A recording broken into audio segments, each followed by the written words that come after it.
However, again, Eloheim Heichim Mishkachasla. According to Yochanan, how do you have the positive version of this? What? Shvua, that I'm going to eat chocolate cake and nevela? It doesn't work. So according to Yochanan, there is no positive version of this shvua. Elo kidurava. Rather, Gemara says, what does that say? Amarava, shvua shelo ochal, va'achal apart, pater. Ultimately, again, the Gemara says that he'd have to set it up as a case of Rava, that the positive case would be shvua shelo ochal. I swear I'm not going to eat. And ultimately, again, he eats apart, and he'll be pater. Because it's in a roy laki. Look at Rashi's moment. Elaki de Rava. Rashi says, "V'lo garas mishkachas of Rava. V'aki gerusha. Lo tishni la kusha dereisha v'seifa kam b'stam farish ka'ela kula b'stam. V'okulin shein ru'in la'achila." So it says there, but the Gemara wants to suggest that according to Rabbi Yochanan, we'd have to set it up as dealing with the case, dealing with the position of Rava. But Rava says shvua shelo ochal, and you eat apart, that you're going to be pater. Amrav Mari says, "Apana nami tanina." We also learn this. Konam ishti nenesi was his last case in the Mishnah. Kodev ishanisli imachalti hayom. Listen to this case. So we'll say this is thing. There's a nether case. It says Kodev ishanisli. Essentially, I take a vow which prohibits my wife from getting any benefits from me if I ate today. And what happened? That Ruben ate, but he ate his wife is committed to him. So what do you see from here? That the consumption of Nevelut Sheva Shkachim V'Ramasim is what? Is a bona fide act of eating. Christian says, no, that is not a good raya. That's not a good raya. I'll tell you why. Hakli hashta hasam kiven the nekara achal v'hadr shtavle. Let's remember again. Remember how that case works. See, that case is a little bit different. Because what's happening over here? This is a retrospective statement. What does Ruben say? My wife is prohibited from getting any benefits from me if I ate the velas shefa. That's what he ate. So the Gemara says the fact that he ate keva demei kara alchal v'hadr shtaf, since he ate originally and then he took this shvua of a days chashuv shvei. That shows ultimately again that for him this is considered to be a bona fide food. Since he already ate it, clearly he endowed it with the sense of kashi. Elahacha, but over here, mi'ach shvei, who ultimately has since in our case a prospective shvua. So who's to say he endows it with a sense of chashivos? Incredible. All right, so therefore, bottom line, what we're really left with over here is this fundamental machlokas of Yochanan and Rish Lakish about how to understand the case of the Mishnah. We're going to go on in just a moment, but what I wanted to is both, so that machlokas still remains, with the Gemara pivoting a little bit, having to kind of rely on the position of Rabbi, that really the shvua shelo ochal is really going to reflect someone eats and it's not fit for consumption. But the velas and shreifas generally are considered to be fit for consumption. In other words, the way the Gemara kind of ends up over here is by saying like this. There's a chiluk between foods that are what we'll call materially inedible or halachically inedible. It's two different things. The Havamina was, it's really the same thing. The Gemara is suggesting that potentially it's really two different things. There's materially inedible, which again, if you eat that shelo ochal, you will be pater. Versus things that are halachically inedible, which there could still be liability for. Okay, but what I do want to point out to you something very interesting, which is Rabbi Yochanan and Rish Lakish provide us very important pieces of information. So, for example, this idea of Rish Lakish was, example, generally, the halacha is, if I take a shvua, and I say, we're going to transition to a little bit of a different case in just a moment, but if I take a shvua, actually, okay, let me say this right. I take a shvua, and I say shvua, and I eat nevele v'shkatzim v'ramasim, surely I'm going to be pater. I'm going to be pater. Why?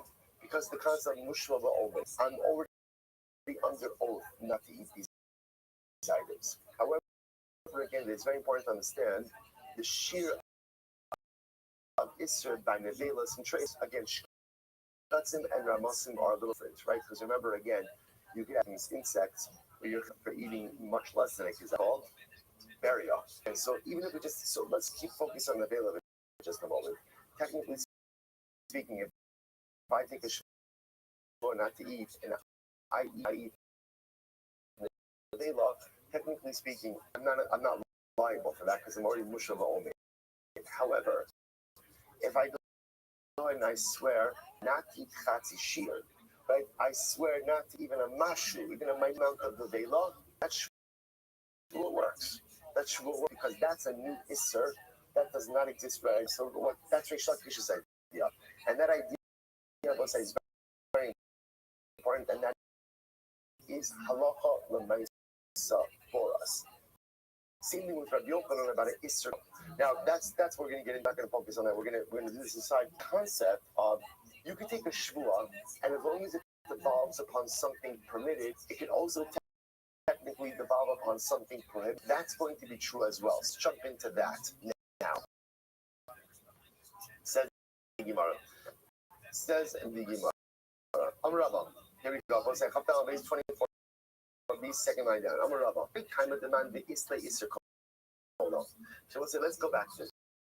Right. So we open introduced to Isser Kolo. What was Isser Kolo? Shvua she'eni o kaplikate,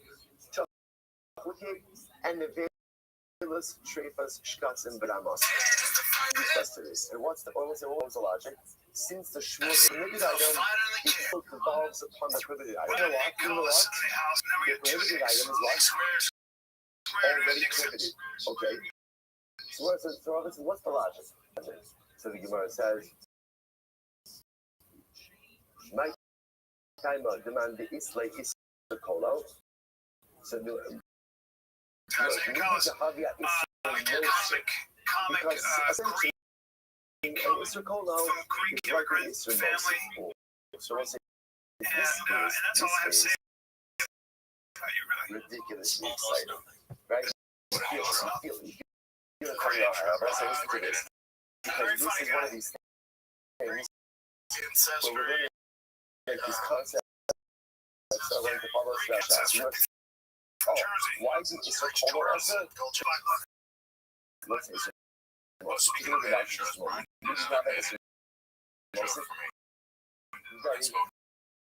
Very, very exciting. We got this most of the rest of the halal Isser. It's a Kolo.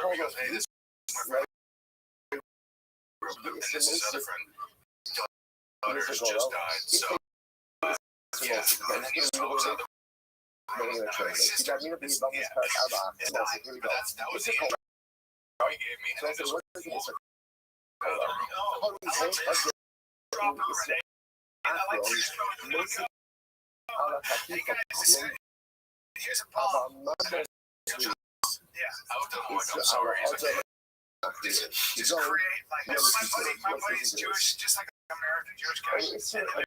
It's a concept of American Palestinians. They're both from the States. And I went like this, and I go, well, guys. The object, it's like, there's no new ceiling on the object. There's just a new on my Jewish friend. Don't ever do that again. It's so funny. That shit, it's so weird.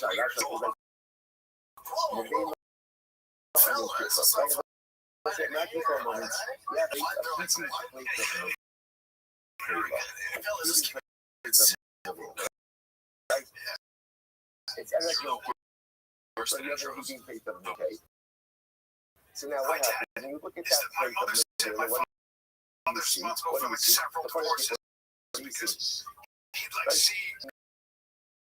Right? And again, now, your keeper comes. When you look at that same plate of material, what do you see? What do you see? Material. And now it says, now there's an extra Isser on that material. Can't read the Quran. Act like you know somebody you don't know. Right? Just remember, no shoeless right there. No shoeless right there. Right? Just Yom Kippur and Nevela. Right? When I look at that Nevela, what I see is that Nevela was also playing Nevela on you because it's Nevela. Now it's also Esser because of your birth. Has the Nevela changed? Has the Nevela changed? What's changed? Now I have an additional prohibition. No, the prohibition on the law. Very wrong. The prohibition is on you. It's like you're trying to start. So let's say it's a cola. Altogether, cola is a type of incident where the prohibited object has not changed. Still remains myself. So what's changed? I now have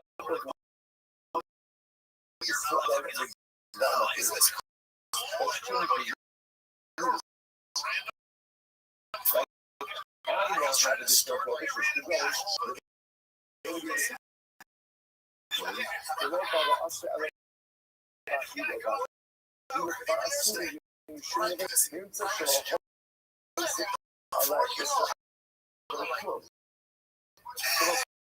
because so again, that's Isakola.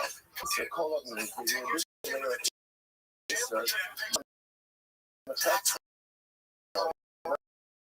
on the object of the person. Right? You're doing it with it.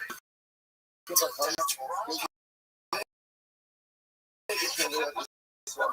comment. You can't be nervous. Now comes your giver. Also, Jordan Ellis, the guy came up like towards him. Someone gave him his phone.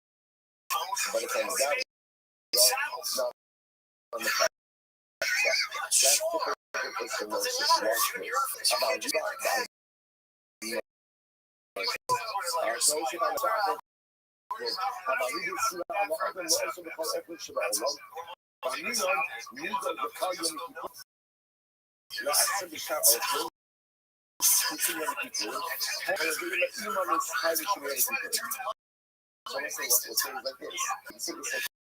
hold on, say like this. It's a hold on, say that the same way that I am not allowed to do anything but look at this group on this paper. So again, the first even upon the last time it us to me as well. And therefore, if I use the day law, it's a hold on, it will say like this. It's a hold on. That it was turned into beforehand, and since it starts to make it work, hold on. Includes everything, therefore including the day law. And therefore, the day law on the paper is to be this dual liability for consumption of day law and for consumption of Yom Kippur. Like this, the back is a cola. It's a cola means there's an additional expanded crystal upon the gabra upon you, and the facts of it remains the same. But this the cola will say is that since the issue of these other items should also include the day law. That's the cola. On the other hand, it's mostly after mostly of Hatika Asma, Dabra Shalom, about Ayude Isulisha. But also Hatika when I saw some Nicaris called them Shabbat Israel. It's trying to kill you. It's like it's a dragon. See if you can survive it. So the object is endowed with an additional dimension of salvation, which did not exist beforehand. Once again, example of that. To go Primer Shal Kodesh. There's nobody inside to protect. Also, that only Shal Kodesh. And what do the enemies there? Once again, a great example. I was just a Caleb, I consecrated Caleb. Caleb on the beach, okay? So now, you know what I say? Now, look at this. allowed to be Caleb, right? Not Caleb, right? Can't be Caleb like this. Now that was fit to the Mizbeach. What happens? Naas and Yar, now let's say we go to the Caleb past the first home. Now that Caleb becomes Mosai. Mosai, Allah Tis in the Mashah Mutara. So, it's a lot. Right, because now that same chela, which originally was fit to the mizbeach, is now not fit to the mizbeach, and it becomes no sar. But I mean, we talk shechal Hashem no sar also mizbeach. It's a rishon ma'akiv adam milachol. Shein ze iser chalal iser chalal nami iser shein. Say, watch this. Most is a case where there's an dimension of Israel in the object. Now, again, we'll get into Israel in just a little bit, but it's most of things like this. That's it. Piece of chila, right? Piece of chila of hektish, sacrificial chila. So it's fit is be'ah. Once you leave it over past the prescribed time, now becomes zar. So we'll say now there's an extra dimension. So now I were to eat that chila, what would happen?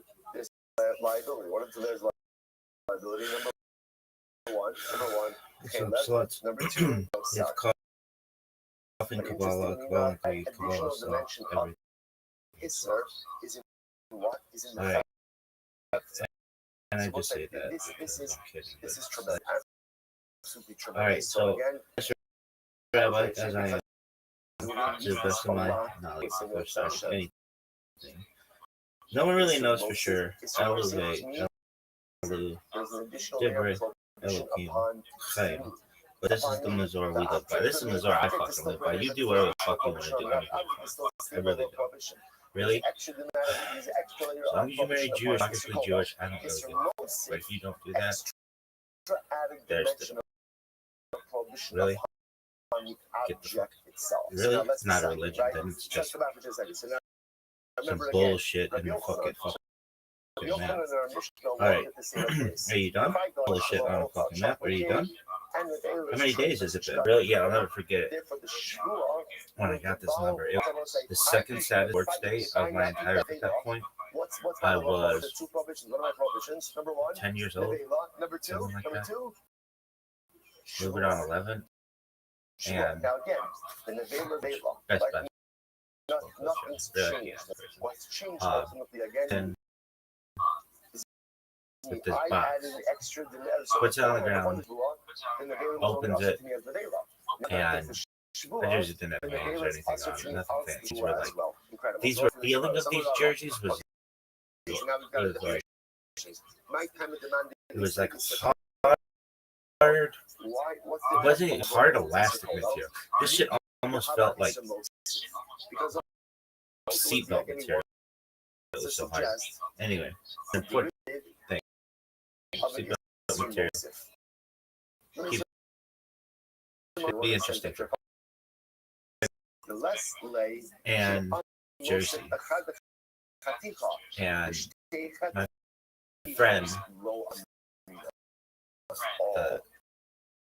the coach's son, gets 23 because that's Michael Jordan. Would you have wanted 23? I'd wear whatever, but I wanted something cool.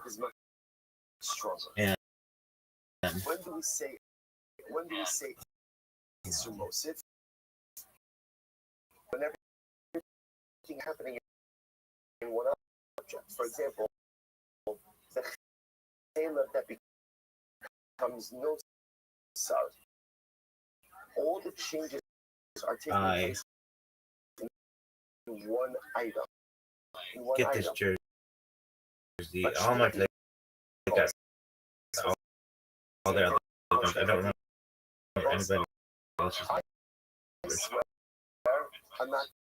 But it's really two different I go. Which is me.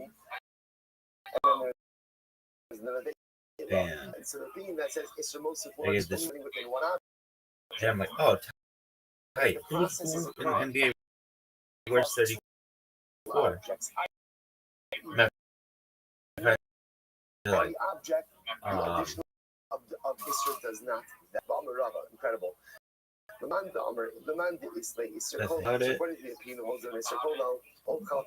like Magic Johnson, and like, oh, tight. I'm like Magic Johnson. They're like me too. And I'm like, oh, okay. And so it's like, oh, Larry Bird. And I'm like, oh, tight. I'm like Larry Bird. Like, no, he wears 32. And again, the second shvur devolves upon the grapes. It also what devolves upon the figs, which then means if what? If I want to say, if I eat figs, I'm chayiv what for violation of two shvuos. First thing where it says shita, that's obvious. At the time, Shaq wore 32. And they're like, oh, I think Shaq wears 32. And I was like, no, I apologize, Shaq wears 34. I'm like, oh, I'm like, Shaq. No, he wears 32. I'm like, well, who the fuck wears 34? I guess Charles Barkley wore 34. But I'll tell you what, kids. I am really about statistics, and in this league, I didn't have the most points. I didn't have the most rebounds. I didn't have the most blocks, but I fucking had the most steals. And I had this thing. I had a move. I could just tell timing and like body movement on them extremely well. Like I throw the ball and I fucking would dart for the ball and steal a lot of the time. I would have a clear breakaway, but that I had like 50% layup. It was like I kind of get nervous. Trying but man, I fucking had so many steals. I had the most steals, really. Yeah, even better than the best kids. I had more steals than anybody. I remember talking to this other friend of mine who was on a different team, and he was argue player in he played Division I for others. Very good, very good friend. And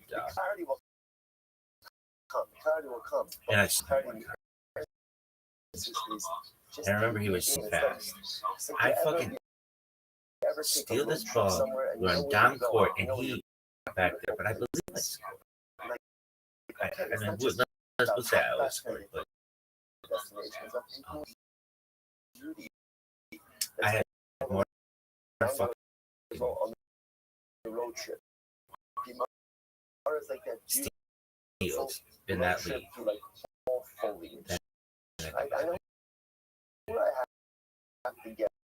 And I had classes. Sometimes somebody would slap my face flying across the fucking court at the game. Nobody's done. But classes, I have to go and fucking look around for classes. Back on. And they weren't like Horace Grant. Like your parents thought you were going to be a serious basketball player if you had the Horace Grant. Not mine. I'm out there with the Bill Gateses. Oh, it was terrible. Anyway. What else? Do you remember about the basketball? Well, did you learn a lot from team sports? Yeah. I talk about sports. And team sports are really important. Individual sports are really important.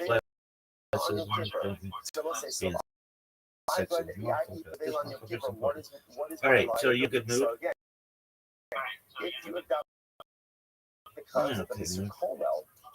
Really late, but really late. I don't know, maybe later. And I wake up. What's not the same? What's not the same? I'm not the same. So we're looking for Ismosif enough says the Gabra is the same, but rather again, what's changed? The Chefsa. Example of that, Nevela that becomes Nosar. what are we gonna do? That becomes Nosar. Are you gonna try to do this, now, bitch? ultimately, again, the Chefsa change. I will say, probably just as an aside, also, these categories are tremendous metaphors for life as well, right?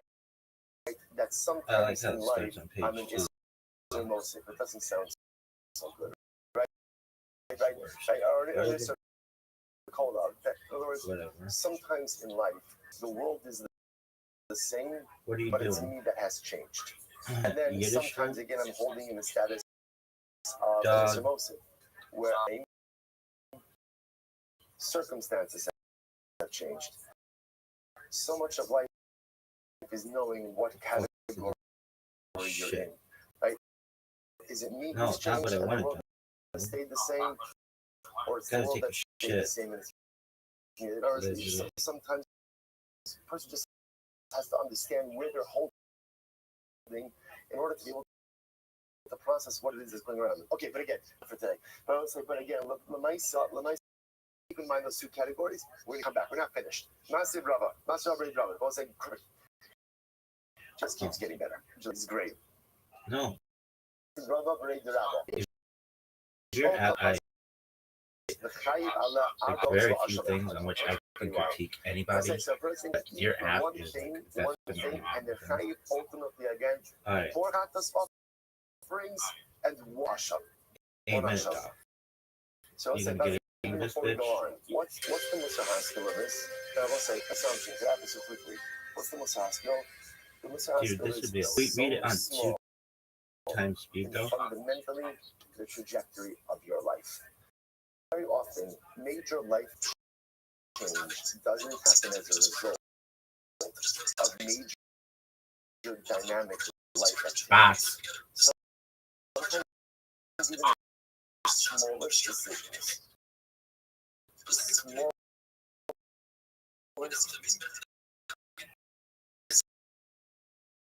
smallest actions, scam.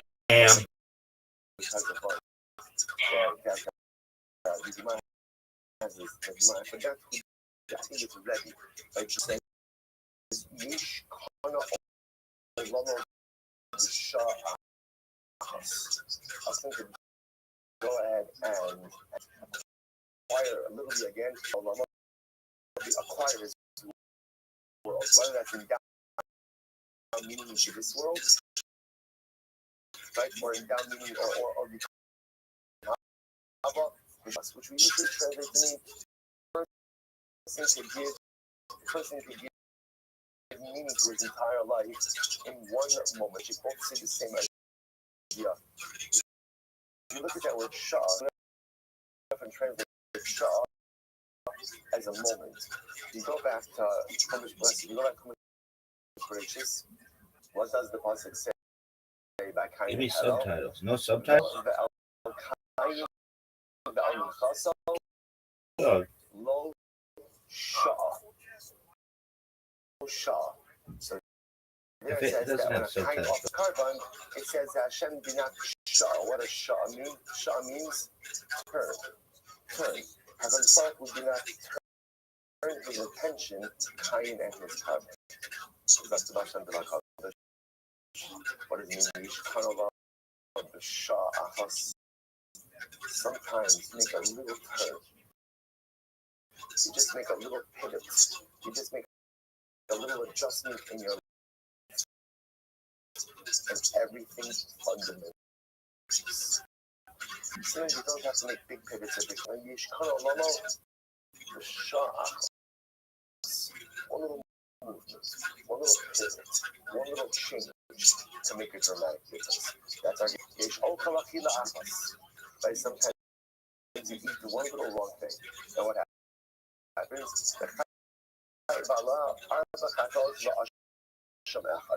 so what's the case? What's the case? What's the case? Tell me,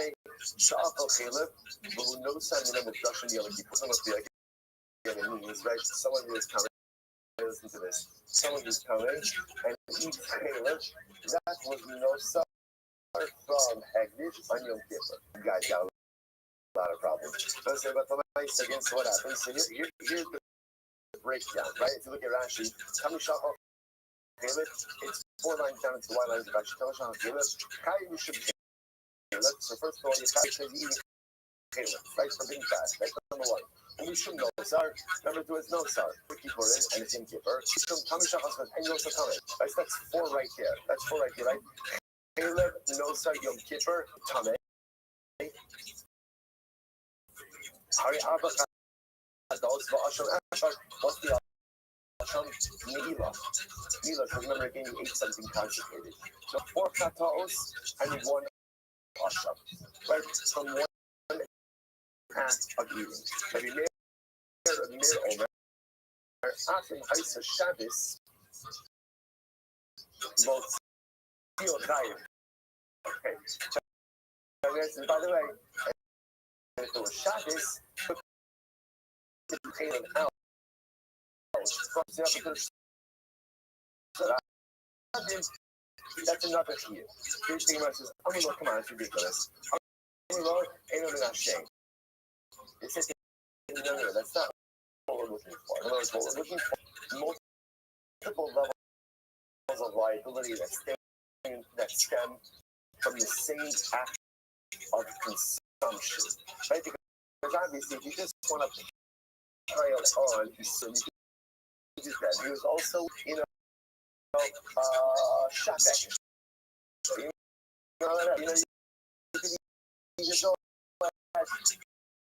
You can go ahead, he was over there, but while he was doing this, so multi-player talented guy, right?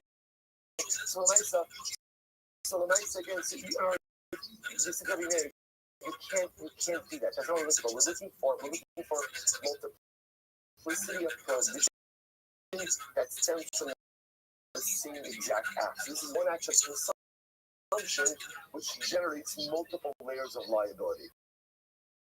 Are you really doing? Dude, this is a big point. What? Yeah, this asshole there, you got that asshole there, and now you got this asshole here. Rashi says, if you look at the cola, then you should be able to add, what's the other problem?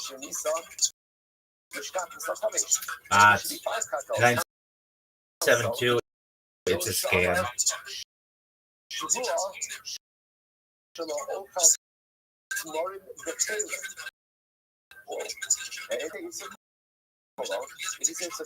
Then there is a way to go ahead and generate another prohibition. How so? Before this guy, right, was coming and ate the tail of Nosar on Yom Kippur. What's the Shvuah? I'm not going to eat dates and Caleb. Now, I will say we should say Migut the Chayel Atmarim, Chinami Acheleb. And therefore, Sekolah says, since Shvuah the ball was the Tmarim, the dates and also the Caleb.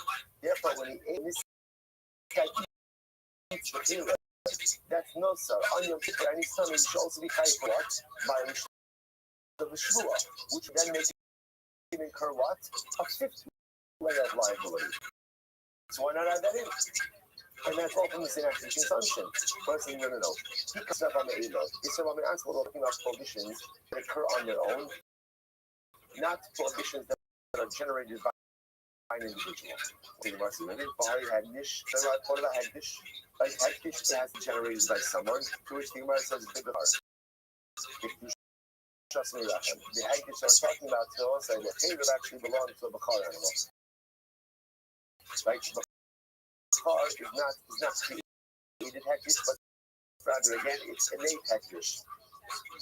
Another possibility is Kikatoni. It says here the Kasha. This one's in the continuation, right? Gemara said, we ended off by saying that such thing as Issa Kolah. What does Issa Kolah say? It says that although you can't make a Shavua prohibiting something that is already prohibited, and if you try to do so, it doesn't work. If you make a Shavua something that is permitted, and also items it works. So if I swear I'm not going to eat nevela, does that shul work? No. Why? Because nevela is already awesome. I swear I'm not going to eat chocolate cake and nevela since the shul devolves upon the chocolate cake devolves upon it. Okay, well, let me ask Kasha. Then Mark brings up this case, right? The guy who goes ahead and eats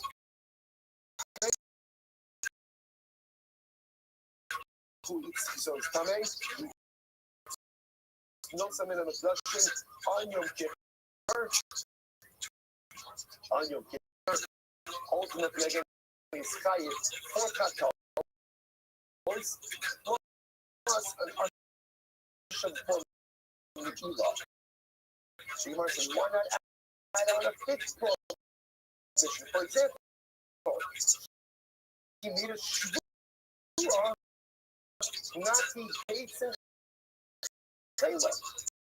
And since the shvua develops upon the gates, develops upon the Taylor, and therefore it should be Kaiser, but when he eats the Taylor, he's supposed to be Kaiser violation of the shvua.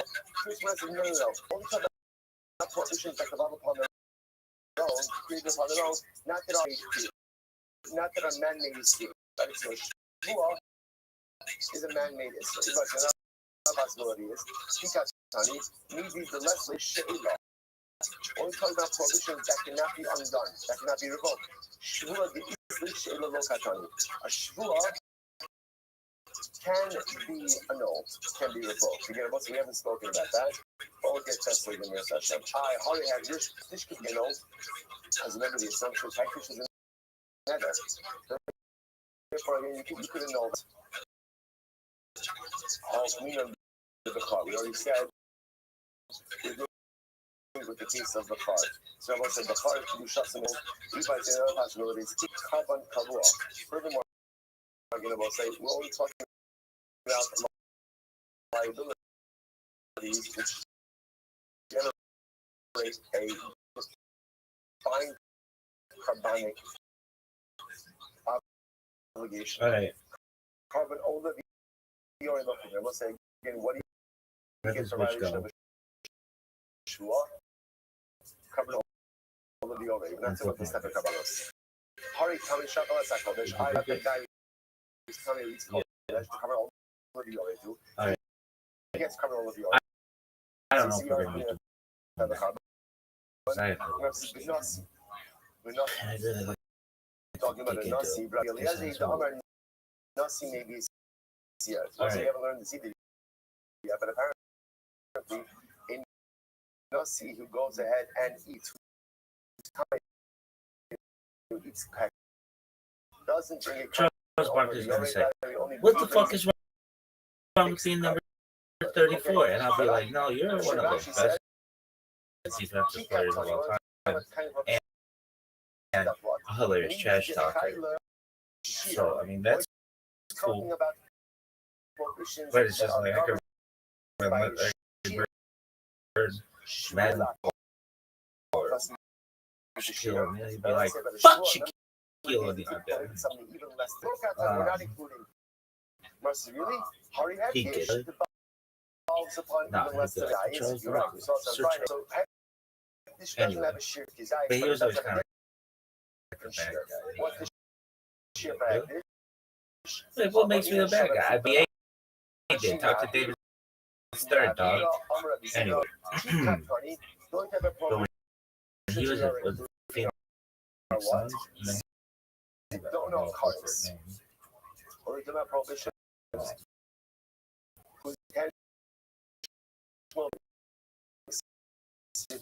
Don't know low katoni, but something whose intentional violation is left. For example, by shul. So this is what I'll say. So remember again, our question is: what if you talk about this guy who's got multiple liabilities? Why not?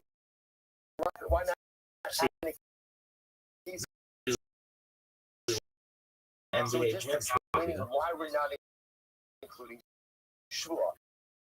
Because again, all the time in our cases where intentional violations get cut by shua. intentional violation of That's Yeshua right. is what? Is a love. Because he shut up in jail, which was a tight If you jail. don't know love, what about the case of Asham, which is only brought for a case of love? The Katani, and it's included. It says, top of Kafeh, so the Gemara is Yeah, that game was tight. Really? Yeah, I think that's how I learned about Watts. Really? So Rabbi says, Yeah, we're talking about prohibitions that the and we were playing any side. items. Shavua, the Chayvi Atilu, Katani. That can even devolve upon non-food items we don't include. We played. Like one of the places you could play was Watts. But Hagdish could devolve upon even Motherfucker, things as well. Ella, Kikatani, Midi de Chayo, Amidi de Ispe Mishasha. Rather than said, interesting, the prohibitions included in this case, right? A guy who does one really? Assumption, and it's high for multiple things. What we talk about that devolve upon something that has substance. Dan Marley. I remember everybody was good. Nick Price, Marley. What? Those are more points. I don't know why everybody doesn't understand. Steph Curry's like the only guy who understands basketball well enough. It's three. Why wouldn't you go for it? It's like more. Anyway. Alright, Yiddish time, kids. What?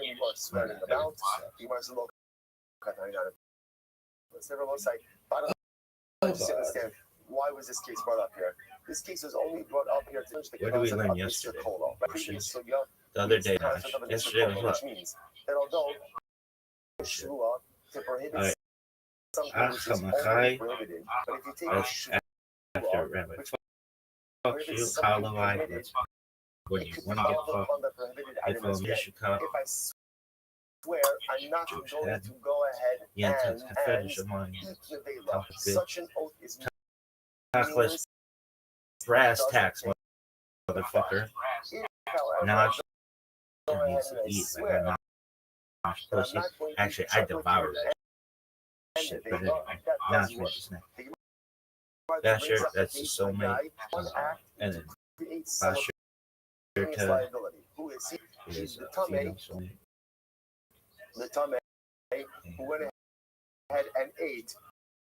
The Tame who ate chela, no sar of Ekdish on Yom Kippur. So right there, four katas. Mishmash. Mishmash. Mishmash. I was taking that back. That means a bunch of shit. Buck kiss means means like eat. nothing. I'm not going to say the same way. Good content. Oh, this is easy. Oh. Alright, what's good content? This is Yiddish English traditionally extended by definitely Jews before during the holiday. To understand the unique development of the phrase, which has been influenced by languages, we must start in the beginning. In biblical Hebrew, a holiday is known as a Chag. In later years, this term was joined by Yom Tov, which literally means good day. Among Yiddish-speaking Jews, this was often contracted into something sounding more like Yom Tov.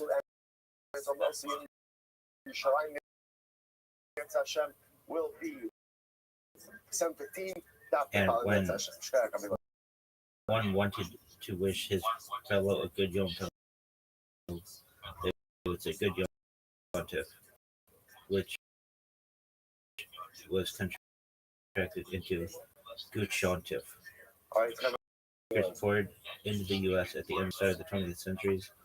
Gucciantif was Anglican into Gucciantif.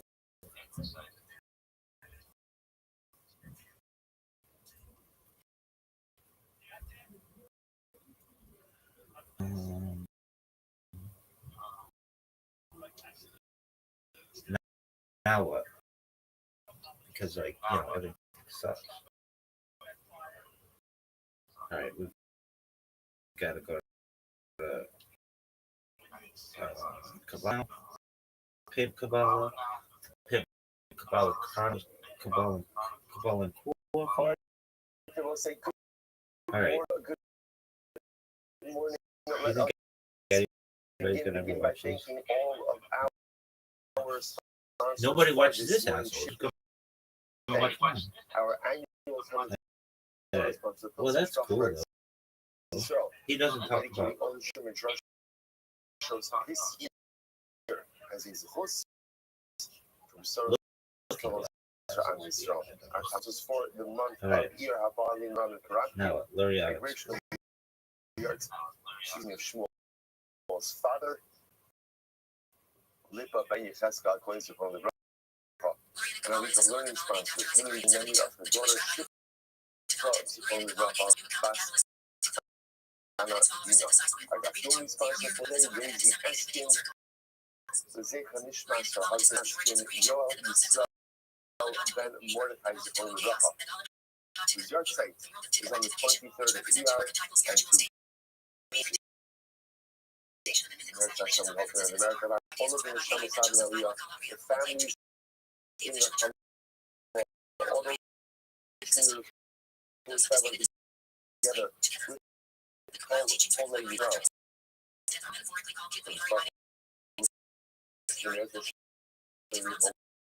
All of our hostages, all these soldiers should be successful the whole mass race using.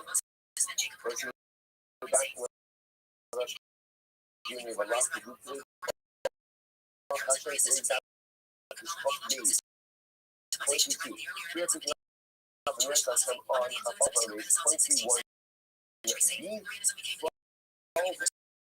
lines from the top. Let me where it says as follows. American people say, some sorry, remember again, this time, we have a cover days. I make a shua, I'm not going to eat this loaf of bread. And then I eat a little bit of it. A little bit of the point less than the Judaism, that Akiva says that I am Chayim. He's a Chayim. Alcohol kosher, using a bone menu now.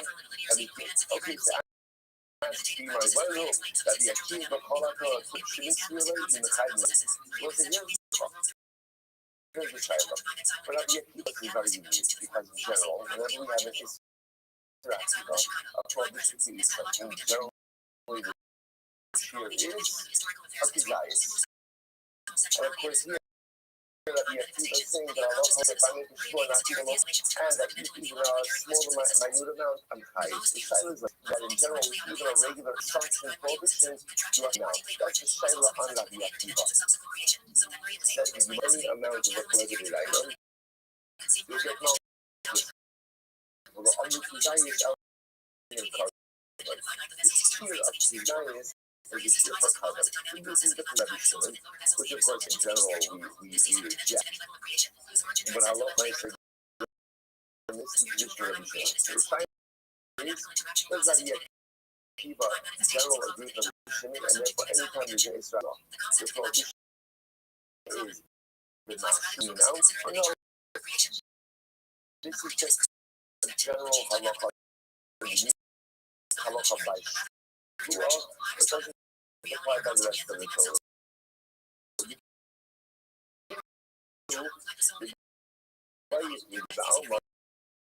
Just people who have argued on Rabbanon even in like in any area of Torah. The hydra committed the Hadith. The reason why not focus is the spouse here, the confront the Rabbi. This is the strength of the Rabbi. Remember again, because Rabbi holds that even if the shear is still going to be a desire. So this is our fundamental. This is our fundamental dialogue. Rabbi is saying, I make a who are not to eat the loaf of bread, if I eat any amount of the loaf, Rabbi Akiva says I am liable. What does Akiva hold in the rest of Torah? Same thing that should pay for any amount of public consumption. So no, here, but sure, means that in general, he holds to bias. Sorry, that a hard to come to Yaha, or Yaha go fuck up the economy. Hold in the forest, cry, stab, none of it. So it's over here. That's the Akiva in the entire Torah, and the reason it's over here is that it's to highlight to us the strength of the Rabbi. According to the Rabbi, unless of course you go into this. Now let's see. What we're going to see over here in the case like for example, if you go ahead and say, I swear I'm not going to eat any amount from this law. If you go ahead and you eat any amount, you are in fact liable. So I'm going to thought that halacha myself, the reason that if I'm not in a fight, even if I don't physically articulate that, should be liable even for consumption of any amount. Therefore, going to say, no, that's not the case. Rabbi will say, in general, if you make a sure not to eat something, the sure is going to be a desire. If you go ahead and you say, I swear not now, there ain't nothing on your liability, that's upon you amount. So perhaps it's coming back to the strength of that particular position. Okay. Odora, Rabbi, the Alma Rabbanan swelling, maybe in general, people hold the Rabbanan. But not the rest of the Torah, whatever there is, it's Akiva is always a desire. The Farish Taif, Stam Nani. And here, Akiva is in the difference of several things. This idea, general Rabbi Akiva holds that it is Akiva is a desire. So why in Shavua should you be hiding that you can say even on a new count? The last final idea is follows. Since it is a Shavua, the ability to add prohibits even a master. Perhaps what that does is that all pieces of Shavua, by definition, are the that's the logic. Since there's a contract where master could be where even a minute amount can be contributed, that becomes our default settings in any case of Shavua which prohibits consumption.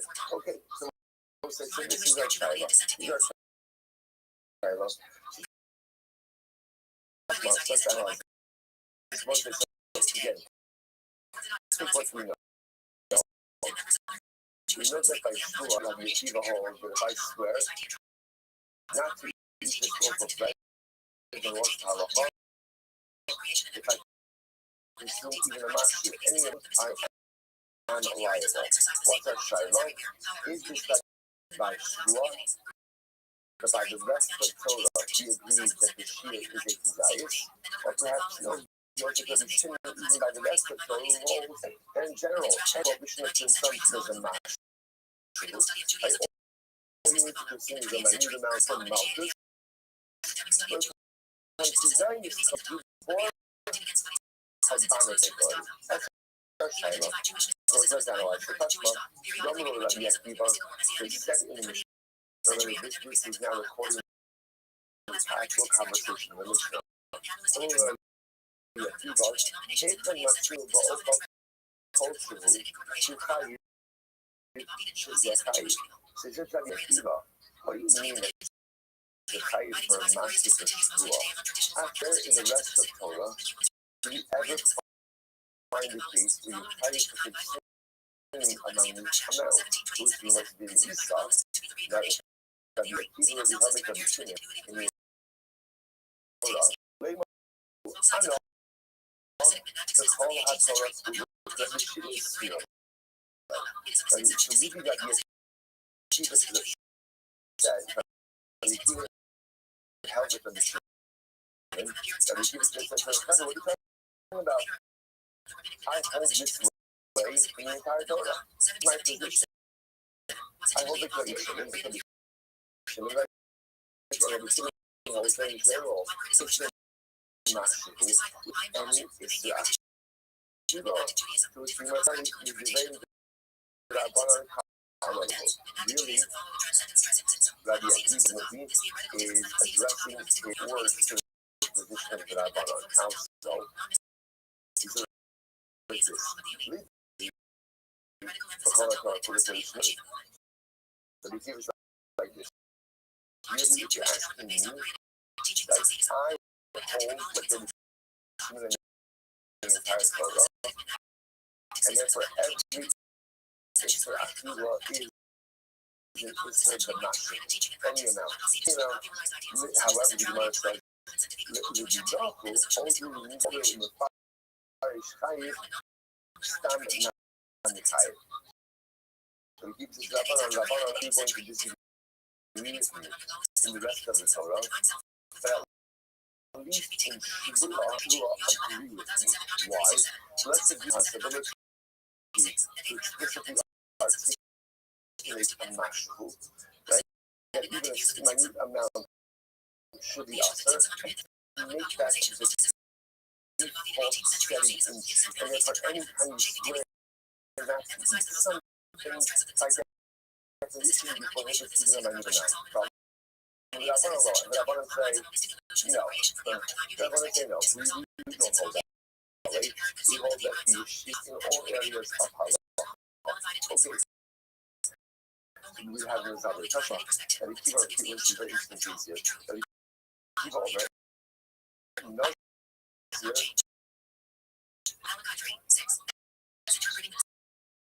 Shara Ika Balai. Yish Bas between the Starry trees. She was very interesting. So we have nothing. Obviously, nurses not able to go ahead and drink wine. So look what our nursery does. Our nursery goes ahead and here's wine, soaks the bread in the wine, and the bread and wine combination combines to form the ice. So there's not enough wine to generate liability, right? But the bread combined with the wine creates the ice. Look at that. Rashi says, "Each bakadei l'tzaret kizayis asiyayis." The last second to last short line in Rashi. They had to start with it.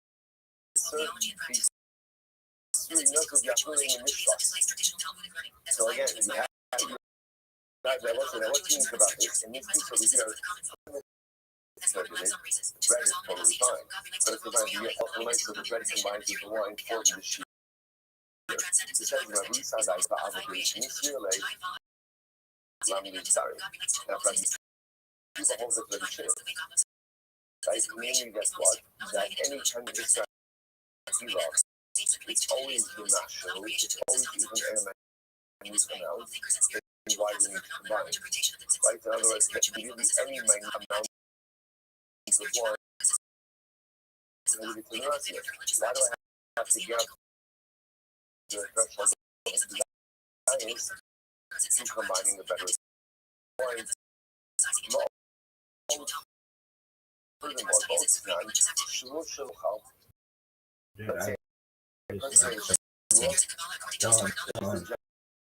Where I'm not going to eat.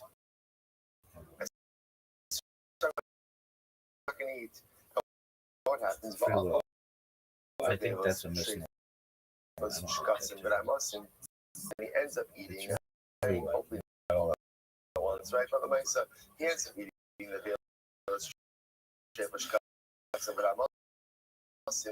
will say, by the way, it is interesting. You think to yourself, how could it be that a person takes the shua not to eat, and they end up eating stuff?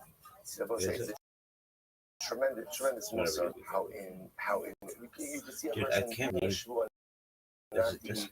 Any person overindulges. So you know what?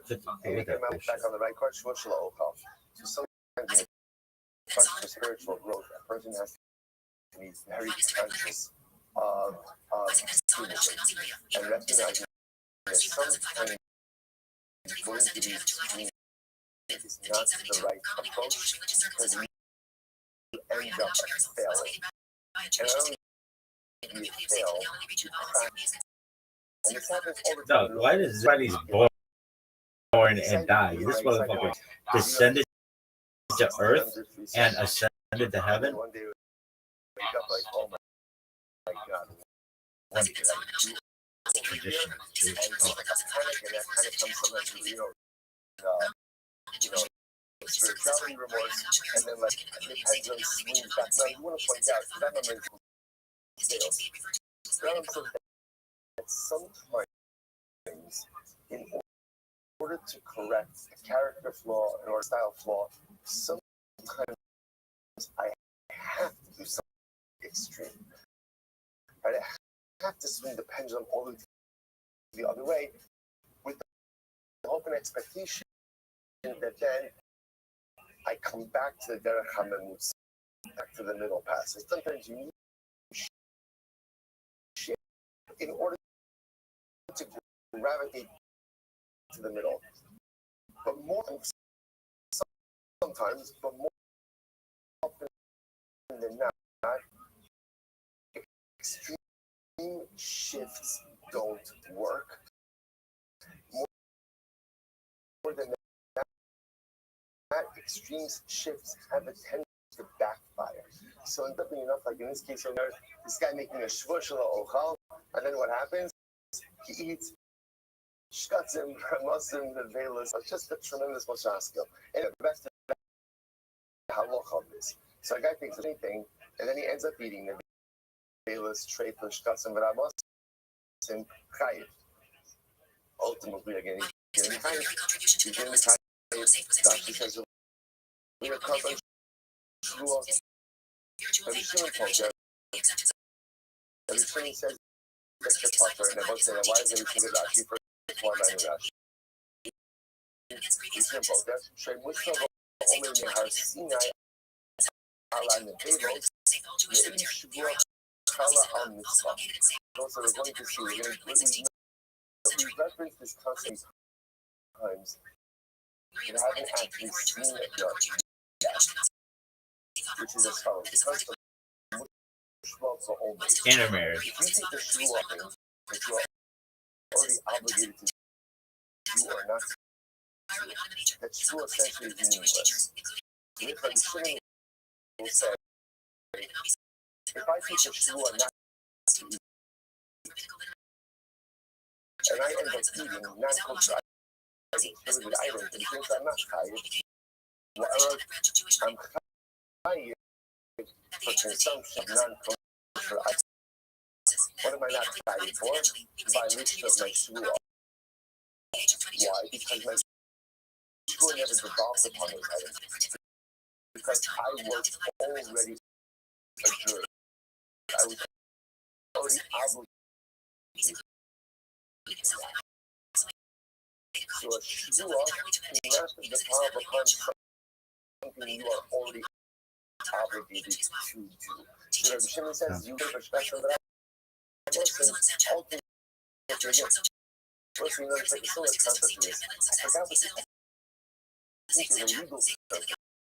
Like you thought for a moment, not just for a moment, that the Hashem is missing person. Somebody puts up an award, $250,000 if you have to find a missing person. And the police officer finds a missing person, believe that the halacha is that there is not entitled to the reward. Right? Because like he's mushva omer, like it's his giant. that's not the technical term, but again, it's the same. So if you're already obligated to do something, you're obligated to do something, then halacha l'maisa, the external pressure doesn't develop upon you. So therefore, I can take a shore not to eat, but I must live. I'm chayiv. I want to be clear. I'm chayiv from violating Allah, eating non-kosher items, but I'm not chayiv from violating my shua because my shua never developed upon those items. Okay. The Gemara says as follows. The Gemara says that. Oh, we said why?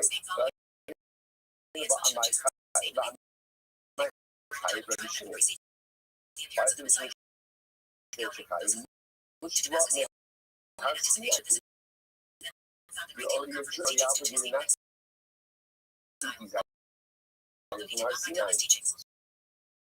The Rabbi told Rabbi Yochanan very tabayu, the kolo ton hamutarim in blood different times. Yes.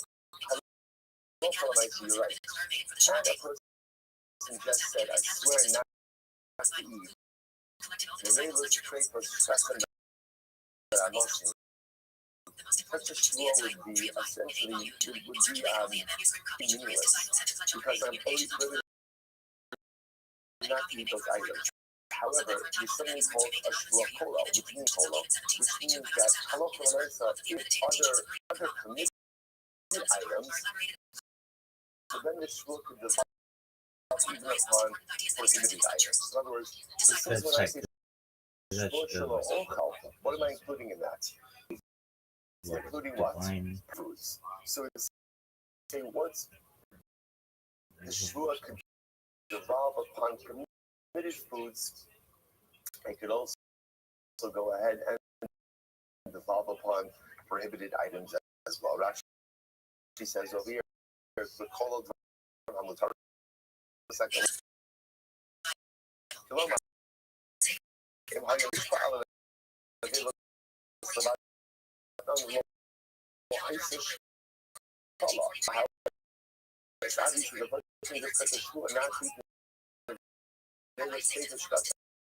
I must it's not going to work because I'm already adjured, right? I'm already obligated not to do that. About Zesha, I'm a low ochel stam, kolo one, I'm in that yachad, Nigo, the kindness, you are on the time. I would not have borrowed those I saw ultimately again. Very interesting here is that now is the explanation of Rabbi Shimon. So Rabbi Shmuel and Rabbi Yochanan will all say that since Shmuel devout complicated items, devout complicated items as well. It says, this case is Elohim in the Spanish chapter value of the dragon. So we'll say, could very well be the way we set up this case to prove by word is as follows. I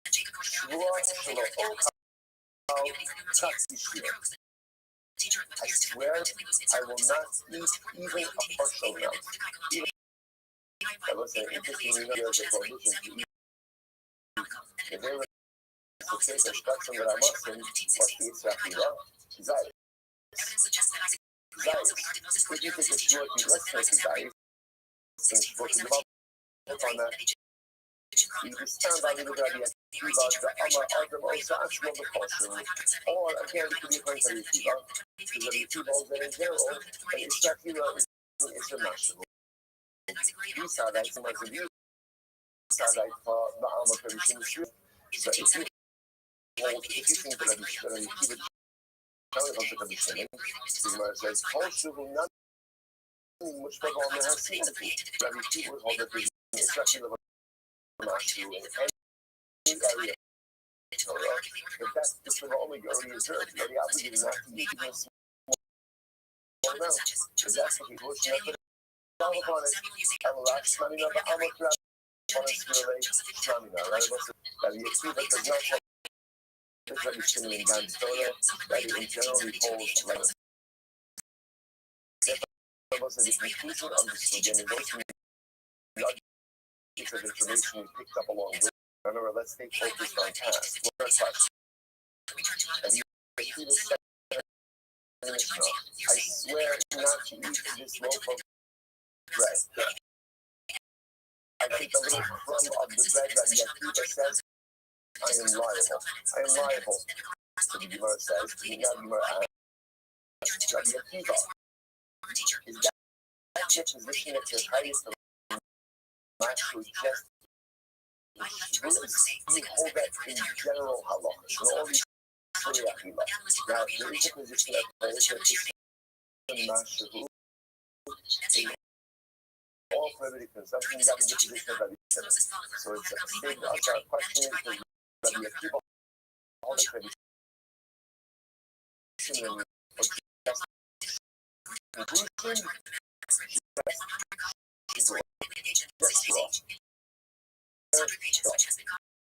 you can speak it. A master move, therefore, create that as the default that any distraction of a will always be a master. And even now. But, in all other cases of the Torah,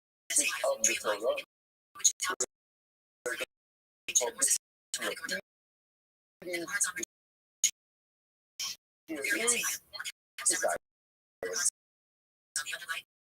Again, part one of today's good, next. I'm gonna keep it much to the sources. Select the Akiva, so remember this change continues in this now. So this is the Akiva out of the Kaiser Master. So the Akiva goes back to 6 and listen to Pedro. That is fundamentally different than anything else. Why? He said, where else do we find the Megaber than maybe carbon? Like, where else do we go and see that there's carbonic ability for speech? Generally comes as a result of what? Where do you see that there's carbonic liability for speech? So Rabbi he was trying to point out Shua is just fundamentally different than other things in the Torah. So the Gemara says as follow. Velo, is it not true? I'm sorry. He was actually the Russian was is what Russian was. I'm sorry, it's the point of the Akiva. I'm okay from my team for Shukai. I'm sorry.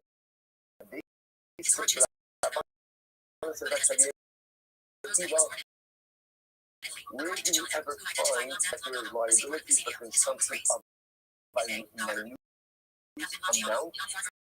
of prohibited substance? Now the Gemara says you must know below or by hand. I don't select the market stage. Right, so by hand. You can see the hand. You can see the hand. Then hello Polomaisa again. Hello Polomaisa. Which is a tiny item. You're tiny. It was very obtained. Very it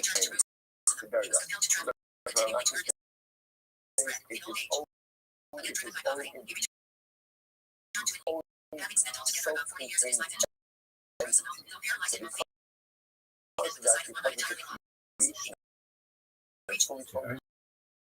Fred, I've never heard it like that. Even though it's very small. Bahari had dish. What about had dish? Again,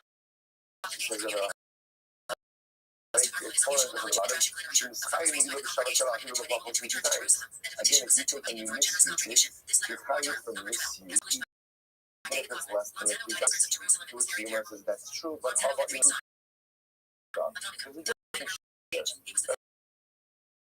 The shear from the Elon, a book is worth of use. I have a hard Mithari. What about Mithari? Mithari, a person says, what any speakers are not speakers. You say, I'm not going to eat them, I need to know. So again, you see involved even on any enough. No, the fire is coming to the fire is different. The fire is like that. Right? When you articulate something, articulation makes it like an air. Makes it like a fully formed entity. The heart is our heart. So it's interesting. What is that? So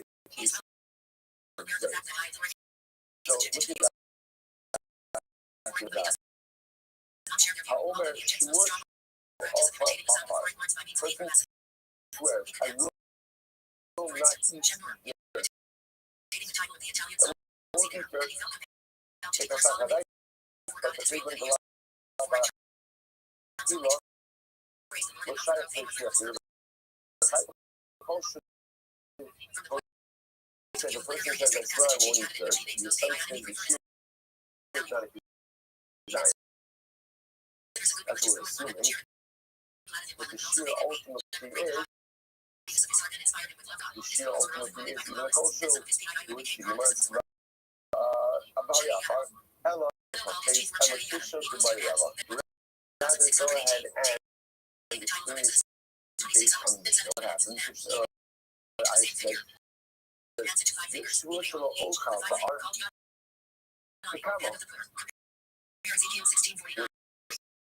listen to this. So Rabbi asked, if a person takes a shvu, I swear I'm not going to eat. I'm sorry, shvu shelo ochal, excuse me. I swear I'm not going to eat. That's the shvu. I swear I'm not going to eat. V'chal afar. And I eat dirt. Right? So my shvu didn't contain dirt. My shvu was just, I'm not going to eat. End up eating dirt. Become how much dirt do you have to eat in order to be in violation of your shua? So the Gemara says, Tifshah, studies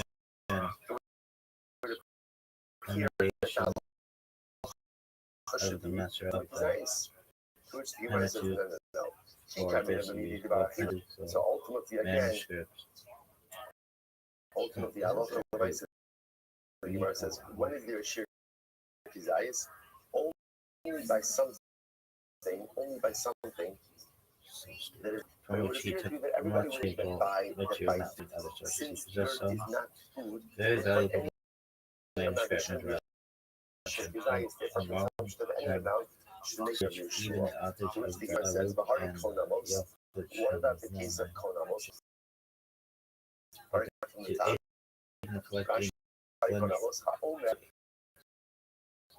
Omer konas kizar zu alai. by his friends wrote to the community of Jerusalem now konam is a vow. and he obtained Konam books is a from vow. those cities So if a and person says konam was kizar zu found alai. in the passage. This I have law made should this be correction konam to me. on the strength of 10 or more manuscripts. Now, one of which the copy To which the now Gemara says, so you 100, see from it can be and some instructed of by which Mashu. are more Konamos, Master Snami, Sia, so Torah, it's very interesting. Konam is different. Elevate, Konam, so interesting. Konam is the the manuscript equivalent of on making the a shvua, the the Mashu. Kirat Sefer Now, of why is that? Why is that? That's so So for Rashi points out something very interesting. Hashem and The way Sasso a konam vow and various works others. is that a konam Accordingly, if never anyone mentions is in doubt as to the that's reason, so like with God's help, I will resolve this perplexity, right? especially This if figure I should be am at konam. home. So because there One is could not never endure the a thought lashon of a that the associated scientific with material it, was lying Therefore, item, the or Israel that perish with him. He therefore determined to publish the book correctly of the law he learned, that he was acting wholly it's by Kona, Jedediah because she was a culture, because there is no the mention contemporary of Masoretic Yakiva, book. where Narak, Israel is an Israel culture. Rabbi Akiva says, but Shmuel is different in the speech. So we see during where this is his an outlier, toilsome is journey, versus proved of great service, or that he what learned about the the blacker? method of The treating curse these of words and of the way into adapted. Thus, Manzal actually reintroduced into lexicography So again, Megadeth is a person who curses the rational science, the rational scientific spirit of the old class, the very Arabic so you see from it that his liability even is just the opposition of his contemporaries against the authority of old recognized teachers, including even the author of a valuable summary of the Ma'ar by Philip Paris 1629 has been published by times by A. Jawad Zig 1853 and printed in the Lambert edition of the Nation Band of Rome under the title Arba Sophiarim so those just seem to be good examples. Their kind are reprinted with additions from his great work mentioned above. Al-Dash was published also by Judah Perez. Donington by Jacob Pendant and examined by Azrael Vilna first and Venice in the 16th century. Tova Tokaha, Tova Toka, dead poems written at the house of Solomon, his patron in Constantine, moral proverbs entitled Sezeo, Ayin, Moses, Ben, Nathaniel. But he was trying to say just like you can that way, so unique in that it is quite creation. I have a heart haggish. What about the case of haggish? So let's say it's the moment that he makes the haggish.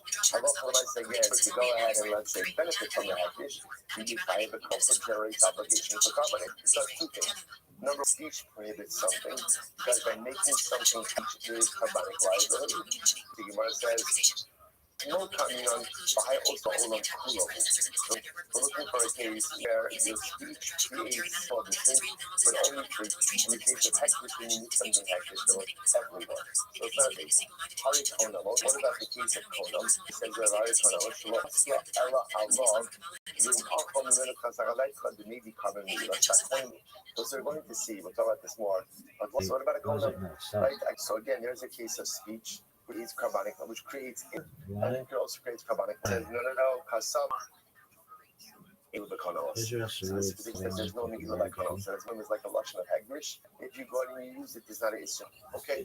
I'm gonna follows. Machlokes so it's not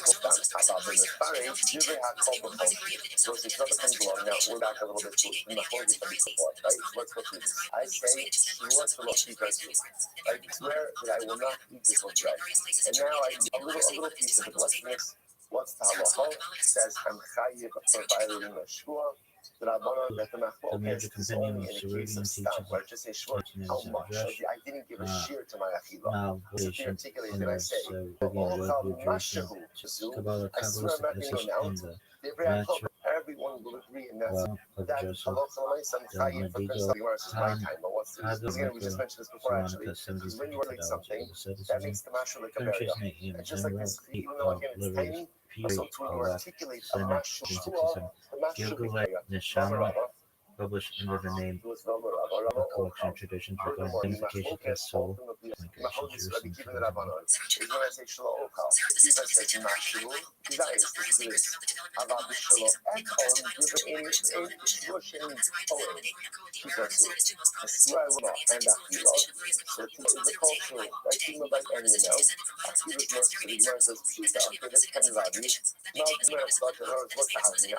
Maybe when people say taste, eat. Right, many a meal has begun tasting something, right? Not just taste, a little less, right? So again, I might have thought that vernacular taste means eating. and then he No, in halacha means tima. You should just know the semen in Hilchos bracha. Right? There's a lot of interesting halachic limits. You have to make a bracha before, right? Again, taste something on a fast day is tima by shvuah. Rabbi everyone will agree. Why did Rabbi Vidal and that fight, why did Lanzano denounce his work? I'm going to point out, that the Rabbi is just important to understand that Why that the way you take a shvua, we'll see it. We'll get to it in a minute. That halacha l'maisa in the shvua case, you will see in the shvua case for kizayis or a mashu to that. But in these two cases, everyone agrees. Here's what happened with Menachem and why people sometimes talk about him criticizing and announcing the right. Furthermore, who runs out of Menachem ben Judah ben Menachem was a 16th century rabbi, scholar, lexicographer, poet, and Kabbalist. He lived roughly around the mid-1500s until about 1618 to 16 was life in Jerusalem and elsewhere. What he did, Manzano wrote important works of the Torah, Hebrew language, Arabic, Midrashic language, and Kabbalah, including his major compilation. Should tell you why he clashed. He wasn't known for physically fighting with other religions, but he frequently argued their ideas, and this is where the question comes. Zan was very critical of the writing of several predecessors and contemporaries. Here's why. Strongly voiced critiques, Manzano challenged the works of a number of scholars, including those involved in Kabbalistic teachings. So it's a very interesting case. So let's say again, while the question Rabbi Badal, the historical records, wrote critical notes about Vitale's presentation of Lurian as Luria's teachings recorded by Badal. One of his works, contains repudiations of his interpretation and states that Luria wrote this to receive divine inspiration, and that Luria would have changed or hidden this work if he could. With Zano's motivation, with his sharp critiques, was a personal hatred of but intellectual works of architectural precision, what he believed was truth in textual tradition and concept interpretation, even if publicly criticizing others' work. He was described as an egbat and scholarly. These disputes made him many personal enemies from contemporaries. Clarifying did not his work. No, someone's word is likely of criticism in his writing, especially in interpretations of divine rather than physical or legal effect. His critiques were for the scholarly and theological account. Menachem D. Manzano was a prominent Jewish scholar, with other scholars' writings, especially criticizing certain Kabbalist interpretations. It's not physical fight likely that what's making Nazis okay. Are you done? We have to go to Kabbalah and do it yourself. Bullshit. The consumption from both of them should be konam to me. Really? Have you ever taken shit? Allegedly, no. I'm fucking perfect. I live. Allegedly taking shit, though. Allegedly. Alright, come on, dog. Oh, dog, it's coming. It's like, she's about to give birth. Get yourself child. Like this. Again, since by shvua not combined for carbonic liability, she will also liability. Take a look at Rashi. Rashi says over here, "Mitoch shchalukos aus, mitoch sheshteios halalu chashuvos shtein chatos." Oh, okay, that's cool.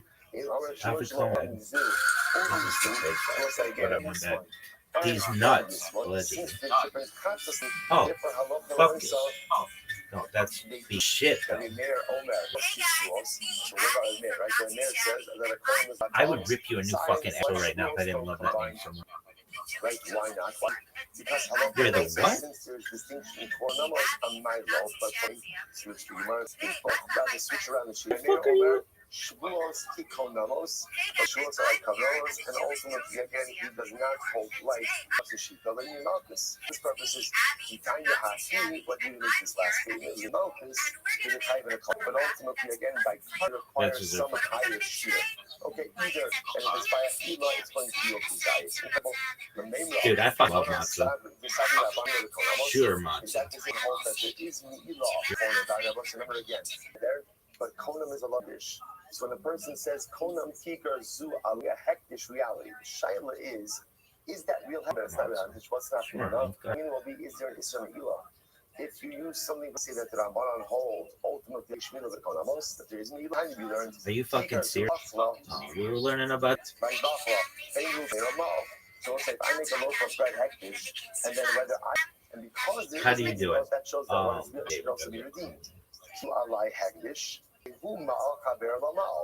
I say this kika to me, essentially what I'm doing is I'm creating a parallel ma'al. If I use it, okay, I've committed milah. I think we could do both. Therefore, again, because of that, What the fuck? That's a Manila envelope.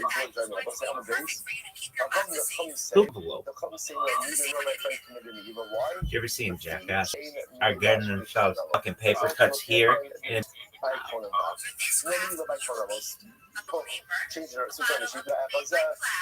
Mod Podge is giant. He just wasn't fucking Martha Stewart. Now, what up hits from Heloise? All those bitches. Much.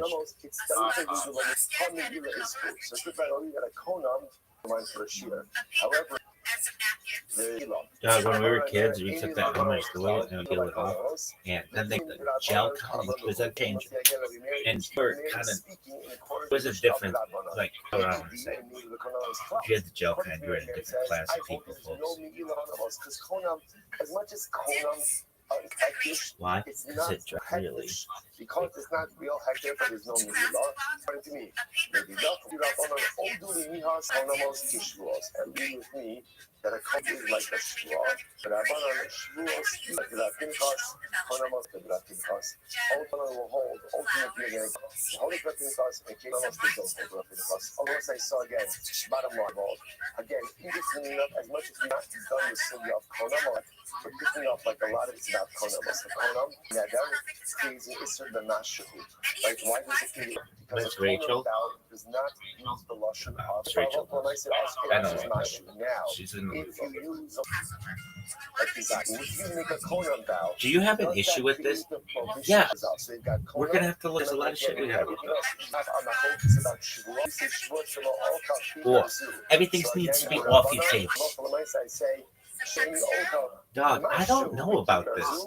This lady, food safety. Is still hovering here in the Amarav. Allah says as follows: Look bored as fuck. That's not called eating. That's not culture. Okay, I understand that first case. What if I say I swear I say I eat dirt? How much That on dirt Shabbat. do I have to eat? But that day. Manila envelope. Manila envelope. What do you say? Both. So maybe we could say for the share should be a desires. And since it's not a Take food a dump item, in this bitch. maybe the I'll let says not sure. Not sure. Next. Another question. My daughter. This one not to eat carton of the grape seed. Oh, it's that she calls it Maj Podge. That is not sure. It's not Maj Podge. Obviously, her mother wasn't Martha Stewart. Maj Podge. It's Maj. Why is it called that? Yeah,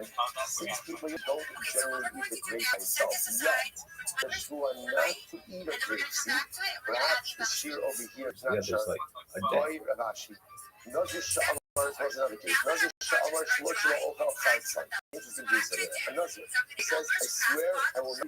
What the fuck is Elmer fucking endorsing you? What is the sheer ultimate the prohibition in this case? He wants to become because I swear the rights of he comes to I was saying this interesting. Remember, here he's already prohibited from know about this. In general, the shua is not devolved Really? on something. Another posture on. So when a nazir makes a shua, perhaps that shua ultima, even damashla ochal. A food safe one. Safety, bitch. Right, so again, a nazir says, "Any ochel chartzon." So what is he saying? Do we say chartzon means mashu? And is a Manila envelope? That he's not Is it a Manila envelope food? Because I don't think it is. I think you can put, you can store. It's void. It's void. Yeah, your instinct is 100%. A Manila envelope is not food safe, and you should not store food in it. That's What would you do? I would put it in like a Ziploc bag and then food safe paper grade manila envelope made from industrial food grade paper, chemicals. They offer agents, dyes, sizing chemicals, recycled fibers, glue, and adhesives. Elmer's glue and all this shit. Oh, get your lines or all of this shit. Glue, glue and adhesives. The seams and flaps use non-food safe adhesives that can leach in. This bitch is trying to suicide us. Anyway, moisture barrier. Oils and moisture from food will soak and pull chemicals right. Dust, ink, warehouse grime, all fair game. Is food safe paper. It doesn't say one of these. If it doesn't, it's not wax paper, parchment paper, food grade, paper labeled food compliant, brown paper bag specifically sold for food. Classic kosher angle. Since it looks like you're lying. Wow, it is. Even if the food itself is kosher, healthy, non-food materials, klal, tazu, general, shemira, haduk. For comments, dust, listening to us. Manila envelopes equal paper. Food goes in food containers or paper. If you tell me what you think halakhic sensitive is, I can tell you the best kosher safe alternative. No, I want this back. Let's begin. Today's Dr. Hashlet? Really be by the Gemara. Remember again. How do you share this? Share. To I'm asking that I'm only going to be chayav. I'm a Rabbi Chia bar Abed Amar Shmuel. That if a person goes ahead, so Rabbi Chia bar Shmuel, that if a person takes a shvua, I'm not. So they're chayav. In other words, we'll say, if I take a shvua, I'm not going to eat. I don't eat, but I drink. So why is this out from a pasuk? Or I can learn this out ultimately again from a svara. If you want to say that it's a svara,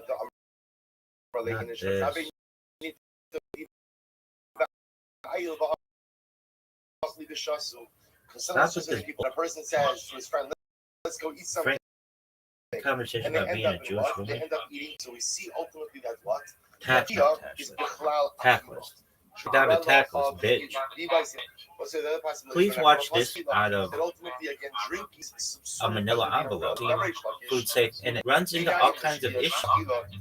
Your matzah isn't shmur, sawdust, and other bullshit in it, and glitter or whatever, like rhinestones, and they're using not necessarily toxic, edible as well, and that can there are a lot of issues with. Maybe just wine. What do you see? And it says you will eat it. So what do you see from here? Shtia achila. That ultimately is included under the. I'm telling you, I fucking let her into this. She's trying to poison us. She's trying to sue. Dog, what is this bull? As part of this dish, in which case again, it's still a case of achila. A negron is a dish that's made with beets. Remember this from our brachos days. Achsigron is what? So I'll say, so maybe the case of Meister Sheni is why doesn't it taste? Davka being consumed ultimately as a drink. Here's the source for saying that shtia b'chlal achila. This shit tasty. Yes, the little video you linked is actually for President Megan and Alfie coming back hard splice recommendation to use it storing or for guarding shmur matzah for Pesach. So let's break it down clearly. Manila envelopes are not food safe. Excludes dyes and no food grade certification. It isn't designed for contact with food. Would not make any sense. Safety or halakhic requirements. Even if its chips are not guaranteed free from contaminants that shouldn't touch food. So you not edible. How matzah should be protected. Craft project is just actual matzah garden. The Chabad.org DOU link is thrown off the comment. It's a craft activity showing how an envelope to hold the afikomen at the Seder. It's fun for kids, but not meant as a food grade or ritual way to preserve shmur matzah before the Seder. But like you gotta hide it. Kids can make basically anything out of paper for fun. From what or food safe food on Pesach. What real shmura matzah means for Pesach must be shmura, guarded from the moment of harvest and produced in a supervised way to it's about the flour washed and processed under qualified mashgichim, not about the bag you stored. That has nothing to do with manila envelopes or craft materials. Crafts are, to be clear, manila envelope are kid crafts and decorate a manila envelope for food sorting. Not a procurer matzah halachically required. Yo, dog, but don't people eat the matzah, or some people eat the matzah that's in the afikomen bag so that he stored it. And therefore what? And therefore, because Sheikha refers to wine by Ma'aser Sheni, so Torah. Yeah, and this is exactly the right people actually eat the afikomen. So the question matters. Here's a clean, honest breakdown. No, do people eat pizza that goes in afikomen? That's 100%. Afikomen is eaten at the end of the Seder and is the last taste of the night. It's a straight up mitzvah. So your instinct is correct. Whatever holds it matters. So how is this not a problem with those craft bags? Because in normal halachic basis, the afikomen matzah are usually in plastic wrap, foil, napkin, parchment, food paper. The manila afikomen bag is just an outer decoration. I'd see people just put it right in the afikomen bag. Basically, a kid's art project pouch is not supposed to touch an envelope, glue, crayons, others. If you did touch it directly, you say that's gross, not food safe, and on Pesach. Do it, Chabad. Halakhic plus Pesach with a few key points. First status, you're right. Guarded doesn't stop once it's baked. You want it exposed to junk, chametz, crumbs, or chemicals. But touching non-food issues of derek, hygiene, and common sense, no materials, glue, crayon, paper should not contact food directly. On Pesach, especially about separation, wrapping, not sketchy do-it-yourself food storage. When it matzah directly in the middle envelope, that's what people. You put it in that. Crumbs from crafts common were floating around. That's not cute. Place like something food safe. The manila envelope bag is just decoration. Bear matzah to basic halal. Again, that backs up the statement of Shmuel. Now, Instead, he goes ahead and they don't assume wrapping. People don't. Person takes the shua. The bags that were really 2000s, like, here's the problem. They were like maybe like periwinkle and things. They were popular in like. They were from like keychains that were like coin purses. What does that include? Take that second shvua, and I get shvua that I'm not going to drink on my chayiv. Vera Bradley. Looks like Vera Bradley shit. Yeah, lots of periwinkles, tote bags, coin purses, keychains, makeup bags, screams, coffee, almost fabric armor, very country cottage and mass produced. All right. That's a meaningless statement. If it's a meaning, then why does the Amar is dropping the ball there? Really? Yeah. Really? Yeah, but I'm perfect. This Bradley bag. Now, what are bags should cause an issue? Because I will say, listen to this. That's not food safe either. Plastic bag and then in the pouch. However, is not considered like a Ziploc. Put it in the manila envelope or the beer. A Ziploc container is food safe. I don't foresee any, but you know. And practically, your instincts are solid. Brass fucking tacks. Block first equals problem solved. If you put the afikomen, no food safety issue, no place. At that point, perhaps the matzah is only no loss of shmira status. Non-food materials are fine as long as collar covers, freezer storage. There's no requirement that the afikomen be in linen, leather, or some crumbs inside. Kids handle snacks, glue, matzah with no barrier. Anyone side-eyeing that setup and actually think ahead, do what you're suggesting. The West Side Pimp legend. Dog, this video is going for way too long. You're Stewart, Martha Stewart be Ziploc bags that are food on a fucking farm, and it would be fucking incredible. This woman, standpoint, free will not be called free will. All control, like technically God would have control. So will, isn't that more accurate? Because free will means like you could do something outside your. This is a classic philosophy, not, and you're not wild at all for thinking the language sounds out. Sure, yeah, I figured that. You're basically saying God is omniscient, knows everything. God is omnipotent, like outside all control, which can't exist. That's a real problem with causal, or yet permission choice is given. Notice that it doesn't say predetermined will, because if everything were fully predetermined, allergic to that conclusion, so equal God's coercion. Knowing is not forcing. Rambam's very relevant to your know the future the way we do. This doesn't make it predetermined it makes time weird. A clearer way to say God's power, a more accurate Jewish definition is free will equals non-planned. So wouldn't that be predetermined? The exact pressure point you're pushing when tradition actually creaks. So let's unpack that in a way that actually respects your logic. Plan does not equal God can intervene at any moment. Moral structure, good and evil are real. Destination is fixed. Doors are open. God recalculates. In God's plan absorbs choices. It doesn't negate them. Especially time that God sustains every moment. If God already knows the outcome and intends a plan, then my choice is honestly uncomfortable. God's real human freedom as one of its components, meaning the existence of free choice. Distinction Judaism leans on foreknowledge, versatilization. God, you decide. God knows because you decided from outside time. It does say things are predetermined to be free and honest. Also do say are not. Everything in the hands of heaven except fear of heaven. This line of puppetry, calling it predetermined, or in one clean sentence, God determines the arena, not. Yeah, but every move can. But then, if God determines where you're, like Zen versus according to Mercury and Mercury. Yes. Now you're hitting the classic freedom theory, the shrinking freedom problem. You're basically saying God sets a lot of things, predestination, natural circumstances, divine plan, the space matter. It's just moving along the line God already drew.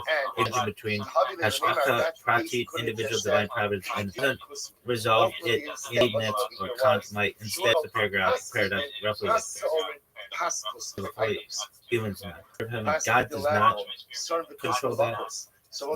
Plan absorbs your free choices. God's plan is like a rubber band around the river. Dimensions, circumstances, abilities, but remains intact where Mercury. Not Mercury and Mercury. I meant Mercury and honest here. If you're saying God's all powerful and all knowing and everything, then you can't say that humans can determine their free will and God has no control over that. That's conflicting. Got you, and you're right to call BS on any answer that tries to sneak past the contradiction. Let's be brutally honest and saying, but you're saying correctly. If God is all powerful and all knowing, then saying humans determine their free will, and God has no control over that is logically inconsistent. That's not a vibes argument, that's a hard logical claim. And you're right, taken literally, the statement cannot be true. So here's the honest Jewish position with that apology. You're right, absolute free will is impossible. If God creates every moment and sustains every action, God knows every outcome, then nothing can be outside God's control. Free cannot mean independent of God. Any rabbi who says otherwise is either speaking loosely, speaking pedagogically, or not thinking carefully. Judaism does not claim libertarian free will in the philosophical sense. So why does Judaism still say free will? Because Judaism is not doing metaphysics first, it's doing moral responsibility first. The claim is not humans are metaphysically independent agents. The claim is humans experience real deliberation and are held morally accountable. Those are different claims. The honest Jewish move, this is key. Judaism says God determines that there will be beings who experience themselves as choosing, and God judges them as such. Meaning God controls the system, God controls the rules, God controls the knowledge. God voluntarily does not override human decision making, not because he can't, but because he chooses not to. That's not a contradiction, that's self-limitation by an omnipotent being. But doesn't God still know the choice? Yes, and that is part that people hate because it's unsatisfying but honest. God knowing does not remove the phenomenological reality of choice. Phenomenological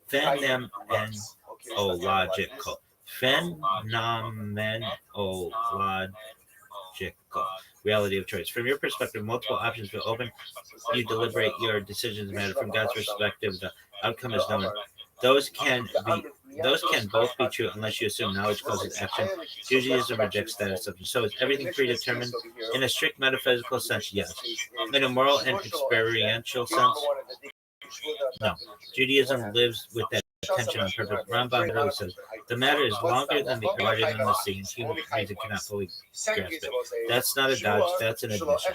The most honest formulation. If we were playing word games, the most accurate Jewish phrase would be, human choice is determined by God, but experienced as free and judged as free. Those are the two cases. Judaism keeps the word free will because the experience is real. Responsibility depends on its society and its will collapse without it. But philosophically, you're right. It's not free in an absolute sense. That extra word. Still man this for me that you could say predetermined will. That extra word. What did that extra Because word say? What did it do? even if you say that it's split up each of humans the are free in making the choice, God still knows what the answer is. They're saying in this case, where a person says, oh, okay, now you're telling me I can absolutely steal on your argument, so it's as strong and airtight as possible. Let's go step by step. First one, God is omniscient. By definition, God knows all past, present, and future events. That includes every human decision before it happens. Premise to it, knowledge implies inevitability. If God already knows the outcome of every choice, whatever we decide is already accounted for in God's knowledge. In other words, we could not have chosen differently because if we had, God's knowledge would have been wrong. But God cannot be wrong. Premise 3. Omnipotence reinforces determinism. God not only knows everything, but controls all forces in the universe, including the circumstances of your birth, environment, abilities, and life events. Those factors shape or constrain our decisions, thus even deliberations within God's causal framework. Premise 4. Consequence for human choice. Given premises 1 to 3, the set of possible choices that a human can actually make is entirely determined by God. Our sense of deliberation or choice is phenomenological, not metaphysically free. Premise 5. Free will is strictly speaking illusory. Free will, in the sense of doing something outside of all causal or divine knowledge power, is logically impossible. Therefore, it would be more accurate to call human choice predetermined because every outcome follows from God's omniscience and omnipotence. Stillman conclusion: all human actions are predetermined by God's knowledge and control, even if humans experience them as free. Any claim of absolute free will is incompatible with true omniscience and omnipotence. Optional nuance for debate. You could even add free is epistemic and metaphysical. Humans are free in the sense of not knowing the outcome themselves. From God's perspective, the outcome is already fixed. Hence, the term predetermined is more accurate than free will. Okay, I can live with that. Is there anything else you wanted to say? Yeah. But again, I will say You're maybe fine. like these items Go fuck yourself. the exact measure, but more than these amounts, less than these amounts, ultimately again, he would be able to drink. Now they will say what he could have said is a shvua that I won't drink from these types, from this min. The Dilma min elu udalo shasina. Ihu gufai shasina. We'll say, but if that were the case, then maybe ultimately I would infer from that it's only It's a reality when it's real. Guys, this is our article podcast. This is an intervention. It's going to stop wrestling in the future. No, please. By the way, put up to the most there's a caveat. And this is the problem with George. If they're making cuts, like people who there's no future, like NFL, you don't want to make cuts. Where this man is getting peer pressure to drink. He just decided that I'm going to because that's separating him to drink. So I don't know. Both is just taking Yair and son of the ultimately, they were friends of telling him, come drink with us wine, oil, honey. The higher Lomar, and it will say, what's happening? This guy, the guy in our mission, does not want to drink with his friends.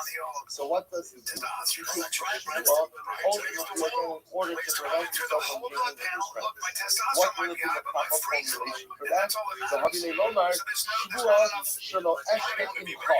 He could have just said, I take a Shvua, but I'm not going to drink it. It was like that would have accomplished that. Again, what does he say? Yain B'Shemen Mizbash. It looks like this is a dream in the body different. So like, there's a very similar right here with two people away.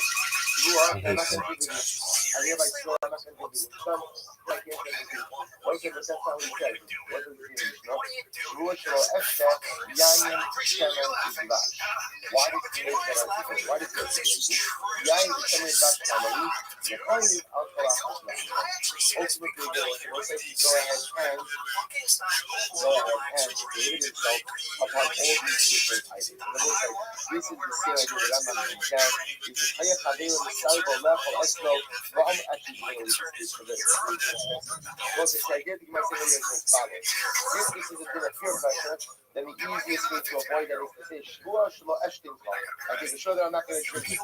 The fact that he says Shvua Shelo Eshtin Yain Shem L'Bas is unnecessary to really interpret it. When he goes in and says that it's how do you interpret that? They interpret it as a bona fide Shvua, and the fact that what?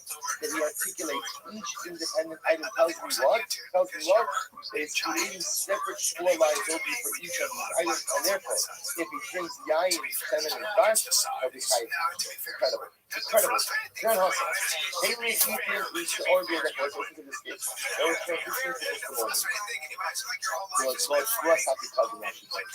What does Shvua Satikadin mean? That if I say that I deposited something with you, and you claim you don't have it, I could force you to take your Shvua. It's case. John Hustle. That's what we learned there. Daily eating return the person who is the I go to Ruvain. I gave you my body and myself to hold for me, right? To hold for me. Hold for me. And what happens? And what say, Ruvain says, I swear I had none of your property. I had nothing of yours. And once it turns out that Ruvain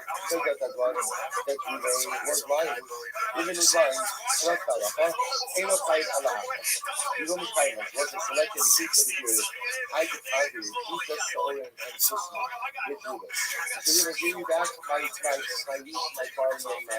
my skull. And what happens? Ruvain says, I have nothing of yours. And then it turns out that he's lying. He's only chayiv once. He's only chayiv once. Most of that, what's the novelty in this? The novelty, of course, is Jewish Kokar, he ultimately denied three different things. Right? Wheat, barley, and salt. And yet, he's only going to be chayiv once. However, if Ruvain says, Shvua She'ila Chabiyadi, we did this or the Christmas. Well, let's say, if Ruvain were to say, I swear, I don't have your Shita, I don't have your Seorah, I don't have your Christmas, then what? I chayiv al kol achas v'achas. Then I will say, you will be chayiv for each and every one. Why? Because in that case, what's happened? He's specifically articulating the denial of each and every item independently. This is general denial. I have nothing of yours. Okay, it turns out that he's lying, he's chayiv once. If he makes the item specific denial, I don't have your eating, I don't have your Seorah, I don't have your Christmas, then he's going to be chayiv for each and every one. The Amar of Yochanan says, after the pizza which Kulam is direct. And also, even a pizza from each of them, ultimately combined. Pizza is actually what it is. Pizza from Kulam is direct. What's actually by the top of back, it's only about 5 lines into the first line. Pizza from Kulam is direct. What Kaibo al Shua, the law al Kol Achas Ba'achas, and the Kaibo al Kol Achas. This is actually quite interesting. The Yochanan Rabbi Yochanan says that even if there's only a little less than a pita from each of them, when you combine all of them, it turns out to be a pita's worth of a claim. They ultimately combine. So what the lesson over here is, even though each independent item of each denied was less than a shava pita, if combined they become a shava pita, then ultimately again we will be tired of the denial of that pita. Pligi barat acham Rabbi. Barat Rabbi idea.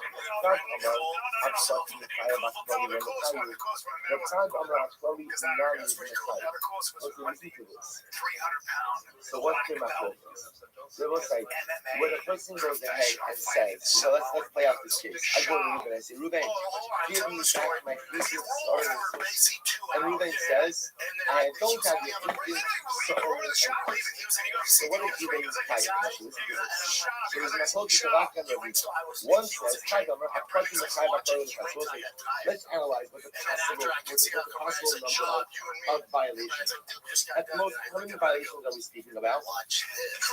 4. And I'll tell you why. Right? No, sorry, right? 4. And I'll tell you why. The 3, denial for wheat, denial for eating, denial for sovereign, denial for kusma. There's also possible of 4, which is what they will say, a general denial that I owe you nothing. So let's say, so the shayla is in this case where Reuben goes in and he says, I don't have your pizza, I don't have your son, I don't have your kusma. What is he chayiv?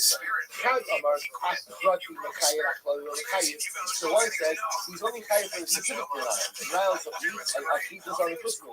But the clothing, the quote-unquote general denial, which is about the denial that I have nothing of yours, ultimately, again, he's not going to be chayiv. But the other opinion says, only non-mechayiv. The other thing I also said that no, he's going to be chayiv three for the specific denials and one for the general denial. That was like now the ideal here, the interesting solution over here is the general denial is not even really explicitly articulated. It's just understood, right? If Reuven says, I don't owe you anything, I don't owe you, so I don't owe you personally, what he's essentially saying is, I owe you nothing. I owe you nothing. So if the chayiv three, the chayiv four, it's something from Machlok. Chachamai. What about you? I think you got you. Chachamai. Nicht banani of Achad Rabin and Mashis and the Chayv Dalit. Chazak. Ashla Ochal. Utlosa Acherisa of the Chazak. So again, it's showing you every year. What about the characters? What about the artists of us? And ultimately, we're back to Shmuas Ochi, right? Back to Shmuas Ochi. Where a person goes down and they say, Shmuas Shema Ocha Has Eated, Has Sa'orin, Has Christmas, and they go and they eat all three. Will you be chayiv three things? Will you be chayiv four things? Or you violated each of the shuas, but are you also chayiv a fourth? Amarava Hafi Hashta, so you must Hafi Hashta, Hashta, and the chayiv Hashta, although in the chayiv Hashta, so we'll say it's different. You must say you're mixing and matching shuas. This piece of the other say, by me and moving a little bit denying, and he has to be in mind, that's called shuas have to cover. That's called the shua regarding an item that was deposited with someone for safekeeping. I gave Reuven my Eden, Sa'orin, and Chusman. I demanded back. He says, I don't have your Eden, I don't have your son, I don't have your Chusman. So it's in that case, Hassam, Mechayev Akvalo, and Mechayev Akvata.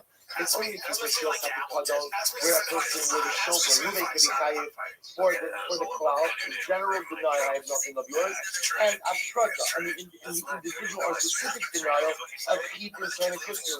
The whole see Mishtaba, the Hadi Mishtaba, Mechayev Tarki. But we'll say in that case, if Reuven swears, I swear, I don't have your Eden, I swear, I don't have your soul, I swear I don't have your Eden, and then what's the most right? He's chayiv those words. Isa Gadaita, Isa the cloud, Akvatia, my Mechayev, Mishpala only. We'll say here from the source of our Mishnah. If we say that there's a general shua, then by definition, all of these specific items are included in the general shua. In which case, again, then what we'll say, then we're going to go ahead and specifically articulate as Eden, as Kusmin, as Sa'orin. What you're doing is you're swearing upon something that is already what we call Mushra Ba'omer, in which case, one would not be high. So look at this is actually so distinct distinction or what the Gemara is making. This incredibly profound distinction that was that the nice again when it comes to Shua Sakishaga, when it comes to a Shua ultimately again regarding an item that was deposited in people. So we'll say in that case ultimately we can say that a person can be high for individual Shuas and a global more general Shua as well. But what we call Shua deeply, which is the Shua ultimately again of our Mishnah, we'll say once you get considered as a general Shua that covers everything, then by definition what? There is no room for individual Shua to evolve upon that original global Shua. There's a much difference Machlokes about what we call the Shlali and Tati by Shuas is just a Machlokes by Shuas Happy Kadon, but does not apply by the Shuas deeply of our Mishnah. But says the Mashur Shua Ochal, I'll do the Machlokes. What you just said seems to be inherently contradictory. I'll do the Machlokes. On your Shua Shua Ochal, the Ochal Ochal so we just said before as well. If a person if a person takes a shua not to eat something, okay, what can you say? First case the Mishnah said, if I take a shua not to eat, and then what? What happens? I end up eating or drinking things they're not good for consumption. What's talacha? What's talacha? Potter. Then I see you said later on, Shavut in the Mishnah, Shavut Shema Ocha v'Ocha Levewa Sheva Tzatzim v'Ramasim Chaim. But if I take a shua not to eat, or the one that was said, I go ahead and I eat Levewa Sheva Tzatzim v'Ramasim, all these non-kosher items, then I'm chayiv. It says the Gemara, my shna neisha depater, and my shna seek the kaita. What's that? The assumption is that Levewa Sheva Tzatzim v'Ramasim are what? Also, inam lu'iyim la'achila. Are not good for consumption.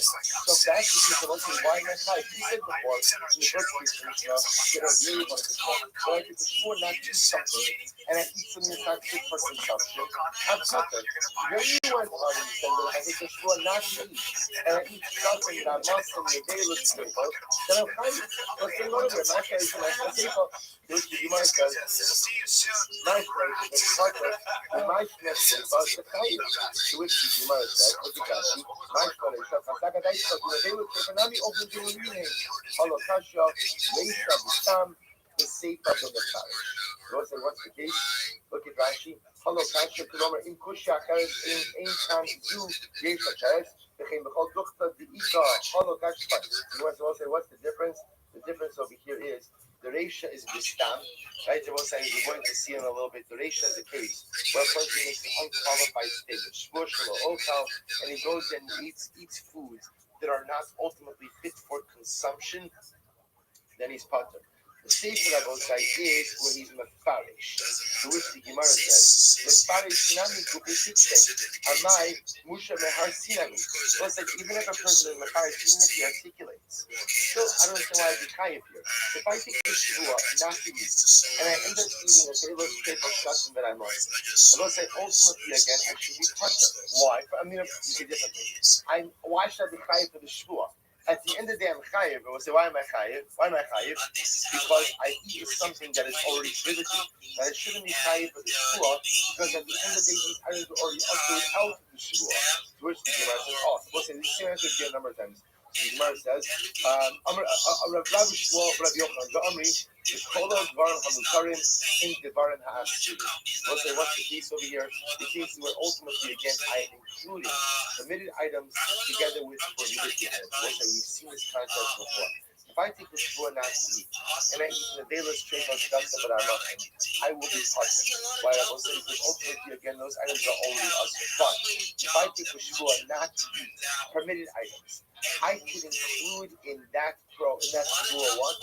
Prohibited items also. It's called a shvua kolel. It's called a shvua which includes items. Meaning once I'm taking a shvua that develops upon permitted things, that shvua is to also develop upon prohibited things.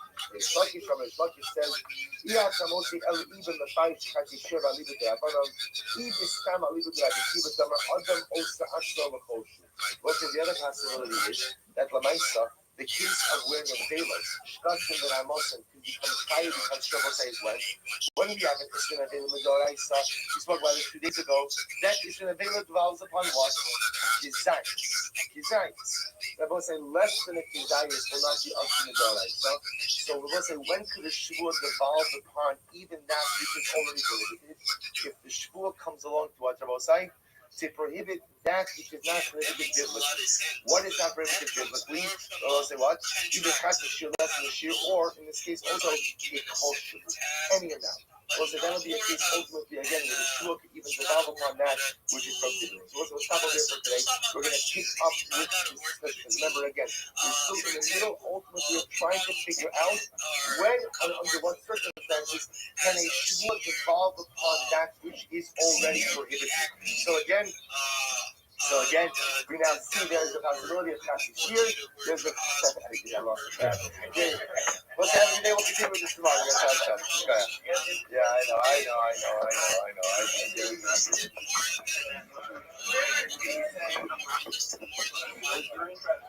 Yes, absolutely. You. A bit of cybersecurity, web development, UI UX, which is also great because I can help a lot of people get various jobs. All right, everyone. Good morning. Let us begin by thanking all of our sponsors for this morning's share today. Our annual calendar sponsor, those who talk about itself. We're dedicating all the Schumann trust us this year as a host to the Southern College. All of our color sponsors for the month of ER, Shmuel Rabbi Karatkin, Le'ilin Nishmas Shmuel's father, Lipa Ben Yecheskel HaKoy Zechon Yebracha Lipa learning sponsor, Henry Jacob Vincent, memory of his daughter, Shifa Zechon Yebracha Bas Hanadina, and our Dasumi sponsor for today, Benny Goldberg, in memory of his mother, Peggy Goldberg, Sega Rezel Bas Yaakov. We hope that in the marriage of our Talmud Torah, all of them are Slav and Aliyah, the families in your Chama, all of those who are traveling through Holy Yisrael, which brought us to nurture and bring home all of our hostages and our holy soldiers to be successful with all of Master. But with that, let us know a lot to do today, Baruch Hashem. Is that it's Chaf Aleph 21, and you're picking up Meretz Hashem on Chaf Amud Beis 20b, 16 lines down from the top.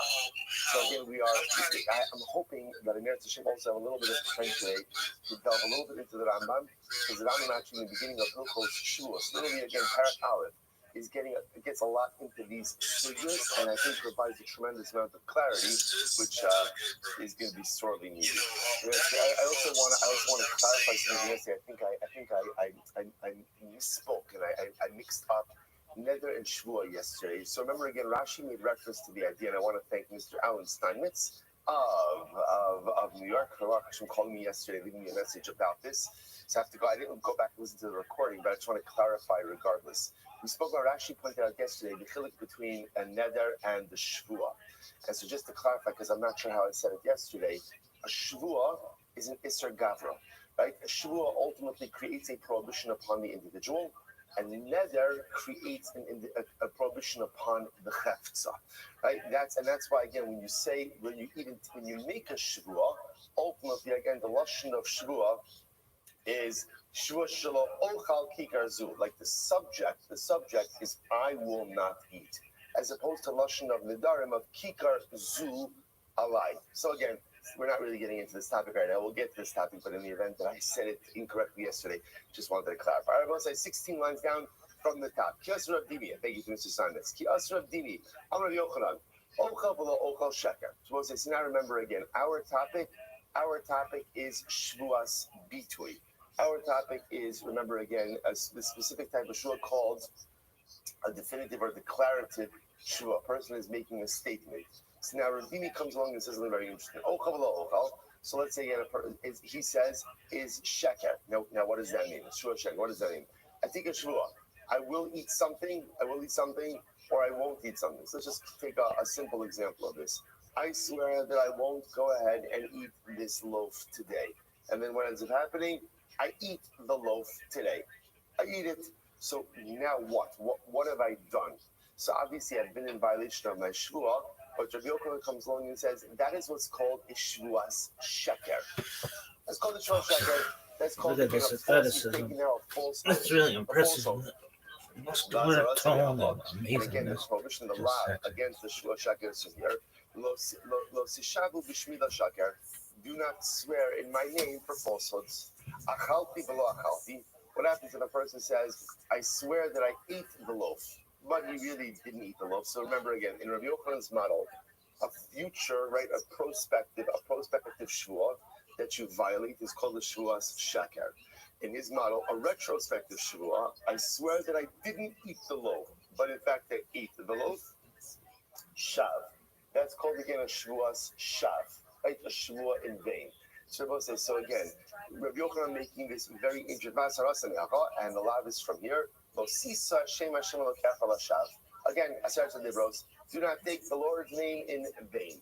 So it's a very, very important model over here. So again, if I go ahead and I violate the shvuas bitui, that is prospective, future-oriented, that is called the shvuas sheker. If I go ahead and I violate a retrospective shvua, I swear that I did not eat the loaf, but I did eat the loaf, that's called a shvuas shav. Now, what's the difference between a shvuas sheker and a shvuas shav?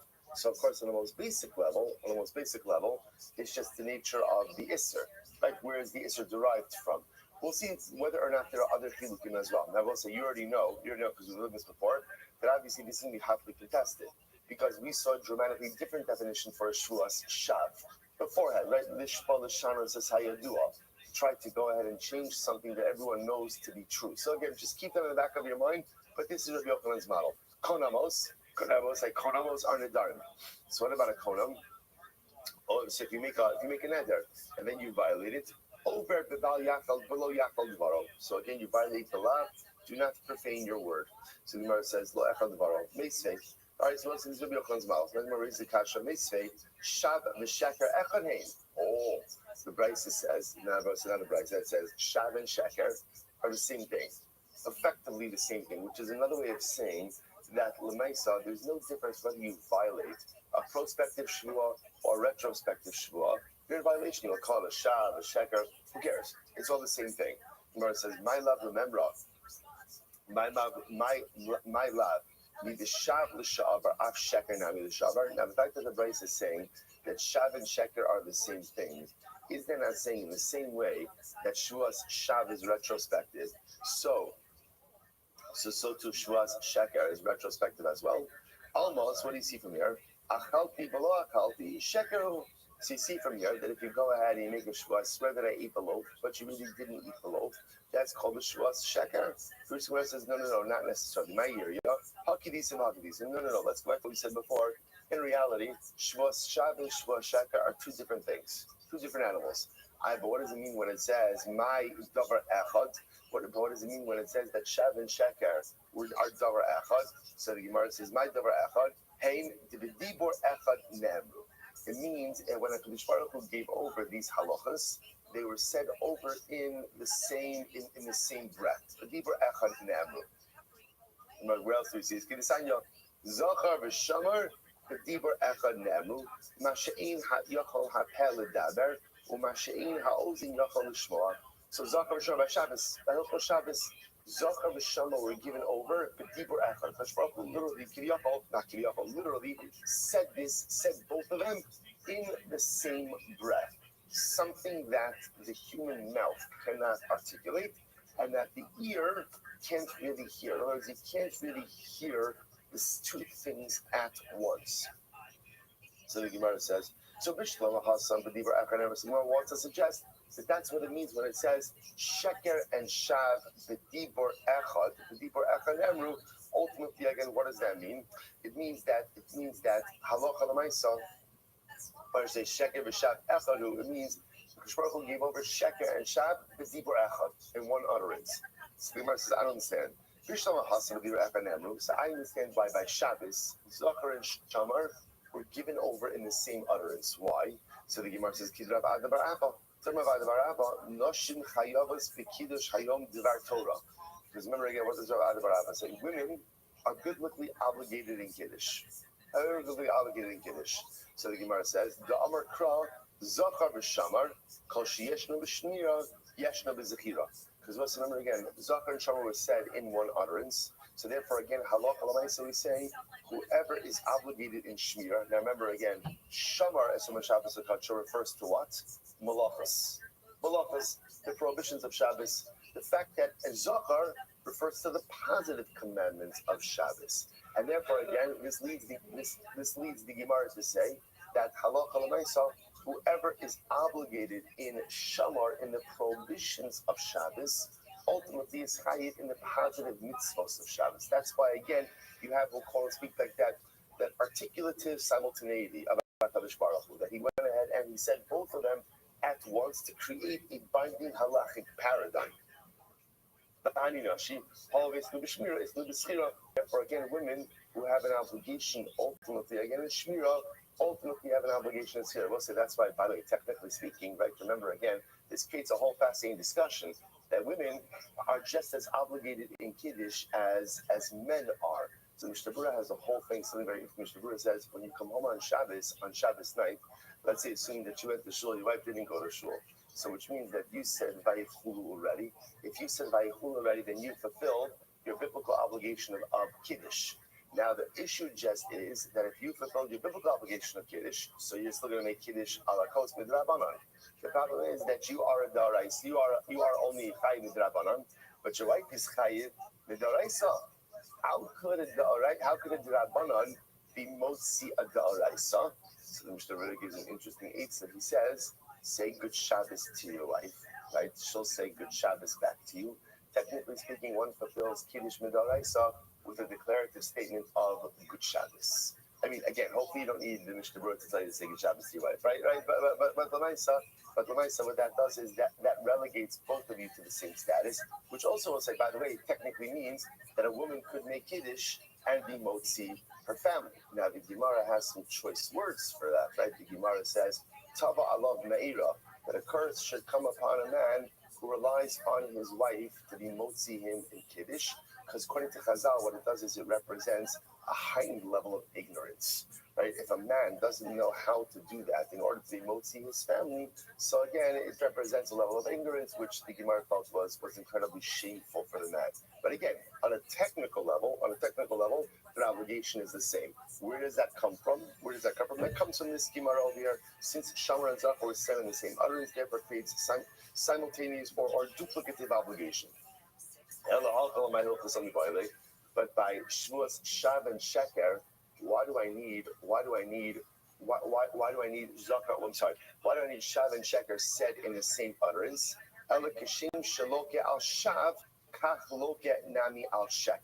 So you're right. So rather, when the Brisa says that Shav and Sheker are davar echad, what it means is they have shared liability.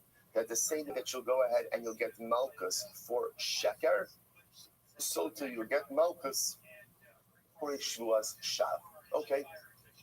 And I will say, by the way, what's interesting is, remember, we haven't really been talking about malchus. What have we been talking about? We've been talking about karbanos, right? So where does malchus come up in the world of Shavuos? Intentional violation, right? Whereas the karban we'll talk about this more, but here in this context, a malchus will come for intentional violation of a Shavuot. Incredible. So you should just know the Baal Shem Tov HaKadosh has a beautiful idea. He says this idea of kol shi yeshno b'shmira, yeshno b'zechira. He says something amazing. He says any person who is careful with his neshama, person who's careful to watch himself from Aveira, to watch himself from just, we'll say every single time we commit, and we know this from our own experiences, every single time I commit an Aveira, I'm fundamentally changing myself. Right? It's like a shtickle, like rolling in the mud. I'm still good, I'm still holy, I'm still beautiful, I'm still wonderful, but the Maisa, I'm rolling in the mud a little bit. And what that does is it compromises the self. And the problem when I compromise the self is it has an impact on all of the other appendages of my ruchnius. Right? So we know this. If I commit an Aveira, my davening is not the same. My learning is not the same. Nothing is the same because I've been compromised. Again, Baruch Hashem, the good news is I can always rebound, but I'm compromised. The kli, the utensil, the vessel is compromised. So Baal Shem Tov says sometimes and this resonates, I think, with particular importance for us. This is one of the hardest things that we often encounter in our Yiddishkeit is retention of our learning. Nothing speaks for daf younger Jew like this, right? We love the daf, but one of the most frustrating parts of the daf is retention. So Baal Shem Tov says, so what's the secret to retention? Get ready for this. Kol sheyeshno b'shmira, yeshno b'zechira. Whoever is careful with his self, whoever is careful with his kli, I'm careful. I'm shomer, shmira. I'm careful that I try not to commit averos. I try to keep myself in a state of spiritual purity. I try to make sure that my personalistic utensil is fit for use. I try to avoid whatever things that are compromised to that. Yeshna b'shmira, yeshna b'sfira. I'll have an easier time retaining my learning. Why? Because the personalistic kli, the personalistic utensil, is in the right state.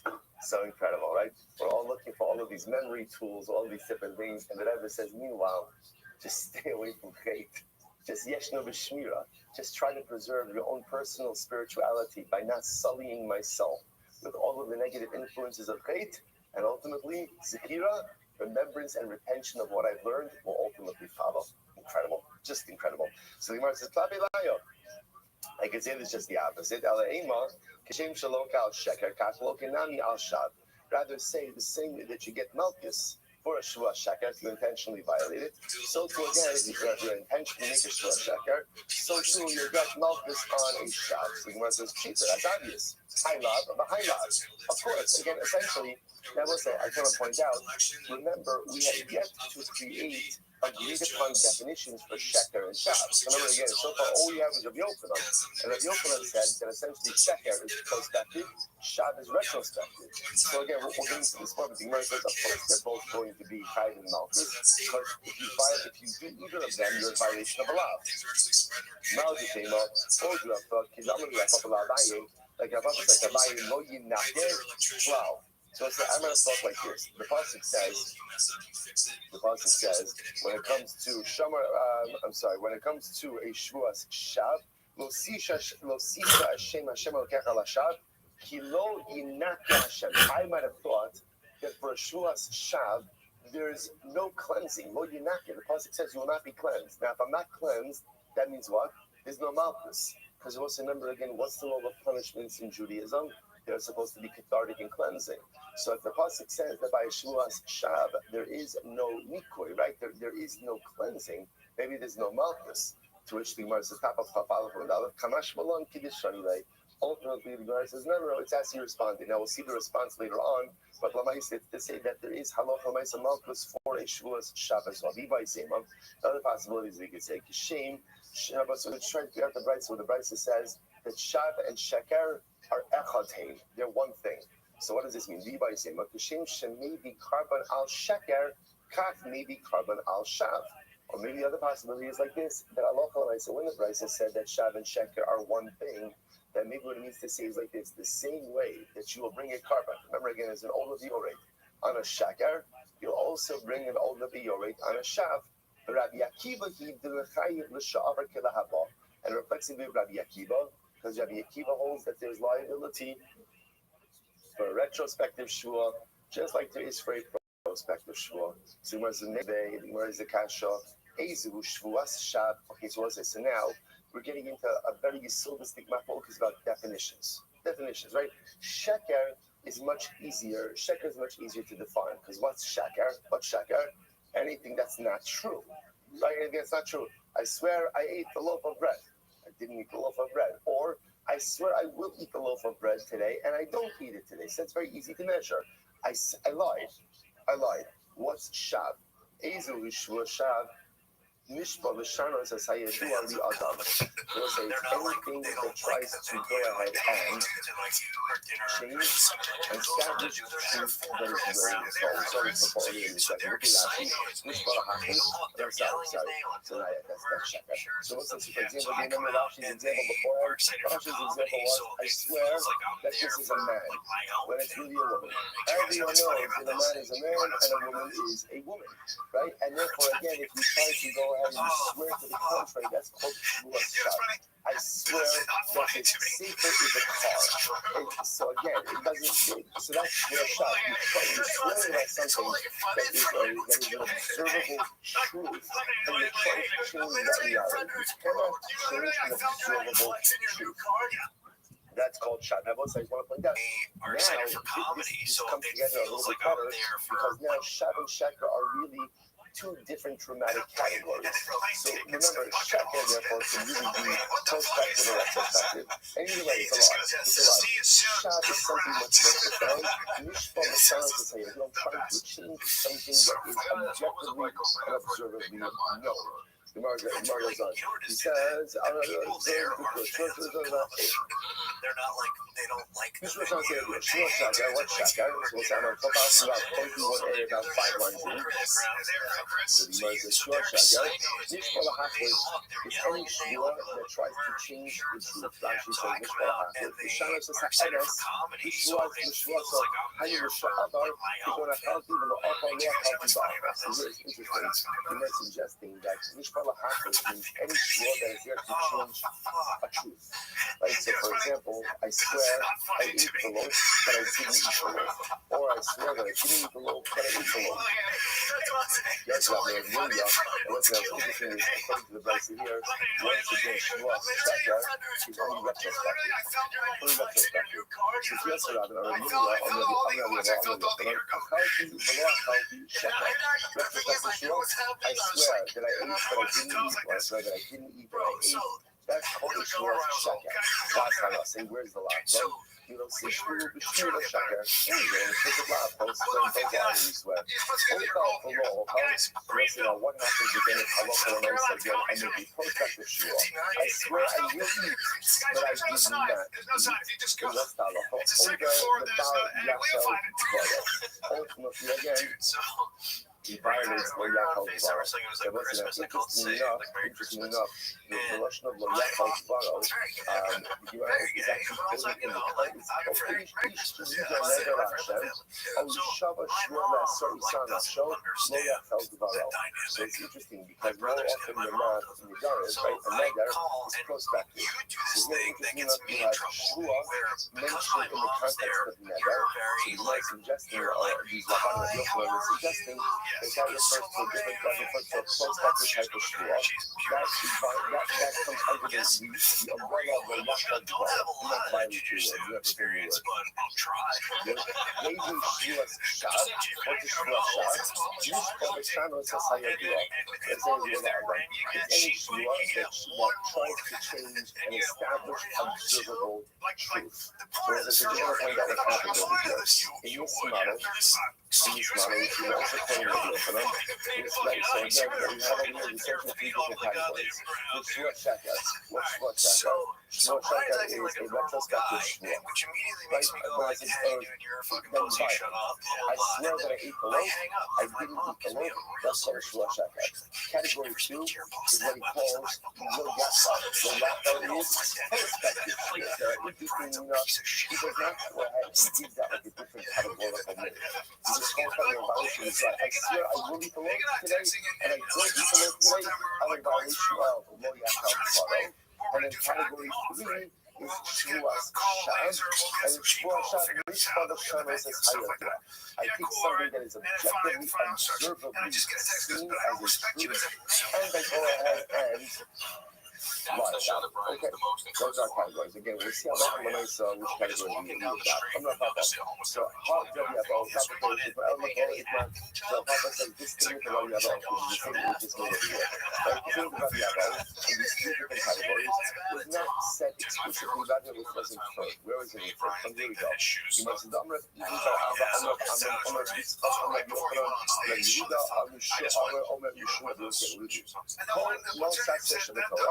not Sheish, but nice and local. This is one of these nice places. Probably a good place. So, what do you say? Any voice I say in the Torah, like any prohibition in the Torah, is that is a lot Sheish, but nice. That's what it's about to unlock this place. Any lot Sheish, but nice. Any lot that has with it an action, what's that love? You get my straightforward, right? I eat the cheeseburger, it's not. It's a lot of meat for myself. Okay, pretty much the shit for myself. What if you do a lot of ultimate organ that doesn't have a nice? So, you look at them, you look at muscles, and that is the general reason. Any lot of shit for myself, any looking at love. There's no love for the prohibition of the violation of such a lot. There are a number of exceptions. Number one. Yeah, unless you do it to yourself, swearing. it's not really Because remember, swearing has no myself, but yet nevertheless, again, there's going to be malchus for intentional violation. You may marry, right, which means substituting one sacrificial animal for another. Again, no technical myself, but again, still malchus. Mikalo escabelo b'shem. Or you curse your friend, who is not such a good friend, but you curse your friend with the name of HaKadosh Baruch. Okay, so these are the exceptions to the general. The principle is la sheyish for myself, la she'in for myself, with the exception of these cases. Now, you know the case of Mishpah, how do you know that if you swear, right, I will say some of the cases where I swear and I either intentionally falsely or intentionally violate the shua. How do I know that halacha l'maisa? The halacha l'maisa, there is malchus for such an act. On the look of Rashbi, the representative Rashbi, Amakra, Losisa, Shem Hashem L'Kecha L'Shad, Shilo Yinachet. Because it said, do not take Hashem's name in vain, because you will not be cleansed. The Gemara says, Bezdin Shamala Eminaki himself. What it means is, Bezdin Shamala, the heavenly court, will not absolve you of this serious transgression. About Bezdin Shamata, Malkin also Eminaki himself. Bezdin Shamata will in fact cleanse you. And once over again, how does Bezdin Shamata cleanse you? How do they cleanse you? Malchus. The punishment cleanses you. So you must only have a value. I don't say how do you know that? You're not. Maybe it's very possible to say Lo Yinaka Klau. They really need to say it like this. No, you'll not be cleansed at all. Maybe that's what it means. But maybe Lo Yinaka means that you take a Shuas, a Shuas, a Shuas shot, right? If you take an ocean ring, just unlike culpability, you'll never be cleansed. Never be cleansed. Someone says, well, you should see Lo Yinaka to the Kaaba. If it would have just said Lo Yinaka, then I would agree. No cleansing process. The great severity of such a prohibition. It's possible to say, Lo Yinaka Hashem. But it's not the Pasuk says. The Pasuk says, Lo Sisha, Lo Sisa, Hashem Hashem Lokach Alashas. Lo Yinaka Hashem, Hashem will not cleanse you. Hashem will not cleanse you. You must wait in there. Hashem will give him out there. Hashem doesn't absolve you. Aval Beitin Shalmata, Aval Beitin Shalmata, Malki also, Malki also. But the human court, the earthly court, will go ahead and give you Malchus and will absolve you. Okay, so what do you see from there? This is case number one. That Shua, Shad, Shua, ultimately, even though it's a lot of She'in Bo Maisa, right? It's a lot because remember, Debo's out of Maisa, you still get Malchus for intentional violation of Yeshua. Okay, next. Ashki from Shua Shad. That's a Shua Shad. Which of us, you remember, what's our definition of a Shua Shad? Let's assume that we're going with the latest definition of Rabbi Avol, which is Mishpah Rishayim T'Sayadiyah. You're trying to change something that is a clearly observable truth that everyone knows. Shua Sheker, Minalam. How do you know about a Shua Sheker? And remember, what's going to be our definition of Sheker? What's our definition of Sheker? We're assuming that a Sheker is either again you're lying, prospectively or retrospectively, either way you're lying. How do I know that a Shua Sheker also gets Malchus if you intentionally? Right, if you take the Shua Sheker, Minalam, if you're on the Omar, Lashav, Shtei Pam. The pasuk itself says Lashav twice. Right, it's again. Sisa Hashem Hashem Lashav. Kilo Yinaki Hashem Hashem Yisa Shmo Lashav. So it says Shav twice. What's the alien in Shua Shav? So again, I only need one Shav for Shua Shav. That's what I do the other way. Today, we use the Shua Sheker. Give it the Shua Sheker, and to say that Malchus, like the Shua Shav is high Malchus, so the Shua Sheker is high Malchus as well. Incredible. But how do you get up here? That we're not wondering about this. He said, high Shua Sheker should be done. What is the case of Shua Sheker? So remember again, just right now definitional. We're just trying to figure out ultimately again what all of this is. The high Shua Sheker has been done. If you want to say that it's a piece of, I swear that I will not eat. Prospective share. I swear that I will not eat. And that he can't eat because that's a lot to use for my So again, it makes sense that that's taken off. This is about why. Because again, it was put on the normal rule, and then he allowed to use for my so that makes sense. We get off the spot. The Alabama two options, remember again, so it's all trying to do. Right, the rights is stuff to take, what's the principle? Call up chief for my looking a lot. In the lights, looking a lot. If you don't need a prohibition, as long as you has an action attached to it, you get Malchus. No action, no Malchus, with the exception of a number of cases. Which case is an exception? Shua. So now we're trying to figure out the case of Shua that doesn't have a Maisa and will get Malchus. If you tell me that it's a prospective Shua, I swear that I won't eat, and I do eat, and of course it makes sense that I get Malchus. So that's why, because I did not. Now let's on the Shua She'okal V'lo.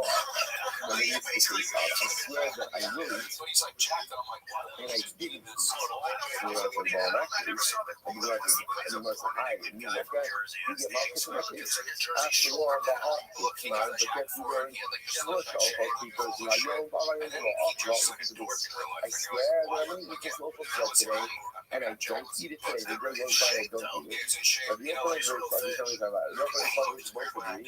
You do not get Malchus in such a scenario.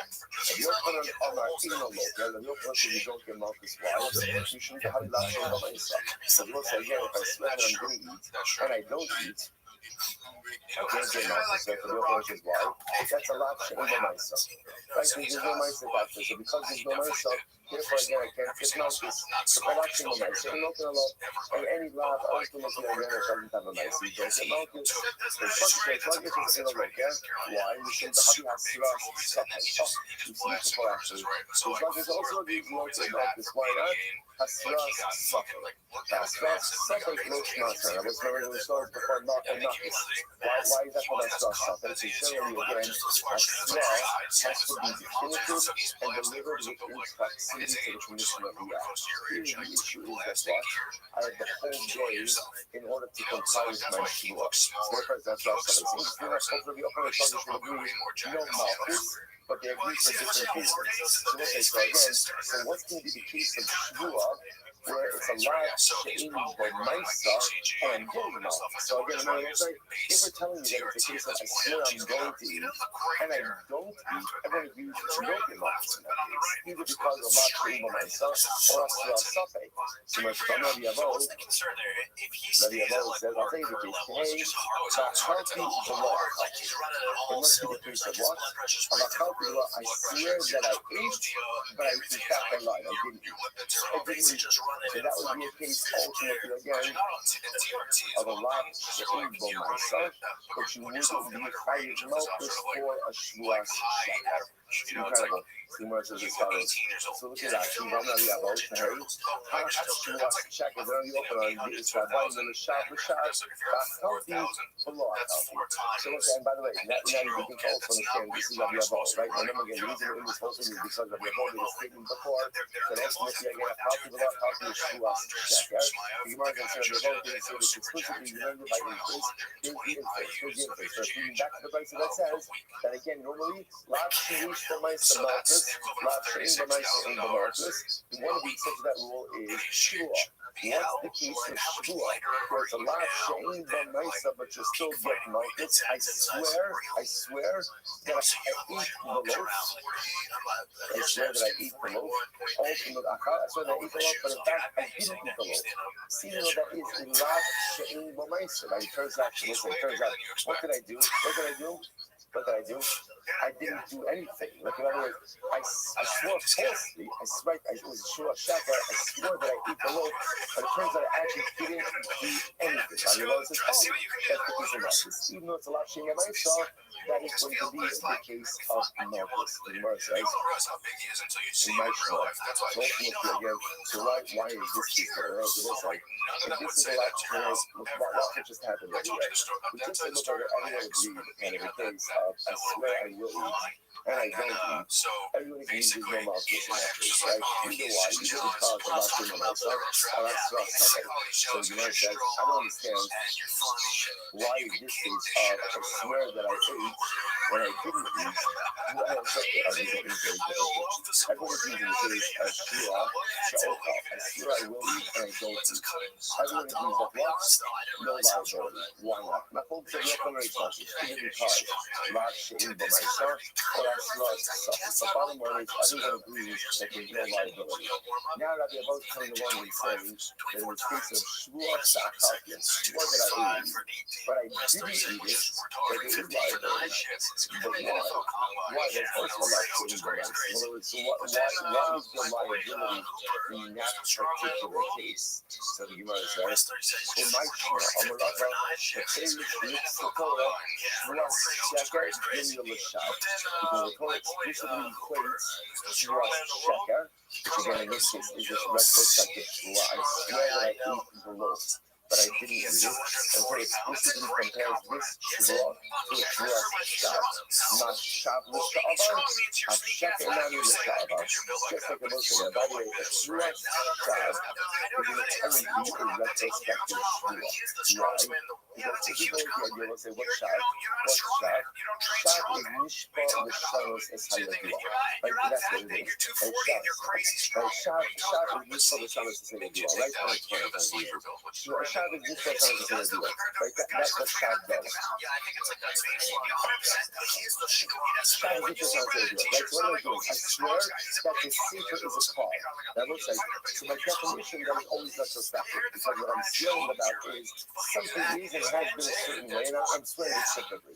So therefore it's very interesting. So the Gemara says, what Rabbi Yavo says, the fellowship of Torah, Shvuah Sheker B'nei Shav.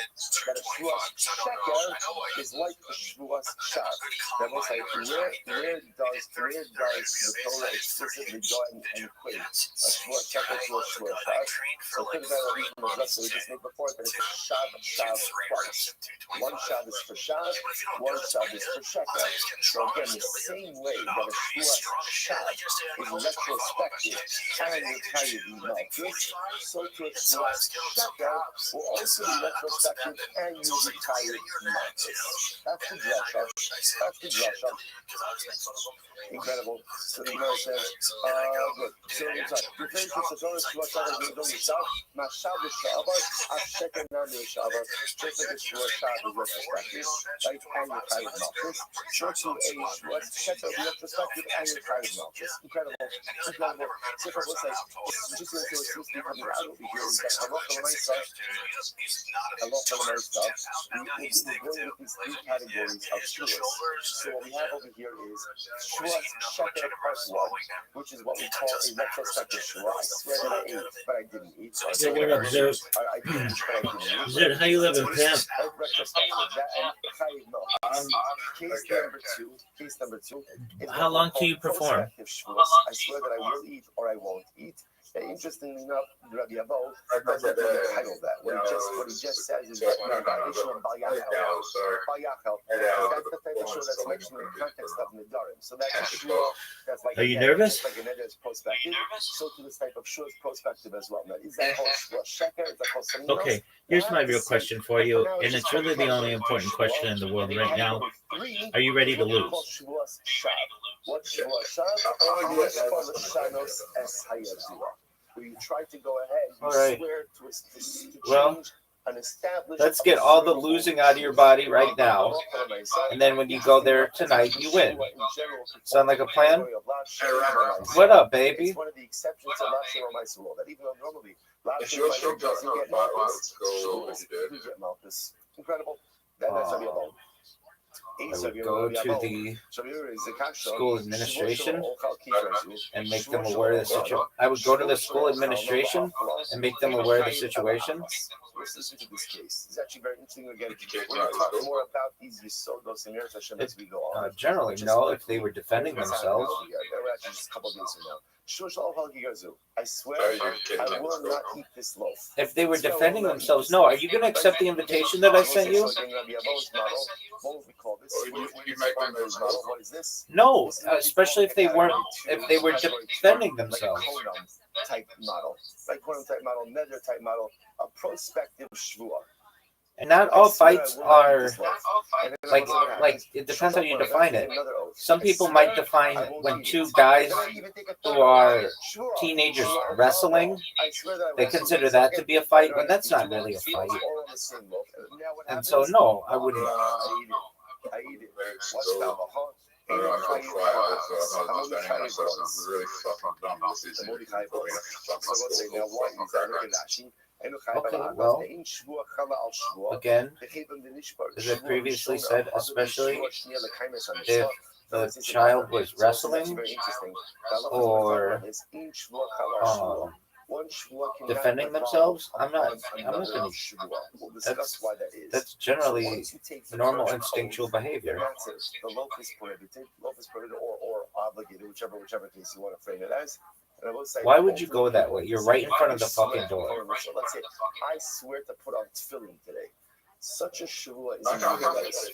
Why? Yes, you can. Because since I'm already obligated to do so, I mean, you just helped me, big dog. Obligated to do is a meaningless shvuah. So no, I didn't actually. I made it right through.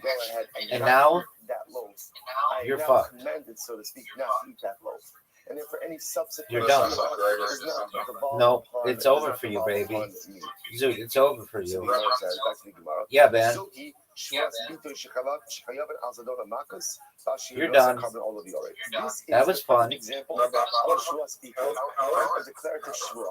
Declarative Shua, where if you violate this How Shua is who? intentionally, you'll get Malchus. And if you go ahead and violate Shua unintentionally, you will have He does a lot of arenas, That's it. and women think he's good looking. And And good looking plus funny is a deadly combination. Interestingly enough, what is the paradigmatic example? Is a prospective Shua. So, what do you see from here? Zohi, when it says this is the. All right, well, I didn't say you had to suck his dick. First part on the bottom, it must be coming to exclude ultimately again a retrospective Shua, where if you were to make the Shua intentionally violated, you might get Malchus. Yes, sir. So what do you see from here?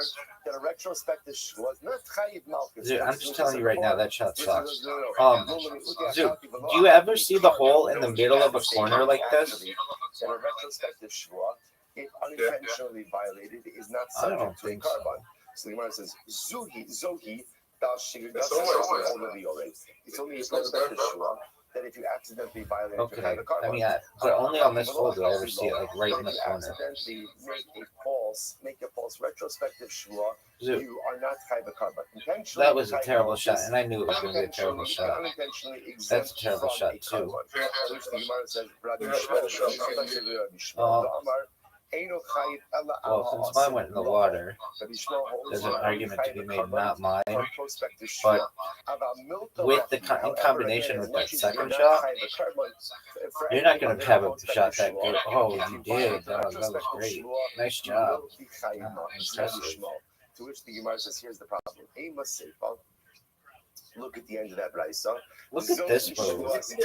Look at this move, Zeus. Look at this move. Look what I just did to you. The brisa says, this is the example of a shua. I fucked you. I fucked you. With the shah, we're going ahead and operating with our basic definition that we saw before. You're going to hit that chicken, dog. If you violated it, if you intentionally make a shua shad, you get malchus. And for shogeg, you're pater. Shogeg, you're pater. There's no carbon over the yore by a shua shad. Zohi lemeutemai. What up, baby? Dog, it's 2-0. 2-1. I'm not worried. That you don't get Malchus. No one remembers that. That's never happened. No, what it means is No, not to. Maybe I think I did one time. Retrospective shvua. Maybe. Hit my ball. Hit my ball. Accidental violation, you will be chayv. Stop. Too fast. You fucking whether or not one is chayiv. What are you talking retrospective shua? Rabbi Shmuel says you're not. Rabbi Akiva says you are. Mercy, 1 second. Here's the problem. It's now based on as you just said before that the Reisha reflects Rabbi Shmuel. So the Gemara says Rabbi Shmuel say Rabbi Akiva. Your shot was garbage. We never like attributing the Reisha and Sefer to two different opinions. The Gemara says no, not a problem. Kulu Rabbi Akiva. In reality, both the Reisha and Sefer Rabbi Akiva. Dude, why would you have such a bad shot? The Reisha is not coming to exclude a retrospective shua from carbon. Dude, are you ready for one of the greatest shots in the history of humankind? It's coming to exclude ultimately again the case of Ochal, and I didn't eat from the case of Malchus. About carbon, Mechayit. But ultimately there was still carbonic liability. So why the difference? In other words, why the distinction between the two cases? Because it makes sense if we're dealing with the prospective shua, then she's coming to exclude the case of prospective shua from liability. Does it make sense that if we're talking about again a prospective shua, that we're coming to go ahead and exclude? Dude, are you gonna go? Retrospective, that doesn't make sense. Okay, so we'll say, so what are we left with over here? So what we're left with over here, we'll say, it's a great question. Dude, make it. He's still struggling to figure out our shua categories, right? Here's what I do know, right? What I do know That's right a terrible now shot, and everybody knows it. Be good. And it wasn't. What I don't know is what exactly falls into these categories. Do you recognize that you based on the last lost model, this game. So Rabbi Ava's model. So what I have over here is It's over for you, baby. Rabbi Ava's model is It's over for you. Is Nishpa You did not. I'm trying to choose something that is an objectively visible and Dude, you're gonna lose. A man is a And it's gonna be a pretty easy win for me. You just can't do that. That's culture. I'm not gonna really have to try. So interesting enough that Rabbi Dude, you're up. So Rabbi Ava's model, he has a retrospective shvua. That was awful. One of the worst shots that you could even have. I couldn't even like prospective shvua. Interestingly enough, he learns out from the attempt. category ultimately of midaris. So what is that? Your shot was awful. Where does prospective false over? Is that it was called terrible. Sheker? Is that called something else? It's no one knows, dog. Retrospective false oath. There's also prohibition to make a yes, it was. False oath. Is that called Shvua Sheker? Is that called something else? That's still lingering. Okay. We're going to get to that today. Rabbi, Riser, and Kanye West. No, Okay, that's fun. That's a cool This is very story. important to get clarity on this. So this is the Rambam. Do you know why? Parak Aleph al Tochos Shvuah. Serious. So actually, it happens to be. I'll send it out on the show because it happens to be a beautiful read and kind of allows everything to really settle for ourselves. So Rashi says as follows. Oh, look at the shot, Zoot. That was the best shot. That was amazing. Zoot, you got fucked. Dude, did you see that shot, dog? Keep going. Hit my ball. Thank you. So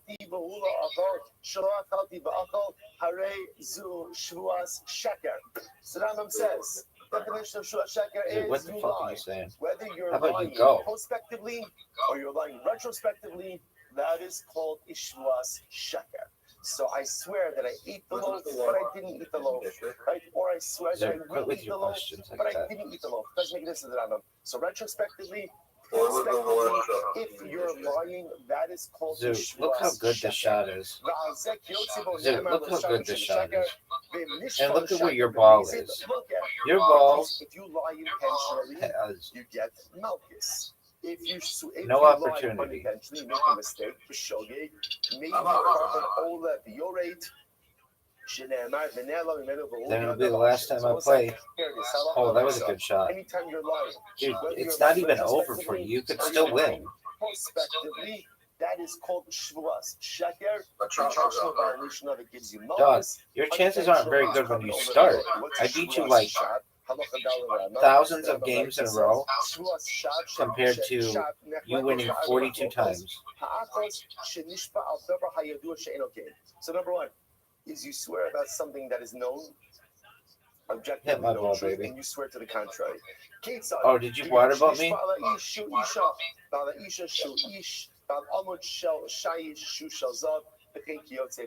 So that's our approach as well, or the Gemara's approach as well. That halacha l'maisa, again, anytime you have something that is an objectively known truth, and you swear to the contrary, that is called ishvuas shah. So Moshe says now we have a definition. Are you proud of that shot, Zoot? Anytime you lie, whether you're lying retrospectively or it turns out prospectively, halacha l'maisa shvuas sheker. That's short. Intentional violation of shvuas sheker. Malchus, unintentional. Are you ready for the greatest shot you've ever seen? A lot more here. Oh, but for man, now, that was it gives close. us our categorical clarity. Why are you doing that? Back to the Gemara. All right, you know what I'm saying? Let's stop over here. Back to the Gemara and stop over here. Okay, so let's say we're fine. We're absolutely on target. We have to get in that Rambam, end up there with clarity. Shkayak, everyone will pick up here tomorrow. More exciting sugyas ahead. Look how sick this shot is, Zoot. Zoot, are you seeing it? Did you see how good that shot was?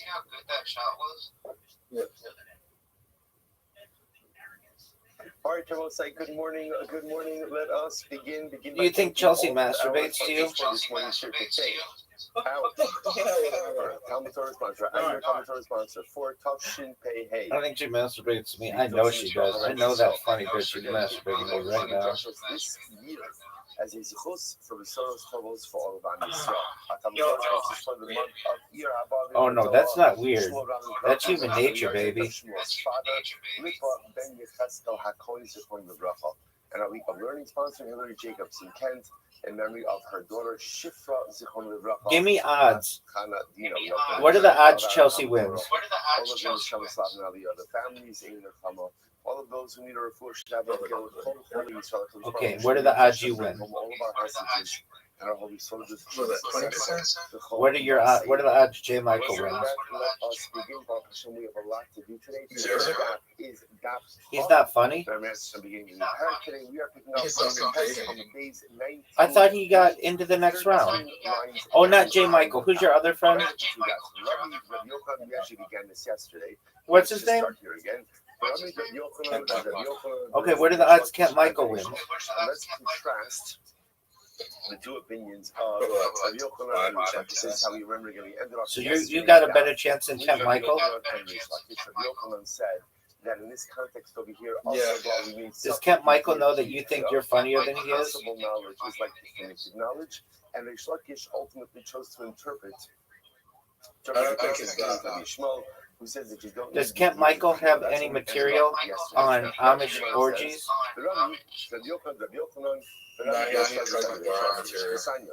Is it funny? Here's the case. I consume safek chelev. So, for example, there's a piece of meat in front of me. I am not sure which is prohibited. Is it? Let's hear it. Which is permitted? I consume it. There's a lapse of awareness. I eat it, right? And then afterwards, I know what I did. I realize what I did. Now, under normal circumstances, what would be the halacha for such a situation like that?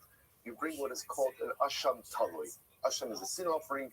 Talui means like possibilities. You bring, again, not a possible sin offering, but a sin offering for a possible infraction. So asham talui. In this case over here, in this case, what's unique is you did this twice. Or whatever. It could be 3 times, 4 times, whatever it is. So if you look at Rashi just a moment, Rashi says over here, okay, baby. All right, dude. Okay, that's all right. I want you to focus on your material. You are, baby.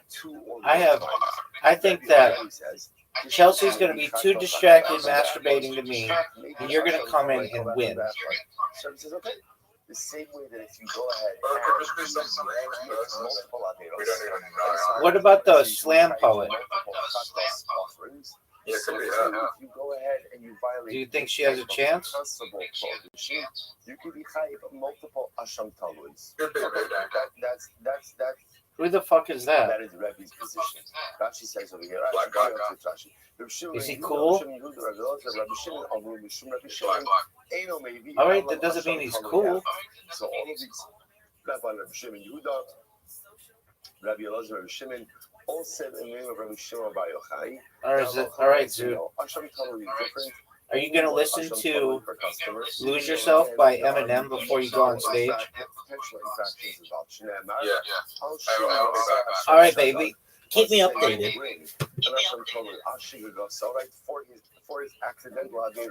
Is Zoot going to win? There is no fucking way in the entire world. So the way it's set up is the Torah goes ahead and highlights Shigos Harbe, many potential shkagos, but yet even for many potential shkagos, there's only one Asham Talui. So I want to point out something very interesting. If you notice, the machlokes is not in the Chattos case, right? Everyone agrees that if halacha l'maaseh you committed multiple averos, right? Multiple averos. Now, again, remember, the chat over here is it's not the ha'elam echad. Because remember, if you commit multiple averos in one lapse of awareness, especially if it's the same avera, how many times will be chayiv? Only once. The idea is everyone will agree that if you go ahead and you commit multiple averos, right? But in multiple ha'alamos, multiple lapses, there of course will be chatas liability for each and every one. The question is, in an asham talui case, is there multiple asham talui liability or not? Rabbi says yes. Rashbi says no. Rashbi says no. One asham talui per customer. Rish Lakish says, "Tam shana Rabbi gidios seikos mischalkos lechatos." Here Rabbi is saying that ultimately again would be a seikos, which means possible infractions, right? So multiple possible yidios to generate multiple carbonic liabilities. Rabbi Yochanan says, Kishim Shidias Vadai Ba'alma Mischalkos Lechatos. Rabbi Yochanan frames it a little bit differently. He says, in the same way in the world of Chatos, definitive knowledge creates multiple independent carbonic liabilities. Half Yidios Safek Mischalkos La'ashalos.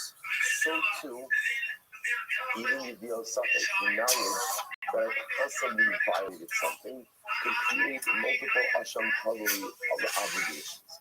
Whereas the Bishlam of Rabbi Yochanan Kasha was a so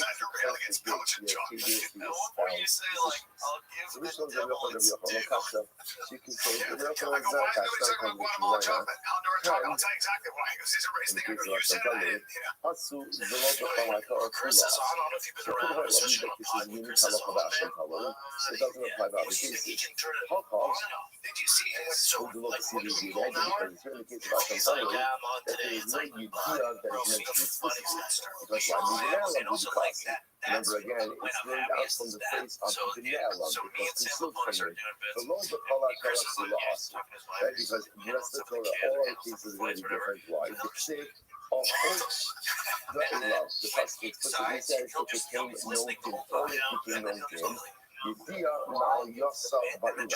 One requires definitive knowledge. However, it's Lakish, but according to Rish Lakish, and the multi-muslim Yishmael, look Rabbi, by Rish Lakish, instead of setting up a Rabbi Yishmael, why not establish a like Rabbi? How come I told you Rabbi Yishmael will buy you the Yibukula? To highlight the idea that Rabbi Yishmael does not require definitive knowledge on the front end in order to generate liability.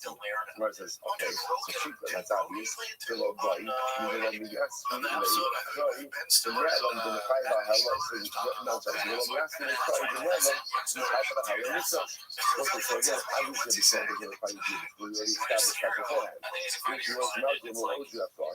If you let's play the cry, maybe the Shmuel doesn't want to need for you to be able to see that for a person, not about the Gemara to say, but maybe he has a tradition, like in the Surah, that you still require you to be able to see that, which the answer is Kamash Malon, no, that the Shmuel does not require you to be able to see that. Okay, so say, so Halakha myself, so Halakha myself, just in this case, just you know, the way just usually two ways.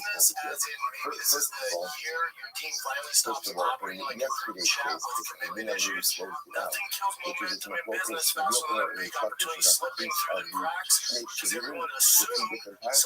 Just understand that Rabbi Yochanan holds Safek Yediyah Yediyah and Chakish Chakish.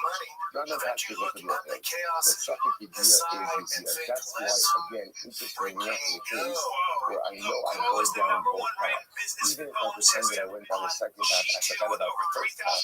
I won't call it nice that there will be asham talui.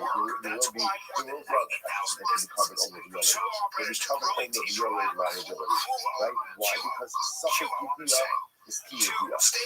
So and to couple that, we required in order for asham talui covered over the yored by 2 months, right? But you had the idea of the key. That's the thing that you make this idea. So on one hand, you must have the idea of the key. You must have knowledge about the fact that you became coming, and then a lapse of awareness, and then knowledge again, in order to be highest a carbon over the yored. But again, we merge that concept with the yored. What I'm saying is that the definition of definitive knowledge doesn't have to mean that you possess all the knowledge at all the time. It just means that at some point you realize that now you're actually coming. So for example, in the case of the 2 paths, even if you forgot about the first path, if you off in the second path, and that's when I said that is still called definitive knowledge as well. You actually need to be able to feel out, but you also constantly need to be able to. It happens to be also in this case, also that I'm talking about Rabbi, namely that in order to be hired for multiple asham talui, So in this case where I ate suffix Caleb, right? I ate suffix Caleb, and then I forgot about it. Then I ate suffix Caleb again, right? So I had multiple cases of suffix Caleb consumption. Not the halamecha, not in one last. But over time, halacha makes a one can be carried to multiple Hashem families. Okay, good. Okay, Hashem Allah. Sorry. One more piece. But I know again it was clear from the way that we were learning, but I just want to explicitly speak it out. We also asking, I think I mentioned this yesterday, like Rabbi Shmuel in the Mishnah, right? That it is covered all the remember again the Machlokas in the Mishnah between Rabbi Eliezer, Rabbi Akiva, Rabbi Shmuel. Handram is Rabbi Eliezer and Rabbi Akiva is that they hold it to Chayit for Helman Mishkash, but not for, I'm sorry, they hold it to Chayit for Helman Tumah, but not for Helman Mishkash. That you're trying to cover over the Yoreh if you forget about the Tumah, but not if you forget about the Mishkash or Kodash. If you small holds, but you Chayit both for Helman Tumah and for Helman Mishkash, you trust in light Rabbi Shmuel. Okay, therefore, again, there's covered over the Yoreh liability, whether you forget about your Tumah or whether you forget that you're in a Beit HaMikdash or have consumed Kodash. Incredible. All right, so let's say, Hajjan Allah. Mazel Tov, second paragraph of Shavuos under Adar. Now we'll say back to Shavuos. So Shavuos signing between Arba. This is now Baruch Hashem. This to be included in this one of our Hashem. It's seen already so many times. So we're repeating it already. So there are two Shavuos. Right? Because we have Shavuos, but in reality, we have two more cases. And let's say two of them. The next part is because this is the primary topic of the Mishnah. The Mishnah actually spells everything out for us the primary topic. So we'll say, what are the two primary types of Shavuos? Shavuos She'otel, B'Shem O'otel. So let's say, so the Mishnah's understanding over here is that on a Midna Oraisa, now again, and let's go to the beginning of the second let's say it again, the Shavuot that we're doing over here is what's called a Shavuos B'Kol. Shavuos B'Kol means a declarative Shavuot. You're making a statement about, in this case, not something that will occur. Just making a statement of something that will occur. And you know what the Mishnah says, there are two primary cases. What are the two primary cases? Shavuot She'otel, I swear I will eat, we'll just use the two things here. I swear that I will eat this loaf of bread. I swear that I will eat it. And Shalom Otel, or I swear that I won't eat it. Okay, now again, what's becoming around me over here? Future-oriented Shavuos. The Mishnah's understanding, and we saw already in the first paragraph, which is the Rabbi Shelter subject to some level of dispute. And Halacha L'Maisa, again, Halacha L'Maisa, the Oraisa paradigm of Shavuos people is future-oriented Shavuos. So those are the two. I swear I will eat the loaf of bread. I swear I won't eat the loaf of bread. We're quoting those two more Shavuos. Healthy, Yisrael healthy. Past tense. I swear I eat the loaf of bread. I swear I do not eat the loaf of bread. Okay. Shavuos very people. So this is very important, right? So again, Shavuos speaking, the paradigm, Midaraisa, future-oriented Shavuos too. I will eat, I won't eat. You have two more. Then let's say, what exactly is two more? What is that? That's just Rabbanon, Midaraisa, what we'll see. I won't eat, I did eat, or I did not. Okay, good. Now to give myself, I swear I will not eat this loaf of bread. Rafa calls you, and I eat a little bit of it. So the Gemara says, Chai Direi Kiva. This is your Chai. So you keep the Chai even for consumption of any small amount of bread. I'm going to Kiva. And Rabbi says, Kiva, that's a Kiva. Hey, someone says, but also called she's Chai. She's a Chai. How do you say, let's say in general, whenever there's a Kiva, what's the Shiva? What's the Shiva? What's the Shiva? Like you guys, I can know how the steps to Shiva. There's a different Shiva. But when I say in general, is Shiva, Akiva, or it's Zion. But Kiva, how can you say that the Chai is for just living or any, you either come of the rope, you come of the rope and you're going to be Chai, that doesn't make any sense. And where the Kiva says, if you ate from the dad, when maybe carbon. She's in the maybe carbon. But if you look this by Shua already a different set of circumstances. Why? Where else do you see a case where one can generate liability simply for speaking? Simply for speaking. That's what we do like, by the way. Like Shua, there's no mice. There's no action. All there is speech. Yet speech, which is not a nice, it generates liability. So speech, what do you see from here? You see from here that the halachos of Shua are fundamentally different than regular halachos. They're just different. So the same way that a non-mice of speech could generate liability, so can even the smallest amount to generate liability as well. Incredible. Something that we realize, which the whole side of that criminal. Now let's see, it's interesting, it's from the Mishnah. It sounds like the person says, Shua Sha'okal, right? I swear that Sha'okal means I'm going to eat. I'm going to eat. That's the Gemara says, is that true? Or Minu, Marie Zakasha, Shua Lo'okal Lacha, Shua Sha'okal Lacha, Lo Shua Sha'okal Lacha, Asa. Okay, listen to the advice. The Gemara says as follows. If I say, look at these phrases. Shua lo okalacha. I swear, like an oath, lo okalacha. I will not eat for you, right, or yours. Shua okalacha. Shua, now literally translated, it means I'll eat of yours. Lo shua okalacha. Not a shua that I won't eat of yours. In all of these cases, it's possible. I'm not saying now, out of all these cases, we're going to focus on what? What are we focused on? Shua okalacha. So what do you see from there? Because when you interpret Shua okalacha is, I swear, I will eat of your food. So what do you see from here? That in the context of Shua, it sounds like Lashon okal doesn't mean to eat, rather what does it mean? Not to eat. Not to eat. So that contradicts the Mishnah. Says the Rabbi is doing it. The Olam, that's the Really, Sha'okal means I will eat. I will eat. Gemara says, so how do you reconcile our Mishnah with this place? So, Kasha, Kanda Nisarvin Bolachol, Kan Kakafa, Kishain Nisarvin Bolachol. To which the Gemara says, everything depends on context. The righteous case is talking about a situation where Reuben is being pressured to eat. Like Reuben being pressured to eat, Reuben doesn't want so much going for him. It's a great fighter movie. Our Mishnah is talking about a case. The Sha'in Nisarvin Bolachol, no pressuring anyone to go ahead and eat.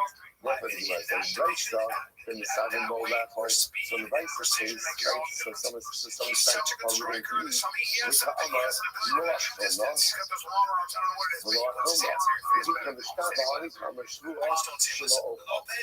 So now one of the things that is interesting is that Halakha myself, it should very well be that the interpretation of Shua, and by extension in the Gemara, should also be based on the context in which they are uttered. Therefore, the Gemara is like this. And it says that Reuben is being pressured to eat. And he says, Shua Sha'okal, which is clear from the context that he's thinking of Shua in order not to eat. So therefore, the interpret his words accordingly. Even though he says, Shua Sha'okal, it's clear contextually that he does not want to eat. And therefore, Halakha said that's how you interpret this phrase.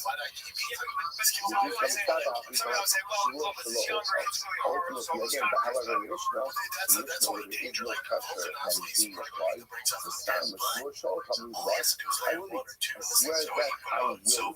Okay, very interesting. So Rashi says, Rashi, honey, Shua Shi'i Okalacha. The Rashi is right. The dice actually has to be amended. And the way that the dice should be written is Shua Shi'i Okalacha. I swear, and Shi'i means that I will not go ahead and eat of your food. Which the Gemara says, if that's the case, you have to remember. Okay, so the guy's making it clear that the Shua Shi'i Okalacha, obviously he's swearing, and he's not going to eat in this food. So what's the kiddush over here? Minor. So now the old dress says, Mishnah Dikishtolei. You have to look like that. Again, when a person says Shua, Shalo Okal, the Shalo is a fully articulated additional word. Therefore, his intention is completely clear.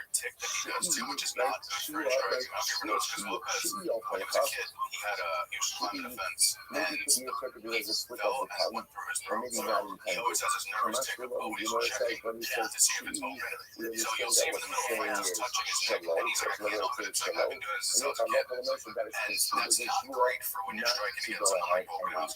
Yes, so again, we'll discuss this in greater depth because over here, really what the Chinese is fundamentally arguing on is using these contexts to interpret the meaning of the utterers Shavua. Sabai clearly says yes, and I've actually made disagree on that. So again, we'll see that later on as we progress. For our purposes, the person will be doing as follows. That it is interesting to see that there is a sound to say that sometimes Sha'ol meaning I will not eat. It could be that. Now, stand in the stand case, Sha'ol means I swear I will eat. So it's interesting to know that perhaps context have a bearing on the interpretation of the shul, and that maybe, given the context, shul could actually mean I won't eat. Okay, for our purposes again, for the Mishnah, shul means I swear I will eat. Good, beautiful, it's the right. Turn up on it. Let's listen now. The city question is going to get away from the mechanics of shul. So, all sides of what's the odds of this? All sides of sure. Now, what's very interesting. We're going to speak about different expressions that could mean shul. So, the classic case, how do you think of shul? Classic case, how do you think of shul? Right? I swear, shul, sha'ani oka. I swear I will eat shul, sha'ani oka. I swear, I will eat this loaf of bread. Right? Again, using the mikvah, the paradigm is huge oil of the shuas. First, we have to continue on different expressions that can also mean shua. For example, let's see a person says,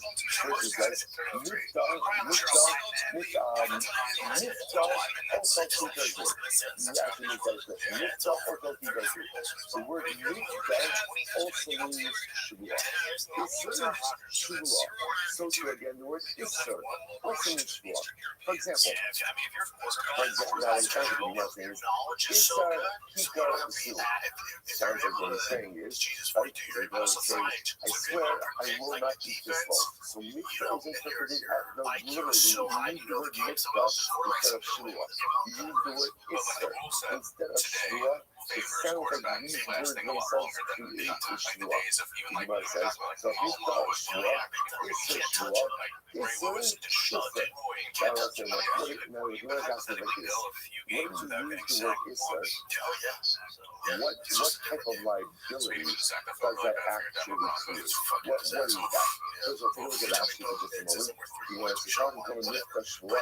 All the mikvah kikar zu alai, from a shua shalom osa, in haku hariza ba'olaviyah. By the way, I didn't mention this before. Remember, the shua we're talking about over here, the shua deeply, right? And punishment for violation of the shua deeply ultimately is the carbon olaviyah. Right? Now again, we have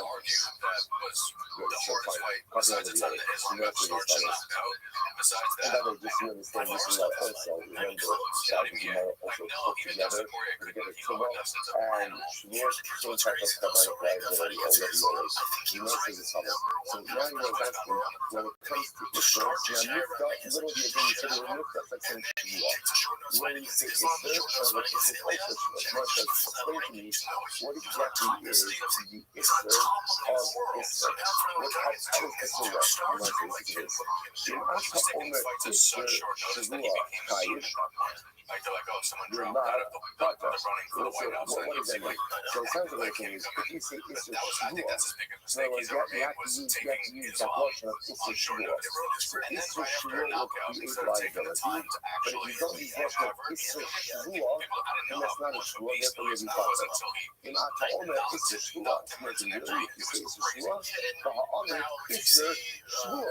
So it's all the question just said. Like before, you just said, Miftah is Shvua. Isser is Shvua. It doesn't say Isser Shvua. It says Isser by itself. That says creates Shvua liability. Just don't know what the judge is. Don't know about it. You can just say, Miftah Shua. No. So there's different categories over here. Like the word nifta, after using the word nifta, and see where that comes from. But the actual word nifta is the equivalent to saying Shua. So halachically, there is no difference in saying Shua, Sha'ani Ochal Tikazu, I swear I will eat this loaf of bread. And saying nifta, Ani Ochal Tikazu, I swear nifta, I will eat this loaf of bread. Same exact thing. In both of those cases, you are swearing people off of bread. So listen and watch this. Rabbi says, however, Isser, not this Yeshua. So this is very Isser works a little bit differently. Isser works through a principle of what's called Atfasa. This is very exciting. Atfasa is the process by which you make something prohibited by linking it to something that is already prohibited. Like as if you not something police something. This is actually this moment. Isser Nicholas Yeshua. Isser I like to do. So the person says, you them use that Russian. Isser alai kikosu. What are they saying? So Isser this kitar, what are they saying? Kushirushin ishpa alai kitar, because of the Amar alai kitar, after arei zeh kizeh, so this is essentially the so let's say, so the way it works is like this. So the person says, essentially what they're doing is, Kibiyafo, they're linking up but they're linking the loaf to some already previously established prohibited item. It could be another prohibited loaf, it could be a prohibited something else. But that's the way this will work. So let's say, you know what's happening over here? So as opposed to on one hand, you have Shua and Mifta. What does Shua and Mifta do?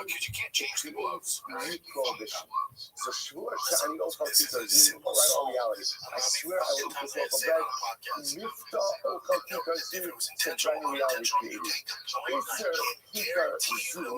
Tikazu, or Israel Live, Tikazu, ultimately goes ahead and says, I'm linking this loaf to a previously established prohibition. That's what Isser does. Atfasa. Again, we're going to delve into this a little bit more. So the Gemara says, Sabai Yamaka, Nifta Shua, Isser Niftis Yeshua. Isser. So the Gemara says, Umahu Isur She'isuzah. What is the nature of this Isser? And Ata Omer Niftis Yeshua, Kimotzi Shua Niftis Damichayiv, Nirma Pata, let's say, then it comes into a fundamental issue, which is, does Atfasa work like Shua? So the last should be formulas I want to say. Does it work to make a Shua? Doesn't it make a Shua? Or can you generate a Shua by linking a presently unprohibited item to a previously prohibited item? Is that pattern, does that work to create Shua reality or not? So again, I want to answer the answer to that question will determine whether or not there's actual liability. So now we have our categories. Now that we have them, we're going to go ahead and expound them. So remember, on one hand, I have Shua and Mifta. Shua and Mifta themselves are actual expressions of an oath. Actual expressions of an oath. So again, when you say Shua, you say Mifta, you're creating the oath. Creating reality for this aspect. Isser alai kikazu is atfasa. I'm linking this loaf to right now prohibited to something that's previously prohibited. And again, by linking it to a prohibited item, I'm now generating Isser upon this new loaf as well. Okay, now that those are our categories, let's delve into it. When you make the Mifta Shua, how do you know that? How do you know that the Russian of Mifta is the actual Russian of Shua? This is Onefesh, Isi Shabbat, Levatei, Visfasai. Okay, so let's say that, by the way, the Russian of Levatei, Bitu means articulate or expression. Therefore, you say that the word Mifta is used in the context of Shua, therefore it is proper synonym for Shua itself. This thing now means that if that's the case, you can say it's in the addition. It says, Omega, the whole Shua, Isra. Yes, it is also used. So why don't you say that Mifta was in Shua? It's also explained Shua. Ella, Miman, Isra Mifta Shua. How do you know, as Russian of Isra, is lashon hashfasa. The third, o asra isra al nafsha b'shvua. Look at the pasuk says, o asra isra al nafsha b'shvua. So again, if you look at Rashi, Rashi says, mashma shasash laifas, o asra isra b'shvua, mashma shasato v'tafasto b'davar shenishva alot tvar. This is actually interesting. Just from the pasuk itself, o asra isra al nafsha b'shvua. The Gemara says, do an isser. When you're rich like me, I should I am creating a prohibition with something that was already previously prohibited. It's very interesting. Mitkanan yatzir l'chol hashayim bata adam b'shvua. It says something by nifta. It says anything that a person wants to go to a shua. So you have the same argument. When he's talking about something, linkage is something that was already previously prohibited. Rabbi says, well, the fact that mikvah is an expression of shmuel are not from here. When hayon siya leish, umidareha aleha, o mikha sifasa asra al nafsha, shvilu shvua lo ka'ama. Listen, what do you see from here in this passage? In this passage, literally, mikvah is used as a synonym for shmuel. That is how we say it. It's used as a replacement for the word shvua. Right? It says nadar, and remember again, we're talking about this more. The nadar and shvua are sister concepts, but they are sisters who are nothing alike. Right? They're a little bit alike, right? The sisters, you know that's still related, but very different sisters. Right? So we're going to see that shvua. So it's interesting, it's very common in Torah, wherever you're mentioning nadar, you're also going to mention shvua. What's fascinating about this concept is there's a mention of nadar. Clearly, we're going to talking about shua, but doesn't use the word shua.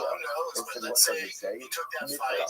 Mikvah. So from there, you see that literally again, the word mikvah is the actual synonym for shua. So the Gemara says, the my asra. So what is the prohibition here? You the mikvah, ultimately with mikvah. So see from here, you see that the word mikvah literally works in the same way that the word shua goes ahead and works. Lava Amar, so as the owner of the law, mikvah shua not to make it shua mikvah. So Rabbi wants to say this. In reality, hachasa is not worked by shua. In other words, if you want to create a shua, linking But he's a currently committed item to a previously prohibited item is not going to be enough to create a shua. So that's going to be created in a different way. So the Gemara says, what's going on over here? And if you try to do that, it does not create a reality. Rabbi Kamar, Nifta Shvua. So we're going to say at the end of the day, Halacha L'Meisa, Nifta is Shvua. Okay. Isser Nami Shvua. Isser is also a Shvua. So again, now what Rabbi is coming to say, that Shvua is Lashon of Shvua, obviously. Nifta is Lashon of Shvua, and guess what? Isser is also. So let's say, what do you see from here? We do not focus about how Isser works. Because Isser works through Hatfasam, the Lashon of Isser essentially saying, I'm taking this currently committed item, linking it. Is that how Isser works? Or no, Isser is an actual Lashon of Shvua as well. So the Gemara says, Asrei Isser, the Tila Kasav Bein Neder Shvua. Okay, so let's say, now when it comes to the prohibitory nature of Isser, the Torah... What up, Iceman? Okay. Now, what does that mean? They both say, just hold on. How you living, Pimp? Right now, which is always very exciting. What's going on? Because now you're going to have all the information you need to be successful right in the next 5 minutes, at least when it comes to can you repeat that, please? Right, because we're going to see some fundamental use. So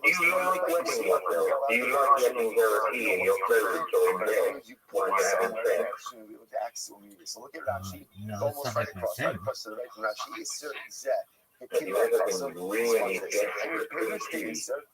Yeah, dog, a lot of times.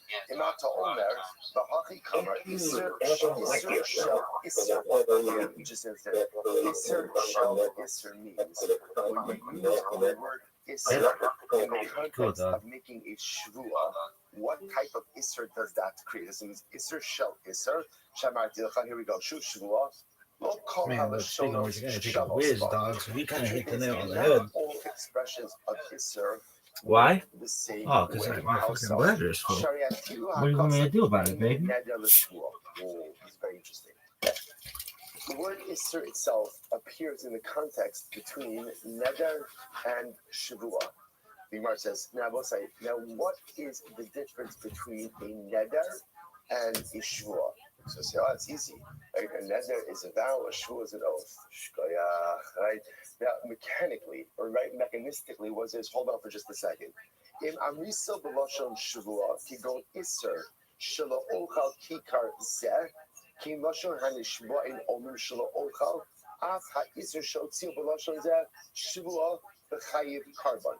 V'Imav, just going to read one second. V'Imav Elo Tzil B'Lashon Neder, She'ino Isser Kikar Zu Alai. Okay, so let me tell you, this is something very interesting. And this is perhaps one of the most important statements we're going to make during the entire Masechta. The fundamental distinction between a neder and a shvua is ultimately, again, a shvua is ultimately an issur on the chefza. Right? The prohibition of a shvua devolves upon the object. A neder is an issur gafra. The prohibition of the neder devolves upon the individual. They'll say that distinction is core to everything you're going to learn for the next couple of weeks. So again, that's why if you even see the Lashonos, right? So remember again, the Lashon of a Shvua is Shvua, right? Shvua she'eni okal kikar zu, right? I swear I'm not going to eat this loaf. By neder, you would say kikar zu alai. Kikar zu alai. This loaf is prohibited unto me. Now you'll say to yourself, who cares? Like at the end of the day, the loaf is prohibited. We're going to see why it makes tremendous distinctions. But again, just remember that. Shvua Isser Chefza, the prohibition devolves upon the object. Neder Isser Gafra, the Shvua devolves upon the individual. So now watch this. Now the Gemara says, so what's Isser? So let's say here's the beauty of Isser. Sounds strange, the beauty of Isser. Right? But the beauty of the expression of Isser is, it all depends on how you use it. So now go back to Rashi for just 2 points. It's a bitch. Rashi says over here, watch this. But I said, Shari, feel like that's the Shua. If I'm reading the Lashon Shua, This doesn't know. Isser in the Lashon of Shua, keep going. Isser shelo ochal kikar zeh. Right? I say, Isser, I will not eat this kikar. So I'll say that's an expression of Shua. So came the Lashon HaNishbar or Mushlo ochal. Afa Isser shotzi b'Lashon zeh shvuahu t'chayiv karban. So what's I say? If you use, literally again, if you use Israel's notion of Shvua, so the same way, Shvua Shelo Ochal Kikarzu, instead you say Isser Shelo Ochal Kikarzu, then that's an expression of Shvua. On the other hand, the Mav Elo Tzil B'Lashon Neder, Shamar Isser Kikarzu Alai, Shulashon Anotrim, but if you say again, like Isser Kikarzu Alai, Isser, this loaf on me, Isser Gavra, so say ultimately, and I remember going to see violation of a neder does not create liability for covenant or levy. Or a different liability, a violation of a shua creates liability ultimately again for covenant or levy. So now watch this. This is actually very interesting. Now the Gemara says over here, Rabbi wants to suggest like this: shua is Russian shua. Mitzvah is Russian shua. What's Isser? Not hashpasa. Right? So Rabbi is dispensing with hashpasa. Rabbi says that Isser is a bona fide Russian, but Isser is unique. Why? To show me this is used in either context. If you use it for your Russian shua, if you use it for shua, or never, all depends on how you use it. Incredible. You know, where do you see that the Torah places Isser in between neder and shua? In base Isha Nadara, Asar Isra al Nafsha, Vishvua. Wow, there it is. It's actually talking about the context ultimately again of a woman who makes Nadarim or Shvuos. And they're literally right in the middle. You have Nadar, Isra al Nafsha, and then literally right afterwards Shvua. So from here, Rabbi says, you see from here, you can use Isra either as Nadar or Shvua. Incredible. Abai says, no, Moti Shvua Mipizah. Abai says, ultimately again, the Lashon of Isra is not like the Lashon of Shvua. Rabbi Amar, Moti Shvua Mipizah. Rabbi says, no, again, halacha, right? So it's not like that. So basically, where is the kasha?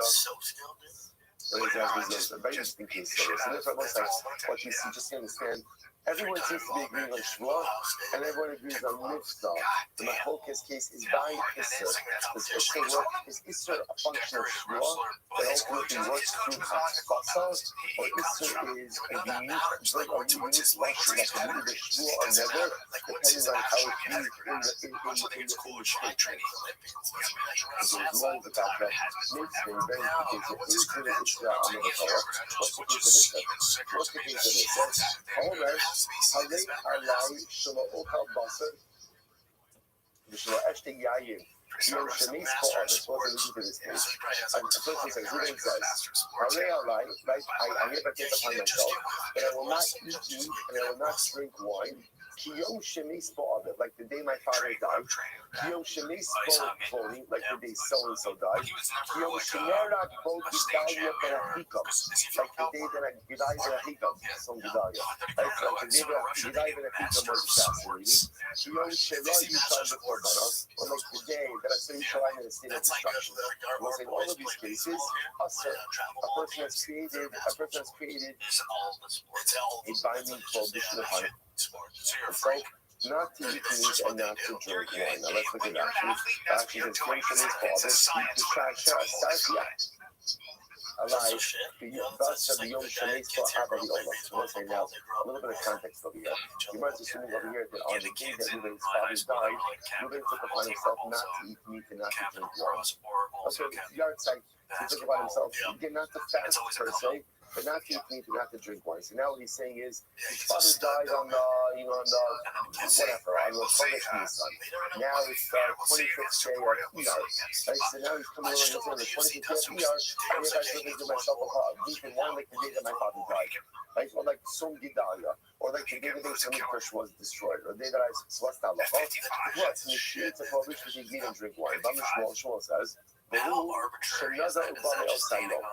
is presupposing that there already was a pre-existing neder. Now, but there's no point that we switched a little bit from Shmuel to Rebellion, which is fine, not a big deal for this context. Shmuel says this presupposes that he already had accepted upon himself the prohibition not to eat and not to drink wine on any of these previous days. You know what is Rashi? Which neder bani Osayon, shekiba alav kvar not kvar neder, shal yochal basar yom shemeis ko'av. We all know that in Yom Shemeis ko'av, in Yom Shemeis Gedaya, Saturday, so again, we're seeing that he has already prohibited upon himself his father's yard site, or Chloe's yard site, or the day that Gedaya was killed. The Hainu, not fist the neder. So just to be clear, this is a case of Hatzfasa. It's Hatzfasa. So I'm standing on a random Wednesday, and what I'm saying is, I take a neder that meat and wine should be prohibited to me like the day that my father died.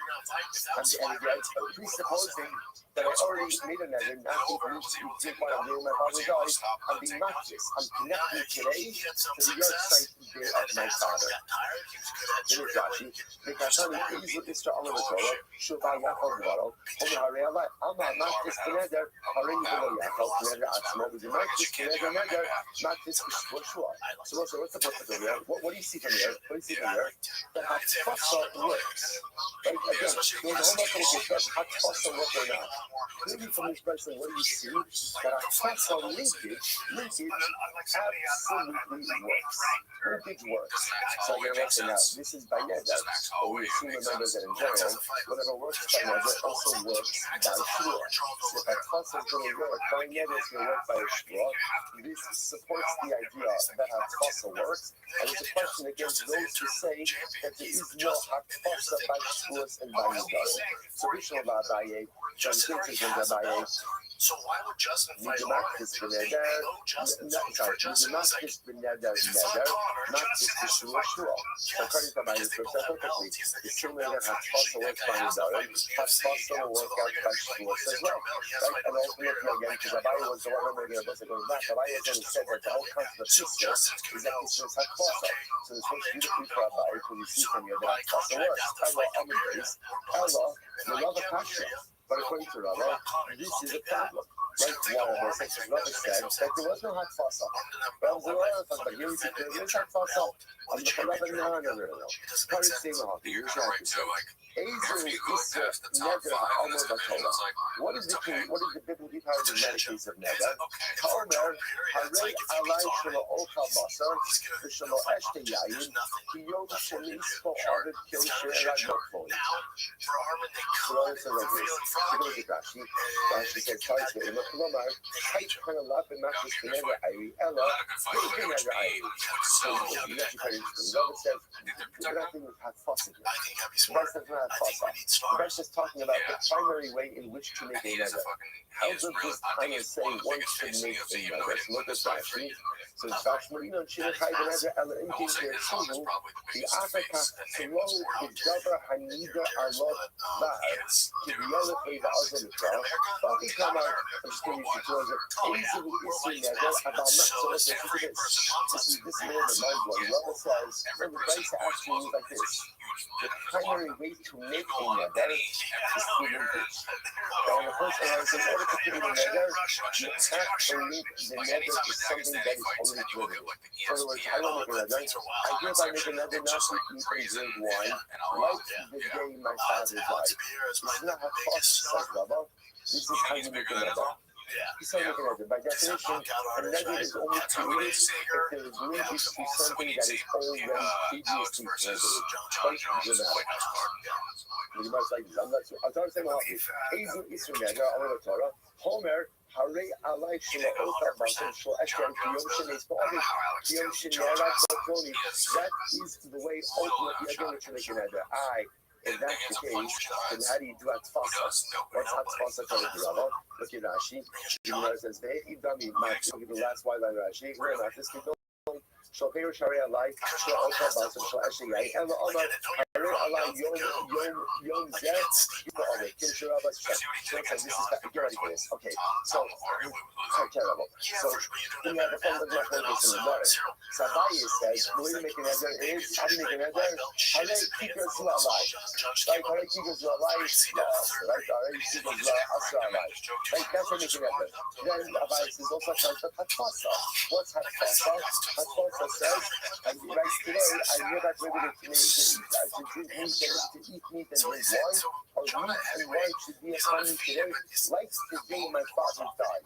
So I'm connecting today to my father's Rothschild and the husband. Rabbi says, no, that's not what it's saying. Rabbi says, in order to make a neder, and we'll see why this is, in order to create a neder is only created if you presently link the neder to something that is already previously prohibited. That time is what I work. That's the what I want. I want Hatfasa simple. Hatfasa says, you can wine today should be like you can wine on the outside. It's a short-term neder. You don't have to say I raise my life. Or you just say meat and wine today is like meat and wine on the outside. That's it. That's Hatfasa. It's a short-term neder that doesn't give a full articulation because it links something that is coming today with something that was coming before. That's Hatfasa. Why? Now the more law. So interesting enough, everyone is agreeing that there is Hatfasa. And there's Hatfasa. My point is in the kind of Hatfasa. What's more dramatic is that Rabbi says that in order to make a neder from the beginning, you have to link it with something that is already present. Mark says, my time. What's Rabbi watching? Why we're making a neder, you have to link to someone already previously prohibited. On the front, the Pasuk says, each Yiga neder la'Hashem. Because the Pasuk says, if a person is a double Hashem. Yiga neder la'Hashem. Ashe Yiga to Gazer and Neder. So that's like, it's pretty wild. So like I said, the Pasuk itself says, if a double Hashem, Yiga neder. When you make a neder, you must link it to something that is already prohibited. Like the only way to make a neder is in the link to something that is already prohibited before. Terrible. Yom Shemesh Ba'av Shita. The Gemara says, now if you're linking, the day that your father died, that's obvious. And if that's already prohibited by a neder, you know, if it's Yom Shenera, it's already died, then it's just right. the bigger city, is linking it to a day of that the value of an active delivery sense. Instead of like having you of Haven to be low Nami Usher, since it was like some guys also in the market for having that. He met that Nami Lo Hadi Alayis, the high lab Maxis Benevolent. I thought that the only way to go ahead and accomplish that fossil is if you link that which was previously in your present related, the thing that was also related to a nether. It's something that was previously covered not to a nether. Maybe it doesn't look like a fossil, but much more like a fossil. And also that I love for myself, as long as the item was previously prohibited, it doesn't have to be prohibited to a nether. You can still do like fossils. So it's not only for today. So what the end of the world says something profound. Everyone is agreeing that Allah Almighty is the most Rabbi and the Rabbi are agreeing that Allah Almighty says again that there comes the nether comes the fossil.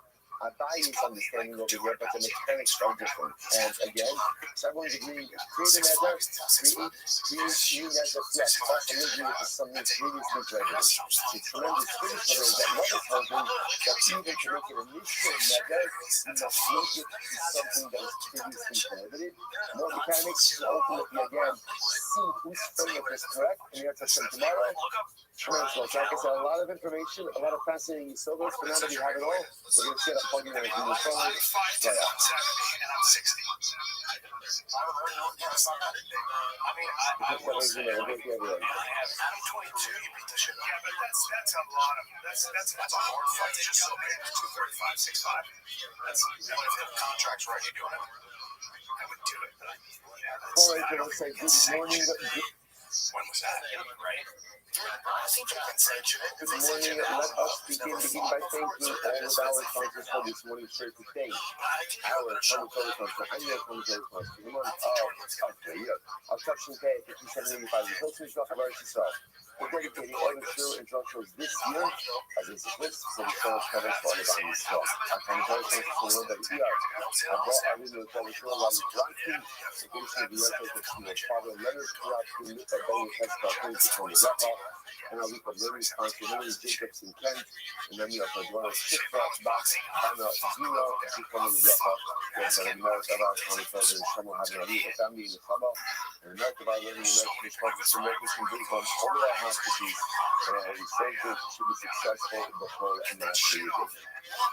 Let's read that. Let us hear the beautiful doc out of us today. Today's doc is new text 19. We are putting up on new text on the day, pretty much right in the smack in the middle of the doc. Right in the middle. On the yoke one, we show that we shown by your height. The yoke one says we will be shown by your height. Literally like right in the middle. Good. We have closer to the punish where we show some of the left hand. However, does not go and separate from his right prior to the onset of her movement. Okay, so it's not again, we saw yesterday's doc. What does this mean? So the halachic definition of this is an owner. So let's say, for example, again, just giving a very simple example. A woman becomes legal when we get to 31 to every 30 days. So halachic on that 30th day, that's considered to be from Dasas. And you stand out, let's say just suggested by day, that daytime is her owner. So the halacha is that a husband is supposed to be separate from his wife after the time of use for that entire daytime period. And you know what I'm saying? Whoever does not go ahead and separate from his wife prior to that prior to the level of a period, after the 100 low finding could make Aaron makes even if he has children like so righteous, like Aaron, they die. Now, what we're going to do is give me a couple of Gemaras like this. We're going to look through all of these Gemaras. We're going to tell you a little bit of profundity to teaching the pieces, and then looking at all of them in a more general sense. Okay, so just hold on. So again, any person who does not separate from his wife prior to her death, that's somewhat for that owner. Even if the children are incredibly righteous, they die. You know, it's the order just to sit. If you sanction as the minimum starting to myself, ultimately, again, you shall warn, God, you shall regard you for that. So I don't want to do that part. So again, you see how we can the juxtaposition. There's a mention of Tumah. After there's mention of Tumah, ultimately, again, there's a mention of Negus. And then after that, juxtaposition of the Kodesh, Acharei Moshe B'nei Aaron. That's the juxtaposition. So to the death of the sons of Aaron. Okay, so that's halacha number one. So I guess the pastor today will have to see exactly what Chazal is, how you understand something like this, but on a very basic level. What's the soul? Because this is the thing that runs through. What's the soul of a man being punished from his wife, from the best stuff? Like, what is this? What is this to say? This is the soul, ultimately, of giving up something that technically should be committed to you, but for the sake of achieving a higher level of kedusha, you're willing to engage yourself that. Like, we're not getting this because that's the halacha here. But there's a whole discussion about vestos, daraisa, the rabbanon, like this whole concept ultimately again of how a person has to conduct himself in anticipation of the arrival of a woman's period. Is that again a good daraisa? Again, besides all of that, so we got ourselves. So if the woman becomes a nida, her husband can't do it, that's halacha. This idea of someone for Vesta means that the couple is dedicated to maintaining a level of kedusha within their life, to the point that they're willing to give up on certain aspects of marriage, on certain elements of intimacy, even before the woman becomes a nida. When a couple has that drive and has that motivation within their home, in their life, that creates a heightened level of kedusha.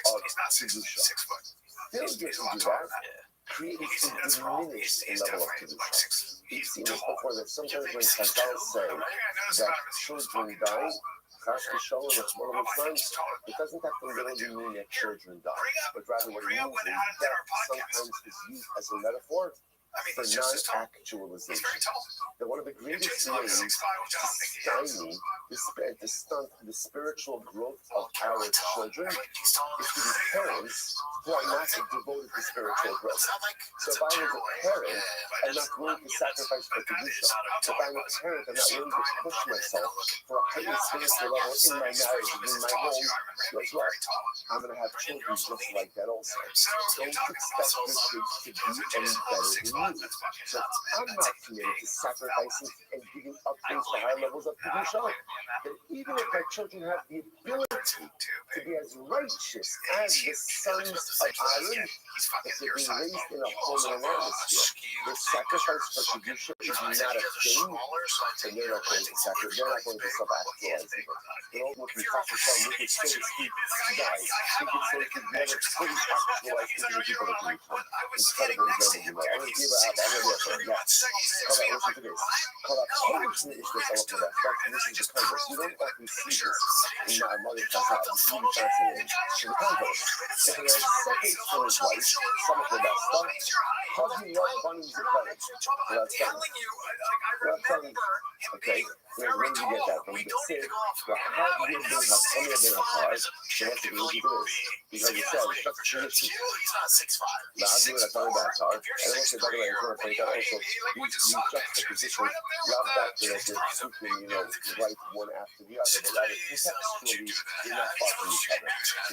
There's a having a time about car, there's a thing between coming and car. Okay, so that's the reference ultimately, separating from those letters. Prior to that first, the summit like Ishas Kisazia, what is there that good? Kisazia, a woman will become pregnant, and she will give birth to a boy. So when you see, ultimately again, that a person will go ahead, separate from his wife prior to his birth. That says, we'll go ahead and have son. Don't be expected to stop this. So a lot to say here. Let's stop this. It's interesting that, in Kabbalah, there are two identities that are known. There's Bukra and Mikvah. Mikvah is just on the table, male and female. Wherein lies the distinction between male and female according to the Zohar? The Zohar understands the ultimate from the perspective of intimacy. Because of intimacy, the Zohar is the Nosing, she is the giver, and the Mikvah, the woman is the Mekabah. That's how it works. It's just what happens. Of intimacy. So what's happening over here is as follows. A man who goes ahead and is poised from his wife prior to becoming a young, what is he doing? He's engaging in an act of giving. He's giving. He's self-sacrifice. I'm giving up something that technically speaking is a right, so to speak. It's a right that a couple has in marriage. They're giving up that right. They're using that right for the sake of achieving a life of Kedusha. So what do they have? Banim Zacharim. Banim Zacharim mean boys. Banim Zacharim means Zachar. Like I said, with Kabbalah, Zachar means that identity of a giver. That's why again, the Zohar uses it. Because the Baruch was sometimes referred to as Mikvah and Mikvah.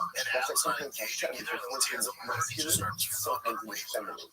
Sometimes Hashem is the giver, and sometimes Hashem receives from us. The same is so just phrased in the positive way. If a couple is poised, I don't know what I point out, I don't know if this is phrasing from the perspective of the man, but of course these halachas, like these halachas for the Torah, this is a man and woman together. This is from the different husband and wife. So husband and wife live a life. They're ultimately willing to give back and forth, willing to sacrifice back and forth for the sake of some higher good. What happens? Having a bunch of children, you will have children who will do the same. So if I'm not willing to sacrifice and give for the sake of achieving a higher level of condition in my life, don't expect that from the kids. Don't expect self-sacrifice from the kids if you're not willing to do it. Conversely, if I model that for my children, in the next section, having a bunch of I will have children who are givers for the Rebbeinu Shalom as well. Next, then sure maybe on that. How do you know? Body will you know Allah? I mean, sure said not only will you have children, well, like the sons of Aaron, but also are just born into Kohen.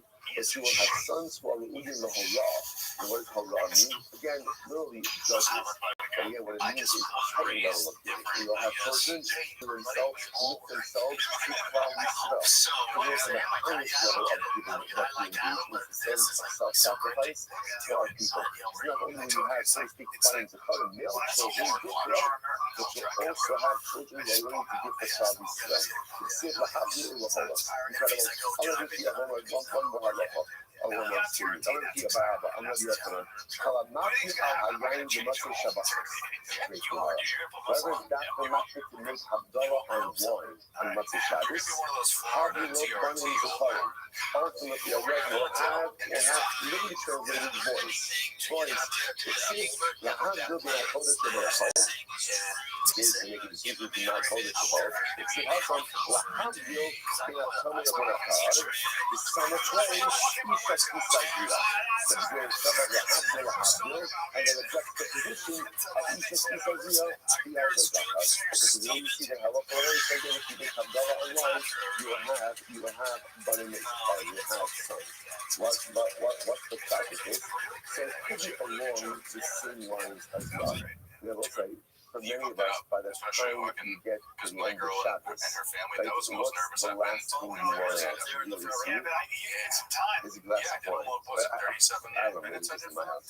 Right? The heart on Shabbos. Right? So again, by the time you get the rest of Shabbos, that's like in the halacha says. You could use Kama Medina, you could use orange juice, you could use beer, you could use all different kinds of things. Now let's say at the end of the day, a mitzvah deserves wine. A mitzvah deserves wine. A mitzvah doesn't deserve beer. Beer is what you use if you have anything else. Juice is what you use if you have anything else. A mitzvah deserves a glass of wine. Not even a glass of grape juice. It really deserves a glass of wine. That's what it deserves. So again, I don't have to work. There's other things that I can do to fulfill the obligation. So all the same thing. How do you approach a mitzvah? How do you approach a mitzvah? Like approach a mitzvah says, look, it's mutter. It's mutter. It's halacha. But it's working with mutter. Again, you're allowed to use the Kama Medina. You're allowed to use a good glass of beer. You're allowed to use a good glass of orange juice. You do the same. And you know the obligation. So if And you Air live life Canada, like that, just just file know a that complaint. will They translate into respond. the type of family Air that Canada, you're you raising suck. and the type of children They suck. ultimately that I could have emanate gotten from on your a flight. household. Now you got to talk to the Or airline. you're the They're kind the of person worst. who's going to Charging me follow more. They want to charge maybe me I don't $4. want a glass You of guys wine right now. fucking suck. I don't want it. Did you ever have And a Abdullah deserves it. I don't fucking Abdullah know. Yeah, I get deserves March, a but they glass suck. of wine. Air If Canada I'm the kind of person who's going to sucks. push They myself suck. to do the It's like I even said to them, I go, you guys the fuck me, highest man. It's level, like but ultimately what charging me. results You had room on that airline. I could have just jumped on the plane and go charge me $400. But fuck you guys, man. That was I The just point worst out. customer service Rabbi in the world. really says, It was a 2-hour wait for Expedia. You guys suck. ultimately, again, so again, Rabbi Shua takes it a step further. Do Now, better. whenever you see Ru'in Laholah, so what that means is that's even higher. So Baruch Shecharim represents for us again the idea of givers. Right in Kabbalah, the giver, the giving personality. Holah is even a higher level of giving because Holah in this context represents a commitment to the cloud. The highest level, in our personal knowledge, the highest level of giving that we achieve, yes, is with our money, but it's also with our time, with our resources for the benefit of the community. With everything in the cloud, that's the highest level of giving. Incredible. I'm going to be honest by that. I'm going to Roger. What's a really exciting to find out there's so much more to say in all of these details, but we've already moved in the clock of next year. So we'll save it for a different time. But just to understand how much more there is here. One more piece. I'm going to be honest by that. I'll just point out. Just I'm going to be honest by that. I'm going to Roger. Call Makavish is absolutely shocked. Whoever goes in and sanctifies himself at the time of intimacy, ultimately again will have. So once again, ultimately refers to children. It refers to children. But the nice again, remember I think we're globalizing the concept to mean children who are givers. Pasuk says, sanctify yourself. Some of what you said, he says you are. And juxtaposes it ultimately again to if a woman will have a son. Last week played out over here. The Kaddish actually be passionate. Those who need to sanctify oneself ultimately again during intimacy to be modest. And also there are many different halachas that govern how a couple should be intimate. Again, halacha is very permissive in terms of ensuring that the act of relation between husband and wife is pleasurable, enjoyable, but the message there still is a certain element of truth, an element of modesty that is possible. So let's say it's incredibly sexual idea. You can purchase these as an animal. As an animal seeking to gratify an innate carnal desire. And doing that, like I was saying, anything, I just want to satisfy that desire. You do that. Or a person can say, I'm willing to give up certain animalistic aspects to make this the double shed the kedusha, to make it holy. To make it holy. And I was like, I want to be clear. Right? Sometimes when we see the like this, we have this chazal where like, a person has to say, the husband has to say, the wife has to say, and then the husband say, to make the money at all. And she's Kardashian, and Kedoshim, and maybe for some people that's what it is, right? But myself, that's not what to do myself. What's a high level? And the act of relations, the act of intimacy, of course, because the act of intimacy with one's wife is supposed to be very nice, beautiful, and meaningful, and incredible, and enjoyable things. That's what's supposed to happen. That's what's supposed to happen. And if you believe that, perceive it by other things, the next act more enjoyable, not by a couple of things. That's all being said.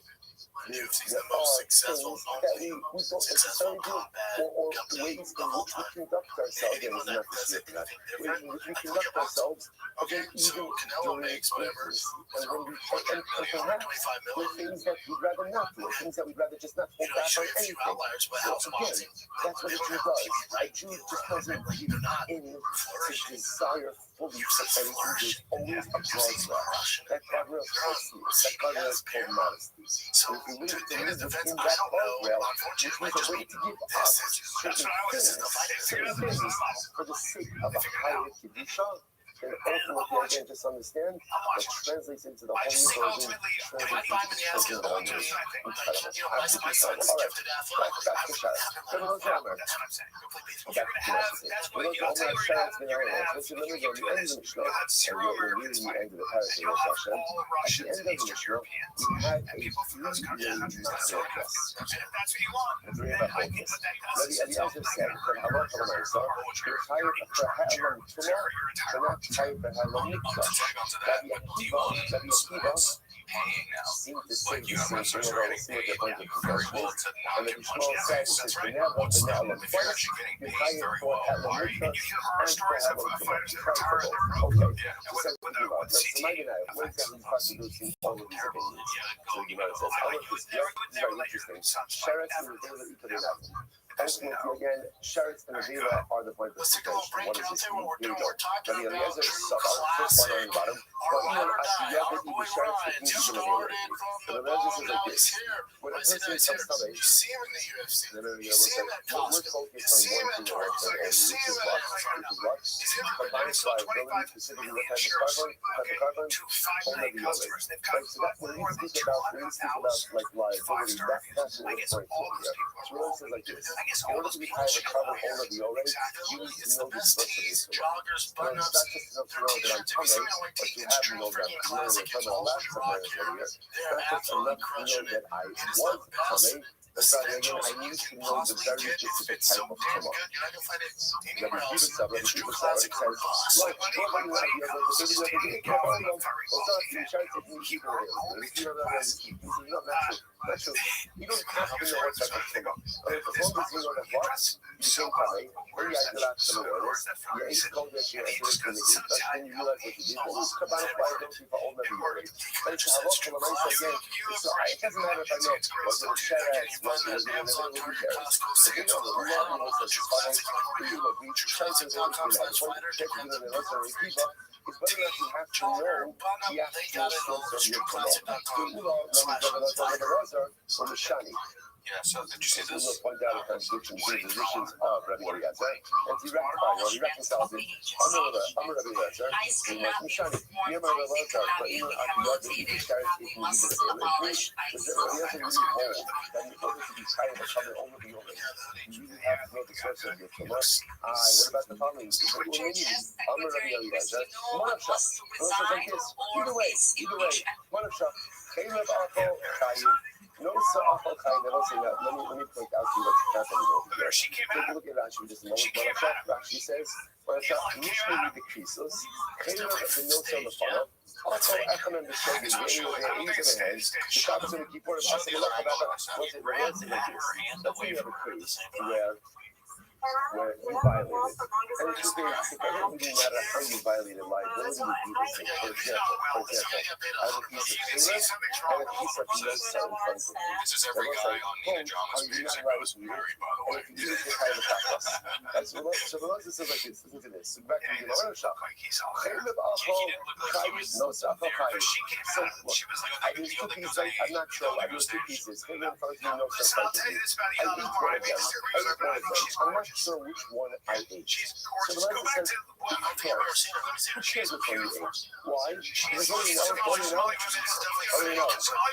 You did something else there and you hide the purpose. What is the difference if it was Caleb or not? So for example, Shabbos, Chayiv, Yom Kippur, Chayiv. Like, what's the difference? You're not trying to violate Yom Kippur or violate Shabbos. Either way, you Chayiv. You Chayiv, right? From the Shabbos, you Chayiv the purpose. Or Ishto Nido Baal Chayiv, Achosa Baal Chayiv. Actually, a little bit, right? So again, so a man had a relationship with his wife, his Nida, or his sister. Not sure which one. But either way, it's usher. Either way, it's usher. Now, what does it matter? From a liability perspective, what does it matter? It's the same liability. So again, the point of what do you think of that? I think you're a larger whole, so you do not need to know the source of your liability, which contradicts what we just said. You're not really sure how you will know, hold that you love actually, that's a low from the Chaka. So the truth is not true. The passage explicitly says, hold that you love so when you have liability, when you know what you did, when you know, not just that I know that I did something else, but what? I know exactly what specifically what it is that I did. Well, first of all, that contradiction out, we have the focus over here, which is quoted before the Eliezer saying, in order to be high the cover all of the other, you have to know the source of your tumor. Now, in my first advice, so where religious seemingly says it doesn't matter about the source of your tumor. Mishani Hashem and Misali Reconcilers, Mishani Hashem, Asher Chata, or maybe I'm not going to. Please, culturally, not just hate culturally. So ultimately, in general, all you need to know, you don't need to know specific library. All you need to know is that you did something wrong. So that's why the piece of kidney and those things, the best. Right? I don't know. I know that I eat something from every day. Was it Taylor, was it Rothschild in general? To see liability, I don't have to know the specific item. I was different over here. Mitzvah Siv, the cold weather coming, over the Miras Sheriff's coming, Rabbi. Also, so here, the difference is by Tumah is different. By Tumah, the someone goes out of his way to say, you became coming, in contact with any weather coming, or in a Miras Sheriff's. Why do you have to bring that up? Why do you have to bring that up? Money of the Ilan Abiyada, the Sheriff's technique is a little bit. You have to know by Tumah, you have to know the specific stuff of your Tumah in order to generate carbon over the urate liability. Those are level here as follows. Now, the other says you hold two different people in different ways. In the general world of liability, you do not have to know the source of your liability. In other words, if you are absolutely clear that you did something wrong, you're trying to cut off, hopefully you'll get everything in private time. So again, I don't know if I ate Caleb or Moshe, but what do I know? I ate one of them. I for sure ate one. Like, it's not a case of like two pieces of meat, one is touched and one is, one is clear. This is a case of both pieces operating and know for sure I did something wrong. And even if I don't know exactly what I did wrong, I know it's one of these two things, I'm liable. In the case of Tumah, it's different. Why? Because the Torah goes out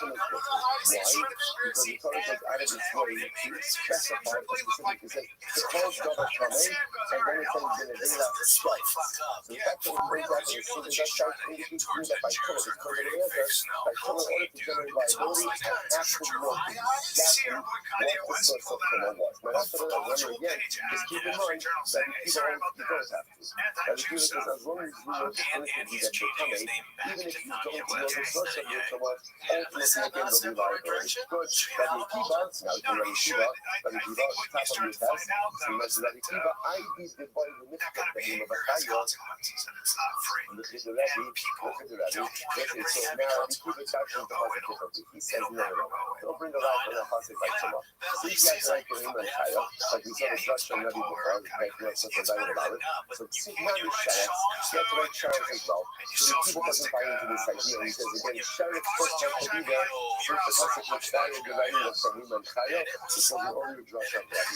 If you kind of go in the snow, for Pasuk Shalom of the Mishnah, anytime the Sheriff repeats something, he says something in the Mishnah. You must have removed this elevation, other things happen. That's one of the first one of heaven.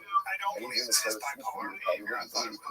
Why? Because it's already some new idea. Something like that. What you realize that, again, there's almost like a melody of the top of numbers. And then there's this whole idea of the soul. Because the Pasuk by Tumah goes out of his way to mention Sheriff specifically, after making a general statement. Why does it mention Sheriff specifically? It teaches me that you have to know the exact source of your Tumah. So the people will say, no, it only mentions Sheriff because it had to mention the Behemoth Chayo. That is a different reference. They're not using like Rabbi. That's why I have to mention Sheriff, but there's no Raya. No Raya. Rabbi Lezer, hi, bar, my other life. What does Rabbi Lezer do with the word bar? What does he do with the bar? Prat Limis Asik.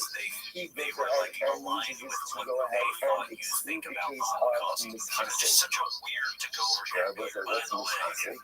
Mis Asik is, if you look at Rashi, Mis Asik to Davar Hafer, Before the Yodel is served, the one is cutting the people is known. He's grabbing Lachto Chashachalut, the Chasach Hasamitzuba. He's cutting Ishto Ba'ayat, this is the single example of this, Shabbos, right?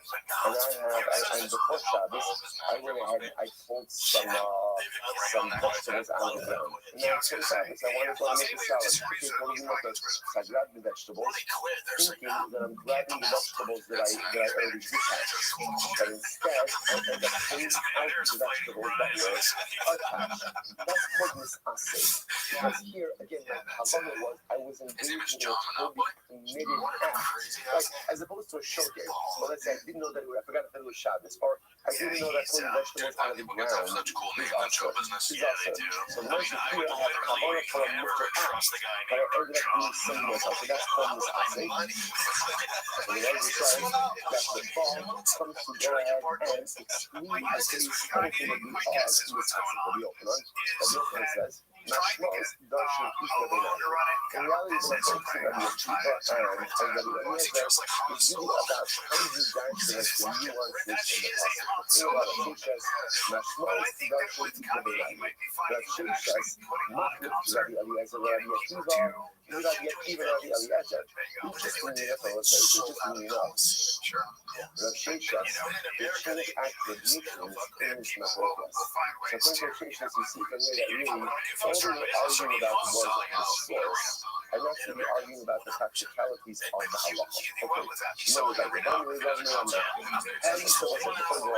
How do we constantly? So again, just the point to take out of this is that from Rabbi Eliezer and Rabbi Akiva, right? Halacha Maisa, in order to be kind of covered over the others, right? There are cases of Halam Mikdash or Halam Kodesh. Do you need to know the exact source of your Tumah? That's the Shaila. Rabbi Eliezer says, yes, you must know. Rabbi Akiva says, no, you don't need to know. How do you paskin?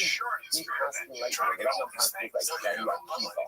That you need not to know the exact source. So whatever can tell me if you're a Sharet or a Vela, you don't know. Now, what I do need to know is, in order to say come over the Yoreh, I need to have a theory of definitive already. Right? So there has to be a moment where I know definitively coming. I know that I touch one of two things, either a Sharet or a Vela, but I'm not going to make it again. I'm not sure which one is still going to be Kabbalah. Why do they rub me on that? How is that the other mouth? Alright, so what's it? Still is. He's an asshole. Because there's a large side of him that's an asshole. Now remember, don't go over Rabbi Akiva. You are only fighting to me. It's like maybe because I'm a student of fucking history. I know there's a lot of revisionist history out there with all the geniuses who are historians on podcasts who are saying we're 6 minutes before I kill. Yeah, okay. I know because they're the ones who do their own research, which I love. I love them to say that. Then I'm here, and then I come out, and then afterwards, I remember that I was coming. If I was coming, I forgot that I was coming, and I was like, Shuma. I'm going to Shuma. There's no liability in that case. It's pretty sure Rabbi Eliezer. So what is Rabbi Eliezer and Rabbi Akiva? Now, obviously, now, look, Shmuel is kind of the one. So the one asking the question according to Rabbi Eliezer and Rabbi Akiva, who hold that you're only tied to Helam Mikdash, not for Helam Tumah. Listen to this. So when they run me, I'm not going to Helam Zed, the other Machim. What happens if I have a lack of awareness of both of these things? So I forgot about my Tumah, and I also forgot about the fact that I was eating Kodesh. What's the liability for this? I'm going to Helam from the other. Yeah, you're liable. Why? But even like Yeshiva and Rabbi Eliezer, you're still Helam Tumah in this case. Therefore, you should be liable. Helam Mikdash, the other Potter. Because he just the opposite. Because it's also Helam Mikdash in this, and therefore it should be Potter. I'm going to ask you like this. Jesus, again, I just want to point out, this is only a kasha according to Rabbi Akiva and Rabbi Eliezer, who hold that there's only liability for Helam Mikdash and not for Helam Kodesh. So if a person has a lot of evidence in both these things, I became Tamei, and now I'm eating Tshuva. So I forgot that I'm Tamei, and I forgot that I'm eating Tshuva. According to the Rebbe Rabbi Akiva, is there liability in this case? The person thinks, yeah, of course. Because after all, this Helam Mikdash over here. That's what I'm doing inside of the Mikdash as well. Like this Helam Mikdash. So the Gemara says, if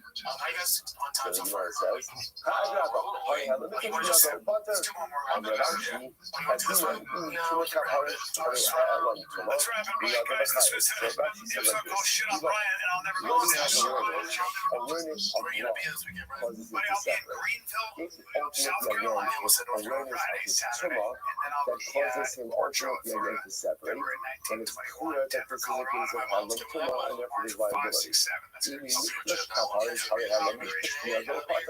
on the other hand, it's awareness of the Mikdash that causes him to separate, and this is a case of Helam Mikdash, and he will be Pasha. I'm going to read Rashi, that doesn't make any sense. Will punish me Mikdash? At the end of the day, obviously, any Tisha, any separation of doing because and there's a bit I go, she lost the Mikdash. She first 3 fingers on her right hand. I go, she lost the first 3 hands on her right finger. Will punish me Mikdash? Helam Mishum Tamah. Will punish me Tamah? Helam Mishum Mikdash. Look, at the end of the day, again, these types of things, these types of awarenesses are intertwined. The only reason is going to separate out because from the Mikdash is because of the Tamah. And the only reason is going to have awareness about Tamah is because of the Mikdash. Helam Mishum. That's the next distinction. I'm sorry, Rashi says interesting enough, according to Rabbi Eliezer and Rabbi Akiva, in any situation where there is Helam Mikdash, even if there is also accompanying Helam Tumah, you will be exempt from carbonic liability. Again, you're exempt from carbon liability. Fine. So I just want to point out, I guess this is a good time to mention this now. I'll mention now, though we're going to come back to it later on. We paskin like Rabbi Shmuel, right? There's a little anticlimactic. We've kind of known that because we've been operating that way throughout the entire sugya. We paskin like Rabbi Shmuel, namely that there is liability for both Helam Tumah and Helam Mikdash, right? So whether it's that I'm becoming Tameh, I eat Kodesh, I forgot that I'm Tameh, I eat Kodesh, and then I remember that I was Tameh, or I became Tameh, forgot that I was Tameh, entered into the Mikdash, left, and then realized that I was Tameh. So whether it's Helam Mikdash, I forgot that about the business Mikdash, or I forgot about my Tumah, either way, Halakha L'maisa, I am Tameh. I should say, there's liability. I'm sorry, not that I'm Tameh. There's liability for carbon old levioli. So once again, we paskin Halakha L'maisa like Rabbi Shmuel, that whether for Helam Tumah or for Helam Mikdash V'Kadoshav, there is carbon old levioli liability. Beautiful. Okay, let's go back to it. Well, some very interesting cases over here. Tanabanan, Shnei Shevilin, Echatami Ve'echatar. Wow, what a Gemara. What a Gemara. I come to a crossroads in life, and there are two paths in front of you. One is Tahar, one is Tameh. Story of our lives. Shnei Shevilin. So we'll say, the great part about the Gemara is that often it's not necessarily true in our lives. Is the case in the Gemara, right? The Gemara says, I know exactly which one is which. Right? The challenge of the human condition is I know that there are two paths, but often I do not know which one is Tameh and which one is Tar. Right? Then Shnei Shevilin, Echatar Ve'echatar. I come to a crossroads, there are two pathways in life. One is Tameh, one is Tar. V'halach b'rishon, v'lo nichnas, v'sheni v'nichnas. So I'll say, what do? I go ahead and Rashi says right now, the truth is, in the case of the Gemara also, it's not known which path is which. Right, but here's what I do know. I know for sure, just to frame this case in the right way, I know for sure that there is a grave on one of these pathways. Right, I know for sure that there's a grave. I don't know which path has the grave. So listen to the case. I walk down path 1. Okay, I don't enter into the Beis Hamikdash after walking down path 1. Then I walk down path 2, and after walking down path 2, I then go into the Beis Hamikdash. So what's the halacha? Chai. Now we'll say. Now, by the way, just to kind of put the meat and bones over here, I go down path 1. I don't go into the Mikdash. I go down path 2, and then afterwards, I forgot about these paths. I go into the Beis Hamikdash. I come out of the Beis Hamikdash and I realize, I remember those paths. What's the halacha? I'm chayiv a carbon old leviolate. Now, why am I chayiv a carbon? This is actually a pretty intuitive case. Why am I chayiv a carbon old leviolate? Why? Because when I say again, I'm for sure tameh. Why am I for sure tameh? Why? I went down both paths, and both of those paths, right? I know that one of those paths is definitively tameh. Okay, beautiful. Rashi says chayiv carbon old leviolate sheyish kan betchili yediyah vados. Because again, after I went down path number 2, I know for sure at this point, I am Tameh. Right? By the way, I just want to point out something very interesting. This harkens back, just like that word, harkens back to our previous machlokes, right? Where we see like Rabbi Akiva, we pass like Rabbi Akiva, that one need not know the definitive source of their tumah in order to be Tameh. So in other words, as long as I know that I'm definitively Tameh, even if I don't know exactly the source, I'm still Tameh. So now at this point, I went down both paths. Afterwards, again, I forgot about the paths. I go into the Beis Hamikdash. I come out. I'm chayiv carbon olav yored. Okay, pretty intuitive case. However, halach b'rishon. Listen to this. V'nichnas. So then, what was in the second case? I go down the first path. After I go down the first path, I go into the Beis Hamikdash. Then, Giza v'shana v'tabal. Then I do paraduma. Go to the mikvah, right? So again, here's the progression. I go down first path, go into the Beis Hamikdash, then do paraduma, purify myself. V'achakach halach b'sheni. Then I go down the second path, right? V'nichnas, and then I go into the Beis Hamikdash. Okay. Now what happened? I will say. So again, after I go down the first path, Rashi points out over here, I know that I'm suffik tamei, right? I go into the Beis Hamikdash anyway. Now again, not anyway, but I forgot that I went down the first path. So I go out, I come out, then I go through the whole purification process, right? Halacha l'maaseh again, paraduma. Now I go down the second path. Now let's say I go down the second path, I forget about the second path, and then I go into the Beis Hamikdash. What's the halacha? Chayiv. Tanakama says I'm chayiv. Rashi says over here, O mach must be a rishona, O mach must be a shniya. Tamanavshach, O be a rishona, be a shniya, b'tuma haisa. So again, Tanakama says I'm tamei. Why am I tamei? Because either way I'm tamei, right? In other words, one way or another I'm tamei. Either I'm tamei because I went into the Beis Hamikdash after the first path, or I'm tamei because I went into the Beis Hamikdash after the second path. But either way I'm chayiv. Rav Shimon Poter. Rav Shimon says I'm poter. Now why is that? Rashi says over here, this is incredible. Rashi says Rav Shimon Poter. The aim kan ba'achas mikulan yediyah vada is betchila. Sha'at yediyah tchila shel shvil sheni sekehu. So Rav Shimon says like this. I will say, in order to be chayiv covered all of the yored, you need yediyah betchila. Like you have to have awareness. Awareness means what? Definitive awareness. In neither of these cases did you have definitive awareness. Why? I went down path one, and then I went to the Beis Hamikdash. After path one, what do I have? Possible. After path two, what do I have? Possible. Because Rabbi Shimon's fasting. Because Rabbi Shimon, you never had a period of definitive awareness. Because of that, no carbon all of you. Rabbi Shimon Yehuda says, Potter b'kulan, Mishra Rabbi Shimon. Rabbi Shimon ben Yehuda says that you're potter in all of these cases. Now, interestingly enough, Rabbi Shimon says you're potter even in the first case, right? Where you go down path one, then go down path two, and then go into the Mikdash. Rabbi Shimon says you're potter in all of these cases. Why? Because of Rashbi, because of Rabbi Shimon bar Yochai. Okay, so we'll say now we're going to analyze this. Here we go. The Kulan. Could Rabbi Shimon really say that you're potter in all the cases? Now we'll say, now the first case, I'm a base. The first case seemed to be like pretty obvious, right? What was the first case? I go down path one, okay, stop, go down path two, and then go into the Beis Hamikdash, right? Then again, I will say in all of these cases, obviously there's a lapse of awareness, right? Lapse of awareness. I forgot about the paths. I go into the Beis Hamikdash. I come out. The Brisa said I'm chayiv, right? Why am I chayiv? What was like? Why am I chayiv?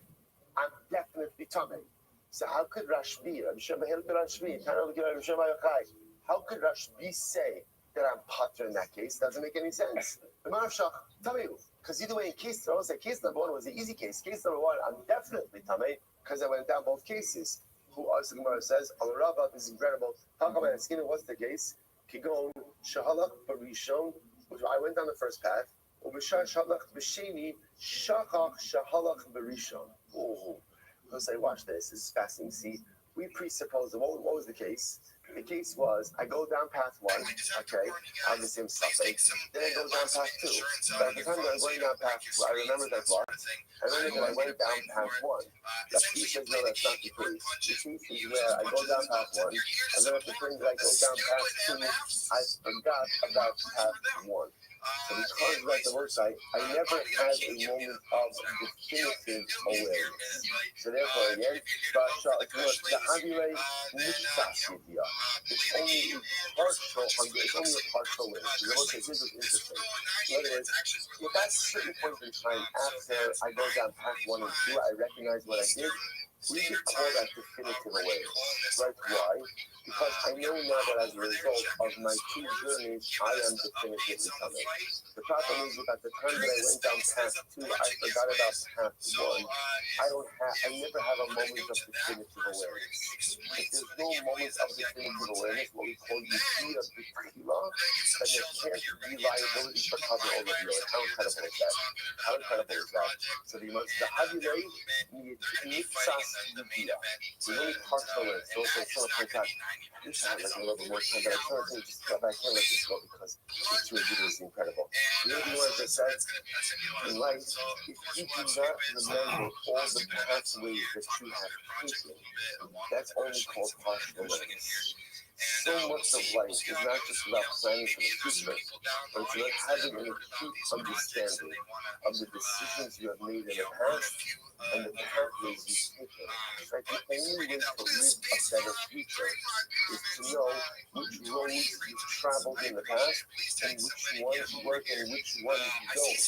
But if I forget about past journeys, but I'm operating with a stunted awareness.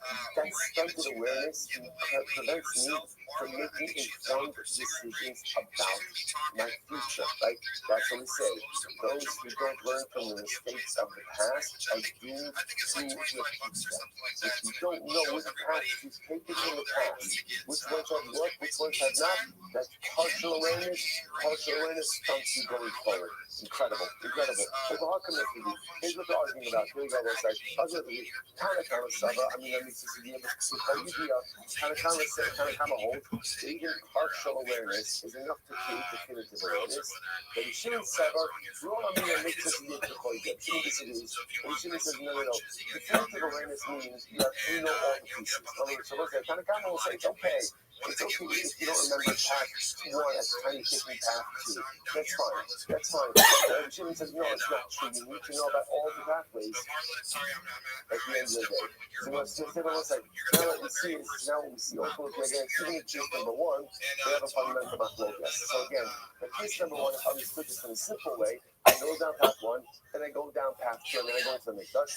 If we're talking about a case where I remember both pathways, everyone agrees that I'll be kind of covered all over the order. I forget, I go to the mikdash, I come out, now I'm kind of covered all over the order. Everyone will agree with that. What happens, however, when you're on path 2, and I forgot, after path 2, I forgot about path 1. So Tanakama says that's called definitive awareness. You can be kind of covered all over the order. The Shimon Rabbi says no. That's called partial awareness. Partial awareness is not definitive awareness. Lack of definitive awareness prevents you from being liable to a covenant over the other. Incredible. What about following this? Follow for Rishon, the Niknas. This is case 2, right? I go down path 1, then I went to the Mikdash. Then I come out. He's up the son of a tavo, because of Allah Bashini. Then I come out. You know, after I come out, I remember, that first path. So what do? I open the whole thing, I sprinkled on, 3 7 good, the whole zach. Now what happens? I go down path 2, the Niknas, and then I go back into the Niknas. What's halacha? Tanakama says, Chai. I'm kind of, Rabbi Shimon told me, Rabbi Shimon says that you're potter. Right? So I understand why would Shimon say that I'm kind of? Why would I be kind of? After all, something, again, once again, it's non-definitive awareness. Non-definitive awareness. So this is what Gemara says. Now, we might be seeing over here to the Tanakama. But the Tanakama, or not Rashi, no, it's not Rabbi Shimon. Tanakama is also awareness.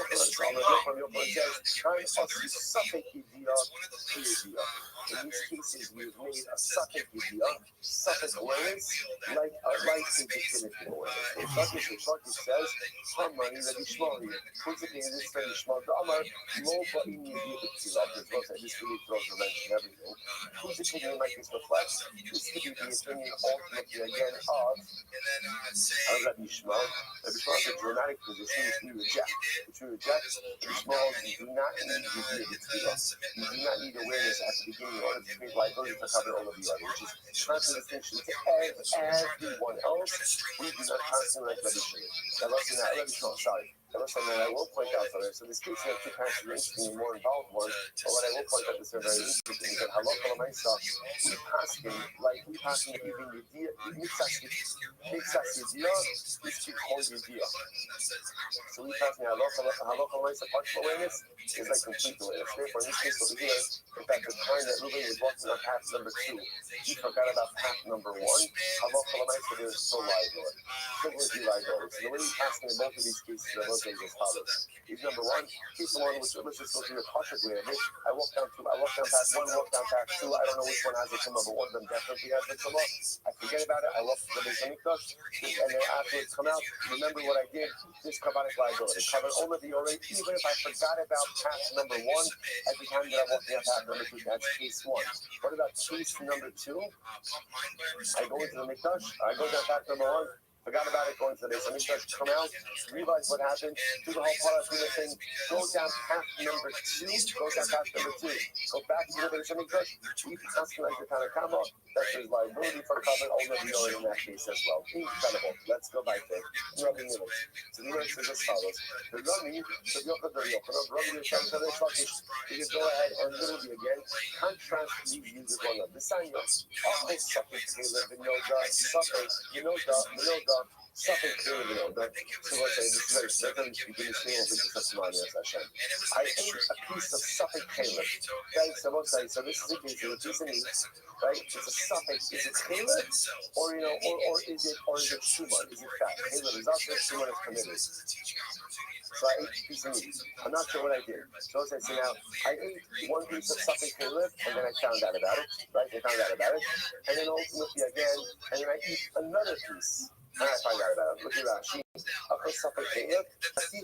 Suffix caleb is suffix shuman. The node of the akad virtue suffix caleb. But the asham kaloi, because of upper suffix caleb, the node was a suffix alpha. So again, I do these 2 acts. So I eat a piece of suffix caleb. I didn't know. I ate it. Then I found out about it. Right? Okay. Then I did it again. Right? First of all, if this keeps happening to you, something may be wrong in the way you're living your life, right? But the Lamaisa, again, that's the case. Rabbi says, so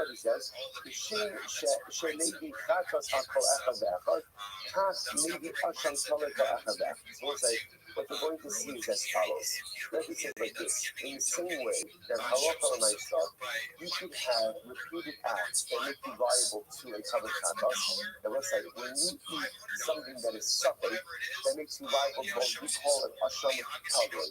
Asham kavod is a specific type of covenant that is brought in a case of doubtful or possible liability. Rabbi says, the same as you can be chayiv multiple chatos, you can also be chayiv multiple asham kavods.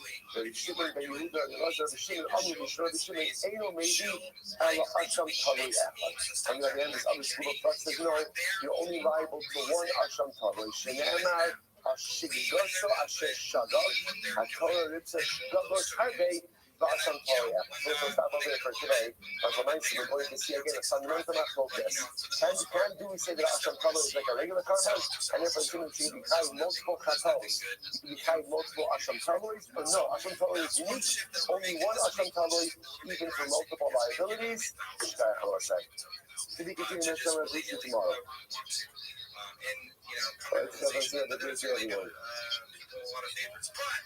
Enough of that. We have a fight going on. I'm gonna check in with Bob real quick. Someone will let me know how AI. How that's going. We do 25, man. And students wanted it, and like it was 19-14 because of that, and they came back. So let's keep it going. These punches going. All right, so let's say good morning. Good morning. Let us begin by thanking all of our sponsors for this morning to thank our annual Talmud Torah sponsor, for dedicating all the Shem addresses this year. And this list of the Soros Tovos for all of Am Yisrael. Talmud Torah sponsors for the month of Iyar, Habarim, the Tovos for Rabbi Karakin, Mission of the Archite of Shmuel's father, Ripa, Ken Yecheskel, HaKohen, Zikol Libracha.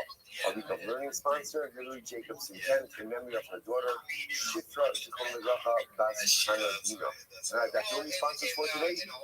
Yachmiel and Judy Middleman, integration of the yard site of Yachmiel's father, Yaakov Ben Moshe Tzvi Shikon Racha, and Michael Yansky, integration of the yard site of Michael's father, Shimon Yaakov Ben Baruch Elimelech Shikon Racha, the American Bar Talmud Torah. All of the Nisham Saban Ali, the families in the Chama, all those who need to Shavan Taylor, Kol Yisrael, Yisrael Kushner, Hashem, bring home all of our hostages, the Shalom and the Karab, and all the soldiers to be successful of Kol Maaseh Yidin. First with that, let us begin with a great dot, really an incredible dot ahead of us today. Today's dot is discussed. We are picking up the Mitzvah Hashem on Yud Zayin on days 17b, 18 lines up from the bottom. So where should we start? I read into two dots. Zohi Mitzvahs Aseh Sheva Mikdash She'ein Chayav Allowed. So Moses, remember again, yesterday's dot, we were hyper-focused on the case, or really two different cases. But the case one was where someone was coming, had a lapse of awareness about their tumah, and then entered into the Beis Hamikdash. And then case number two was where someone became coming inside of the Beis Hamikdash itself. Those were the two cases we were dealing with.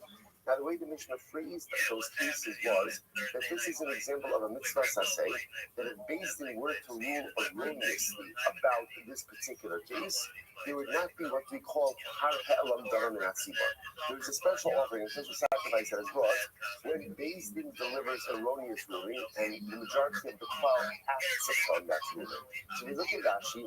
Rashi says, Allah say, Ba'alo Saseh Sheva Mikdash. Rashi says, Kilomar, Al Torah Tumas Mikdash V'Kadasha. If Beis Din were to deliver an erroneous ruling regarding, again, either something to do with the Tumah within the Beis Hamikdash itself, or the consumption of consecrated items, Ben Chu Shal Aseh Kidosh Mikma Ba'azara, the Hayu Aseh V'Shachol Ben Hu Shal Lo Saseh Kidosh Mikma B'Chutz.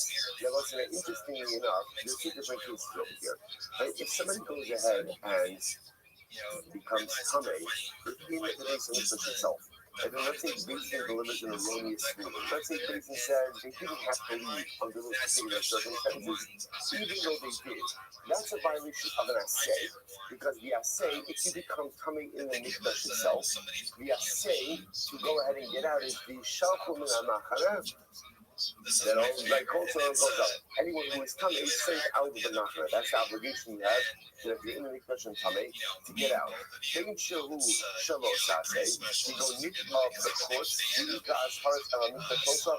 On the other hand, if you become coming outside of the mikdash, and then enter into the mikdash, there's a losas, there is a prohibition, and the prohibition ultimately is ala mikdash losavo. Don't go into the mikdash. The husband of our let's say again, Beis Din delivered an erroneous ruling regarding either of these circumstances, right? And someone acted on that ruling. So the halacha is there is no par helam davar min hatzibur. Why not? Rashi actually said earlier, he says the husband of our time Dein chayav mishum dein medin par bahara ela al helam davar sheshigaso chatos kvua liyachis. About too much mikdash covered all of the orders. Technicality. Halacha is the only thing a par helam davar min hatzibur. So you're say par helam davar min hatzibur is a covering that is brought in a situation where Beis Din delivered an erroneous ruling and people acted on that ruling. So the people, folks, look at this athleticism, and I'm really going to try to summarize this for you. Parallel is only brought for an infraction where if committed accidentally without the instruction of Beis Din, would have what we call a fixed carbon. But because when it comes to tumor in the mikdash, we've already seen what carbon do you bring for tumor in the mikdash. What carbon do you bring? Right? Ultimately, you bring a carbon oleviolate. So because you bring this variable carbon, therefore, halacha l'maisa, there's no parallel government activity. So it's a technicality. So now go back to the Gemara. So you must take the kite. So what exactly are we talking about over here? So where are we coming from? We're talking about Zoki. So remember again, the Lashon of the Mishnah was, this is an example.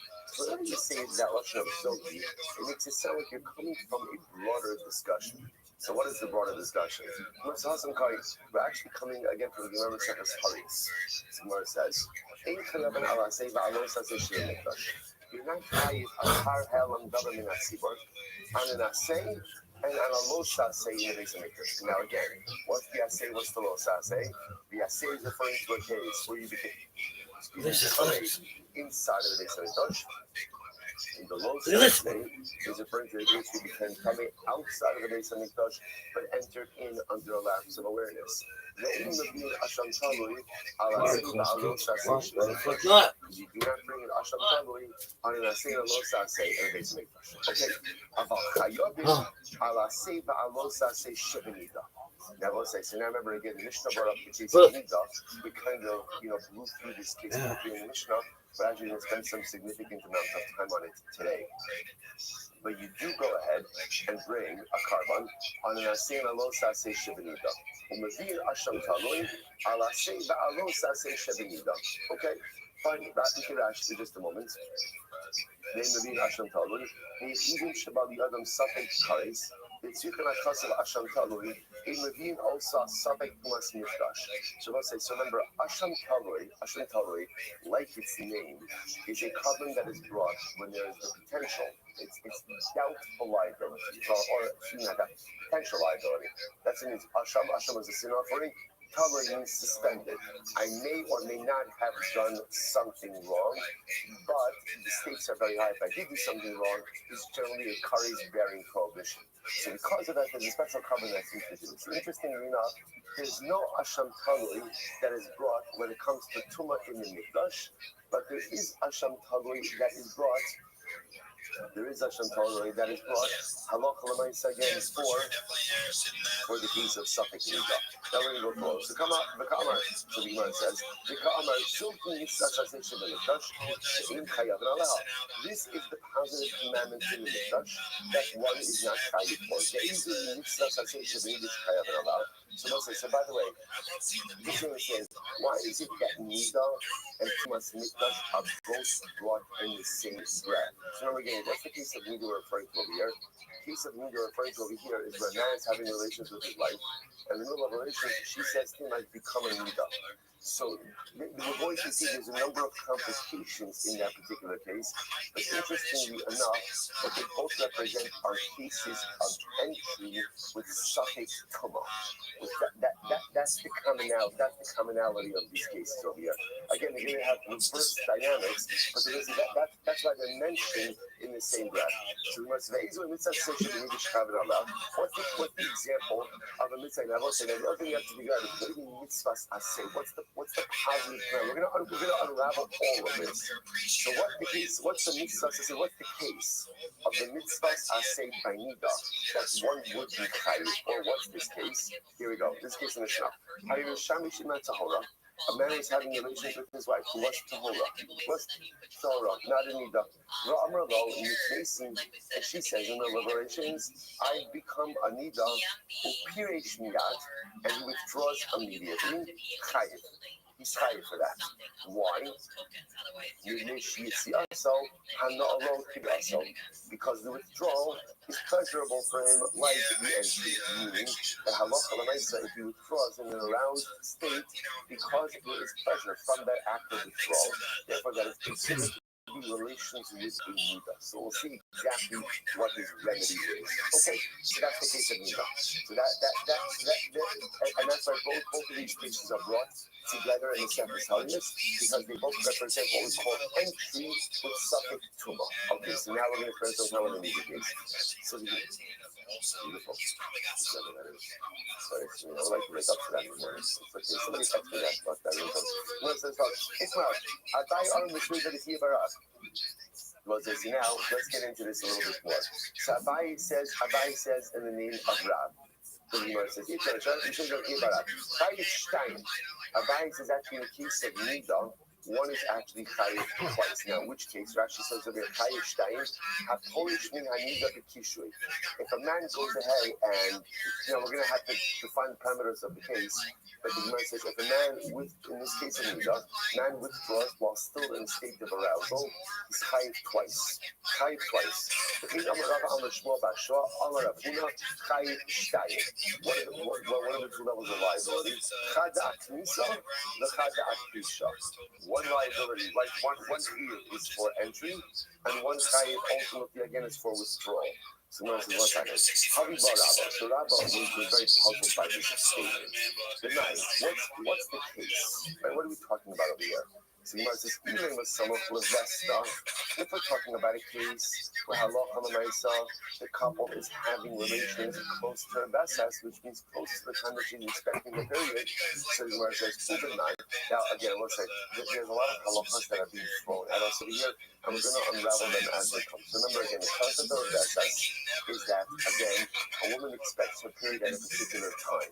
Now again, in the world of vestos, there are many different types of vestos. We are not delving into the intricacies of Rothschild right now. The point is, we're trying to figure out what are the parameters of this case. So if we're talking about over here that it was close to her vesas, which means, what does that mean? If it was close to a time that she was expecting the period, and then let's say again they have relations, and in the middle of relations she says, "Oh no, I became an Eva," and if he withdraws while still in a state of arousal, I can honestly say, well, potentially there would be dual liability. Why the dual liability? Number one, why did he have relations with her in the first place? If he knew that she was expecting her to then they should have been sustained. And then furthermore, again, after she became an Ida, he should have waited until he was not in a state of arousal to withdraw. The fact that he withdrew in an aroused state ultimately creates a second liability. Okay, so the Gemara says, listen to this. So now here's the problem. Here we're talking about that it's close to Vesas. And what kind of person are we talking about? We're talking about a Talmud Chacham. So the Gemara says, Vishama Aknisa L'Chayim. So I understand why there should be liability, or what we call entry, for the initial act of relations. Why? Kasabar, because we'll say in this case, actually, interestingly enough, he's a shogeg. Why is he a shogeg? Because he thought to himself like this, Kasabar, Yikolani Libo. I thought I had time. I know that my wife is expecting to become an Eva shortly, and I thought I had time to have the actual relations before she would actually become an Eva. Look at that. Even Tam Chacham, Sheodea, Shamishana Shema Tahora, Ba'amulon, Nisi Chakra Ashi Amos. So again, if we're assuming over here that this is a Tam Chacham, so therefore we'll say what? I understand on the front end of things, on the entry, he ultimately again would be. He would be chayiv, right? At the entry, he would be chayiv. Why? Because halacha l'maisa, again, that would be a shogeg. That would be a shogeg case, right? Because again, he thought he had enough time. It turns out that he didn't have enough time. That's shogeg. The Gemara says, however, Ella Pisha Amale Chayiv Yishivu. But if you in a state of arousal, then ultimately again, it should be chayiv. It should be chayiv. He knows better. He becomes chacham. Right? So he should have waited until he's no longer aroused in order to go out and withdraw. The fact that he withdrew in a state of arousal makes him liable, but the mizid, if it's mizid, then there's no carbonic liability. So on top of his test, 18a, so it's the Iba Amaretz, and if we're talking about Amaretz, then I will say, again, the truth is he's a shogeg in both cases. He's a shogeg for the entry, shogeg for the withdrawal. If that's the case, I will say, then what? Then it's two averos in one lapse of awareness. What's the halacha? What's the halacha? When you do the same avera twice in one lapse of awareness, you're only chayev once. Again, if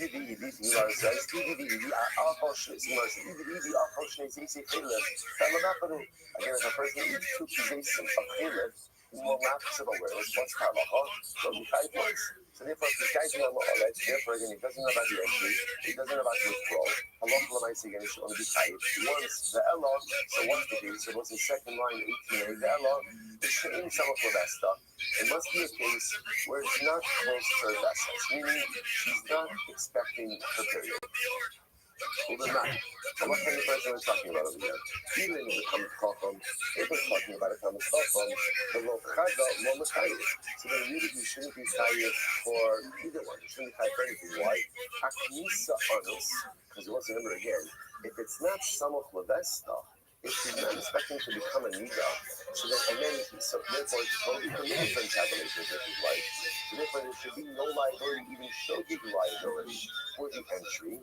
And ultimately, again, and if he withdraws while still around, ultimately that's a mizid because he becomes chacham. He knows this, and therefore there's no carbonic liability by a mizid. Iba Amaretz, if it's an Amaretz, the man is mechayev akisha. So the man says, ultimately, it's an Amaretz. Once again, can't be chayev for knisa for entry. why? It's totally permitted. If anything, the only kind once for Krisha for withdrawing the same around. So we're trying to figure out the case. Trying to figure out the case with the Chayiv Stein. Chayiv for entry and withdrawal. Rabbi. So then Rabbi came back and Rabbi said, we all know the sum of the best stuff. In reality, let's go back. We're talking about a case where Halacha says she is expecting her period. It's close to her Vasas. Will become Chacham. Everybody says he's a Tam Chacham. If he's a Tam Chacham, the Tam Chacham will do, the Tam Chacham will do. So we'll say this is great, right? So we'll say, he's a Tam Chacham in certain areas. So we'll say, most of us are like this. We are Chachamim in certain areas and profound tipshit in other areas, right? This is the way that life is. So maybe because he's Tam Chacham, he knows everything. He's a Tam Chacham in certain things. So what does he know? He knows that that you have to be careful with having relations with your wife close to her bestness. So in that respect, he was a shogi. He thought he had enough time before the onset of her period. He was wrong. Again, not intentional violation. He was a shogi. He's a shogi in that area, and ultimately, again, that's why he's liable. But he had no idea about the halacha that you can't withdraw in a state of arousal. So therefore, again, he was a shogi in the Knesset, the entry, and he was a shogi in the withdrawal as well. And therefore, again, that would be the case of dual liability.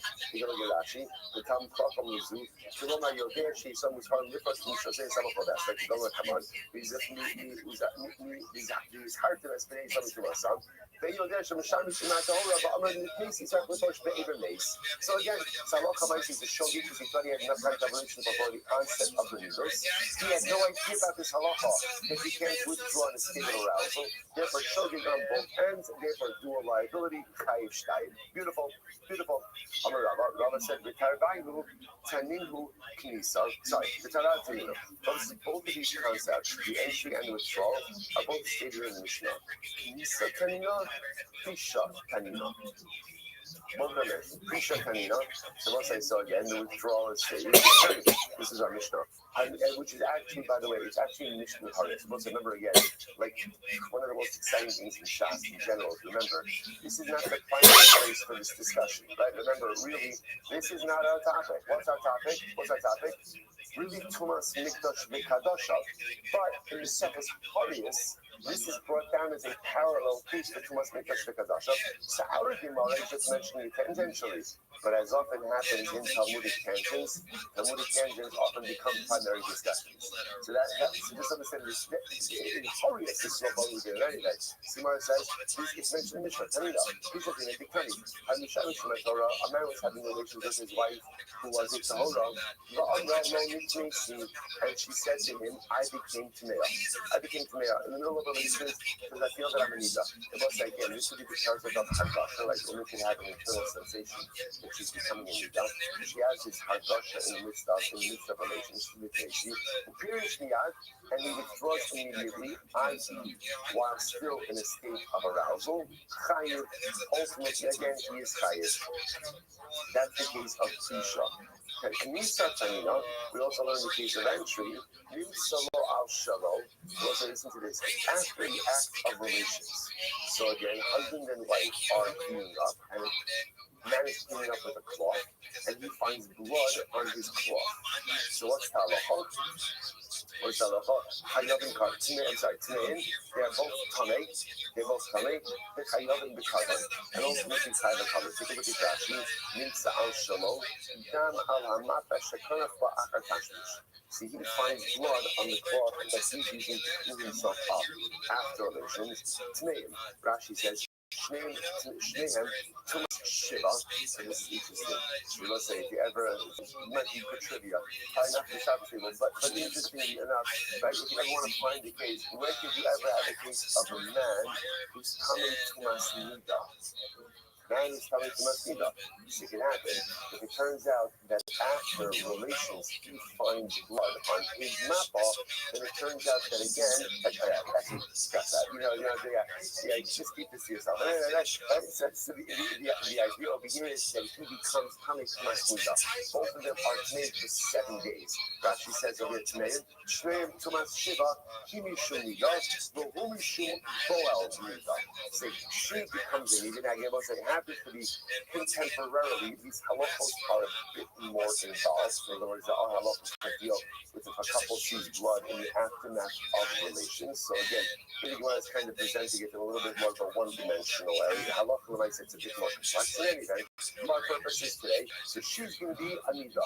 So again, remember, let's say nida oraisa, tumas nida stands for how long? For how long? 7 days. Remember, we saw this. I mean, we saw it in Smichas Chava when we did we saw the Milchos Nida in our last cycle. So remember again, just important as an aside, the concept that we have of Milchos Nida of being a 12-day period is a combination of the halachos of Nida and Zava Gedola. We kind of collapse them into one. Biblical Nida is 7 days. That's it. And it doesn't matter clean days, bleeding days, it doesn't make any difference. So when woman gets her period, she's a Nida.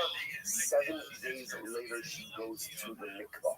That's it. The construct that we have again is the merging of two biblical precepts into a consequence outside of stuff. And anyway, so therefore, they're both coming. If they see blood after relations, she's coming for 7 days. That's Tumas Nida, and he's coming because Baal Nida, because he had relations with the Nida. The Gemara says, because we assume that the blood that he's finding on his cloth obviously came from her. So either she was bleeding before the act of relations or during the act of relations, but either way, halacha l'maisa, she's a nida and he is chayiv. So therefore, they're both coming. Chayav in the carbon. So the Gemara says, what's the case? My love, are we not talking about a case where she was expecting her period, and therefore the knisa and the liability is for the entry because they should have never had relations to begin with? No, it's not close to Vesas. So what's the case of the Akisha? What's the liability? The liability was for the withdrawal. Because halacha l'maisa, if you withdraw while still in a state of arousal, there's absolute liability. So Gemara says, but why do we need the case of Prisha? We already learned it. So Gemara says, no, I need to mention it again. Why? Because it's very interesting. All of this is presupposing that he's finding blood on his cloth. What happens if after the activation, she's cleaning up and she finds blood on her cloth? So what's the halacha? Tmeim b'safek. So we'll say in this case, interestingly enough, the tmeim b'safek. Now, why they tmeim b'safek? Because we'll say when she finds it on her cloth, it's possible that she was bleeding before relations, during relations, or after relations. So because of that, again, remember, she's the one finding the blood. Maybe it happened after relations. If it happened after relations, she may be a nida, but ultimately, again, he may not have any liability at all. The two ultimately, again, therefore, they are both clear. They are putter from carbon. The idols, the boy, Misna, Nimsa, al Shalom, since the Gemara wanted to bring up a case of she finding blood on her cloth, therefore, Shmananani, Nimsa, al Shalom. Ultimately, we also brought up a parallel case of him finding on his cloth. I'm going to read that's the lap t-shirt. Is it really possible to set this up as a case? Or when they're having relations, not supposed to come on the onset of the vessel, right? So this is not a vessel issue. And the liability that we're talking about is for the withdrawal. Maybe because he withdrew in a state of arousal, that's why halacha l'maisa again is going to be liable. Nimsa katani, but that's not what it says. It says nimsa. Nimsa is talking about a case where they find it on the cloth. The nimsa, the basa hafi mashma. Nimsa usually means what? After the activations. So the Gemara says, the nimsa, I'm sorry, behind nimsa katani, nimsa, the basa hafi mashma. Via pisha meikara. But let's say in some case, the Prisha that occurred beforehand. He punished by Meikara, Hazi Rayidia. And ultimately, if that's the case, when you withdrew, there was an awareness of this situation. Amar Rava, Science Magdika Amaradka. Truth is, it makes a lot of sense what the Rabbi said to you. Amar how can you come up with this case? How can you construct this case? The time is you must design your Allah, Zogu Mitzvahs Asay Shebenida, Shechayav and Allah. This is the case, I give you a quotation from a Mishnah. This is the mitzvah, I'm sorry. Then Isa, now if it's correct as the way you just set it up, mitzvahs mosasei. We'll say again, we'll discuss the asay and the los asay in just a moment, but this is not a case of a mitzvahs asay, but rather again, this is a case of a mitzvahs mosasei. Amalei itanina chaser. If this is the way you're reading the Mishnah, it must be deficient. In other words, this must be like a chisur mechsura b'hachi katani. So much of the tani hachi, this is how you have to read it. Here we go. They'll say, Zoki mitzvahs lo sasei shebeniga shechayav nala. This is actually a case of a mitzvahs lo sasei, where if you violated it, you would be chayiv. Remember again, the greater context of all of this, just remember, we're not going to delve too much into this, but the greater context of all of this, the Sefes Harius, Par Ha'elam Davening HaSibor. All of these are talking about cases where based in vague instruction, and ultimately, again, vague erroneous instruction. So trying to figure out whether it would be liability in those cases. So many mitzvahs lo saseh shebeniga. This is an example of a mitzvah lo saseh that if based on what to give erroneous instruction, there would be liability. What's the case? A man was having relations with his wife who was a tahora. She said, I am Tmeya, and he withdrew while still in a state of arousal. Ultimately, again, there is liability. Zoki mitzvahs aseh shebeniga.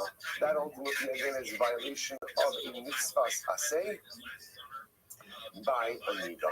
Okay, so therefore again, halacha l'maisa, what we see over here is that the one clear case that we're focusing on over here is a situation where she becomes a nida in the middle of relations. She tells her husband, again, the halacha is he is supposed to wait until there is no longer arousal and then withdraw. If he goes ahead and withdraws while still in a state of arousal, there is going to be liability for that particular case. We saw a lot of ambiguity upon the entry case. How did all of this start? Some of that stuff, not some of that stuff. So it's always good to remember kind of puts that to the side a little bit. Because remember again, the reason what threw all of that a little bit into a tizzy was that Bryce that spoke about chayiv shtayim, that you can be chayiv twice. We're trying to figure out how can you be chayiv shtayim. But if we kind of put that on the side, the case that we're really focusing on over here is the concept where she becomes a nida in the middle of relations, and if he withdraws while still in a state of arousal, it is liability for an act of relations with a nida. If however he waits, then halacha l'maisa again, there won't be liability in that case. So the Gemara says as follows. Or I should say, there won't be par halam davar minat tzibur in that case. Okay, so now let's analyze this a little bit more. Amar perish miyad chayiv. If he withdraws immediately while still in a state of arousal, ultimately again there's liability. So the Gemara says, so what should he do? Hey, what exactly is he supposed to do? So the Gemara says, Amar Avuna mishnei dirava noitz eser tziparna bekarka ad shiyamos b'tovia. So, literally translated, he should dig his fingernails into the ground until he's no longer aroused, and then ultimately again it will be destroyed. So, what that means is, he should wait. Rabbi says over here, knowing the reading of books has arrived. And I miss Janice. Hey, who wants to learn about the letter H? I do! I said, by the way, what's the lesson of knowing the karka? So let's make sure the man points out. This is the lesson of Yosef, like Mama said, Sota. This is Mama said, Sota, and then we're going to be going to discuss this, and Yosef is Sota, and then this thing. Like, the sins of the wife have multiplied, but he decided not to let this do. July 20th.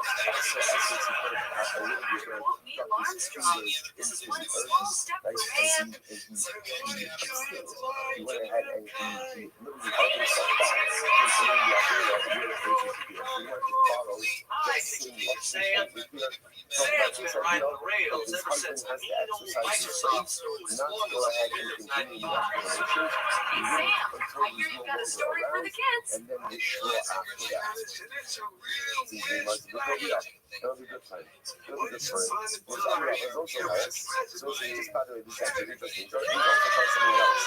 I'm shy to use the Alanis podcast. So let's see, What if a man has relations with a woman who's an Arab, but he's not allowed during the act of relations? Like somehow penetration occurs without arousal.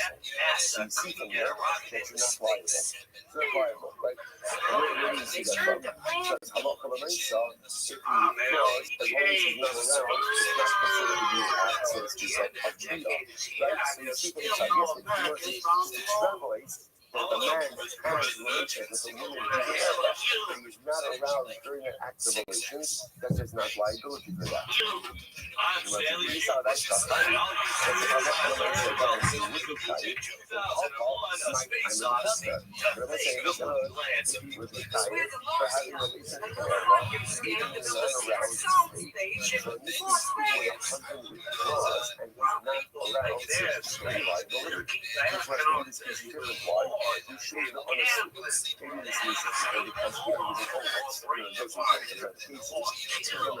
A man who decides to have relations with one of the alliance,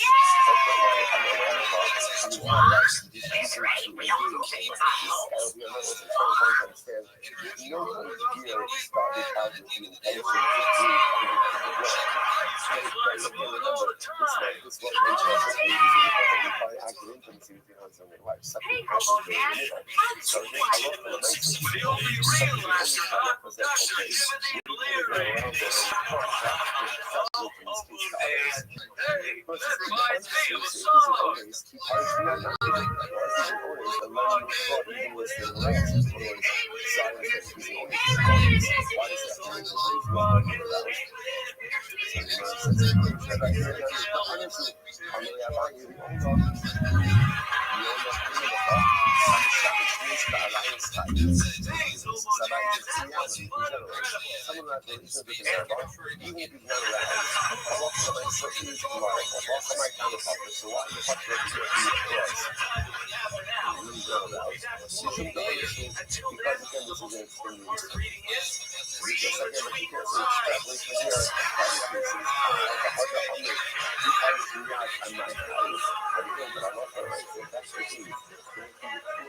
why should there be liability if he is indeed an onus? Because it should be born in a case where there would be diminished pleasure, but instead he was doing away with the heightened pleasure, because withdrawing in a state of arousal was to ultimately give him pleasure from this act. That's where the liability comes from. In case, was very interesting. In case, Matsinu Aruka Ukitsara Bimida. So let's say something very interesting, right? And now here comes the parallelism. Remember again, as we spoke when we started the share today, why are we doing this? Why are we doing this? Because remember again, this is very similar to the Beis HaMikdash case. Both are dealing with cases of entry and then again tumah. Right, entry and tumah. Now again, and just like the Mikdash case, the Mikdash case is I entered into the Beis HaMikdash in a state of tara, and then went inside became tameh. Very similar to the case of Nida. The act of relations began in a state of tara, and then in the middle, tumah occurs. So we're at this point that, now remember again, what's the halacha about the Beis HaMikdash case? Right, you become tameh in the Beis HaMikdash. What's the halacha? Find the shortest exit. So it's interesting. By the Beis HaMikdash, you have Haruka and Kitzara, right? The long way out, the short way out, and now you have the big Kitzara. By Hilchos Nida, you also have Haruka and Kitzara, right? The short way and the long way. And what's the halacha? You have to take the long way. Right? Interesting enough, you have to wait. It's fascinating, right? So by the Beis HaMikdash, withdraw as quickly as possible. By Hilchos Nida, actually, again, you wait for the withdrawal. It's fascinating. So again, anything, Matsinu Aruka, something in the last Rashi, put Rashi on the dollar. Matsinu Aruka Kitzara, Hilik Kitzara Baruka, Shimheref B'Shah Potter, Imperius Kitzara, Kedora Miyad Harukai. Now, once again, so I just want to point out, obviously, there's like so much information important over here in these cases. So I'm not going to again, here's the point to remember all of this, right? So remember the case in Mishnah, that there's liability for immediately. Remember that Allah ultimately again has some of that stuff. And again, now the parallelism between the case of the Mikdash and the case of Yehuda. On the base, La'anan, The Mikdash Kinan, that was interesting enough, we are dealing with the Beis Hamikdash. Rashi says, so it's interesting. So Gemara says, why don't you use the same Rashi? Why don't you try the same about the Beis Hamikdash? There's Aruka and Kitzara. There's Aruka and Kitzara. Why not use the same Rashi by Nida? You're already bringing down the Nida case in our Mishnah Maseches Shavuos. Like you're already bringing it down because of the parallelism.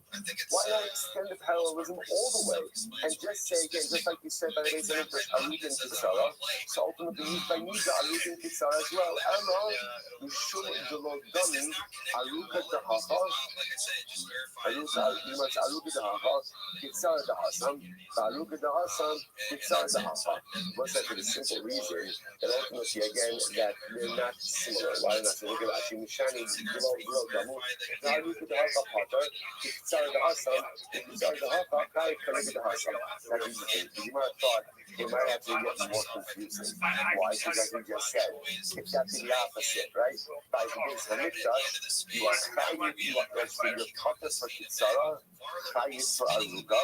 By Hilchos Nida, you're chayit for Aruga. Sorry, you're chayit for Kitzara, pater for chayit for Kitzara, pater for Aruga. So because of the exact opposite, the Gemara said, you know what?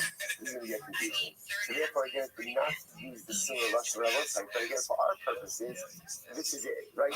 This is the consolidation of the entire sugya into this one phrase. We have two cases of where there's tumah during entry. One is the Beis Hamikdash, one is so-called Nida. How do you resolve the tumah in the Beis Hamikdash? If you take the derech Kitzar, the short way out, you are Pater, long way out, you are Chayit. If you take the short way out, you are Chayit. If you take the long way out, ultimately again, you are Pater. Incredible. That's it. So now skip Rav Nosson, Rabbi, unassuming. Let's go back for just a second. Right? So Rabbi was saying before that the reason why there's not going to be liability for entry, for Knisa, like for the initial act of relations, is because the husband isn't honest. Both of them are honest. Similar circumstances.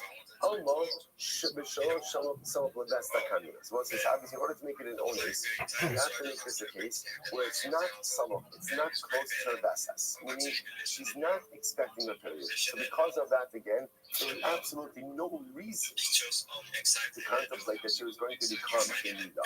So the Gemara says, Rabbi was one who constructed the case where there could be dual liability, one for entry and one for exit. So the Gemara says, the sum of Lodestas. Now, saying that the only way to create liability for entry is how? Is if you set up the case as sum of Lodestas. Right? It has to be a case where ultimately she's expecting a period. Right? Because then she made a mistake. Now again, not exactly, but made a mistake. He thought he had time to have relations before she became a Nida, but he was wrong. She was wrong. That's a shorty. That's not honest. Right? Why is it not honest? Can't be honest. Why not? Because it was some of the rest stuff. Right? She was expecting a period. He just made a mistake. He thought he had time. The Gemara says, Abay's statement was made in a general situation, not necessarily referring to the case of our Mishnah. Okay, so as what Rabbi was saying was essentially, you can construct a case of Chayit Shtayim. How would you construct a case of Chayit Shtayim? A case where the husband is having a relationship with his wife, some of whom does stuff. Ultimately, close to the line of a case, but that's where Rabbi is coming in our Mishnah. I'm just talking about singular liability. We're talking about liability for withdrawal. Like you should have maybe let him go and go around, and then withdraw. You should have around, so then there's going to be liability.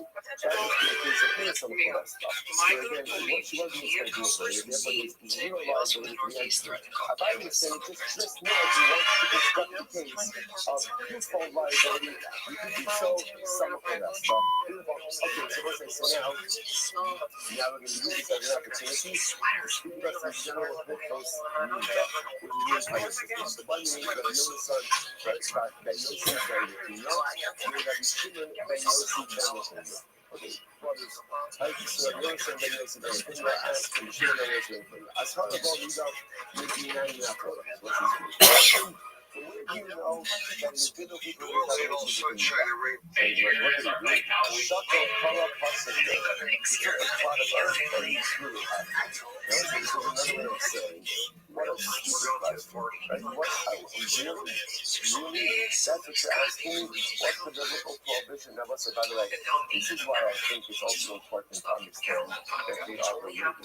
Sometimes brothers have the ability to interact with each other, right? Because there's a law, right? There's an underlying law that's there, right? So it's like the equivalent of like being a better, you know, right? Like, you know, like, you interact with you, brother, right? So that's how you really just highlight that obviously you really do this with someone else, even if it's obviously every question is right? Except for the ones that are profoundly stupid, right? But it's like with a family member, with a brother, you take a little bit more liberty, but obviously with someone else who never has to tell them to do this. So you take a pot of earth, you throw it out. We're talking about what the biblical prohibition is. It's a pasuk. So it's Isha, Benidas, from Asa, no Sikra. Now, Isha, Benidas, it's up in the pasuk. It's a pasuk in the Torah. To a woman, right? To a woman in the Torah often does not come close. Ella, as Haram and Shanish in Tahora, the Amar will miss you for a new freshly yadmi. I know about the concept about it. I'm asking about the case of where a man is having a relationship with his wife. In the middle of a relationship, she said, as crying and from where do we know that he is not supposed to withdraw immediately? Just to point out, right? If you think about this halacha, it's totally counterintuitive. One would have just the opposite. Man is having a relationship with his wife. She says, oh no, I'm in the dark. She didn't talk. The halacha is to withdraw immediately. Now, again, I understand the logic. The logic of things kind of remain in place. Ultimately, I know if you're no longer aroused, I withdraw in this unaroused state. I understand the logic. What is that? How do you know that? You know that one of this is very interesting. So where you learn it from? You learn it from Itihini Dasa Allah. Itihini Dasa Allah. So what is it again? I only got a line of wrong about the total. You got it. To hate Allah. Or something they're doing, they're giving So away. the word actually Scratch is like offs. this. Sometimes, A chance to win free even love, when yes. a woman That's is what in he love, said. her husband is still with her. What's the case of where a woman is in Thank you, love Miss and her Diane. Thank you, husband Miss is Diane. still with her? Just the In proposal this shoot case, here. in If this I'm case watching where across again the is having a street, relationship with there's her, she cars. begins in the middle of the There's relationship. cars. She tells him, Okay. you better cross her street, When I supposed to jump withdraw sexy, immediately. Kamash Malak, you should wait. That's also by waiting, what's happening over here? By waiting, he's actively together with Anita. Right? He's actively together with this woman. There are times in halacha where even though the wife is Anita, the husband is still going for a Oh my God, marriage. you Incredible. recognize To the point that he's no longer around, and then he withdraws. Fascinating. So ask your asset. What's the asset? Remember again, this is fascinating. This is the again. All these Bashols, this is the assay. So there is an assay that if she becomes an Eden in the middle of relations, she should remain there until ultimately again is no longer around. That's the assay. Assay. Los assay minolon. Where do you know the los assay? Where's the los assay from? So the Gemara says, Amar Papa, Amar Kro, Los Sikrav. So it said, this is fascinating. The pasuk says, "Ve'al-isha betumas nidasa lo sikra begalos erva." So literally again, for a woman who was in Nidas, do not compose her. So how is that? How is that related to our case? So let's say this is fascinating. Lo sikrav nami lo sifroshu. Sometimes lo sikrav also means do not separate. Now, what does that mean? Look at this. It said, so it's quoted from the pasuk in Yeshaya. So this says in Ha'omen Krag Elecha Al Tigash Ki Tidashticha. So let's look at the context over here. So again, this Yeshaya Hanavi was giving Musa. So they were late son, and Rashi points out scoffers, late son, and he didn't want Yeshaya. What did they say? They said, Yeshaya, you know what? You're very holy. Stay close to yourself. Stay close to yourself. Al Tigash don't come close to us, because you're so holy. They were saying, Yeshai, you're so holy. Don't sully, don't defile yourself by coming close to us. You're such a holy guy. We're sinners. You stay by you. So what do you see from here? Sometimes means stay close to yourself. Watch this. When the pasuk says, Lo sikrav, legalos erbasa, means sometimes do not come close to yourself. What does it mean to come close to yourself? To withdraw. Sometimes the halacha says, do not come close to yourself, rather remain engaged with the nida. What the case the Torah would say remain engaged with the nida? It's this case over here. Well, halacha l'maisa again, halacha l'maisa, she's in the middle of relations, and in that case, halacha l'maisa, he says to her, he remained there until he's no longer in a state of arousal. Fascinating. So Rabbi says, we see Yaseh Da'isha, right? I'm sorry. Da'isha b'Yaseh, sorry. Utihini Da'asa Alav. That's the Yaseh. And the Lo Saseh, Lo Sikra V'Galos Erbasa. We see an Yaseh and a Lo Saseh regarding this case. Absolutely amazing. So now we go a little bit into some beautiful, not as much Agadah, but it's more Musa. So turn on the exact mystery coming from us. We shall warn the nation of the day of trouble. Hallelujah. We can as Harlem the day so you pushing the person some of the rest. So when the pasuk says, the exact mystery coming to us, and we shall warn the day so regarding their trouble. The Rothschild says from here you see that a couple should separate what we call some of the best time. Some of the best time means whenever a woman is expecting her period, a couple should not go ahead and engage in relations. The comma, so how far in advance do you have to separate? Ona means one time period. So let's say, it's actually interesting how much real nida. So let's assume for a moment that a woman has some degree of regularity. So she knows that she gets her period every certain number of days, and she knows it's by day or by night. That period of day or night when she is expecting her period, the couple should not be together. That's called the ona. So if she normally goes, for argument's sake, she gets her period every 30th day. Every 30th day, at night, that entire nighttime period, we should not engage in relations. The previous day is permitted, but that night ultimately against the Muslim. It's interesting enough, and there's a concept of the Qumra of the Arzalua. The Arzalua said, famous Qumra of the Arzalua. The Arzalua said that a couple should really abstain the ona before as well. Qumra of the Arzalua, again, it's a Qumra, so the Sefers that don't accept it. I think it's a more popular of the Qumras. So again, if she only gets her period, let's say on the 30th day, by day, so the Halacha says they can't be together. That's big time period. But Halacha says the previous night they could. The Arzalua says no, they should even abstain the night before. Logic of the Arzalua, because even with some degree of regularity, Halacha says about each year, and therefore just precautionary measure, better to abstain from the that's called the Chumrah of the Arzalua. I don't know if you know, we're going to stop over here for today. Beautiful Gemara for tomorrow. So we're going to start today in Yom We'll start that tomorrow. So we're going to start today in Yom Tov. It's a beautiful Agadah. Shkoyach, everyone. Tremendous service. All right, that was another great day, everyone. Thanks for the update on the score, Bob. Yeah, a lot of layers. A lot of layers over here. I think we're still at 7. Still at 7.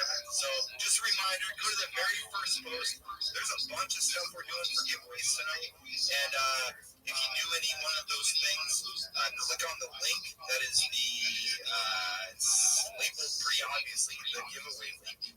You do that, and you can submit yourself to get put on the wheel. All right, Jamal saying, good morning, a good Shabbat. An incredible Shabbat to be able to begin a new week of learning together. Exciting second shul. Let's begin by thanking all of our sponsors today. Our annual Talmud Torah sponsor, Tilsim Mishpacha of Eretz Yisrael, for dedicating all the Shalom and Joshua this year as his Chus for the Son of Torah for all of Israel. Talmud Torah sponsors for the month of Iyar Habali Torah. Shmuel Rabbi Grakti, mention of the archetype of Shmuel's father, Lipa, Ben Yecheskel HaKoyin, Zichrono Libracha. A week of learning sponsors, Henry Jacobson Kent, and memory of his brother, Shikra, Zichrono Libracha, Das Hana University. We hope they're in America about Talmud Torah. All of you, the Shalom Shabbat Aliyah, the families bring your summer, all of those who need the foolish Levin, get the Kol Chol Yisrael. We pray for Shemiyat Hashem, bring home all of our hostages, the Shalom and the Kalav, and our holy soldiers should be successful. So with that, let us begin. Exciting stuff ahead of us this week. It just keeps getting better and better every day. So today's dot is, this is dot 17. We are taking up our test Zion on the days. We left off in the middle of on the days at the two dots. The city that begins so probably about 15 lines up from the bottom. So once again, we can just reorient ourselves a little bit. So you're in the Mishnah, we had resulting two cases of tumah. Up until a few days ago, the case of tumah we were dealing with was someone becomes tumah outside of the Beis Hamikdash, and then also forgets about their tumah, and then enters into the Mikdash in a state of tumah. What we then transitioned to was a new case, and in this new case, someone became coming inside of the Beis Hamikdash. So then what's the status of what's Kabbanic liability? So to that, the Mishnah explains it depends. What does it depend on? Do you tarry? Are you lingering? So if you become coming in the Mikdash, you realize you're going to take the shortest way out, then halacha l'maisa, you have no Kabbanic liability. If, however, then you tarry, now it's interesting because there are two expressions that we use with this tarry kite, right? With this tarrying. One was Kidei Shtachava, the amount of time it takes to prostrate yourself, and the other is talking about the idea that you take the long way out. So I think we're going to clarify this a little bit. So first of all, we speak about bowing. The only time, again, now you call up Reuben is inside of the Beis Hamikdash, he becomes coming to the Beis Hamikdash. If he now begins to prostrate himself, he is liable for that. He's liable. Rabbi qualifies this. The only type of prostration you're liable for is if you prostrate yourself kind of facing towards the Kodesh HaKadosh, facing straight forward. But if you bow down the opposite way, like the opposite way, with your back towards the Kodesh HaKadosh, right, so facing the exit, then halacha l'maisa, you are not liable for prostration, unless, of course, you stay in the Beis Hamikdash for too long. So we'll say, I'm going to tell you this now, and then we're going to, we'll see it inside this moment. We're going to see that essentially, there are two different shiurim. There's Mishtakava, which is prostration, and then there's Shihio, which is lingering. So if you bow down, even if you're a quick bower, and you bow down in the right way, there's liability. If you bow down the wrong way, that's not called bowing, and therefore there's only liability if you linger. So now we can learn from this, what is the definition of Ishtachava? Ishtachava means prostration in the direction of the Kodesh HaKadosh. Anything not in the direction of the Kodesh is not called Ishtachava. Not called Ishtachava. It could be called lingering if you're there for long enough, but it's not called Ishtachava. The Gemara says, therefore, if you bow down, facing away from the Kodesh HaKadosh, if you linger, you're liable, but if you don't linger, you're not liable. So others explain this on the Seifa. If you linger there long enough for the amount that it takes to prostrate yourself, now that makes it sound like even in prostration itself, you still require some type of lingering. So let's go. No. Moshe Okay,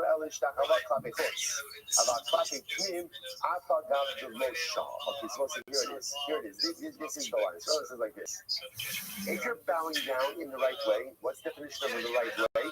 Definition of the right way? Towards Kodesh HaKadosh. Towards Kodesh HaKadosh, that's called the Shtachava. And you are liable. You are liable now a carbon over the Yore for having remained in the Beis Hamikdash. If you bow down not facing the Kodesh HaKadosh, that is not called bow. The definition of Ishtachava is prostration in the direction of the Kodesh HaKadosh. If you're not in the right direction, it's not called Ishtachava. So again, if you bow down in the wrong direction, you're liable. If what? If you linger. Now, we haven't defined what lingering means yet, but if you linger, incredible boss, so we need to say, if you go ahead and you bow down in the right direction, or you linger for the amount of time that it takes to prostrate yourself, the clapping foot's higher. So now we begin to see it as follows. Essentially, prostration can either be an act or it can be a duration. So meaning what? If I become coming inside of the Beis Hamikdash and I bow down in the direction of the Kodesh HaKadosh, I'm liable. If I bow down in a different direction, so then again, I'm not chayiv for bowing, I can be chayiv for lingering if I linger in the mikdash for the amount of time that it would normally take to bow. Okay, incredible. Gemara says as follows.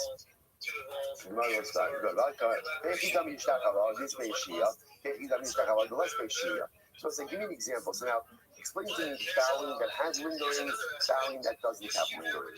The less Shia is Ukriya Ba'almas. What's we're going to see in the world of bowing. So ultimately, again, there's bowing with lingering and there's bowing without lingering. So the Gemara says, the less Shia. Zukriya ba'alma. So literally again, so bowing without lingering, that's kriya. What's kriya? Both sides. So kriya is kind of like ba'anachnu korim, right? In other words, just a bow, a quick bow. So literally again, like a bowing at the waist, that also at the knees. That ultimately again could be an shtachava without shehiyah. This base shehiyah. What's an example of bowing that has lingering? Pishut yadayim beraglayim. That's prostration. That's like, spread out flat on the ground. The kamashir shihiyah. So we'll say, but again, this is all interesting. But remember, in halacha is all about quantifying shiurim.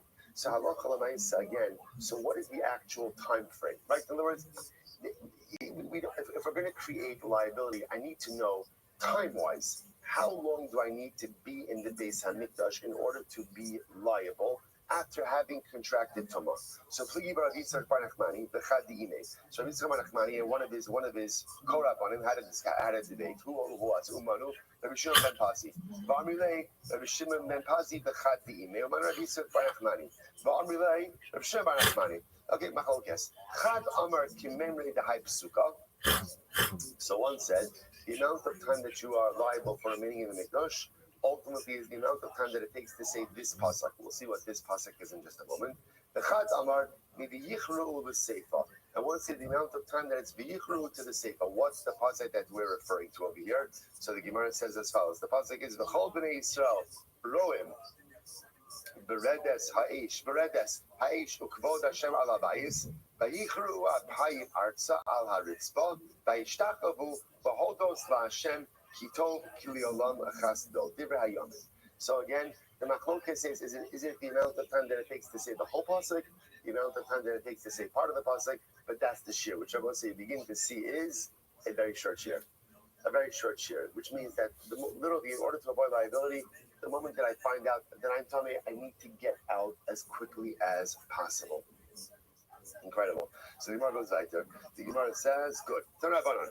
Now that the Gemara introduced us, someone says, so I point out, first nugget of information for today, Rabbi. What does Rabbi teach us? That if I contract tumah inside of the Beis Hamikdash, so obviously my obligation is to get out as quickly as possible. How much time do I have? So I'm not allowed to remain there for the amount of time either of lingering or prostration. Now what's the difference? So the definition of prostration is bowing down in the direction of the Kodesh HaKadoshim. Bowing down in any other direction is not called bowing.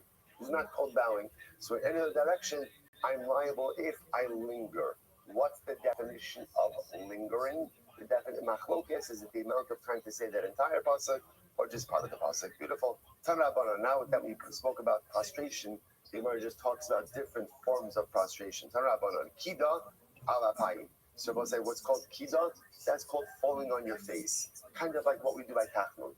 By tachnun. V'cheinu omer, batikot b'shava apayim aretz. Kriya, al birkayim.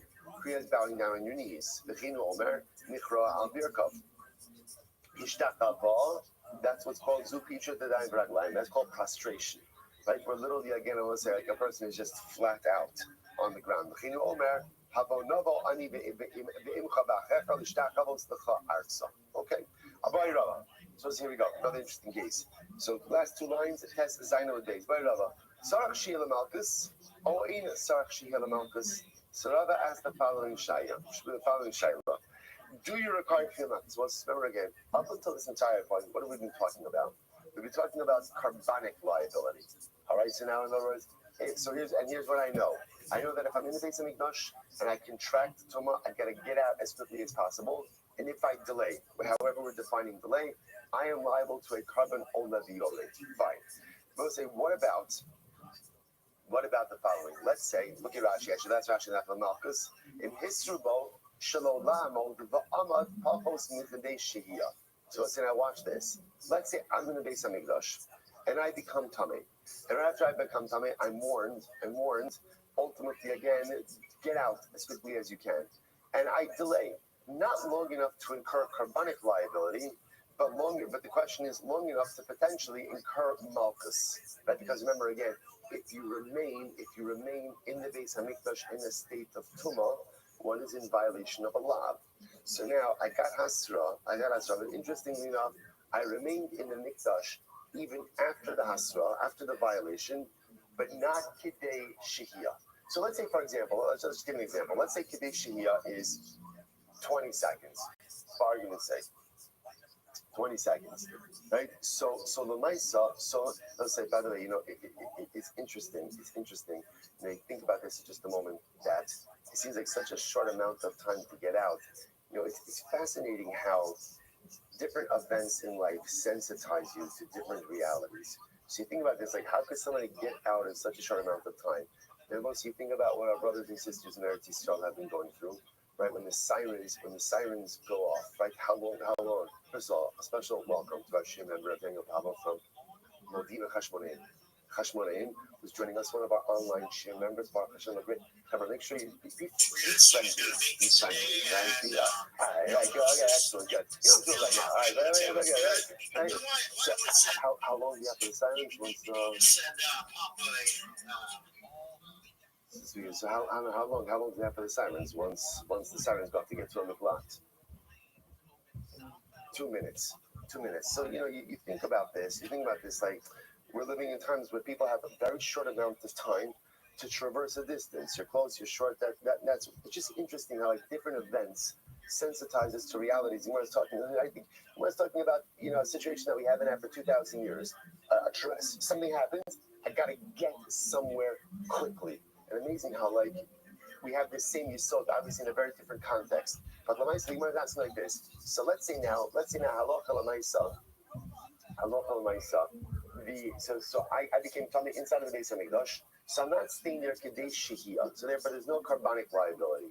But now the shaila is there malchus liability? It's fascinating, right? Because I'm in violation of a law, because I'm remaining in the mikdash, ultimately in a state of tumah. So the Maisa, is there malchus or not? So the Gemara says, do we say that the same way that a carbon requires shia lingering, so too malchus requires lingering? Or no, maybe not. Maybe lingering is a din ultimately again in carbon, but not a din in malchus. The carbon Gemiri shia the Gemara the carbon Gemiri shia, the malchus lo Gemiri shia. Maybe lingering is only a din by carbon, but not by malchus. Top of Yuzayin.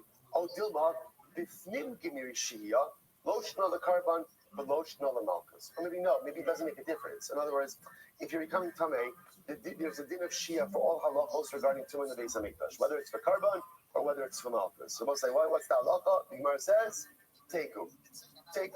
We don't know tishbi taris kushasi bios. Good kasha, no answer. And we'll say, as we always say, what do we do right after a teku? What do we do after a teku? Move on, because Yiddishkeit conditions us that in life there are many questions, some of them really good questions, and some of them overwhelming questions for which you are not going to find an answer. So you have two options, two choices: perseverate, right, and just like focus on it and just hyper focus on it and lose yourself in the inability to find the answers to your questions, or move on. Move on. Understand it's a good kasha. The day will come when we will get all of our answers. And what does he have to do? Teku next. Boy Rava. What's his great case? Tala atzmo ba'avir azara mahu. Okay, watch this. What happens if you suspend yourself in the air of the azara? You suspend yourself, right? You're flying in the azara. So I say, now this is an interesting case because what's happening over here? What's happening over here? Right? I become tummy inside of the base of Mikdash. But now I'm suspended. Remember, we've been learning long enough to know that halacha l'maisa, the Gemara will always come up with cases that you're like, come on, that's never going to happen. You might be right, but that doesn't make a difference. Remember, again, sometimes Chazal purposely bring exaggerated cases in order to bring out a point. What are we trying to figure out over here? Trying to figure out if I become tummy in the base of Mikdash, and let's say my feet are not on the ground. My feet are not on the ground. I'm hovering in the air of the Mikdash. Is there liability for that? So the Gemara says, Ki gemir shehiyah de basishtachava. The la basishtachava lo gemiri. So on one hand, do we say that maybe the only time you're chayiv for lingering is when that is a lingering which could result in castration, which means what? You got to be on the ground. But if it's a lingering, that can't result in prostration. Why not? Because I'm suspended in the air of the Azara. Maybe there's no liability. Or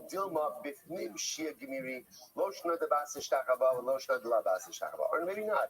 In other words, maybe lingering is just a lingering. So whether you're lingering on the ground, you're lingering in the airspace, there's going to be liability. We'll say, what's the question? What's the answer?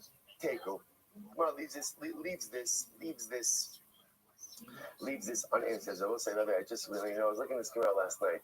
I thought it was like such a beautiful metaphor that a person could be tummy but still soaring in the air. Right? So here this guy is tummy, but yet Lamais at the same time he's levitating. It's not a stira.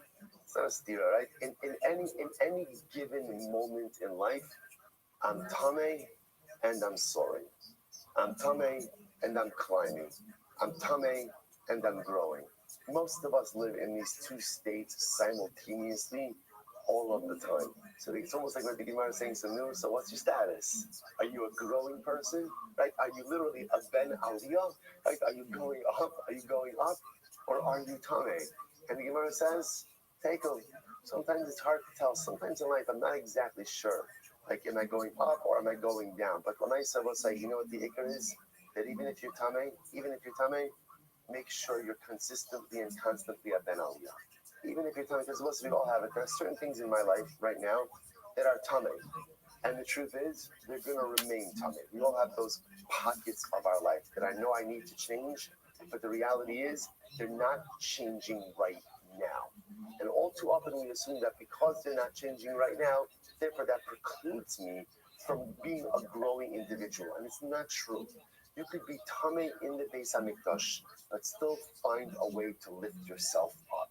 That is the essence of what it means to be a yid. I'm tummy, but still growing. Incredible. Let's go back there. By Rav Ashi, Nazir B'Kever. So it's another interesting case. Nazir B'Kever. What's the case of Nazir B'Kever? Look at Rashi. Nazir B'Kever. It's very interesting. Nazir Shnitma Ba'onis B'Soch Beis HaKvaris. Dunya Denitma Ba'azara. Shalom Eschayi Dechnisasa. So Kidom Shenichnas Beis HaKvaris. B'Shida Teva Umigdal. So it says, listen to this case. Similar case we were seeing before. So a Nazir enters into a cemetery. Now, interesting, the way that Rashi is bringing the case is, he enters into a cemetery, let's say in a carriage, right? In a closed box. In a closed carriage. Then his friend meets him, and now he's going through a cemetery. Now, because it's a closed carriage, he wouldn't contract tumah. His friend hears that he's going through a cemetery. He decides to surprise his Nazir friend, right? Pops open in the door of the carriage, surprise, right? So now suddenly again, the Nazir is in a cemetery. So this is similar to the case of the guy who becomes Tameh inside of the Beis HaMikdash. What's the commonality? In both cases, they entered in a state of Tara and only subsequently became Tameh. So therefore, again, that's what's called Nazir Bekever. So boy Sheila Malka. So this is very interesting. So once they say, now watch this case. So the Nazir entered into the cemetery in a closed carriage, so he was fine. Somebody propped open the door. Now he became Tameh. See, here's the Shaila. Do we say that the Nazir also only becomes Tameh if he lingers? But if he gets out quickly, perhaps there is no liability. Oh, wait, what's up? The Gemara says, the Kim Shia, the purple Shia. So do we say the din of Shia of lingering is only the inside of the Beit HaMikdash? But outside of the Beit HaMikdash, there's no din of Shia, or to become full of the Ultima, but only this community Shia, both Shogatan, both Shalachos. Or maybe not. Maybe lingering, ultimately, again, maybe lingering is a din in Odes, in extenuating circumstances.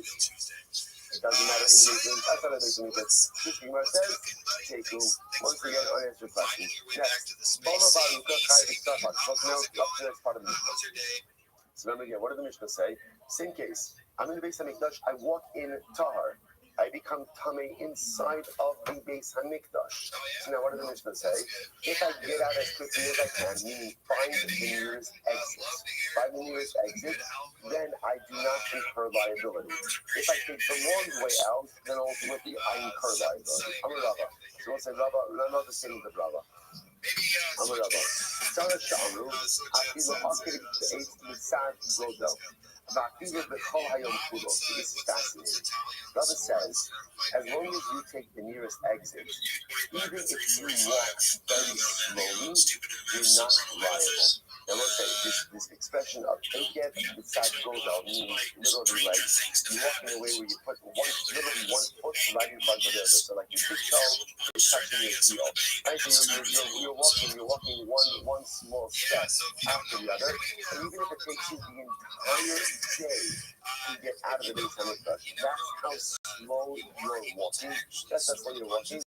Ultimately, again, there's still no liability. So look at this wild. So Rabbi essentially saying, as long as you take the closest exit, the shortest way out, even if the shortest way out takes you the longest amount of time, you are not liable. You're not liable. Now let's say, this is reminiscent of what Chazal called the Derech Kitzara Shehi Aruka. Derech Kitzara, we learned this in Tanya 2 weeks ago.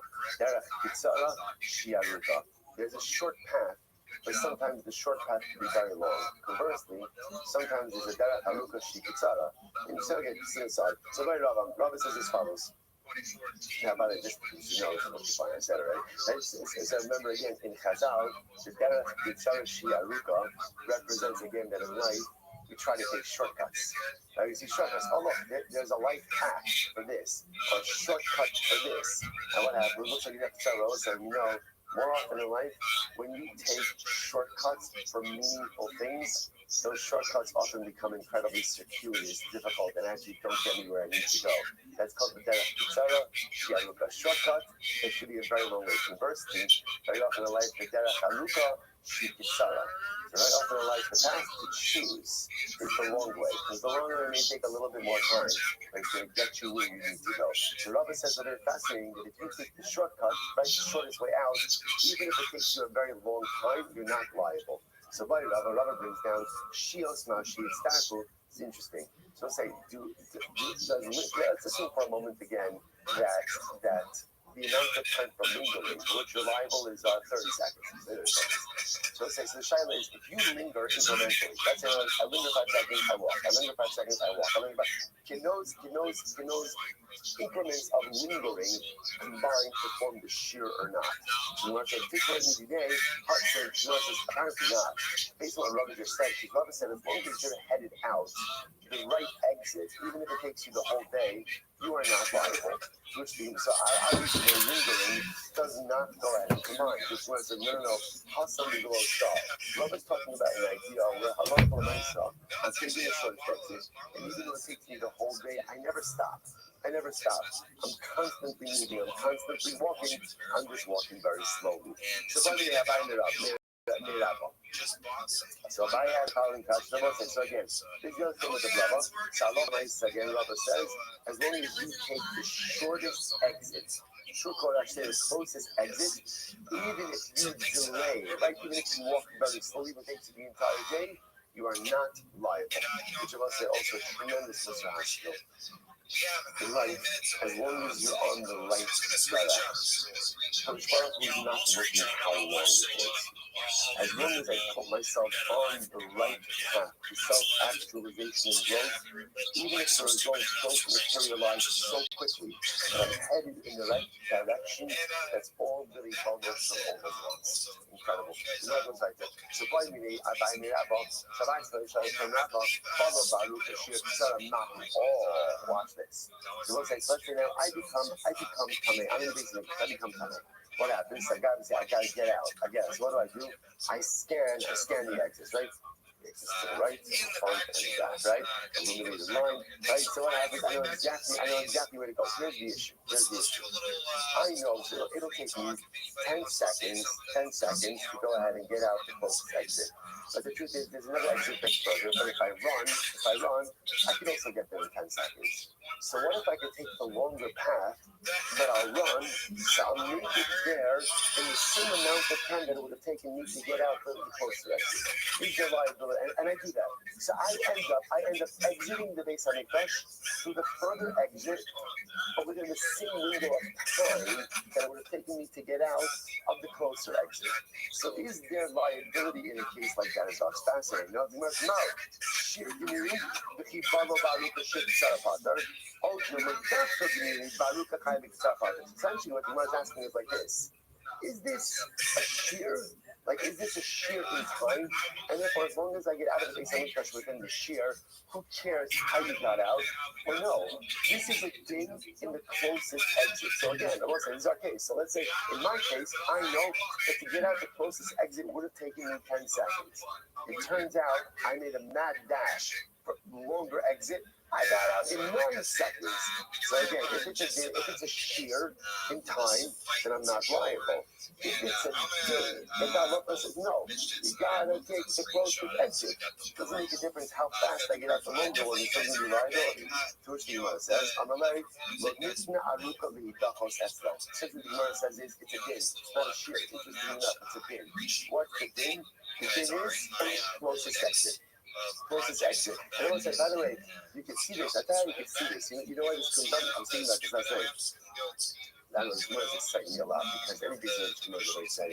Like, imagine the innovation is just imagine the innovation is just you become coming. I mean, which is not exciting. But again, when you become coming, right? So now what happens? You can see this, by the way, right? The closest exit, there's a lot of people there. The farther exit, no one's there. So I know that I think it's easy for me. By the way, even without running, right? Without running, I know I can get out from the farther exit faster than the closer exit.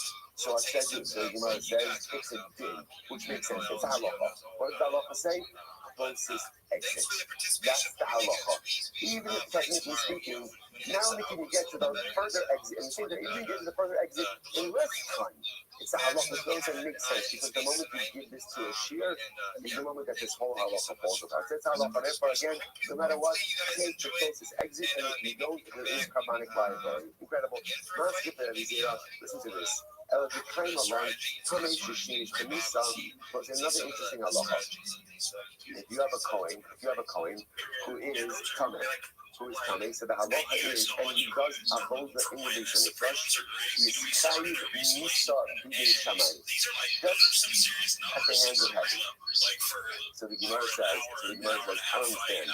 How can you ever have a case where there's such, again, so the like Kohen is coming, does he have all this time to be shamayim? The Gemara says, how are you ever going to find this case? Now, what is this? Look at Rashi. Rashi is the second one. I made in the Scottish law. That was saying that generally, if you remain or you linger in the Beis HaMikdash in a state of Sama, your highest colors. Remember again, colors and Misa B'yei Shamayim are different punishments. Both bad, right? Both bad, but different punishments. So the punishment for a Tzarek Kohen doing the avoda in the Beis Hamikdash is Nisa B'Dei Shamayim. The punishment for lingering in the Beis Hamikdash in the state of Tumah is kares. Is kares. So the Gemara said, let me get this straight. So if a Kohen does avoda while coming to the Beis Hamikdash, he's chayiv B'Dei Shamayim. But won't he automatically be chayiv kares? Why? Because if he's doing the avoda, then what is he doing? What is he doing? He's lingering. So how do you ever have a case where he's not chayiv kares? What's he going to say to the Shkafas for? He's a Rothschild, he's an avoda. If he didn't linger, then how did he do the avoda? Avoda takes time. And he's a Go ahead, baby. Rabbi, you there? Yes, sir.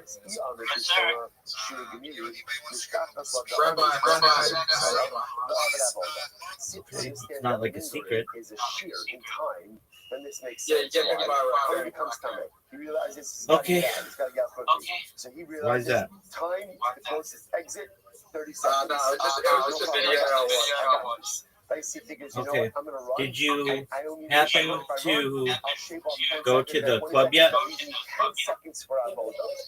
Are you at the club? In a 30-second window, what is it? It's not like for another 6 hours. Yeah. But sometimes I'm in the area. things. So he figures Okay. himself, okay, I'm going to run. And are you ready to lose? 20 seconds to exit, 10 seconds to do the avoda, and he does that. No, he checks. Everything except comedy? Right within 10 seconds. Then that makes sense. However, I can probably Dog, you're gonna fucking jerk yourself off raw. You know it. You're gonna be down 3 holes. You're gonna fucking quit. I'm like a battered woman with you. Like I keep thinking like, oh, he's gonna improve. He's gonna improve. And it's the same shit every fucking time. Ass kicking.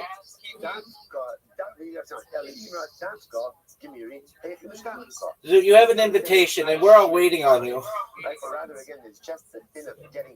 Zoot, are you gonna go? Zoot, you have an invitation. In other words, again, if he's doing that, Zoot. That lingering is a shear in time. So in other words, and also interestingly enough, what's the shear of lingering? Look how amazing this shot. Zoot, look how amazing the shot is. Zoot. The amount of time he gets close exit, right? Which means it's subjective. Right? So all where I am. Thanks, baby. If you're saying that it's a shear, it's a defined amount of time or a subjective amount of time, then great. Cohen can understand 30 seconds to get to the closest exit. If I run it to make it into hit my ball. It gives me 10 seconds. I can use that remaining 10 seconds for avoda. Then I can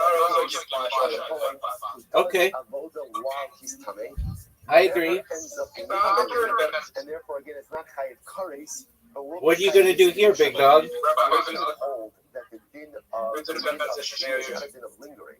objective. You just gotta get out the closest exit. Then how can you ultimately Zoot, you fucked me. In which words, I'm gonna buy my kasha. What's the question? It's very I don't either, but I tried. What's the case? You see what I'm saying? We're looking at avoda. Zoot, what's it feel like to have a one-stroke lead? There is a type of avoda which is very fast. Dude, I hate this hole. I hate this hole. We are terrible. And what does he do on the way out? He takes a fork, right, the sacrificial fork, and he flips the piece of meat on the mizbeach. Right? Remember again, the meat's burning on the mizbeach. So what does he do? He flips it, and that's flipping the meat on the mizbeach and causing it to burn. Ultimately, is part of the avodah zarah. So you can imagine that's something you can do really quickly on your way out. We're imagining avodah as an involved process. As he's walking out, that's what I like to hear, Zoot. That's what I like to hear. He didn't remain in the mikdash long enough for shia, for lingering. Therefore, he's not going to be chayiv kares, but he will be chayiv mismidei shemayim because he's a kohen. Incredible. What are we getting next, Zoot?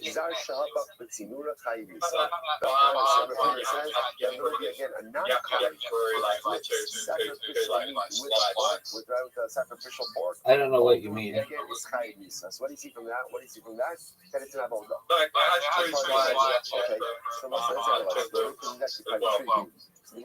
Oh, well, you have to show me. Dude, I'm down two. I'm down 2-0. This would be the greatest comeback in the history of the game. This would be the greatest comeback in the history of the game. So do you reckon? So we're talking about a case where let's say and had he not flipped it, So did I. By the way, I'm using the word flip it, but it doesn't have to be.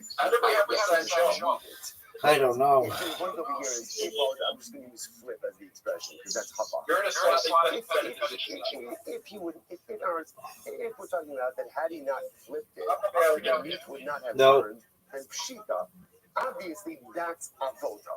Obviously that's avoda, right? Because Lamais again is doing something ultimately again to expedite this process. Now, if on the other hand, we're talking about a case where what? Where Allah, even had he not flipped it, right? Even had he not flipped it, ultimately, I know. I want you to keep that mentality. The meat would have been burned. Then my coffee. Then what is he doing? So just trying to figure out. So remember again, just understand what are we trying to accomplish here? You're like, that's an excellent question. I have no idea. All right. What are we trying to accomplish? Besides coming closer to HaKadosh Baruch Hu, I mean, we're actually getting tremendous for learning his. Why not? We're trying to find a very specific case. The Gemara said that a Kohen who does avoda in the Beis Hamikdash is chayiv nisa bidei shamayim. Okay, that's a fact. The Gemara just kind of threw out at us. Zoot, you might have a perfect game. You might get a perfect game against me. If you're coming and you linger in the Beis Hamikdash, you're what? You're chayiv kares. So now the Gemara is trying to figure out, I understand. Have you ever had a case of a Kohen who's doing avodah Beis Hamikdash tamei and not lingering? By definition, he needs to be lingering. He's doing avodah. If he's lingering, what's the problem? He's chayiv kares, not misvidei shamayim. Kares was misvidei shamayim. He's chayiv kares and not misvidei shamayim. So as we're trying to figure out, how can you find a case where a Kohen is coming doing the avodah, but he's not lingering? He's not lingering. Yeah, baby. I got it. Here's the case. The case is on his way out. He flipped a piece of sacrificial meat with his fork. Right? So that's fast, right? And you can see a Kohen doing that kind of like not even stopping. Right? Not even stopping. He's got his fork out. He's, I guess, kind of have their own forks. Right? He's got his own. Not good. Not good. I have to prevent a okay, so therefore again, he could be complete but not loss. And therefore, he's chayiv misvidei shamayim and not. Let's talk about this just a moment. Right? When he flips that piece of meat, what is he doing? If the piece of meat would not have I hate this one. His flippage, Is this the one you were thinking? Okay. So I understand that's avodah. Would have been consumed without. You might have a chance at it. It's good. No, I think that's. I think it works. Right? Good. Without, right? If it would have burned anyway without his intervention, then Lamaisa, what is he doing? Then why should he be liable? His act is inconsequential. The Gemara says, think about it, it's such a profound yesod. Sometimes, like, how do you know what you're supposed to be focused on in life? How do you know? So, I think the answer is I don't know. I would think that's something interesting to look at. Oh no! Look for the things that no one else is doing, and if it's not going to get done unless you do it, that's a good indication that there's who wants you involved in that. If your efforts are duplicative, right? If your efforts, whatever. Zoot. You have a 1% chance at a perfect game. If the meat's going to burn anyway, so the Kohen's flippage is inconsequential. It doesn't mean anything. And on the other hand, if his flippage causes it. Zoot, we're gonna leave it at that. I want you to be in a positive mood. Sometimes we're like, it's fascinating like that. We're so drawn to like replicate and duplicate things that other people do. And what's the there's a positive peer pressure. None of them. Also, that the Rabbi put us each in this world to accomplish something special and unique. Sometimes that's what you need to have your eyes open for. What are the things that Zoot, are you excited? That others are not doing, that others are not paying attention to. That's what the Rabbi perhaps wants to focus you about. You are a little tzricha. What's the case? Very interesting. Are you excited?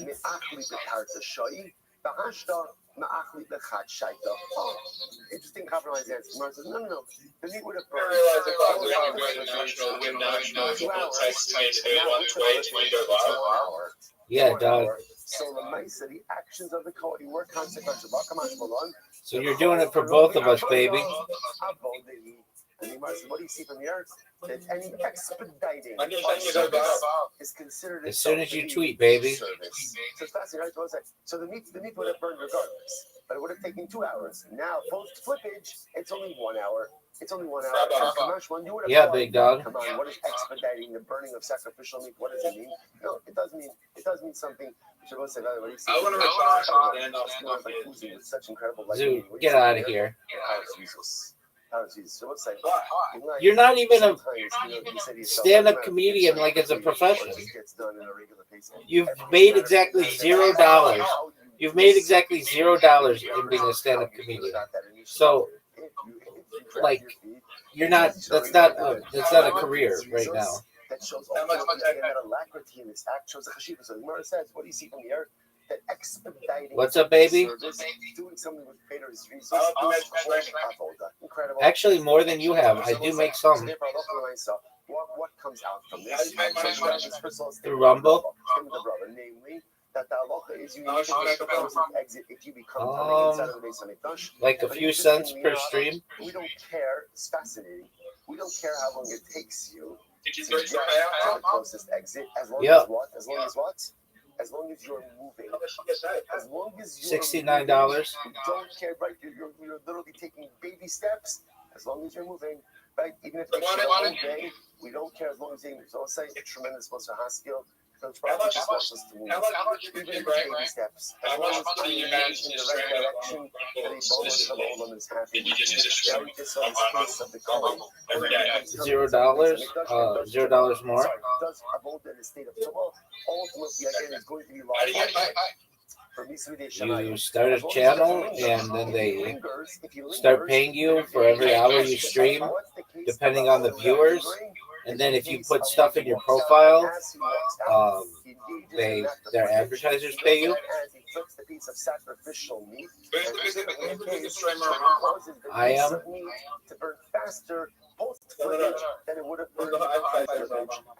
Rabbi Rothschild. The burning of sacrificial meat is considered to be avodah as well. Let's go back. Dog, no one knows who that is. This is a great statement.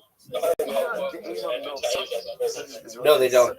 Do you want me to tell you what I think your top stand-up routines are? Right? What does this mean? I'm afraid I'm going to say something and everyone is going to jump down on my throat. Right? But I really want to share it. But I'm afraid everyone's going to jump on me. So what does he want to say? This is great. So let's do this. Suppose you have a house with saras. Now remember again, what's the halacha? Have to have a home like a home that is declared saras. The saras home. So halacha. Anything inside of it, including people who enter into it, will become tamei. Listen to Rav Oshia's idea. He says he wants like this. What happens if a person walks into the house backwards? Derech hacholov. Person walks into the house backwards. And even if his entire body is in the house except his nose, right? So his nose is extending out. Well, obviously, what this means is the overwhelming majority of his body. Overwhelming majority of his body Dog. inside the home, but a part of his body, even if tiny part of his nose. Do you want me to tell you what I think your favorite subjects are? Why was this great? Kanye West, children, Jeffrey Epstein, Lily Phillips, Bonnie Blue, autism, ADHD, Hitler, and Dave Chappelle. And Dave Chappelle. What were you going to say? Normal mode of entry. Yeah, I mean, you can kind of include all that shit. I don't know what you call it, like face first, right?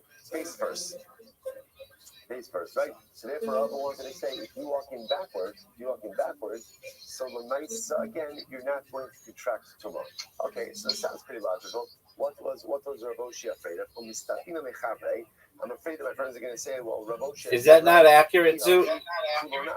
then why does a piece of your body have to still remain outside? So what your Hoshia framed the halacha was, you walk Told the you, house dog. backwards, and your entire house is inside of the body with the exception of your nose. There's a little piece of your body still extending out.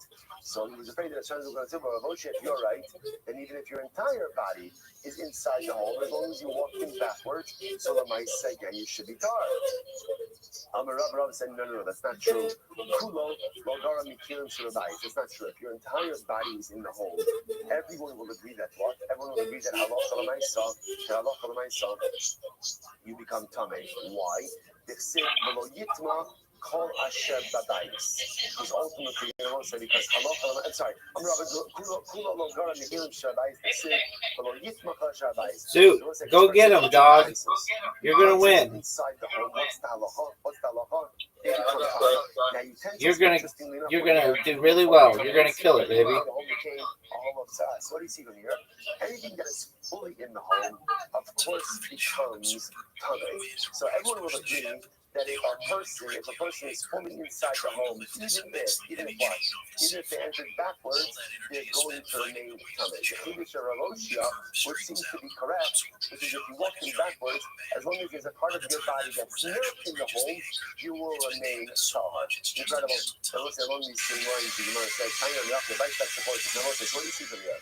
What you see from here is that halacha l'maisa, sometimes when you're liability what we call geographic tumah, you're only going to be tamei if you enter into that space in the normal way.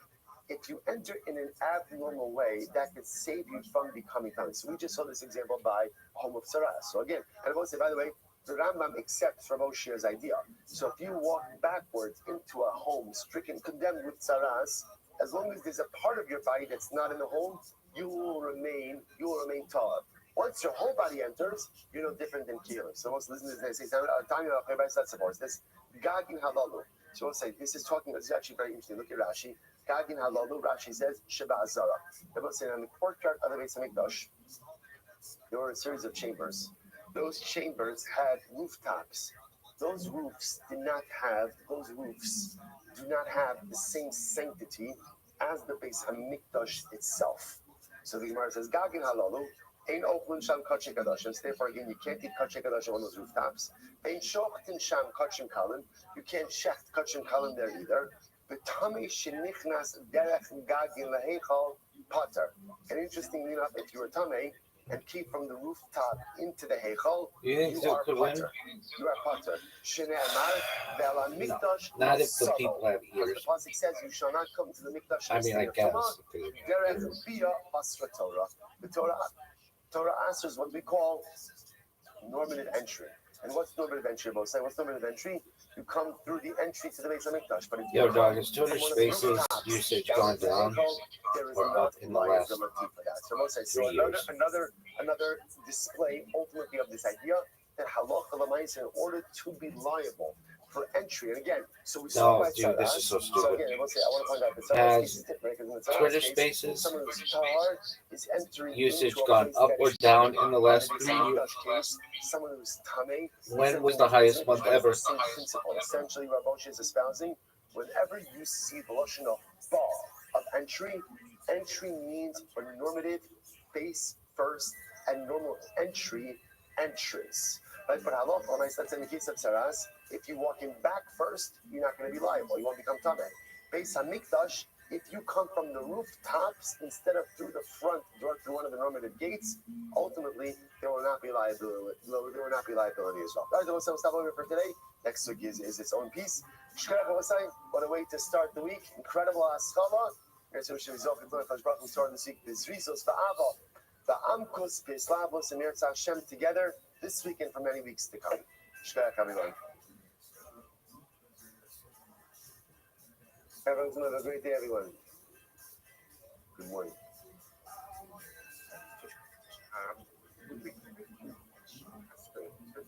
Another question showing why things directly towards the tradition.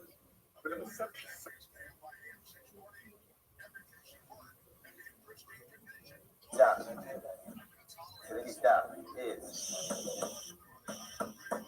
today's daf is test site. We are picking up on test 12 on the days 15B, and we are picking up we have a lot to do today. We're picking up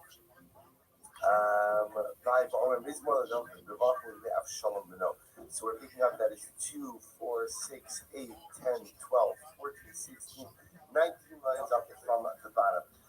Pretty much yesterday's up. So 19 lines up from the bottom, that's bubble base. Let's remember again, we're speaking about the truly dramatic and beautiful and meaningful process for expanding and dedicating the azaros courtyard to the base of Mikdash, as well as the city of Yerushalayim. So the Gemara is discussing all of the different pieces, the tefillos, the kapitlach, the karbanos that they were saying. So we spoke about Yoshé B'Seisra Elyon, chapter 91 until yesterday. Now he discusses Mizmor LeDavid B'Barcha L'Pnei Avshalom Beno. But we say the kapitel, a son of David, when he was running away from Avshalom his son. It's kapitel Nun, chapter 50. And what does he say in that kapitel? Marabut Sarai, Ad La Hashem HaYishalam Chavrecha Sechasel. He said from the pasuk of Marabut Sarai, how great is my suffering. Up until the pasuk of La Hashem HaYishalam Chavrecha Sechasel. So why do we say this particular pasuk? Why do we say this particular kapitel? If you look at Rashi, Rashi says over here, Va'omer Hashem Marabut Sarai. The Tisha Ne'emar Borad Omer Lenafshi Ein Yeshua Salo Velakim Selo. Shem Mislotitzim B'Sari Devinyamin Kishayu B'nei Yisrael B'nei Hagola Bonin Es Achoma. So amazingly enough, David HaMelech in this particular chapter discusses the idea that no one supports me. No one supports me. Everyone derides me. Everyone makes fun of me. No one supports me. When Ezra and Nehemiah, when they were coming back to rebuild the walls of Yerushalayim, people disparaged their efforts, saying, "Come on, what are you doing? Jerusalem is a destroyed city. The Jewish people are downtrodden people. Why are you trying?" Which is actually amazing. It's in why he was doing this. If you look at Rashi, Rashi says over here, apparently again, because this particular capital speaks about being saved from destructive or difficult forces. So before we go to sleep, ultimately again, I'm sorry. No, so first of all, we see Yoshé B'Seisra. Yoshé B'Seisra is part of Pirush Malamita. We see this capital every single night. Chapter 91 is part of Pirush Malamita. So where does it come from? It comes from Yeshua ben Levi. So Yeshua ben Levi did this because before going to sleep, he would ask for divine protection from all the different destructive forces that exist at night. So how can you do this? Also, the Rothschild Torah. One is not permitted to heal oneself with words of Torah. So what this means is that at the end of the day, one is not supposed to use Torah or Psukim as a balm, as some type of medical treatment. So the Gemara says, "Lahagin shayin," to protect against negative things. That's different. Ve'elokema also yikamako. So the Gemara says, and furthermore, again, when did we say that you can't use Divrei Torah as a form of refuah? That's why a person is suffering from a maka. A person has an ailment. Ikamaka also. So the Gemara says, is that ikamaka also? If there's some type of injury, that's when ultimately again one can't use the words of Torah as some type of medicinal form of healing. It's more of the sunnah of Hatznan. Yet again, the Gemara says that if somebody lochesh alaka also means if somebody literally whispers on a wound, which means somebody whispers words of Torah in order to heal a particular ailment. It's a very dramatic statement. What does that mean?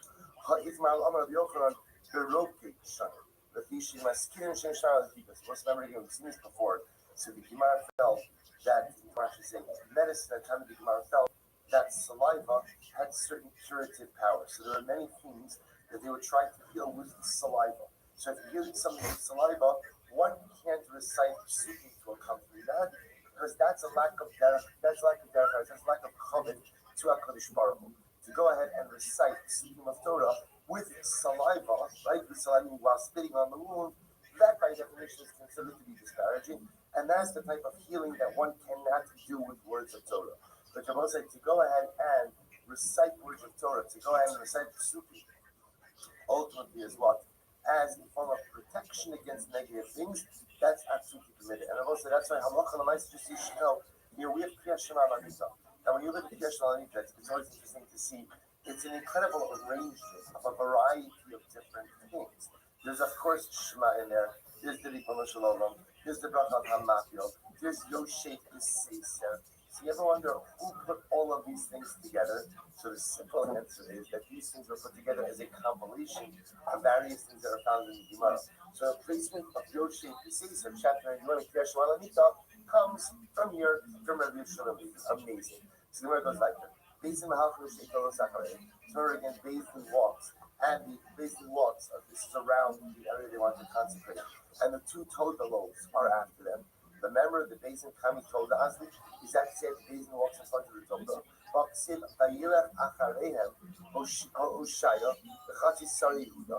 Gemara says, 1 second, it sounds like that ultimately Hoshaya and the Sari, this is again by Ezra, followed after the Toda, not in front of the Toda. This is what it means to say, based in Mahalchim, based in walks, Shtei Todos Mahalchos, based in Acharei. So the proper order is the Toda loaves come first, and then afterwards, ultimately again, based in follows.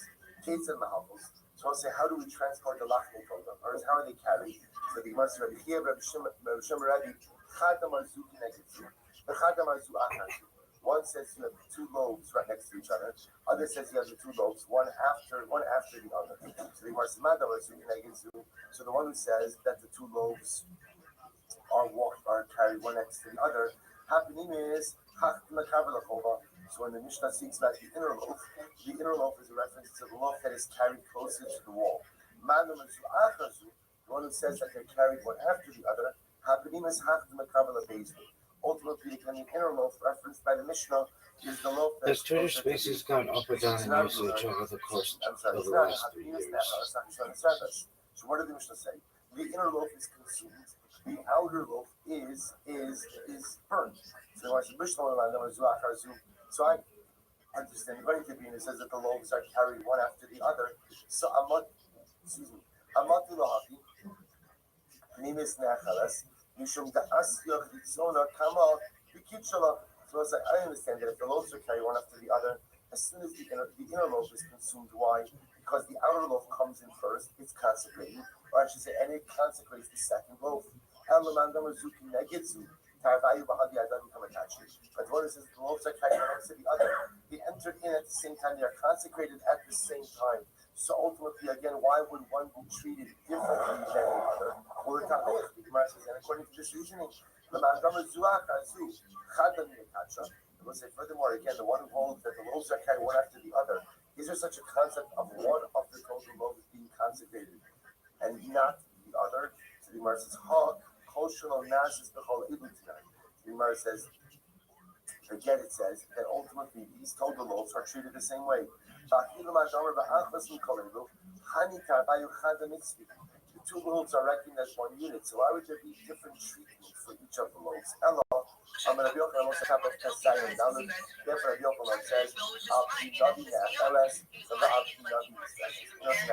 says, rather, this was the sequence of the Navi. The Navi gives us ultimately again the proper protocol. You have to take a look at the top Rashi. Abi Navi, Chagai, Zechariah, Umalachi, Hayu Sham, Va'apiyah B'Ruach HaKodesh Asu, Ve'ein Tam B'Gama. So you want to see this entire process of using the Lachmi Toda to consecrate the newly expanded Azaros or city of Yerushalayim was a process that was based on the Nevi'im. The Nevi'im ultimately gave the proper protocol, and the Nevi'im are the ones who said one loaf was burned, one loaf was consumed. Rashi says, there's no reason for this, but what does that mean from this? Rashi says, there's no scriptural reason for this. Rather, the Nevi'im ultimately handed down this process through the Rashi. First, says the Gemara, cultural analysis following.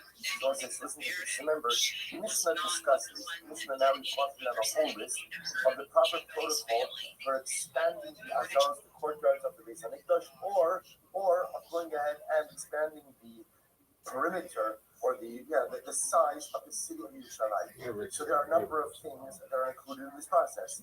There are the Lachmi Toda, there's the king, there's the Melech, there's the Kohen Gadol, there's Urim and Tumim, there's Shir, there's all of these things. So now the Mishnah seemed to say, Kol Shelo Nasis B'Chol Edu. If you do not expand or consecrate the areas with this process, then the area is not consecrated / expanded. Says the Gemara, Itmar Rafuna Amar B'Chol Edu. Rafuna says, means that in order to consecrate, to expand and consecrate areas, You need all of these things. You need all of these things. If you're missing any one of these things, so the area ultimately is not consecrated. Rav Nachman says you don't need all of these things. Rather, what do you need? One of these things. One of these things. Any one of these things has the ability to expand and consecrate either the city of Yerushalayim or the Azarot, the courtyards of the Beis Hamikdash. So tonight, Rav Huna Amar Bechol Elu. So we'll say now let's analyze. This is actually quite interesting. So Rav Huna says, what does it mean you need all of these things? So Bechol Elu tonight, Kasavar, Kedusha Rishona, Kidsha L'Shaita, V'Kidsha La'asid Lavo. So we'll say, here's the problem we have. The problem we have is we know with absolute certainty that there was a consecration expansion, or at least we'll call it a consecration, that was done without all of these things. When was there a consecration that was done without all of these things? Let's say Ezra. When Ezra comes back with the wave of exiles from Babel to rebuild the second Beis Hamikdash, to go ahead and reconsecrate the Azaros and to reconsecrate the city of Yerushalayim, there was stuff that was missing. What was missing?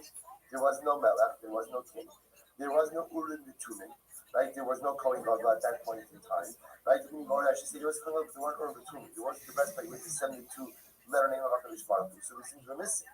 Yet Ezra does go ahead and what? Ezra does go ahead and reconsecrate the area. So watch this. So says the Gemara, Rav Huna says that you require all of these things. But one second, if you require all of these things, right? Kasama Kedusha Rishona Kidsha L'Shaita Kidsha L'Asid Lavo, Ve'ezra Zecher Ba'al B'Hudah. So let's say, so Rav Huna is of the opinion that the original Kedusha of Yerushalayim, once it was in the Kudash, remains intact, and Ezra didn't really need to re-sanctify Yerushalayim. Why didn't he need to re-sanctify Yerushalayim? Because the sanctification stands. So why did he do this whole process? The truth is, it was supposed to be symbolic. It was symbolic. He didn't need to reconsecrate Yerushalayim because Yerushalayim, the Rabbi, was already consecrated. Rather, again, he just did something symbolic. He did a symbolic rededication, but it was not necessary. Rav Nachman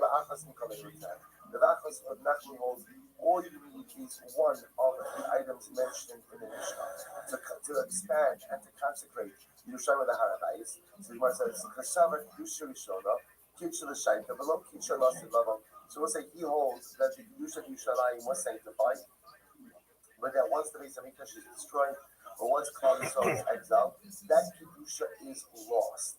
And therefore you need at least one of the items mentioned in the Mishnah to reconsecrate. So he says, the Ezra, Kedusha Kaddish, and Ezra actually came along and did a real Kedusha. He actually literally reconsecrated Yerushalayim. There's no Urim V'Tumim. It's okay.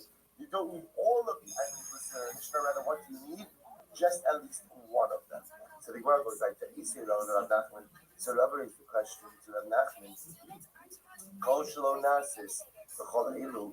So the Gemara says the Mishnah seems to say explicitly that anything ultimately, again, any consecration that was not done with all of the items listed in the Mishnah is not a proper consecration. First, the Gemara says you have to change the gears of the Mishnah. Tani ba'achas b'chol elu. All right, that's a good answer. So the answer is change the text. And the text should actually say, any consecration that was not done with at least one of these items is not a proper consecration. Okay, Tashma. So let's say we have another brisa. This is actually very interesting. Let's say there were two swamps or marshes on Hara Mishcha. Hara Mishcha was Hara Zesi. Hara Zesi, Mount of Olives. Right, so there were two swamps, two marshes in Hara Mishcha. Watch this. Tachtona ve'Alyona, an upper marsh and a lower marsh. Tachtona miskadcha b'choleinu. So the lower marsh was sanctified. In other words, we tried to expand the Erev Yerushalayim to include this marsh. So the lower marsh was in fact sanctified with all of the items listed in the Mishnah. Alyona alone is kadcha b'choleinu. The upper marsh was not sanctified with all of these items. So the word Ella ba'ole gola. But rather, again, the upper marsh was sanctified by those who came back with Ezra and reclaimed this marsh as part of Yerushalayim. Shalom b'melech, but there was no king who was present. The Shalom b'urim v'tumim, and ultimately, again, without Urim v'tumim, Tachtona shaisek v'shasa gimura, So the lower marsh, which ultimately again had complete kedusha. So apparently the lower marsh was sanctified earlier on with all of the items listed in the Mishnah. The upper marsh was not. The upper marsh was simply reclaimed by the Jews who came back with Ezra during the second to rebuild the second base on the Mikdash. So therefore the Gemara says the following. So Tachtona, Shaisa Kedusha Segura, so we'll say the lower marsh, which had a complete Kedusha because it was sanctified with all of the items listed in the Mishnah. Ami Haaretz Nichnas L'Sham. See the Ami Haaretz come in there. Both L'Sham Kachim Kalin, and they can eat Kachim Kalin there. Havalo Ma'aser Sheni, but they can't eat Ma'aser Sheni there. The Chaverim Ochlim Sham Kachim Kalin. What all the Gemara is going through over here is what everyone's permitted to eat in each of the different marsh areas. The Chaverim Ochlim Sham Kachim Kalin. Ma'aser Sheni, Chaverim Rosa, which means Tamid Chachamim could eat their Kachim Kalin, Ma'aser Sheni, Al Yona, Shalom Ha'isek Kedusha Segura. The upper marsh, which did not have complete kedusha, it wasn't sanctified with all of the items listed in the Mishnah. It was only sanctified with the Ole Gola, those who came back with Ezra. So Ami Haaretz Hayu Nichnas L'Sham. So the Ami Haaretz would come there, the Ochlin Sham Kachim Kalin, Avalo Ma'aser Sheni. The Chaverim in Ochlin Sham, Lo Kachim Kalin, Lo Ma'aser Sheni. Omibnei Ma Lo Kibsha. So we'll say, why is it that the lower swamp? Excuse me. Why wasn't mixed up? Why was it that the tachtona, the lower swamp, was sanctified with all of the various items? The upper swamp was not. So the Gemara says, why was the upper swamp not fully mekudash? Shemosifin ala ir ba'al ha'azaros ela b'melech b'navi v'urim b'tumim v'sanhedrin shal ayin aleph u'b'shtei todos u'b'shir. So we'll say ultimately again, so the Mishnah says, the Gemara says, so why was it that the upper swamp was not fully mekudash? For one simple reason, we'll say, because ultimately again, to sanctify a particular area requires all of these things. You only expand the boundaries of Yerushalayim. So we'll say in this case over here, this is not the this is expanding the boundaries of Yerushalayim. So apparently again, they expanded the boundaries ultimately to include the lower swamp, but not the upper swamp. Why not? Because says the Gemara, apparently they had all of the tools available to include the lower swamp at that time. And by the time they came to include the upper swamp, they lacked the king, the two men, so on and so forth. So why did they sanctify? We just said before it wasn't sanctified. So what the Gemara is asking is the following. So what we have over here is the following. What we have over here is the lower swamp was formally recognized as part of Yerushalayim through the entire process of what we'll call territorial inclusion.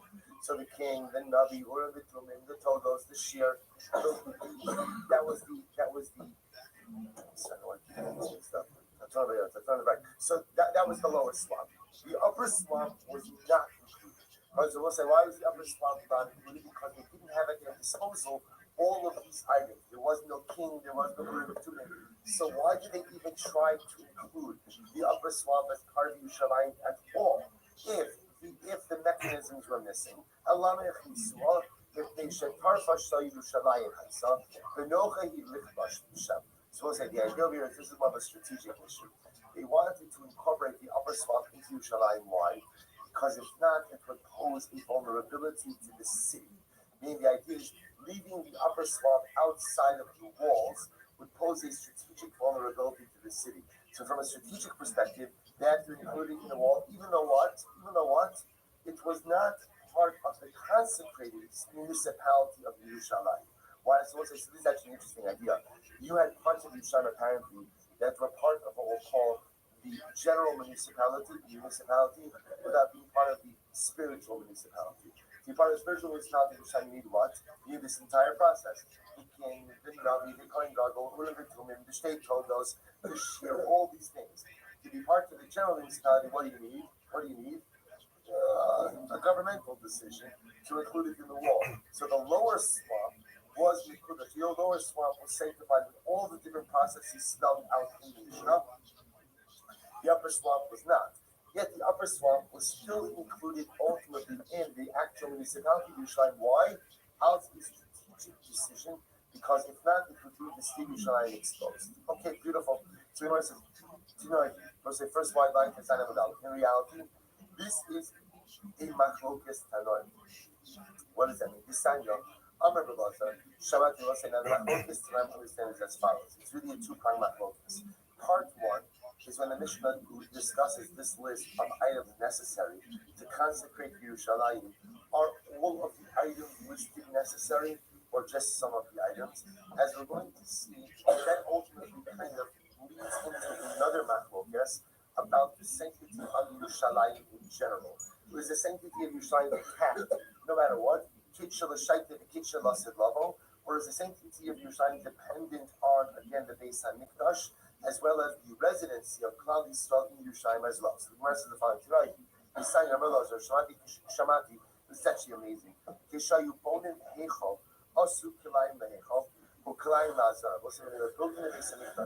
This is speaking about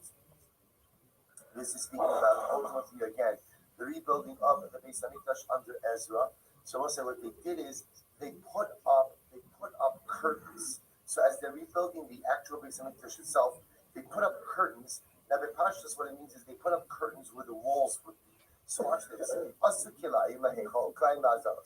they put up walls for the actual. So they put up curtains for the walls of the actual Beis Hamikdash proper itself, as well as for the walls of the really unprecedented. So we'll say this is amazing. The curtains for the Heichal were what they did Without is a doubt. position the curtains in a way that the artisans Look at this move. will be building the walls outside of the curtains. This shit sucks. You would have a curtain, and you would be building the wall on the external part of the curtain, not the internal part of the curtain. The idea being, out of respect for the Beis Hamikdash, we didn't want the artisans working on the inside of what would become the Beis Hamikdash. Rather, they built the wall outside of the curtain. The curtain was here. The wall was, I know this doesn't help much, right? But the wall was on the outside of the curtain, so that they would be building the wall essentially from the outside of the Beis Hamikdash. However, again, and for the curtains of the courtyard, that wasn't the case. In the courtyard, again, there was the curtain, and then they would put the wall on the inside of the curtain. So the artisans ultimately, again, would be building those walls from inside the courtyard itself. Rabbi Shua, Shamati Shamati and Apapi Shein Bias. This is amazing. Rabbi Shua says, I heard that today we are permitted to offer up karbanos, even though what? There is no Beis Hamikdash. We could go ahead and eat Kadshe Kadosh, even though there are no curtains, there are no walls for Beis Hamikdash. We can eat Kadshe Kalmaisushini, even though there is no wall for Yerushalayim. Why? This is dramatically amazing. And Yehuda essentially says, I heard that today we can offer up Kavanos. We can offer Kavanos, and we can offer Kavanos even in the absence of the Beis Hamikdash. Why? Because the Harabayis Yisraelim has eternal sanctity. And that sanctity is independent even of the existence of the actual Beis Hamikdash himself.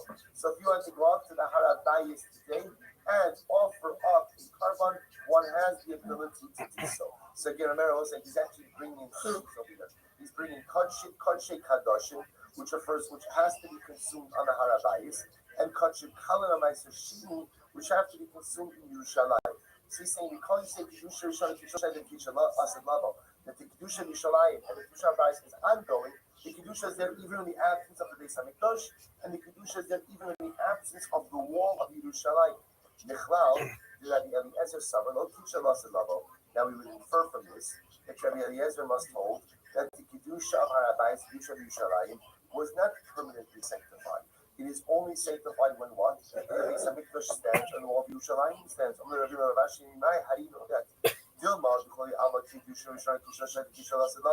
Maybe everyone agrees that the sanctity of the Harabayis and the sanctity of Yerushalayim is eternal. We'll say again, I want to be clear. This is not everybody agrees that the sanctity of Yerushalayim is eternal. What we're talking about over here is a specific type of sacrificial sanctity. What we're trying to figure out is, can I go up to Harabayis today and offer up karbanos? That's the shayla. Political considerations aside. Can I offer up karbanos? Can I eat meiser shin in Yerushalayim?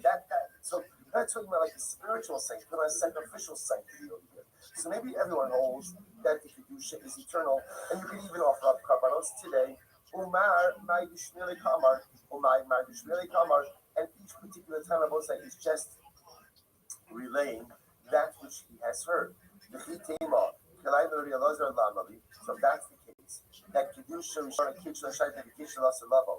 We'll say that the sanctity of the Harabayas is eternal. And therefore, even today, you can offer up karbanos on the Harabayas.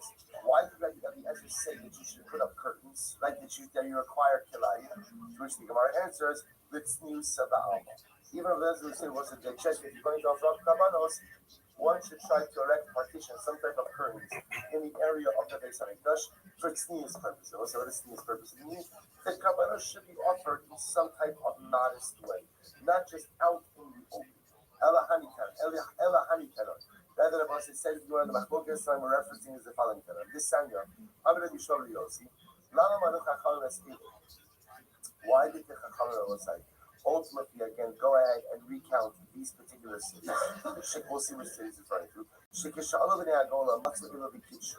Because ultimately, again, when the Jews came back with Ezra, they found these particular cities and they sanctified them.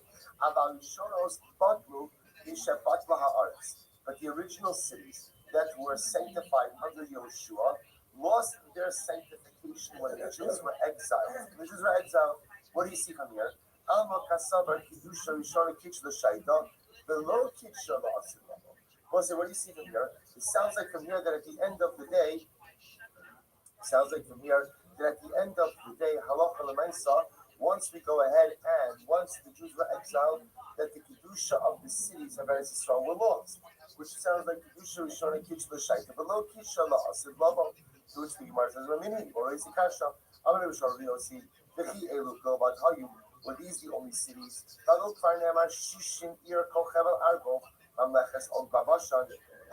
arim b'tzuros choma gavoa. Ela lama manu chachal neselu. So we'll say there were many other cities in Eretz Yisrael. Why were these particular cities enumerated? Shekesha'alu b'nei Agola matzu elu b'kitshu. Because when the Jews came back from Ezra, the cities listed above were cities that they came along and they consecrated. So Gemara says, Kitchum. We just said before that you don't have to sanctify them because the Kedusha of Eretz Yisrael remains.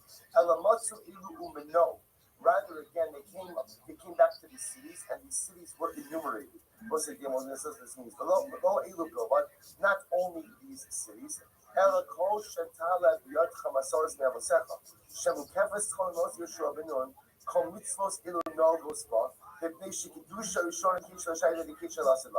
Was it not only these cities, was it now the Gemara turns out is actually not something else. It's not cities that are designated as walled cities.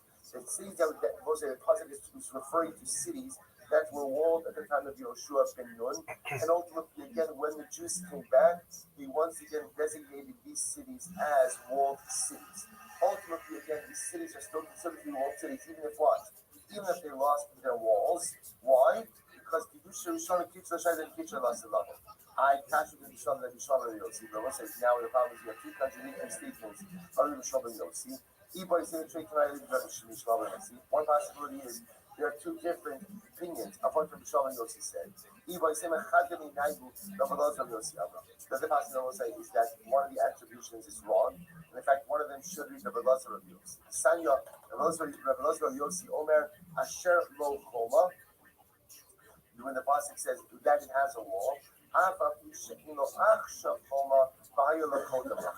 even if it doesn't have a wall now, but it had a wall before, it is considered to be a walled city. So now let's unravel this a little bit. So remember again. So what the Gemara seems to be saying is the following. Let's work backwards. The cities that are mentioned over here, these 60 cities that were mentioned. And ultimately, again, were mentioned again, or are mentioned again by the Olei Baba, those who came back with Ezra. So we'll say that's referring ultimately to which cities were designated as walled cities. So obviously, again, being a walled city has a number of different halachic ramifications.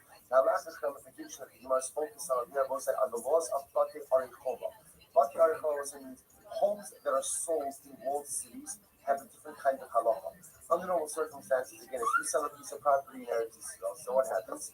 You have your first, depending on whether a certain amount of time in which you have a buyback option. You have a buyback option. And the truth is, then you have a buyback option the entire time of Yovel. And then if you don't exercise your buyback option, what happens in Yovel? That property comes back to you. The exception to that rule is in a walled city. If you sell property in a walled city, the halacha is you have 1 year to buy it back. If you do not buy it back, it is sold for eternity and does not revert back by Yovel. Why is that? Sefer Chinuch comments on this and he says, walled cities were very often border cities. They were strategic cities. You don't want a lot of changeover, right? You don't want a lot of changeover in walled cities. Why?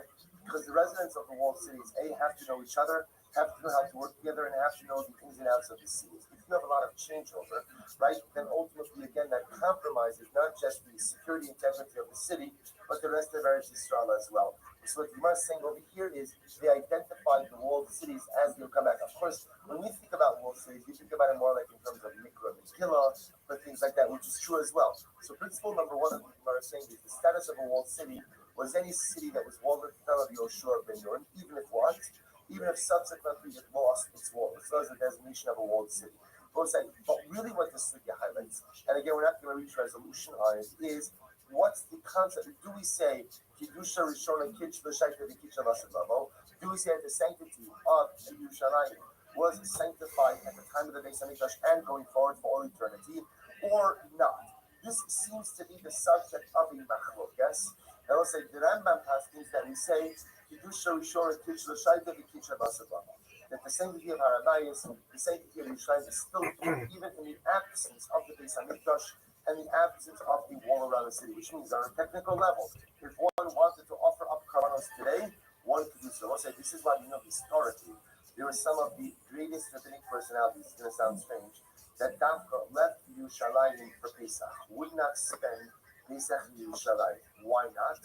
Because they felt that since karbanos could technically be offered up today, that there would still be the key of Karban Pesach, and therefore, again, to remain in Yerushalayim without offering Karban Pesach will put them in violation of the halacha. This is not the accepted mainstream view, but I'm just pointing out that halacha l'maisi, if you hold like the Rambam, Yusha Rishon Kiddush L'Shaita Kiddush, something that you cannot offer karbanos today, even in the absence of a Beis Hamikdash.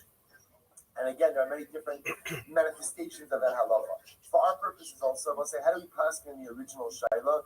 The original Shaila was if you want to expand and consecrate Yerushalayim or Haradayis. So the Mishnah gave us the whole list of all the different things that you need. Machlokas, Rav Huna, and Rav Nachman. Do you need one of these things or all of these things? The Rambam passing is like Rav Huna, that one requires all of these things in order to expand and consecrate any area of Yerushalayim or of the Haradayis. Good. Let's say I'm a day, so I have to do stuff. Nitma b'hazara b'nel. Let's say back to Torah a little bit. So remember again, said in a good way. So remember again, Mishnah then introduced us to a new concept of Tumah, which was a person becomes Tameh inside the Beis Hamikdash. See, up until now, we were always focusing on cases where a person became Tameh outside and then entered in. This is the case ultimately, I know when a person is becoming Tameh inside. So what happens? Tumah b'azar b'nel. We'll say, how do we know that one is Chayiv if they become Tameh in the Beis Hamikdash itself? So I'm remember those, the Kasav Echad Omer Mishkan Hashem Timeh. Because one pasuk says he has defiled the Mishkan of Hashem. The Kasav Echad Omer he has Mikdash Hashem. So once I see, you see, one says that he has defiled the Mishkan of Hashem. One says he has defiled the Mikdash of Hashem. Today, so it's like one pasuk teaches me that what? That if I'm Tameh, I can't enter into the Beis Hamikdash. So why don't you teach me that? So let's see, one pasuk is teaching me what? One pasuk is teaching me that if I'm Tameh, I can't enter, and one pasuk teaches me that what? That if I became Tameh inside, I have to leave as quickly as possible. And if I tarry, and we'll discuss the halachic definition of tarrying, I am chayiv for that. Well, Kraim Yasu, Simar says, are you telling me that one of these psukim is extra? That's not true. Mitzvah tzrichi. We need these psukim, also one of these psukim, to sign because we learned, Rabbi Elazar Omer. So Rabbi Elazar says, in Ne'emar Mishkan, Lama Ne'emar Mikdash. In Ne'emar Mikdash, Lama Ne'emar Mishkan. So we'll say, why does the Torah employ two different words to refer to the Beis Hamikdash? Why does it say Mishkan? Either call it Mishkan or call it Mikdash. Why do you use two different words? So I'll tell you why. Ilu Ne'emar Mishkan, V'lo Ne'emar Mikdash. Because had the Torah just said Mishkan and not Mikdash, I would have thought one is only chayiv for entering into the Mishkan in a state of Tumah. Why? Because ultimately the Mishkan was anointed and inaugurated with oil. And maybe its Kedusha is more intense. The Mikdash which was not anointed and inaugurated with Shemana Mishcha, maybe it has lesser Kedusha, and maybe again one is not chayiv for entering into a state of Tumah. And if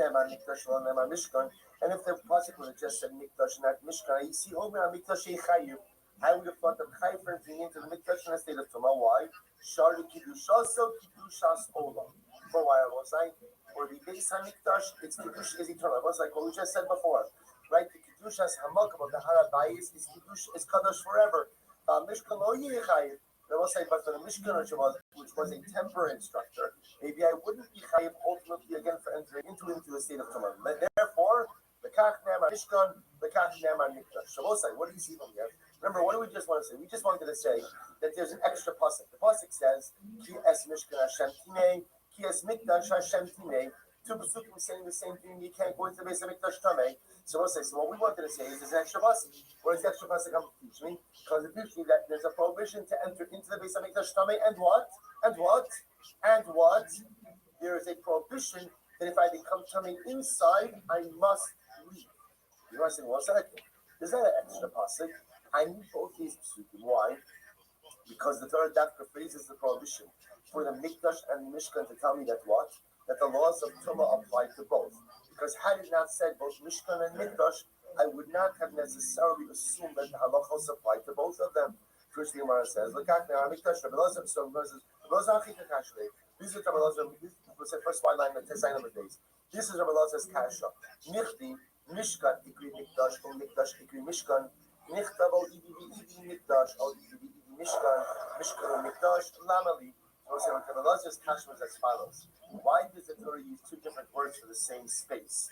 Either just always use the word Mikdash or always use the word Mishkan. And I could have learned the same thing. Brother says, therefore, I will say, in fact, learn out that we're actually learning two halachos here. I will say. What are the two halachos? Number one, that the laws of Tumah apply equally where? Both in the Mishkan as well as the Mikdash, plus the fact that what? That there's a prohibition ultimately to enter into the base of Mikdash in the state of Tumah, and there's also a prohibition to what? To remain in the Beis HaMikdash once one is already Tamei. So therefore we learn out both of these halachos ultimately again from these psukim. Says the Gemara. So we'll say again, want to be clear. Two halachos learned out from these seemingly repetitive psukim. Number one, that the prohibitions of Tumah apply equally to the Mishkan, temporary tabernacle, as well as the Beis HaMikdash, the permanent structure. That's number one. And halacha number two is that not only is one prohibited to enter into the Beis HaMikdash in a state of Tumah, but if one contracted Tumah inside the Beis HaMikdash, one is prohibited to tarry, rather one must exit as quickly as possible. Good. Those are the two halachos ultimately again learned out. So Bishlama, Mikdash, Mishkan. So we'll say now let's go back. Says the Gemara, I understand the Mikdash is called the Mishkan. As the pasuk says, I will put my Mishkan in your midst. Ela Mishkan Mikdash Minalan. So we'll say, but where do we know that the Mishkan is also called the Mikdash? So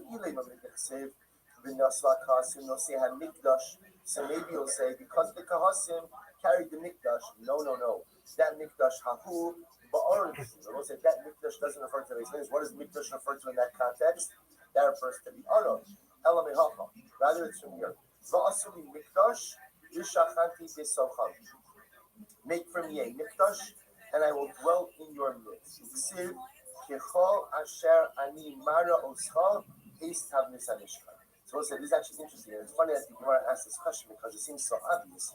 You must say, where do we see that the Mishkan is called the Mikdash? Part of the Gemara says, the Mikdash see the Havamina Rabosai is that maybe that's not a reference to the Mishkan at all. Maybe that's actually a reference to the Beis HaMikdash.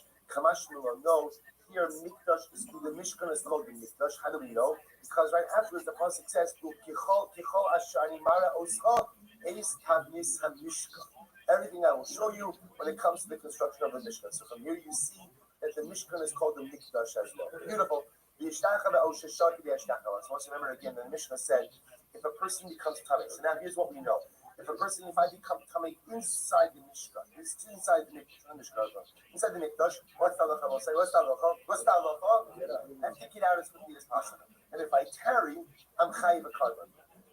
And we'll say, so the shaila obviously is what? How long is tarrying? So the Mishnah said, I bowed down, or I tarried the amount of time, the duration it takes to bow down. So that seems to be the definition of tarrying. So it says, when we say bowing down, that's when you bow down towards the inside, or you bow down on one side, facing east, facing Mizrach. You bow down facing east.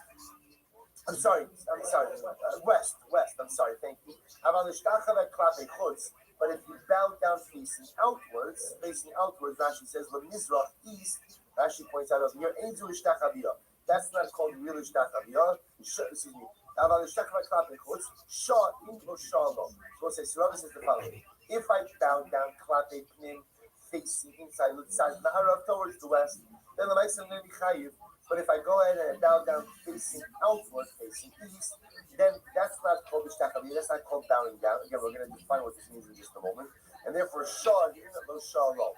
If I tarry, I will be chayiv. But if I didn't tarry, I won't be chayiv. We'll see others go ahead and quote this on the Seifa. If a person went ahead and tarried the amount of time it takes to bow down. So it sounds like that even ishtachava itself, that even bowing down, I'm only chayiv what? If I bow down and tarry as a result. So Rabbi says that's only true if you bow down facing right, facing outward.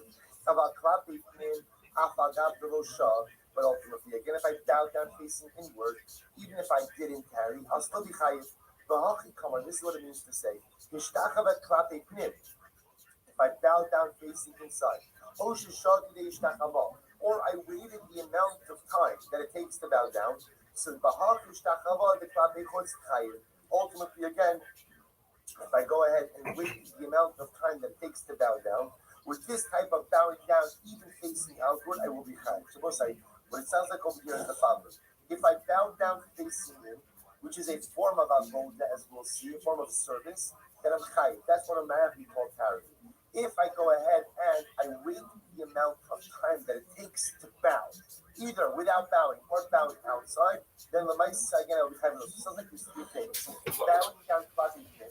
So if I do that, I will say, even if I'm a fast bower, right? So even though I'm a fast bower, so the mice again, I'm still going to be chayiv if I bow in a normative fashion. On klape chut, on the outside, there's some, we'll discuss what this is, there's some amount of objective time that it takes to bow. If I either carry that amount or I bow that amount, klape chut, I will be chayiv as well. So we'll stop over here for today. Again, obviously, we have to try to figure out, we have to quantify these amounts. But the idea is, let me just end with this piece. The idea is that Chazal recognized a person contracts tumah on the inside of the Beis Hamikdash. Obviously, I didn't plan for that. I didn't intend for that. I can't be chayiv instantaneously. Why can't I be chayiv instantaneously? Listen, this was very important. Why can't I be chayiv instantaneously? Why? Because I didn't do this. You've got to give me a window. You have to give me a window to extricate myself from this circumstance. We're trying to figure out what's your window, what's your exit window. So if you take advantage of the exit window, you'll be putter. If you don't take advantage of the exit window, then ultimately you'll be chayiv. So we're trying to figure out, define, quantify what is the exit window.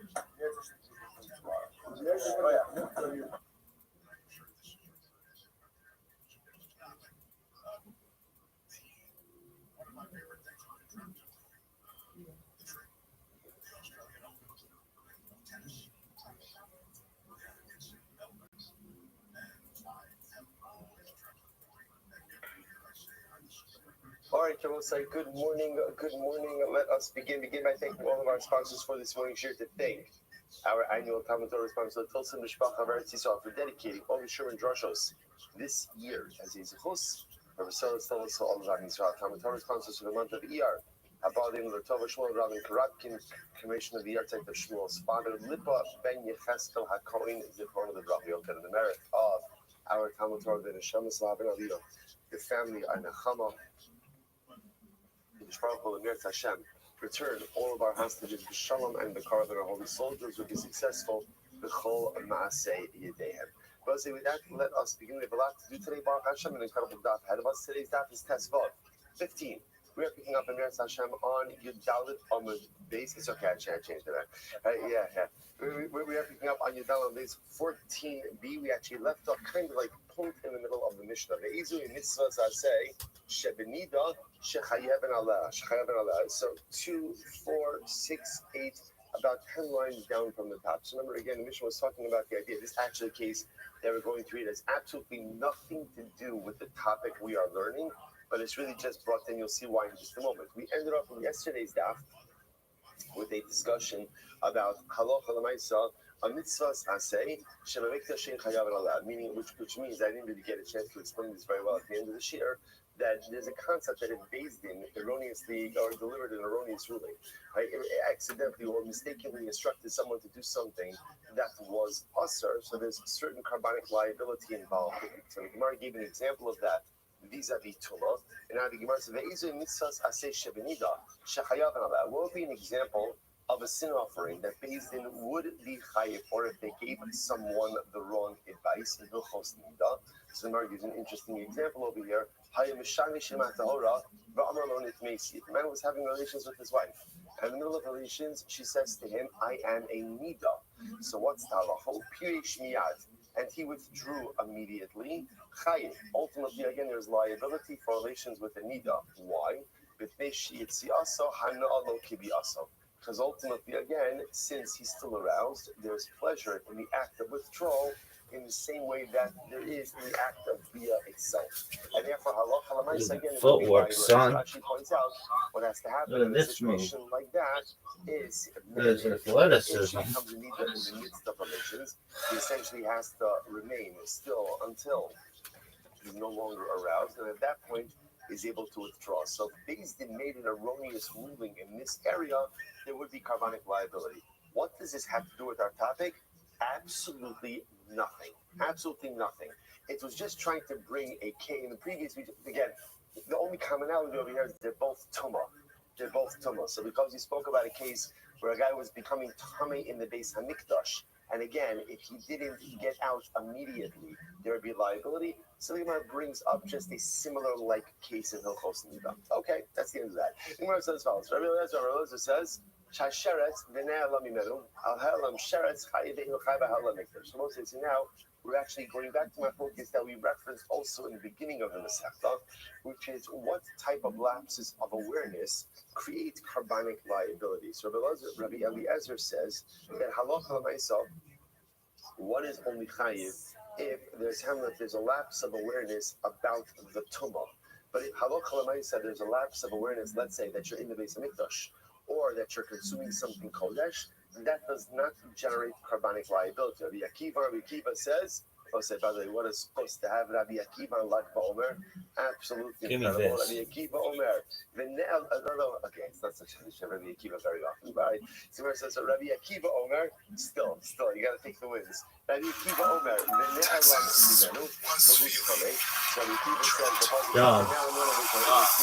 Nobody gives a shit, you stupid bitch. Canada sucks. Yo, living like a pimp. How you, baby? Dude, just chilling. What's good in your neck of the woods? Dude, is that lazy piece of shit? Oh, that's lag. How you living, lag? Excellent. Tell me about your project. I want to learn everything about it. That there is liability whether your lapse of awareness was about tumah or whether your lapse of awareness was about the religion. So remember again, that Yishmael's opinion has been the one that we've really been operating with throughout this Masechta, namely that halacha. So whether I remember that I was coming, or actually specifically, I forgot that I was coming, but I remember that I'm in the mikdash or I'm eating kachin, or I forgot that I was coming. Sorry, I remember that I was coming, but I forgot that I'm in the mikdash or eating kodesh. All of those cases ultimately will generate carbonic liability. That's Rabbi Shmuel. Okay. Now 1 second. So the way the Gemara introduced the cases of Tumah is that there are two cases that are 4. So the Gemara says, no, there's really 6 cases in total. Where do you get that from? So you deal excellent. Okay, where do we get it? 2 cases of ultimately again where there's tumah awareness in the beginning and the end, and a lapse in the middle.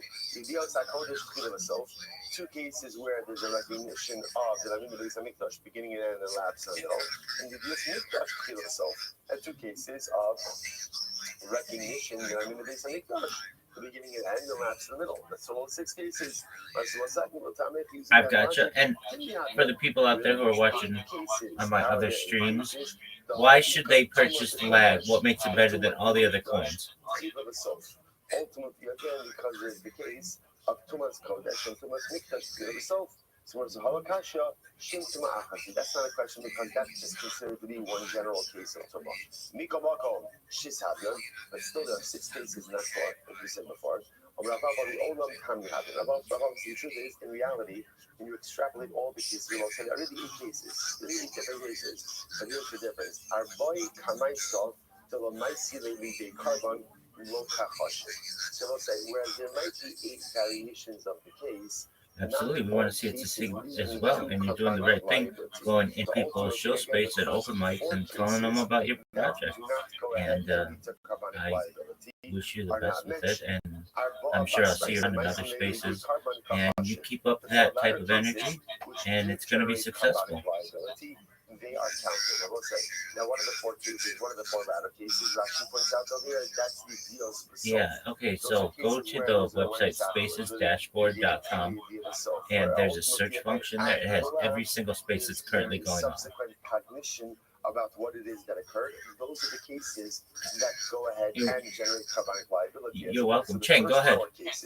Where there is no yediyah basalt. If there's no yediyah basalt, there's no Cheng. subsequent recognition about what happened. What's up, Cheng? No carbonic liability. Alternate version. Cheng. Cheng, how you living? Cases in total 8 variations. Cheng, can you hear me? So ultimately, again, the first 4, which really don't. I'm rugging. You're sure I'm rugging and you're not rugging? Now, what are the first 4 that don't apply to the rest of the Torah? So Okay, Rashi well, points go out ahead. Say whatever you want. Rashi says, these are cases where there is initial awareness. Now, what does it mean that cases of initial awareness don't apply to the rest of the Torah? What does that mean? If you look at Rashi, Rashi says, "Let's do the Torah." Sha'ol chel chelev b'shogeg, afilu lo nodalo al chaticha zu me'olam shi chelev, ula'achar afilu nodalo chai.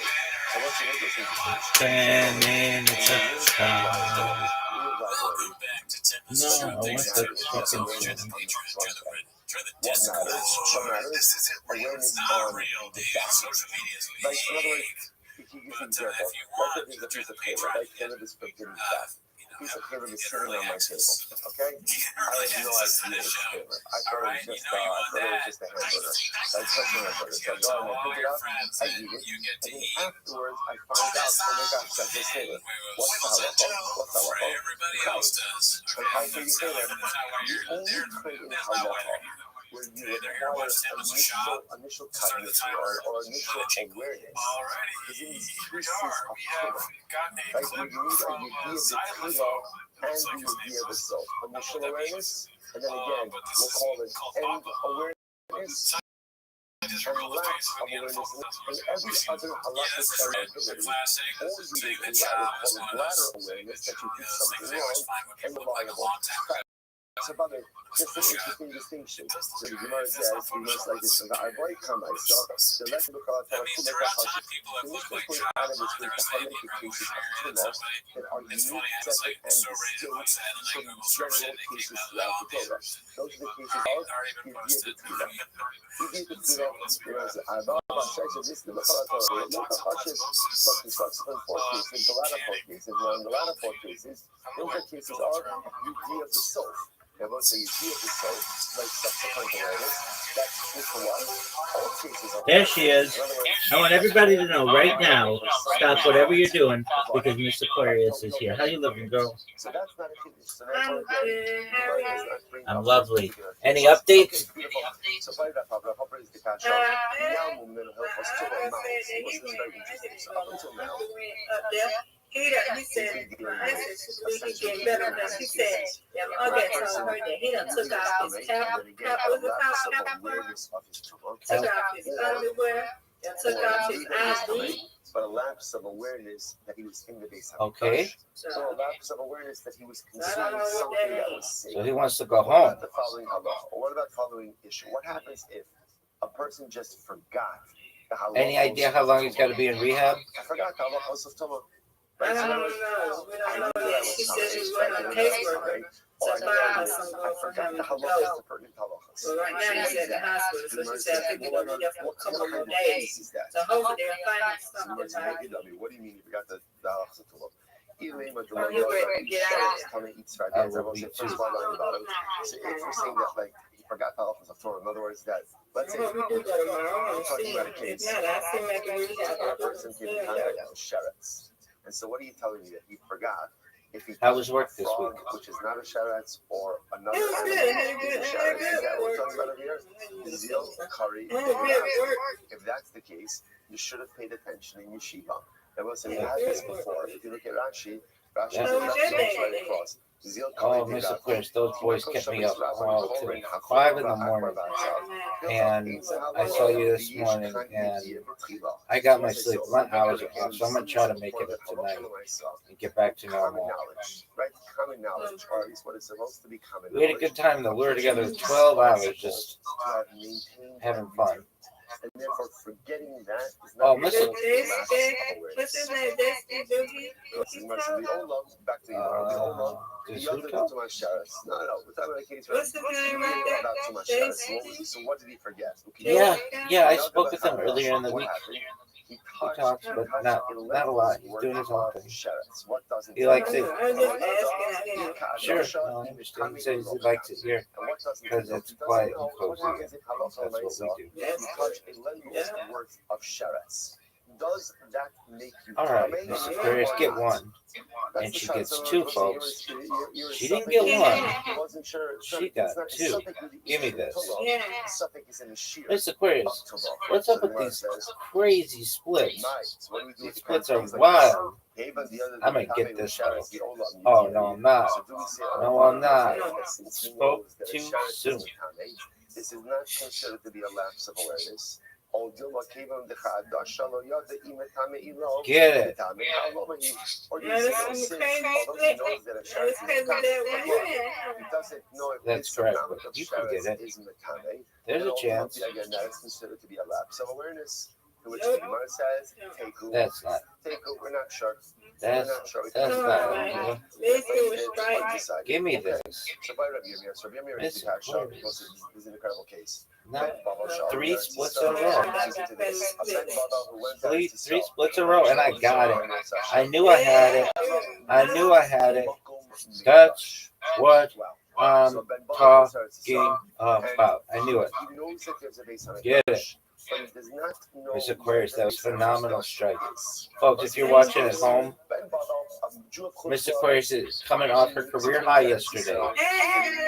She had 107. This woman put up 107, folks.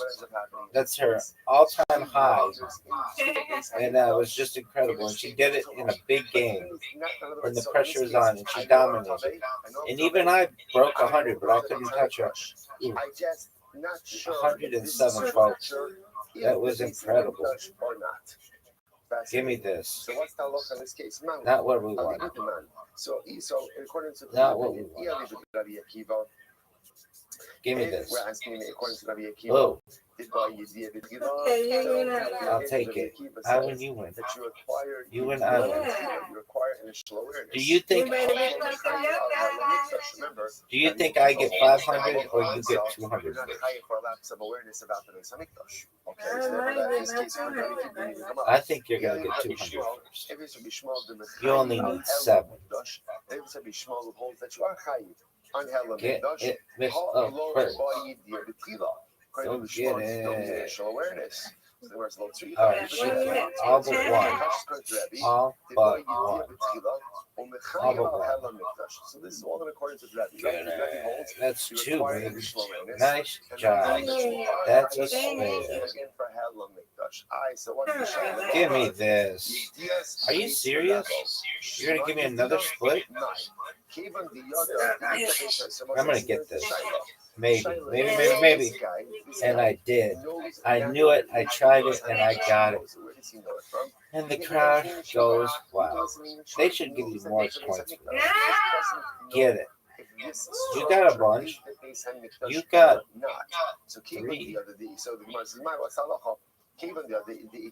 three. Oh, so on one hand, we can okay. say, look, since he It's knows okay, that come on, Rabbi, this is No called doubt. awareness. Give me this. Are you serious? Or maybe since he doesn't know the exact location of it, this is considered to be that he does not have complete Give me awareness. this. So what's Talach Alosai? Teku. Yeah. Teku. That's what Really I'm profound talking about. case. Incredible. So you see what the Gemara is struggling over here is that what constitutes Get a lack it. of awareness. And so interestingly enough,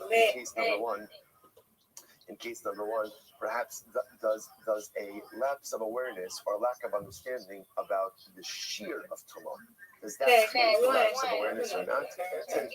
I know there's a Beis Hamikdash, but I don't know exactly where it is. Does that create a lapse of awareness? Teku. Okay, Echad Nichnas Lazara. Shabbos says, so now we come to now this is a really beautiful sugya ahead of us right now. So remember, the topic that we're going to be dealing with is the following. So the Mishnah taught us the idea that if you enter, and all of this is about Tumah, and one of the cases of Tumah is Tumah's Mikdash, which means I know that I'm Tameh, but or we actually should disagree one of two cases, right? I know that I'm Tameh, but I forgot that I'm entering into the Beis Hamikdash. Or let's go with a more classic case. I know that this is the Beis Hamikdash, but I forgot that I was Tameh. So let's just take a classic case. I knew that I was Tameh. I forgot that I was Tameh. During that lapse of awareness, I enter into the Beis Hamikdash. I subsequently come out of the Beis Hamikdash, and I remember that I was Tameh. Okay? That's what we call Yediyah B'tchila, Yediyah B'sof, V'helam B'sayim. I knew in the beginning, I knew in the end, and there was a lapse of awareness in the middle. What's the halacha in that case? What's the halacha? Get it. Carbon ola. Miss Aquarius. She can't be stopped now. The Mishnah said there's only liability in that case if I entered into an actual part of the Beis Hamikdash. Now there are two ways to become Miss part of the Aquarius, Beis all you need is one to take the lead. You're part of the initially built structure and area, or you could Oh. add on. You could add on. How you Missed add by on. one. So the Mishnah went ahead and described the detail. Now remember, the Mishnah started the process. Now the Mishnah's process yes, was ma'am. not the script, right? The Mishnah just told No us doubt. right? Who's in this? So you can add Give me on. You can add on to the area of the Beis Hamikdash. That's what I'm talking about. To the area of Yerushalayim. Give me Right? this. Who needs to be about who are the players? You win. So to speak. I win. I win. You win. The prophet, Undefeated in which both. essentially means the Kohen Gadol. Undefeated in friendship. 70 Miss Aquarius. Todos, There todos, we go. sheer, Nice song, job. and pasted. So now we're going to get into this a little bit. Says the Gemara. Thank you, Says ma'am. And by the way, that's why if you enter into an area Alrighty. of Any big plans for this weekend? without using this process, then what? There's no liability. Why is there no liability for entering into that area in the state of Tumah? Because it doesn't have the Kedusha of the Beis Hamikdash. You don't enter the space with Kedusha. So says the Gemara, here we go. From where do we know this from? I will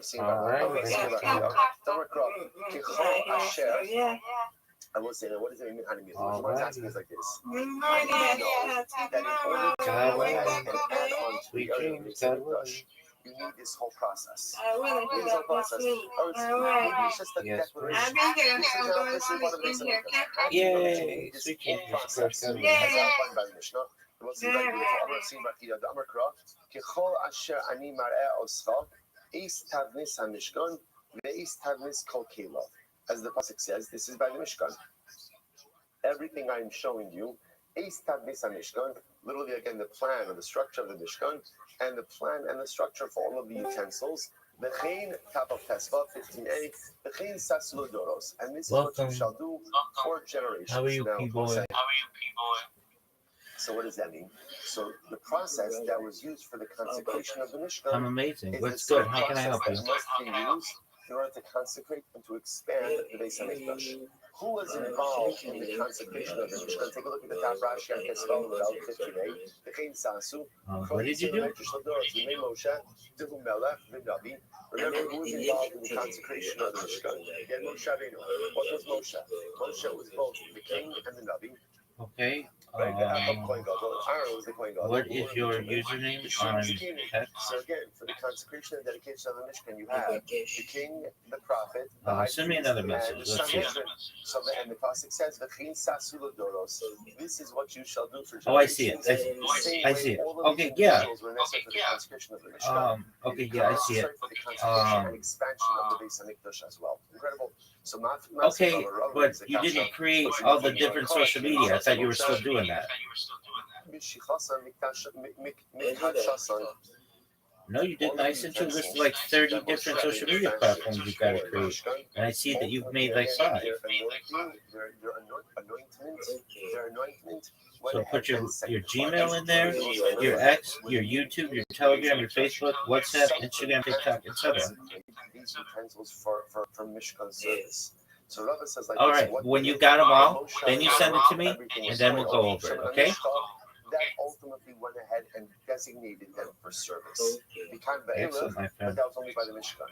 In the Beis Hamikdash later on, it wasn't anointing that went ahead and that designated them for service. Rather, what was it?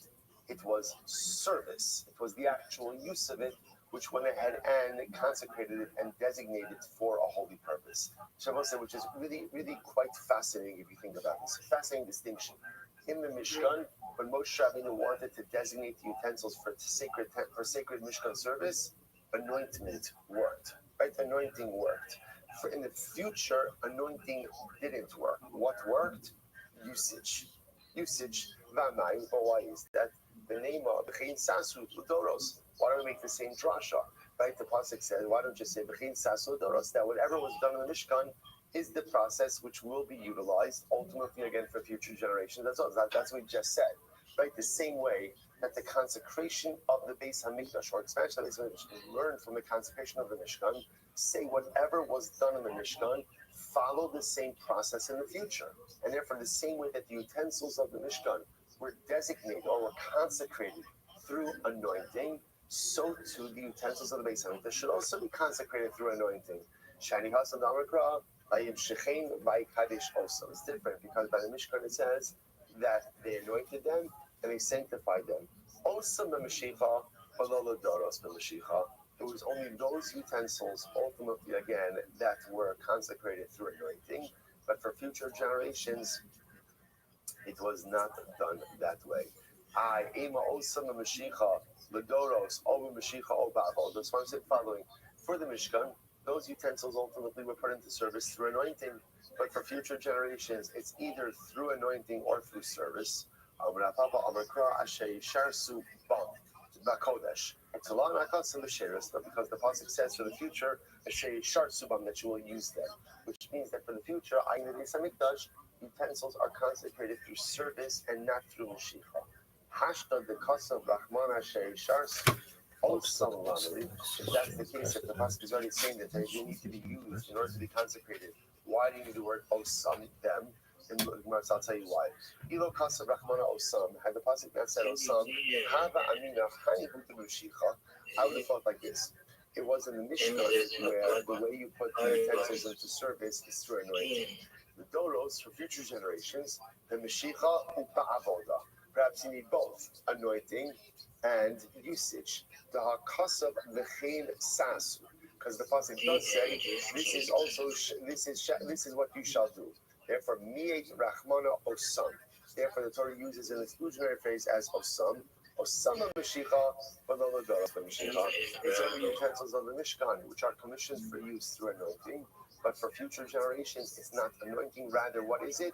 It's usage. So we'll say before we go on, we just learned a tremendous, tremendous concept. And this is how that I'm asking, according to Rabbi, that there was a fundamentally different designation process for utensils for the Mishkan than for utensils of the Beis Hamikdash. Now, what's fascinating about this is, even though there are so many things about the Beis Hamikdash that we learn out from the Mishkan, apparently in this, so again, remember how we got here.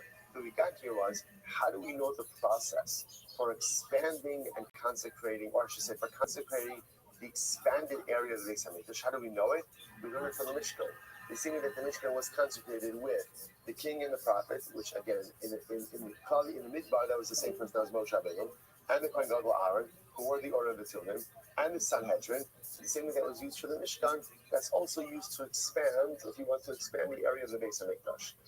But in this particular area of the utensils, there was a fundamental difference. In the Mishkan, utensils were put into service through anointing. In the Beis Hamikdash, they were put into service through usage, through service. I will say, just if you think about it, by the way, there's something really beautiful in this. Why the distinction? Why the distinction?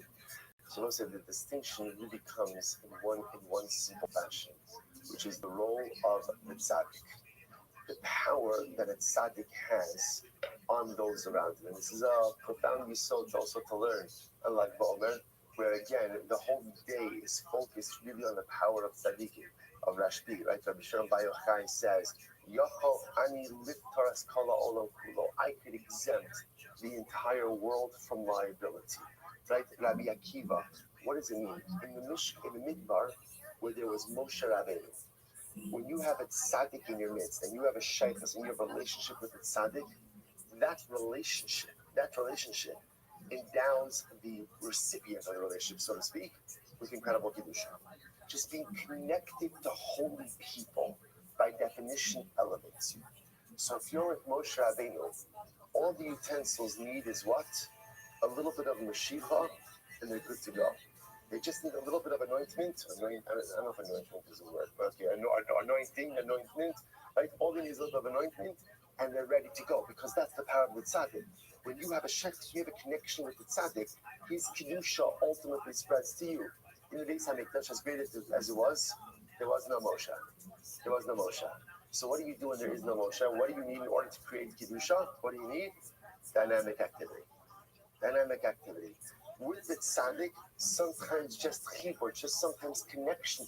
That's why in Chassidus, there's such an emphasis. Rabbi Nachman speaks about this all the time, about being together with the tzaddik, just attaching yourself to someone who is great, even if I'm not doing anything, but being in proximity to that person.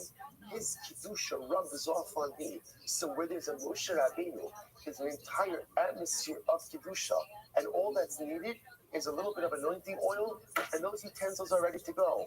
In the Beis Hamikdash, as holy as the Mikdash is, I don't have a Moshe. If I don't have a Moshe, I can still create the kedusha, but it requires a lot more effort. Suddenly, again, it's avodasan mushachasam. You need dynamic activity in order to create the kedusha. What's the good news? The good news is, as Jews, no matter what we need to do, we can always create the kedusha. That's the takeaway. No matter what. Like right, Rabbi Akiva says, Ashreichem Yisrael. Rabbi Akiva, Rabbi Akiva says, Klal Yisrael, never worry. Why should Klal Yisrael never worry? Because we can always find kedusha. Because we can always find tara. Klal Yisrael never despair. Everything is going to be good. How you get that kedusha depends on where you are. If you're with Moshe, then Ashreichem, because sometimes all you need to do is just attach yourself to a Moshe Rabbeinu, and you are good to go. Just a little bit of extra effort will then bring about that kedusha. If there's no Moshe, okay, don't worry, you're still good. But just know it's going to take a little bit more dynamic activity to create that kedusha. Incredible. All right, let's go back there. So where it says, told us, so now we're going through this process, right, of going ahead and expanding the precincts of the Beis Hamikdash. So now we bring two carbon todas. The Gemara says, Tana, and also remember again, a carbon toda is a Thanksgiving offering. One of the most unique carbonos. I don't know if it's a very unique carbon. Number one, because it's very big. It's comprised of 40 loaves.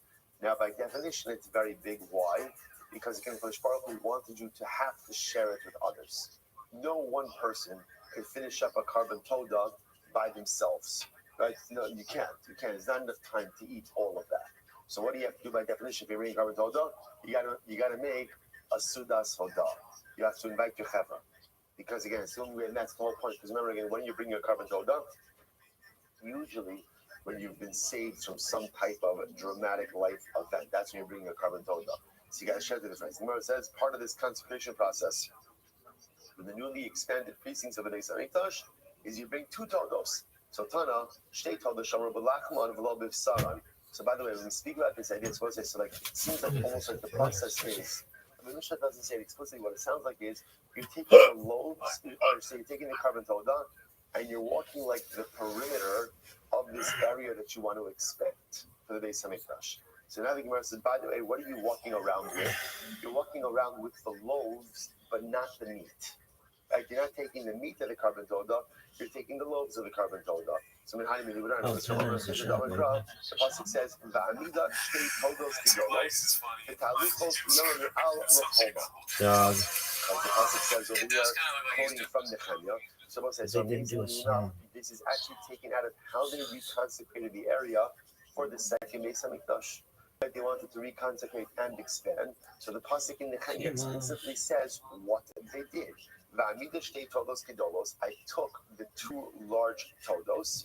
This bitch is up there. So my gedolos, what does it mean? Two large todos. What does that mean? Either if you want to say that they brought the toda from a large type of animal, so the Gemara says, name a parent, then just say parent, right? Then just say we brought cows. Ela gedolos b'minyan. But rather, again, it must mean that we took a large number. Gedolos b'minyan. So the Gemara says, but what does that matter? Mika chashivuse kamishmaya. So it says, I don't understand. Do you think number is important to HaKadosh Baruch Hu? Was such a beautiful Gemara about Tanya. Ne'emar ba'olas behema isha reach nichoach. Like by olas behema, right? If you bring an animal offering, it says a pleasing aroma. Ba'olas ha'ol isha reach nichoach. So the pleasing aroma by ba'olas ha'ol. Burnt offering, and even by a meat flour, which is not even meat, right? It's just flour. Meat offering. Each reach nichoach. So let's say, if you notice, by the way, it uses the same lashon of reach nichoach. Look at this. Look at this. Here it is. But if you want, you can join the Patreon again. You get early access. Alright, you know you want that. Tell all your friends that you get to eat. For everybody else does. Okay, I'm done selling. That's not why you're there. That's not why they're here. They're here to watch them as a shop. All that matters is it was a really big shot. No, that's not what it is. Like, obviously, I have 613 business. Right? And I'm obligated to go out and do all of them to the best of my ability. But what it doesn't mean is that in life, sometimes we are precluded because of our circumstances from doing certain things. There's specifically in the realm of carbonos. If I don't have money, I am precluded from bringing certain types of carbonos. You might have thought that because you have less means, material means at your disposal, that you are less bound to the eyes of our powerful. It's not the way it works. Devotion does not look at the signs of the carbon. But rather, he looks at the expansiveness of the heart that we do. Chazal also phrases in a different way. They say, Lachmana liba boy. Moshe wants my heart. More than anything, more than he wants a big carbon, he wants a big heart. There was one of the beautiful things in leadership. Yes, we have to be meticulous with the details. And yes, we are obligated to go ahead and be as careful with the details as we can be. But in those circumstances, when we are precluded from doing things the way we want to do them, just know that the Baruch looks for more than anything is your heart is your love. Ella. So what does it mean to go? So right, the kind of saying they brought two large togas. So what does it mean? Ella is over the toga. Rather, what it means is they brought the larger part of the carbon toga. Now, what does that refer to? To remind you, covet. Now, we'll say, carbon toga has a very interesting feature. There's 40 rows. 40 rows. As you're going to see just a little bit, It is the only carbon that has loaves that are chametz. Generally, there's no chametz in carbons. It is the only carbon that has chametz. So what did they bring for the consecration process? The use of the chametz loaves of the carbon process. It's not Hakoda has said that when coming to Yerushalayim. So again, the Torah can find Jerusalem sins. Saying six megaros, which are the equivalent of six desert sins. Saying eight which is two epos, these measurements. Va'ifa shalosh sin, and Va'ifa three sin. Is Esri Isara. So the Gemara says Asara Muhammad. So there were 10 Israelis that were used for chametz loaves. Asara the Matzah. And ultimately, again, 10 Israelis the Matzah. Interestingly enough, so exactly half of the flour was used for chametz loaves, and half of the flour was used for matzah loaves. So here's what's interesting. For the matzah, shloshim, but out of the matzah loaves, they made two different batches of matzah loaves. What were they? Kalos, Rikifim, and Revifa. So what's in our lives is very important. It turns out, how many loaves did Rabbi told us? This is the total information. How many loaves? 40. Interestingly enough, 30 of them were matzah. 10 of them were chametz. But volume-wise, it was the same amount. It was the same 10 esronos of flour for chametz as it was ultimately again for matzah. Just the difference is that matzah was baked into three types of loaves, kalos, rekitim, and revifa, whereas chametz was just made into 10 loaves. So now, I'll tell you just before you go on, so what does it mean when they say they brought the large part of the Torah? So obviously, the chametz loaves were bigger than the matzah loaves. Now again, some kakol, the total amount of flour used is the same for both. They're both 10 esronos. But the actual loaves of chametz were larger than the actual loaves of matzah, and those were the loaves that they used to go ahead. Those were the loaves that they used to consecrate the Beis HaMikdash. Incredible. So now, in fact, so remember, what we're doing slowly but surely, we're kind of putting meat on the bone in terms of what the process was. So now, I know what does it mean when I'm using my two toldos? It means I'm using the larger loaves of the tolda, meaning the chametz loaves. I don't know about Amos. In our Zionist connection, I'm not the Shiara in the So this is interesting. So now, Rabbi Amos says that when we talk about using tolda loaves, that's for expanding the territorial area of Yerushalayim, the municipality of Yerushalayim. But if you want to expand the area of the Beis HaMikdash, you use leftover mincha. Now listen, remember, what's leftover mincha? So again, you often have mincha. How much of the mincha goes in the Mizbeach? How much? Just the knitza, right? The rest of it goes to the Kohen, and that's called Shiara Mincha. So Rabbi Amos says that when you want to expand the area of the Beis HaMikdash, you have to Shiara Mincha. My time, no what to use that? To Yerushalayim. Because the expansion of the Beis HaMikdash is similar to the expansion of Yerushalayim. How so? My Yerushalayim, that by now called the Kacha, so just as one is saying Yerushalayim, use something that's eaten within the confines of Yerushalayim. What's an example of something eaten within the walls of Yerushalayim? What? A carbon soda. So just like we use that for extension of the city, Azara, so to expand the Beis HaMikdash, the courtyard, to use something eaten in the courtyard, i.e. the leftover part of the mitzvah. Also, Rabbi is told about Zion, we're going to say, the Torah in the courtyard of the Beis HaMikdash as well. So now that you use the loaves of the Torah, Elakim Shalayim. My Yishan Davanech, Bob, Yotzim, and the Mikshal, so it means like this. Just like to expand the area of Yerushalayim, you're going to use something that must be eaten in Yerushalayim. And if you eat it outside of Yerushalayim, you invalidate it, namely, Lachmi Toda, like you told the loaves. Azara, Davanech, Bob, Yotzim, Mena, Nifsal. So to expand the Azara, ultimately you're going to use something that can only be eaten in the Azara itself, but if you eat it outside will become invalid. And what is that? That's ultimately again the leftover mincha. Imala alon chametz, kan chametz. Okay. So this part is fascinating, right? This is fascinating because now, essentially, I know like this. I'm going to use a carbon toda. Ultimately, I get the loaves of toda as part of the process to expand the municipality of Yerushalayim. Why toda? If I have to use something that can only be eaten in Yerushalayim, can't be eaten outside of Yerushalayim. So too, to expand the Beis HaMikdash, I'm going to use something that can only be eaten in the Mikdash itself, but not outside. What are we going to use? Shiyari Mincha. The leftover Mincha. Those are at 24. I just want to point out, we've done a lot of Gemara today. I just want to respect everyone. Right? I just want to point out one block, but again, but a block. But slowly. So if that's the case, Imala Allah comments, Atman comments, we'll say that's the case. So okay, you're going to compare it, and you're going to compare then the process for expanding the Beis HaMikdash to Yerushalayim. So Yerushalayim, we just said before, what are you using? You're not just using any total loads. Which total loads are you using? What are you using? The chametz loads. So too, to expand the Beis HaMikdash, you should have to use something that is chametz as well. So it says, also, the Kizbara, Minchas chametz mincha, there is no mincha that is chametz. What it says, you said before, Kabbalah are not chametz. The only exception to the chametz rule is the covers over. So where are you ever going to find the mincha that's chametz? Only days.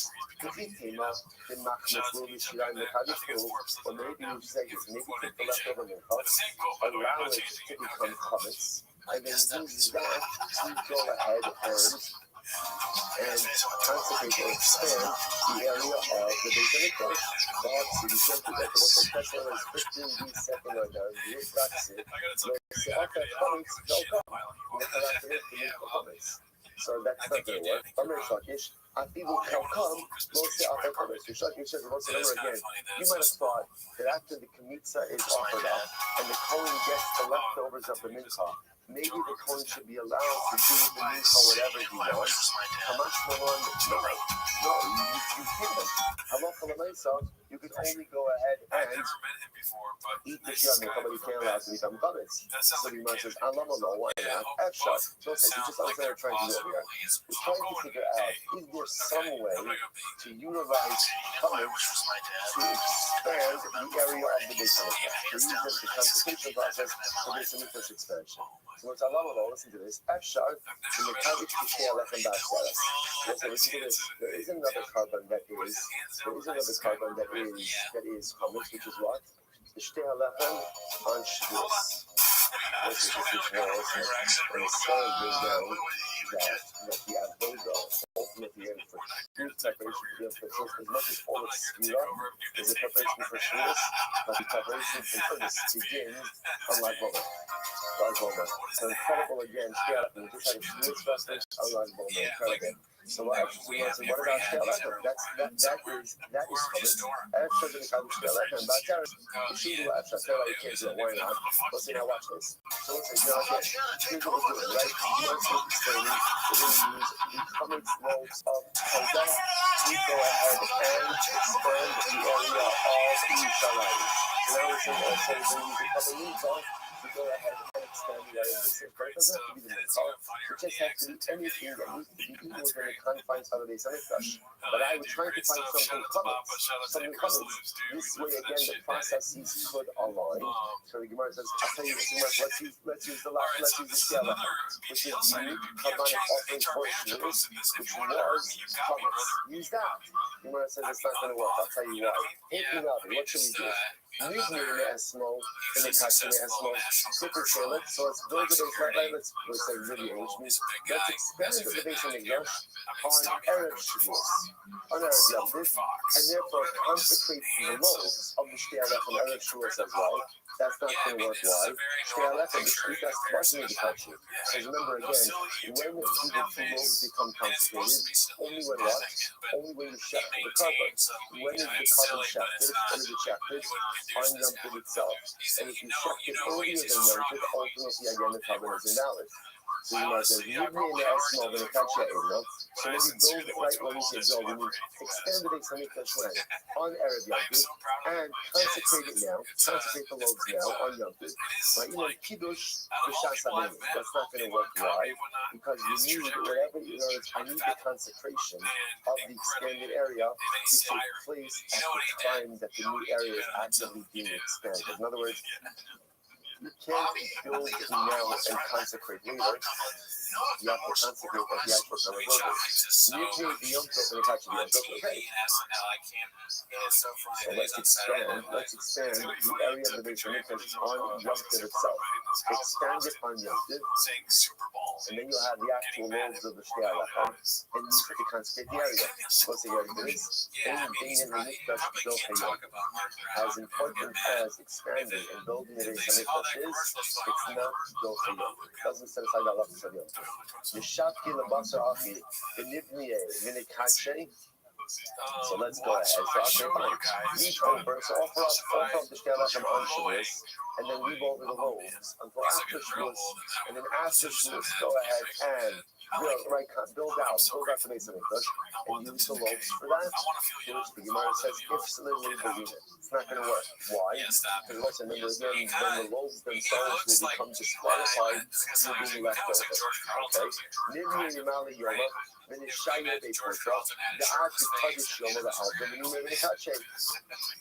the go ahead, go expand the area of Yom Tov, but don't finish it. Don't finish it. Leave over a little bit, ultimately again until Matzah Yom Tov, right? And then on Matzah Yom Tov, before the loaves become hustled through Lina, go ahead and use the loaves to consecrate the new expand area, which you want to say doesn't work. Ain't being in Beis Hamikdash Balayla. You still don't do Beis Hamikdash right now. That's like fascinating. You must. I'm not buying an ancient going in Beis Hamikdash Balayla. So where do you know that you don't go to Beis Hamikdash at night? Shneimar will be Yom Hakinas HaMishkan. As it says on the day that they erected the Mishkan. Yom Makimo Balayla in Makimo. By day you just put up the Mishkan. At night you cannot put up the Mishkan. Silchach lo Asham. Therefore there is no way ultimately again to use anything from it. Ultimately for the dedication of the expansion of the Beis Hamikdash. Therefore, what do we left this over here? So remember that we now understand that there's two distinct processes. One for going ahead and expanding the area of Yerushalayim and Kodesh, and one for expanding the area of the Beis Hamikdash. What do you use for the expansion? So there's many pieces. But both of them require the use of kabbanis, right? Sacrificial items. What type of sacrificial items? Type of sacrificial items that can only be used in that particular area and not outside. So in Yerushalayim, you'll use total loaves. Total loaves, right? The walls can only be used in Yerushalayim itself, not outside the walls. If you move it outside the walls, it's possible. Which total loaves do you use for the consecrated expansion of the city? Chametz. How many chametz loaves out of the 40? 10. What are they referred to as the large loaves? Even though it's the same volume of flour for the chametz and the non-chametz, ultimately again, the non-chametz, the maximum ones are made of just 30 loaves, 10 of 3 types. Chametz is only one type of 10 loaves. What are you going to use for the expansion of the Beis Hamikdash itself? So we're going to use leftover meat from the Kohanim is the kabbanic item that is used for the ritualistic expansion of the Beis Hamikdash. Why not use chametz as well? Simple as it is. You can't find something that is chametz to be used right there. So let's say, Goya, we'll stop with the translation for the attractions. Tomorrow's daf. Ridiculous. Absolutely ridiculous. Some anagaita, some beautiful ashkafa, everything in there. We'll say, tremendous week. Hosting with all of you. A good night of Shabbos. All right, Kevin, Zoom. A good night of Shabbos, everyone. I'm sorry to interrupt. I'm just such a huge fan. Did you do one of your farts now? I think it's just all right. I tried to start Kevin, a good night of Shabbos. Any other Kevin, a good night of Shabbos as well. See everyone next week. You were living in Calabasas, and life was hard there, I understand. You know, you did do a couple fart videos there, and when you guys moved to Austin, it touched me. Watching you fart while jumping from a wall. All right, I will say good morning. Let us begin by thanking all of our sponsors for this ministry today. our annual Talmud Torah sponsor, Filtering the Stock of Eretz Yisrael, are dedicating all of the shiurim and drushos this year as a zuchus for the Torah Tzavos for Am Yisrael. Our Talmud Torah sponsors for the month of Iyar Abba Rosh Hashanah, Rabbi Rabbi, integration of the yahrzeit of Shmuel's father, Leonard Klappen, Lipka Ben Yechezkel, Rabbi Rivka, we merit all our Talmud Torah, all of the Rishon Slavim of the families in the Talmud, all of those who are sharing to the code for the Yisrael, and so Shemir Hashem Rivoma hostages, the Shalom and the Kol and our holy soldiers should be successful. The Chol of Maaseh Yisrael. So with that, let us begin. The right to do today by Hashem. Great God, today's dot is Yud Valley 14. We are picking up a Mir Hashem on the Zimel on the days. Okay, we'll pick up the Euro base, and we left off actually to money Rabbi Yehuda, which is 2, 4, 6, 8, 10, 12, 14. Genius that anyone will be that way. Accidental genius. Yes. Thank you. And we're never gonna. There's no going back. I don't really have any interest in going back, at least not now. I like it too much. I like the idea of if we can ever get wild success, just like out of control success, I think it would be so funny to continue doing that. Like there's no reason, and people constantly go, "Why are you still doing this? You have millions of dollars." And I go, "I like it." No, you see. I want to be like I've said this before, the There Will Be Blood guy in my house killing people, and I'm still going to do murders. Nothing will change that. I know, imagine we have a mansion, like 2 bigger chairs than we've ever had, And yeah, great. I drink your rainwater. Drink it up. I'm addicted to magic wand. Alright, let's see. Mrs. Shah, worst impression of your life. Okay, Dave 66. Hot entry to the sub, never seen that username before. Great screen grab. This is excellent. Gold chain, that's a nice touch. It does look like it weirdly looks like a cholo in Denver laughing on a street corner without a jacket on. Yeah, a different culture trying to do something. Yeah. Like to me, it reminds me of those Japanese videos you showed me of them doing that. Oh, yeah, like walking around cars and dancing and stuff. Because I love cholo culture. Yeah, you're right. He does look like Jim a little bit. And not being racist, just honestly. Yeah, God just reminds me of that. Wrinkly, I mean, just what has happened with his lips, dude? It's unbelievable that somebody's lips are that stiff. You know what I mean? He makes really weird faces. Yeah. And in the pictures that come out are like, it's almost impressive, because I don't really make a whole lot of different faces. But Shab is a man of many faces. All of them are decked. Unreal. Alright, so this one I started to read earlier and I just stopped. This is why you shouldn't believe comedians that espouse the belief that Rogan is super supportive. You constantly hear from Shane Gillis and Andrew Schultz how generous Joe is, but the reality is he's a condescending bully who can't stand seeing his producer/supposed friend be excited for getting positive feedback about his stand-up career. As if being a prick to this degree wasn't enough, he had to find a sore spot on Red Band's recent shows to make sure he knows what the pecking order is. And the constant use of the insult bitch so casually is pathetic on another level. As well as the condescending whisper, I just said I heard Sunday was a little rough. Okay, so obviously this guy's sad. He's watching a lot of Joe Rogan. I don't like that. Honestly, fuck Joe Rogan and all the people who think he's selfless and wanting others to succeed. He's a fraud, a jealous, vindictive, self-righteous prick, and a spiteful asshole. Now he's just gone. He just goes, B. Let's see what he's talking about. That's so fast, and this isn't real. So he's using this as a reference point. Let's see. Fascinating 25 minutes. And then sometimes, Joe, you haven't seen me, I'm sure you got way better comedian ever. No, I'm just saying you don't even know my story. 2 weeks ago, bitch. It's at your house. Yeah, you saw me. Maybe you see me to myself. You saw all these members yelling out subjects to him. I got the report back from the American Comedy Company. I got the report. Oh, cool. I did awesome. Yeah, I did awesome. I did really good. I did awesome. I really did. I did awesome. I believe you. No, I did. Yeah, if you don't believe me, ask Justin. I said I believe assassin. That's a wonder. This is so old, this clip. I mean, Red Band is not good as so, so I believe Joe here. Neither is Joe, but Red Band is probably worse. This is before Joe got the tap on the shoulder. Let's see this one. I said I believe you. So anyway, Sunday night was a little rough. Oh, I guess that's. Kohanim are too much mitzvahs to take out. So again, at this point, Rabbi Shimon is not disagreeing, right? Rabbi Shimon is saying like this. Rabbi Shimon is highlighting the following idea.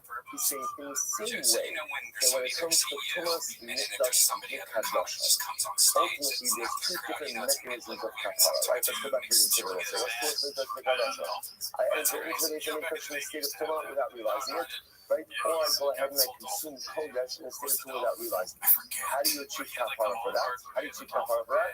It depends. What does it depend on? Who you are. If you're a Kohen, you're going to be atoned for that through the power of Yom Kippur. If you are Yisrael, you're going to be atoned for that through the blood application of the inner seer, the inner goat. So the Shimon says, just like when it comes to Tumah, there's a different kapara mechanism for a Yisrael and for a Kohen. So too. I'm sorry. The Shimon says, down the seer, I asked him if the kapara Yisrael was in the Shemashah. Kakta mapam the kapara Kohen was in the Shemashah. Ukishim, Shemidiyah shall see on the Shayach the kapara on Yisrael b'shara aderos, and the same way that the confession, the same Shayach, which is the goat, that is sent out to the wilderness, in the same way that that confession, according to the Klal Yisrael, for all general aderos, so too. So too, the confession over the power will take care of all other averos for the Kohanim. Okay, so look what's happening over here. This is really quite fascinating. So it's fundamental focus between Rabbi Yehuda and Rabbi Shimon about the framework of kapara for Yom Kippur. So Rabbi Shimon is saying it like this. In the same way that kapara for Tumah is fundamentally different for Kohanim and Yisrael, Rabbi Shimon says, therefore, the framework for kapara for all averos is going to be different for Kohanim and Yisrael.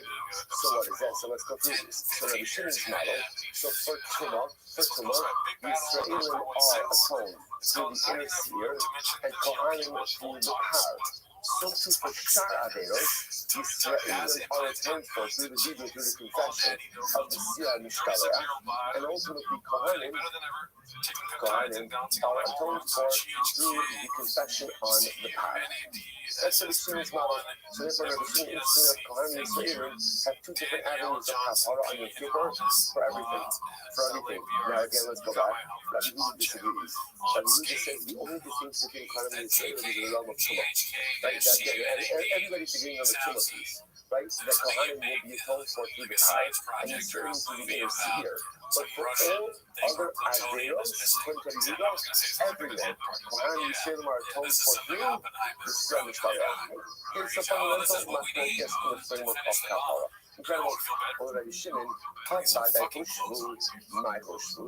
for Rabbi Shimon, here's the issue. The passage that we just quoted clearly creates a commonality in kapara. Right? It creates a certain common theme, a common thread for kapara. It seems to unite all of the problems in the kapara process.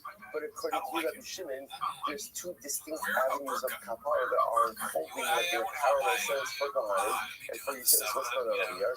What's the Gemara says? Michael, so how is there commonality? The Bnei kapara means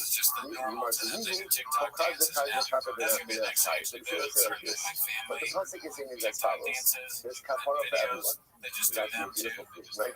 There's kapara for everyone. So whether you're a Kohen, a Levi, a Yisrael, whatever you are, there is kapara for you. That's the commonality in the kapara experience. But that's where the commonality ends. What happens after that? Everyone has their own avenue of kapara. Incredible. So you might say, so let's say, so that's not home. So we want to my time name, tradition. So what's tradition is logic? Right? Let's show again, what's that? Essentially, what it really comes down to is this. Let's start with what everybody agrees with. What does everybody agree with? Everybody agree with? Tumah. Everyone agrees that the mechanism for tumah kapara is the same. Right? So I should say the same. Everyone agrees on the mechanism. Yisraelim are atoned for through the inner seer and Kohanim through the power. These are both offerings of Yom Kippur. Okay, so where lies the machlokas? The machlokas is really about the seer, the Azazel. In Rabbi Huda's model, everyone is atoned for. Everyone atoned for in seer, the Azazel, for all Averos. In Rabbi Shimon's model, Yisraelim are atoned through the seer and Kohanim are atoned for through the power. This is the Hebrew of the power. Okay, so my time is Rabbi Shimon. Specifically, why is Rabbi Shimon holds that the soul is not the chaper for Kohanim? It's the Lokach Eshner Sir, it's inverted the Lokach Eshner Sir. The Apostle says you shall take the 2 goats. Remember again, this is the number. What are the 2 goats? One is the Sir Nasa B'Chnim, right? What we call the Sir LaHashem. That's been offered up as a carbon. And the other is the Sir LaZazo, or the Apostle for clay. So one says, Sir Mishkaleach, the Sir Nasa B'Chnim. So the Torah equates the 2 seers. So it's 2 goats. The goat that is pushed off the cliff, and the goat that is down on the inside. Shira Shem, Nasir Hanasa B'Chnim, Eino Mechaper Al Kohanim, Akumas Mitzvah Kadasha. So just like the inner seer is not Mechaper for Kohanim. Remember, everyone's agreeing. What is the inner seer doing? What is it doing? It's for Kumas Mitzvah Kadasha, for clubs, for Yisraelim. So just like the inner seer doesn't help Kohanim. So you want to say, right, it doesn't sound like how the Kohanim for Kadasha, but Sidney, Asher Laham, because the Apostle says specifically that inner seer is for the Am. Who is the Am in this context? The Am in this context is Yisraelim. So to Asir, Hamishkaleach in the Chaper Ala Kohanim B'Sharadelos. So again, so the Shimon will say, so too the outer seer, meaning the Hamishkaleach, is not the Chaper for Kohanim as well. So essentially, what they use fascinating. So what the Shimon's model is really predicated on is like this. The Torah itself creates equality between the seerim. What does that equality mean? Essentially, the same way that the Sir Nasa B'Chnim, the inner seer, the Sir Hashem, is not Mechaper on Kohanim, because it's only Mechaper for the Tumah, for Yisraelim. So to the Sir Mishkaleach is not Mechaper for Kohanim as well. It's only Mechaper for the Averos of Yisraelim. That's Rabbi Shimon's logic.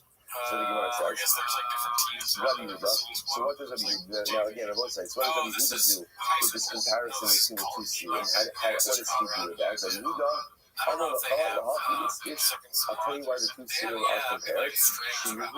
Sheyehu shavim b'mara u'v'koma u'v'dalim b'das.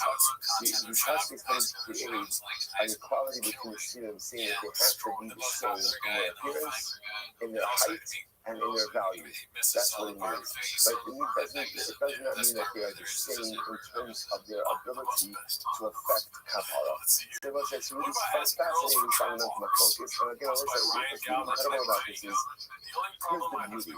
What's the beauty of this focus? The good news, everyone is getting Kabbalah. Don't worry, don't lose any sleep. Everyone is getting Kabbalah. The machlokas is on the delivery mechanism of that Kabbalah. So once again, let's get this clear. So Rabbi Yehuda himself is holding essentially every single Kabbalah atones for everyone for all Averos. Everyone for all Averos. So where is the distinction?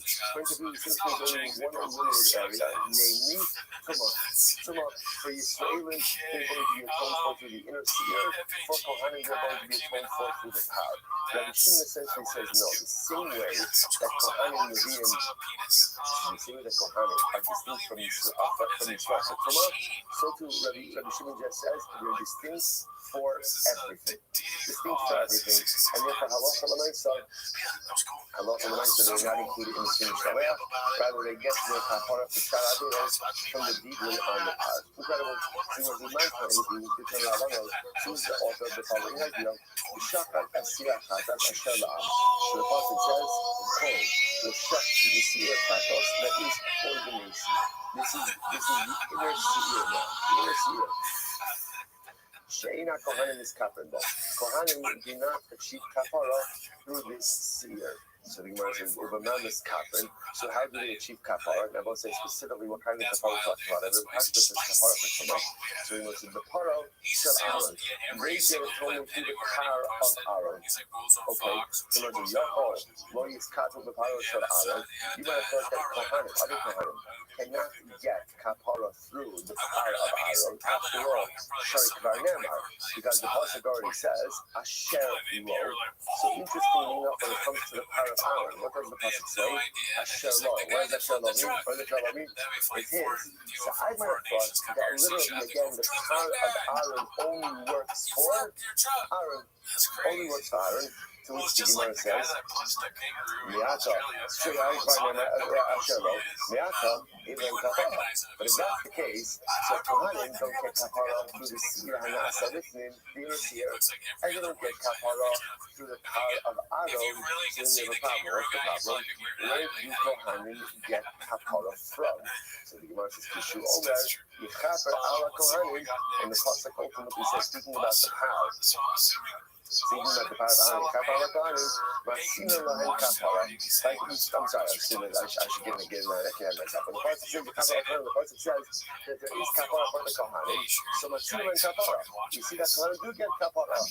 What do they get kapara from? The money is kapara. Mutav sheis katu the power of Aaron. Sharihusa michlalo etzel bisel. It makes more sense that Kohanim will get kapara through the power of This is Aaron. fetishism. Interestingly enough, as much as the Torah calls the power of What would you Aaron do? Shalom, that's Would you his. go? The Torah also makes an exception to that. That's his. What's the exception? Is family. Yeah, I'll put it It's down. family is included. So it makes sense to say that once Aaron's family Would it be the most tempted of anyone I want to go ever? so Maybe. So Look at this too, athleticism. other Kohanim should be included in the Good, power okay. as well. Really? But Kohanim will not be included in the inner seer, where no exception was made for any member of the Kohanic family. First wide line, and if you would like to say, Haregu Omer base Aaron Baruch as Hashem, base Halei Baruch as Hashem, Yirei Hashem Baruch as Hashem. And if you want another proof to this, look at this passage. I will say it's not immediately clear what that proof Dizzy, is. son. The Gemara is going to explain the rice, and now everything will become clear. So the Gemara says, Mantana, who's the author of this price that we just quoted? Rabbi Yirmiyah, the local Rabbi Yehuda. It's not Rabbi Yehuda. Why not? Because they're both saying, what did the Brisa say? The Brisa said that Kohanim are not atoned for through the Sir Mishtaleach. Now, if it was Rabbi Yehuda, Rabbi Yehuda, Ha'amar Kohanim, Yeshlan Kapara B'Sir Mishtaleach. Ultimately, again, Rabbi Yehuda holds, right? Rabbi Yehuda holds that even Kohanim are atoned for through the Sir HaMishtaleach. The Gemara says, Umani, so whose opinion is it? Rav Amar, Rabbi Shimon, it must be Rabbi Shimon. Because again, Rabbi Shimon is of the opinion that Kohanim do not achieve atonement through the Sir Mishtaleach. Rather, again, according to Rabbi Shimon, Kohanim achieve atonement ultimately through what? Through the deedly on the power. Abai says not necessarily. I feel it came Rabbi Yehuda. The price could even be Rabbi Yehuda. How so? It means to say, Me'ato, Eilahen kapara b'tumas mikdash v'kadashav. You might have thought that when you look at Kohanim have no mechanism for tara, I should say no mechanism for kapara, for tumas mikdash v'kadashav. Kishu omer yechaper ala Kohanim. When the pasuk says Kohanim will achieve atonement, matzinu sheyish lahen kapara b'shar averos. We do find that Kohanim will have kapara for other averos. So I'll say last line in Gimel Amud Beis, ukimod matzinu sheyish lahen kapara b'shar averos, and the same way that Kohanim have kapara for other averos, kach yesh lahem kapara tapon gedalit b'tumas mikdash v'kadashav. So therefore, again, in the same way that the Torah tells us, like will say, Torah doesn't tell us how, but explicitly how, but the Torah does tell us that Kohanim achieve kapara for shar averos. So the same way that Kohanim are going to get kapara for shar averos, they also should what? Get kapara for tumas mikdash v'kadashav. Top of Yudali 14a. First, end of the first line. But how do Kohanim achieve kapara? Mutav sheyiskatu b'paro shel Aaron. It makes sense that at least for Tumah, they should be covered under. They should be covered under the power of Aaron. Why? Because halacha there's already an exception. Even though again the Torah calls the power of Aaron asher lo, which makes it so like it's only for him, but it also includes his family. Once it includes his family, it makes sense to what? Also include other kohanim. Incredible. So it makes more sense to include them in the power of Aaron, where there's already an allowance for his family, as opposed to the inner seer, where there is no allowance for other kohanim. Rather, again, it's clearly made to function for Yisraelim. If you'd like to say, Haregu Omar, in addition to that, you can also say, Beis Aaron Baruch Hu Es Hashem, what exactly did the Gemara do by bringing that passage? I'll tell you what. Very so sick. Let's get into this. Let's get into the athleticism. Let's get in. This is Sports Center highlight. And which sounds like what? His immediate family. So how can you include the rest? Gans Kohanim. How can you include the rest of Kohanim in the family of Aaron? What's the answer? The Gemara says, Kulon Kruyin Beso. All Kohanim are called the family of Aaron. Where do we know that from? Shneemar Beis Aaron Baruch Hu Es Hashem. Who's Beis Aaron? Who's Beis Aaron? Gans Kohanim, right? All Kohanim. And therefore, what do you see from here? When the Torah makes an allowance, ultimately, again, for the family of Aaron to achieve atonement through the par, who is included in the family of Aaron? The entire Kahuna. Incredible. So you want to say, Shneemar Beis Aaron Baruch Hu Es Hashem. Yirei Hashem Baruch Hu Es Hashem. Incredible. So the Gemara says, "V'hai Asher la'am la'achim da'asa." But 1 second, is that phrase Asher la'am?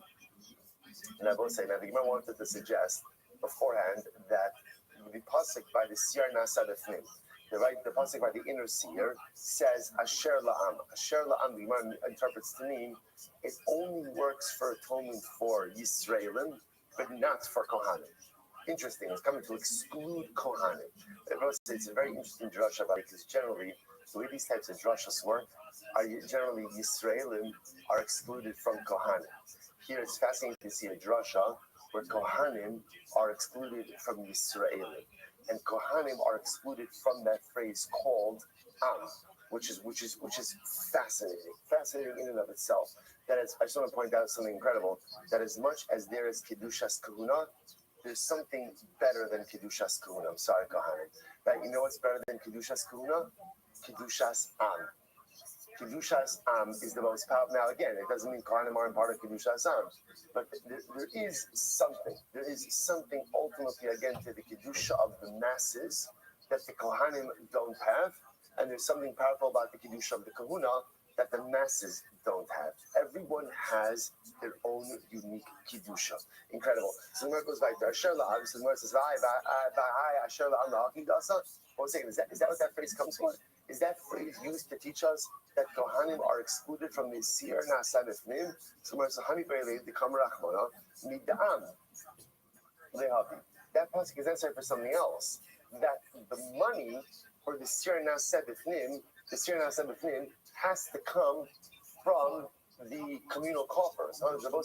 If I come along and I say, you know what, truth is, I would take this opportunity. Imagine somebody said to you, there's a dedication opportunity open, right? Dedication opportunity to dedicate and to sponsor the Sir HaNa'aseh B'Thim of Yom Kippur. I would say, who would not take that opportunity? Right? So again, the Gemara says, sorry, not open, taken. It's got to come from communal funds, which I would say is fascinating in and of itself. Now, why does it have to come from communal funds? Because it's a communal offering. Communal offerings cannot be privately sponsored. Communal offerings must come from communal, which I would say is also fascinating. So there's a place, I say there's a lot of places for private donations, right?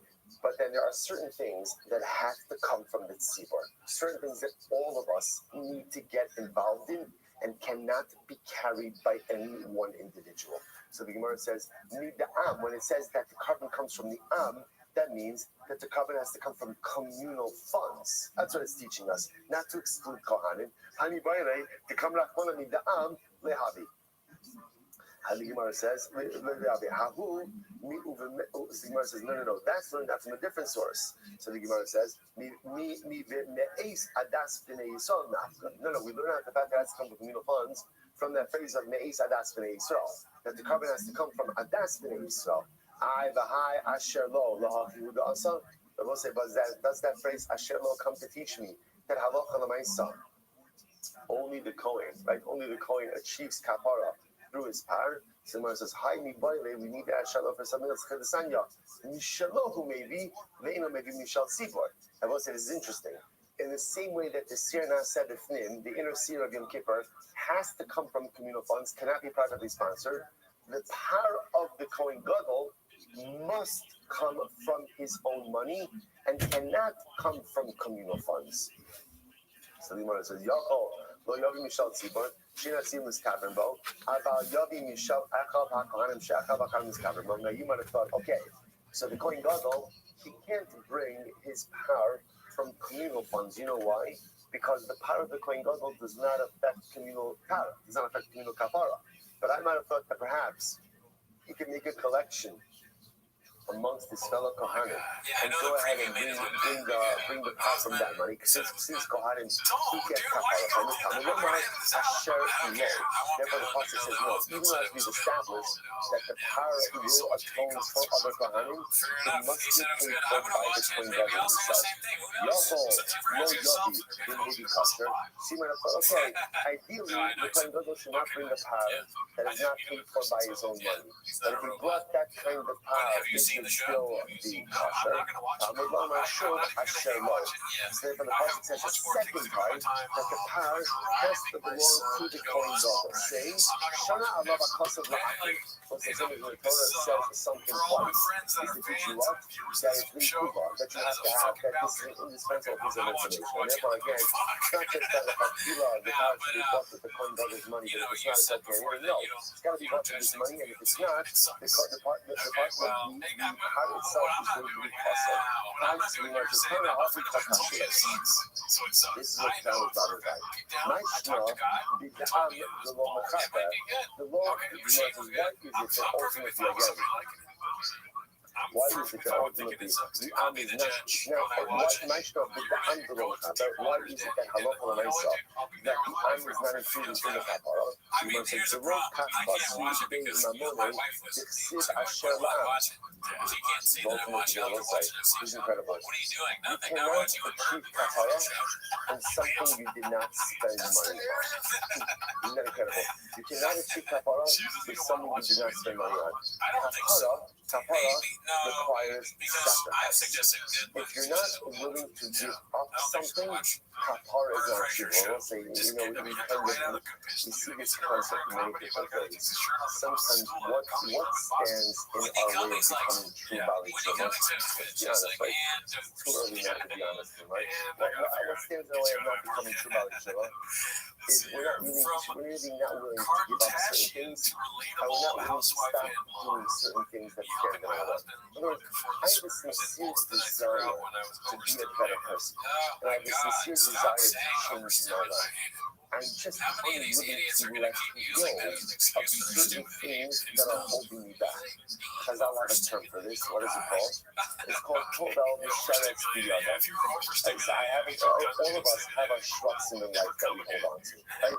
It's the things that I know are not good, they're not healthy, they're not helpful, they're toxic, maybe they're skillful, or maybe they're just detrimental.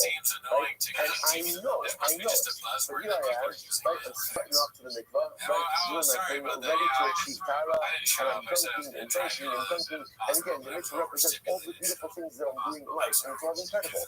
And then I'm wondering, I'm doing all this great stuff, but why am I not getting traction? And it's very simple. Look what you're holding on to. Look what I'm holding on to. I'm holding on to all of those shruts. As long as you hold on to the sheretz, you can go to the most beautiful mikvah. You can engage in all the most positive and beautiful dynamic activity in your life. It'll help, but it's not going to get me there. I don't get anywhere in life until I let go of my shruts. True kapara requires sacrifice. True kapara requires excising certain things from my being that I can move myself forward. Do you know how I know that Israelis are not included in the kapara of the Par? Do you know how I know that? Because it didn't cost them anything. And if it doesn't cost you anything, you're not getting kapara. Kapara requires sacrifice. Purity requires sacrifice. Growth requires sacrifice. Whether it's sacrifice of my money, sacrifice of my time, or sacrifice of the structure, the stuff that I've been holding on to for a very long time, is actively holding back. Which again, most like the reality is, most of us go through life and we never let go of our structure. Now, the good news is, even if you never let go of your structure, could you accomplish great stuff in life? Can you accomplish? Yeah, you absolutely can. But you never fully self-actualize. You never fully become the best version of you because I'm refusing to let go of the stuff that at the end of it feels, you know what it's like? It's like you don't ever get a stain on your shirt right underneath the area where you wear your tie. I guess I'm not the only person left to wear ties. Right here. Okay, got it. So the right stuff, you know what's interesting about it is you have to walk around fully self-conscious all the time, right? Because as long as my tie lies straight, I'm good to go. But if like I turn a little too quickly, there's something else like it's right there. It's right there. To me, it's really become a tremendous metaphor for life. Instead, what could I do? I could change my shirt, right? I can't do it. But you know what? I was wearing it for 4 days already. You know, I kind of like, you know, we're good. Like, we're kind of going accustomed to one another, you know. Everything is nice. Everything is fine. So it's okay. As long as the tie remains perfectly centered, we're good to go. We're good to go. And let's say it's a tremendous metaphor, like, instead of putting shirt, I like the so much that you don't have to worry about the position of the tie. But I like it. I kind of got used to it. Everything is kind of like very nice and become one. You know, so when I say go through life like that so much, I was hold onto those structures and we just never let go. Instead of realizing, and again, I can accomplish and it's great and I look nice and I look fine.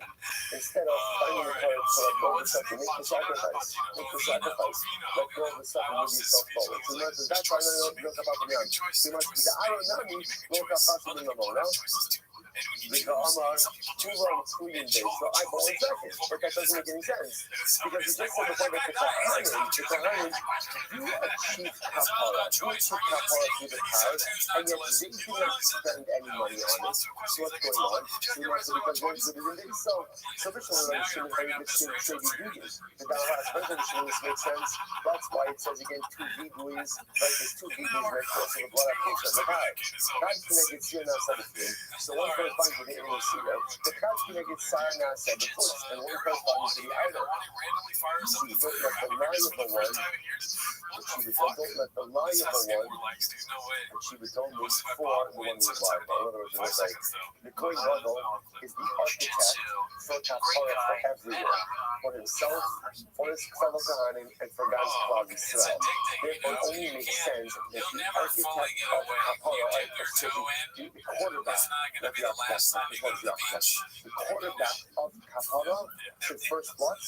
Achieve his own level of kapara, and then be the quarterback for everyone else. Because if the Kohen Gadol himself is not kapara, how is he going ahead? And if he does not kapara, how is he achieving it on behalf of everyone else? Which also, in and of itself, is a beautiful Messianic skill. And if you want to accomplish things on behalf of other people, first make sure your own house is in order. You want to raise inspired children, make sure that you're an inspired individual. You want to go ahead and encourage others to become the best version of themselves, make sure you're living your best life. So let's say ultimately I get that to that. So now we have a ton of information over here. So first of all, like, how do we pass from there? And there's a number of different things going on over here. Number one, in the smile of Rabbi and Rabbi Shimon, how are we passing them? Specifically, also what this comes down to is as follows. So what's the point of contention that we do, Rabbi Shimon? Right? The seed that's sent over the cliff. First, that's only according to the Israelim. That is Rabbi Shimon's model. Only Israelim, not Kohanim. Kohanim get their kapara through the potter. Or it's in the chapters for everyone. Everyone, that's Rabbi Yehuda. Because remember again, when it comes to Tumah, everyone is agreeing on the kapara framework. For Tumah, Yisraelim are atoned for through the inner seer, and Kohanim are atoned for through the power. The shed is what does the seed Israel? Let's say here it is, the much awaited, long anticipated, Rambam. Shir Mishtaleach. So let's say here, first the Rambam says when it comes to Shir Mishtaleach, the Rambam writes, Shir Mishtaleach. The Pishu Kapara Kol Yisrael, Kohen Gadol Misvad Alav Aloshem Kodesh Shnei Misvad Alav is Kol Yisrael. Shir Mishtaleach Mechaper Al Kol Aviros Sheba Torah. The seer goes ahead and atones for everything, all Aviros. The Gemara says, Akalos V'chamuros, Ukensaderos, Vasidenzaderos, Zodon, Shogeg, knew about it, didn't know about it, everything is atoned for through Tshuva. And what's the other that Rambam says? It atones for everyone. So we ask him at the end of the day, like Rabbi Yehuda.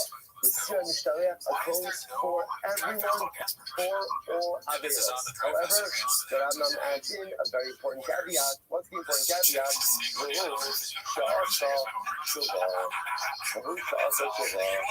sorry, can't sleep for them differ. Right, so this goes back to yesterday's done.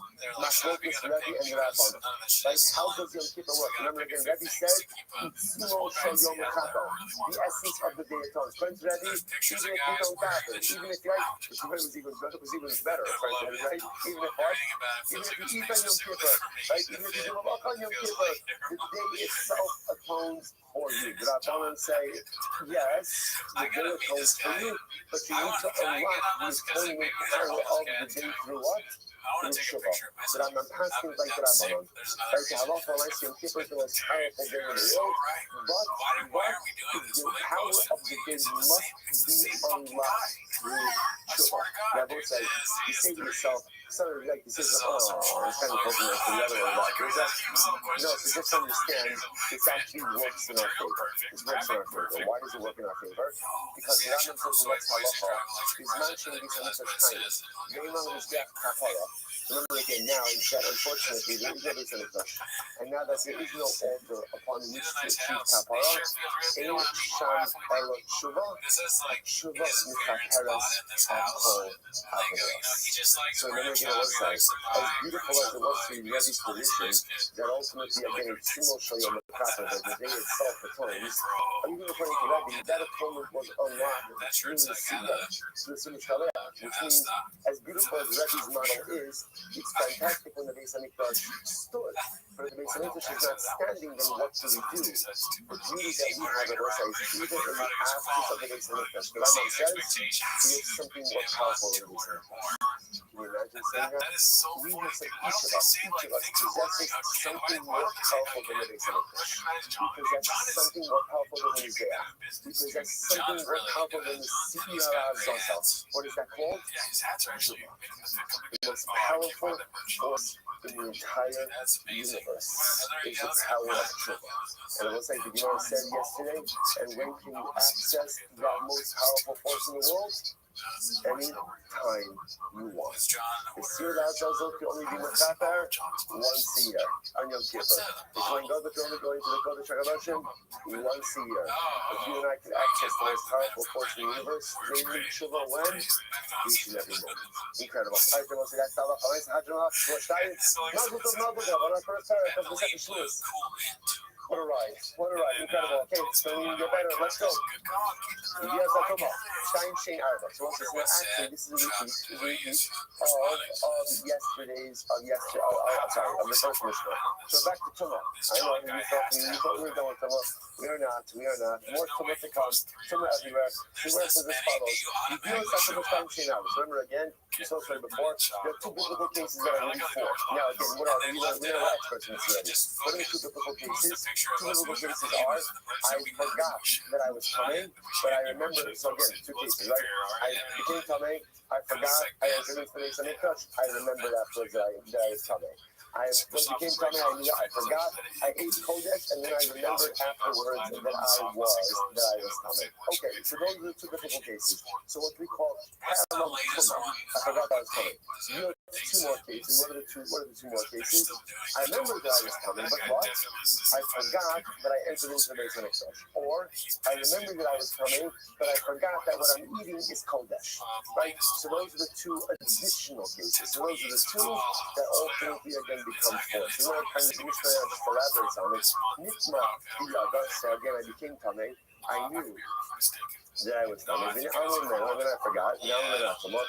But I remember that I was in the Beis Hamikdash. Right? So I remember that, right? Or now I'm going to hektish. Or ultimately, again, another case could be that I forgot about that. This is not I remember the Tumah. Now I'm going to learn that, or I forgot about both of them. Bachless, I kodesh, and I consumed kodesh for the yada, and I didn't know when we shot for the yada, and then after I ate the kodesh, I remembered Harayz have all of the yoed. Now, let's say, so again, the Mishnah when we each case be articulating the cases, is giving elements of the cases. But again, remember, essentially, any case where there is the idea of the tefillah, the idea of the self. So awareness in the beginning, awareness in the end, lapse of awareness in the middle. Now again, there's four different cases of lapses, right? There's two lapses of tumah awareness. I knew I was coming, I forgot, I entered the Beis Hamikdash, I remembered afterwards. I remembered that I was coming, I forgot, I ate kodesh, remembered afterwards. That's cases 1 and 2, which then give 3 and 4 derivative cases. I remember, I know that I'm coming, but I forgot I was in the Mikdash, and then I remembered that I was in the Mikdash. I knew that I was coming, I forgot that I'm eating kodesh, and then I remembered that I was eating kodesh. In all of those cases, there is awareness beginning and end, right? Lapse in the middle. The liability is what we call a carbon ola biyod, which is a carbon is a single offering that is based on your financial status. Right? If you have money, you'll bring one type of carbon, we'll talk about all this. And if you're poor, all the way down to the right shoulder, the highest level is going to be a behemoth, and the lowest level is a mincha. That's the range. So nitma, the person came coming, and he knew right now, and then he forgot. Now he remembered that he was in the Beis Hamikdash. Now he remembered Mikdash, or he forgot that he was in the Mikdash. V'zachar satumah, he remembered the tumah. Now he remembered Zeh, or he forgot about both of these things. The Mikdash, v'lo yada, and he went to the Mikdash and wasn't aware. When he came out of the Mikdash, he became aware again. Harayz have all of the yard. Again, so let's say same common denominator. You see the tefillah awareness in the beginning, awareness in the end, and forgetfulness, or lapse awareness in the middle, results in carbon all of the other. Yes, that's what let's say. Now, interestingly enough, this is actually quite fascinating. We speak about entering into the Mikdash in a state of Torah. So now the Americans will discuss what constitutes entering into the Mikdash. So whether you enter into the court of the Beis Hamikdash, or let's say you entered into an addition. So we're going to discuss the idea now that technically speaking, there are ways to extend the temple complex. Right? But there's a process.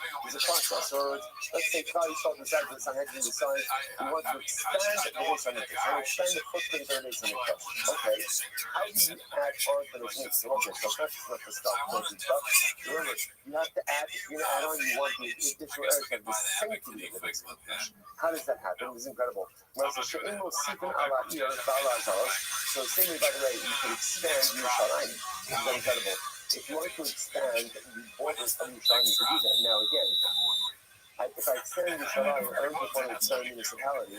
I want to expand ultimately again the Kedusha. I want the Kedusha of the city to develop upon these 10 areas as well. So in order to do this, the only people who can do this are the Melech, Rabbi, the Sanhedrin, Shoshim, the Echad. So again, we're getting to this process, so this is quite incredible. If you want to expand the Kedusha borders of Yerushalayim, you want to expand the Kedusha footprint of the Beis Hamikdash, you can do it. But in order to do it, you need the king, the prophet, the order of the Sunim, which remember again is the 72 that are named about the prophet that goes into the fold, right, of the breastplate of the Torah, and the Sanhedrin of 71. Now again, whether you need all of these people, some of these people, we're going to discuss. Furthermore, to distinct. And by the way, it's not a drug product. Oh, okay, yeah, that's even more evidence that it's a joke. Yeah. Kind of an issue there, but attempting to discuss the agenda and failing to identify what that means until a timely assist from Rothschild seemed like a big swing in a potentially alienating direction. So, is he a gay man that listens to Golden Hour? Hold on. Then they had a guy intentionally false start, and then Jesse climbed out with also. I don't know. I'm not there. Assuming this to be a pretty obvious projection, I consider Papa's own sexuality as a potential catalyst. His specific queerness has been discussed and dissected at length, but this brought to mind the resentment he likely feels towards himself, knowing that not only could he be living a more fulfilling life, putting stuff in his ass, bitches in the butthole, like he says, he's already done that, yeah. But what his career could have been like if he were able to confront the aspect of his life early on. The potential entertainment career from an out MMA guy who possessed those physical attributes typically associated with heteromasculinity with a queer sexual identity, which he usually acted out as comedy in the group populace. Wow. Couldn't have put it better myself. Could likely have positioned himself to be much more financially and artistically fulfilled than where he finds himself today. Instead, you have someone who is all consumed with performative identity characteristics designed to influence how he is perceived by others, despite how obvious this appears. His obsession with defining himself as a type of guy, drugs, sports, racing, fish, hunting, etc., is a practice more typical of someone in their teens or 20s, or like us, we like trucks. More than a 40-year-old plus with such varied lived experiences.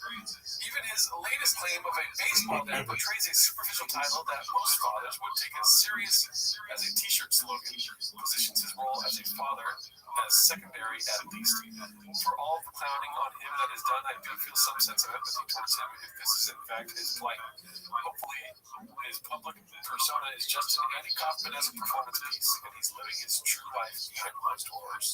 So, yeah, I mean, we've talked about that, but what I was thinking about is there's a point here that I kind of agree with, and that Popov is doing something wrong. And one of the, because obviously, right? But could he have done what Tiger King does? Should he be doing that?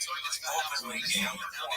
There's not a lot of gay people, right? There's really not a lot of famous gay ones. Tiger King is the only one I can think of off the top of my head. Maybe Andy Dick.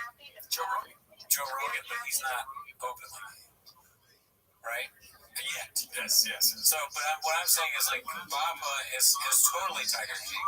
He's selling crap, and he's irresponsible, and I can totally see Baba being like, I'm never going to financially recover from this after he's accidentally killed a staff person with his truck. You know, so he very much is Tiger King, just without the other men.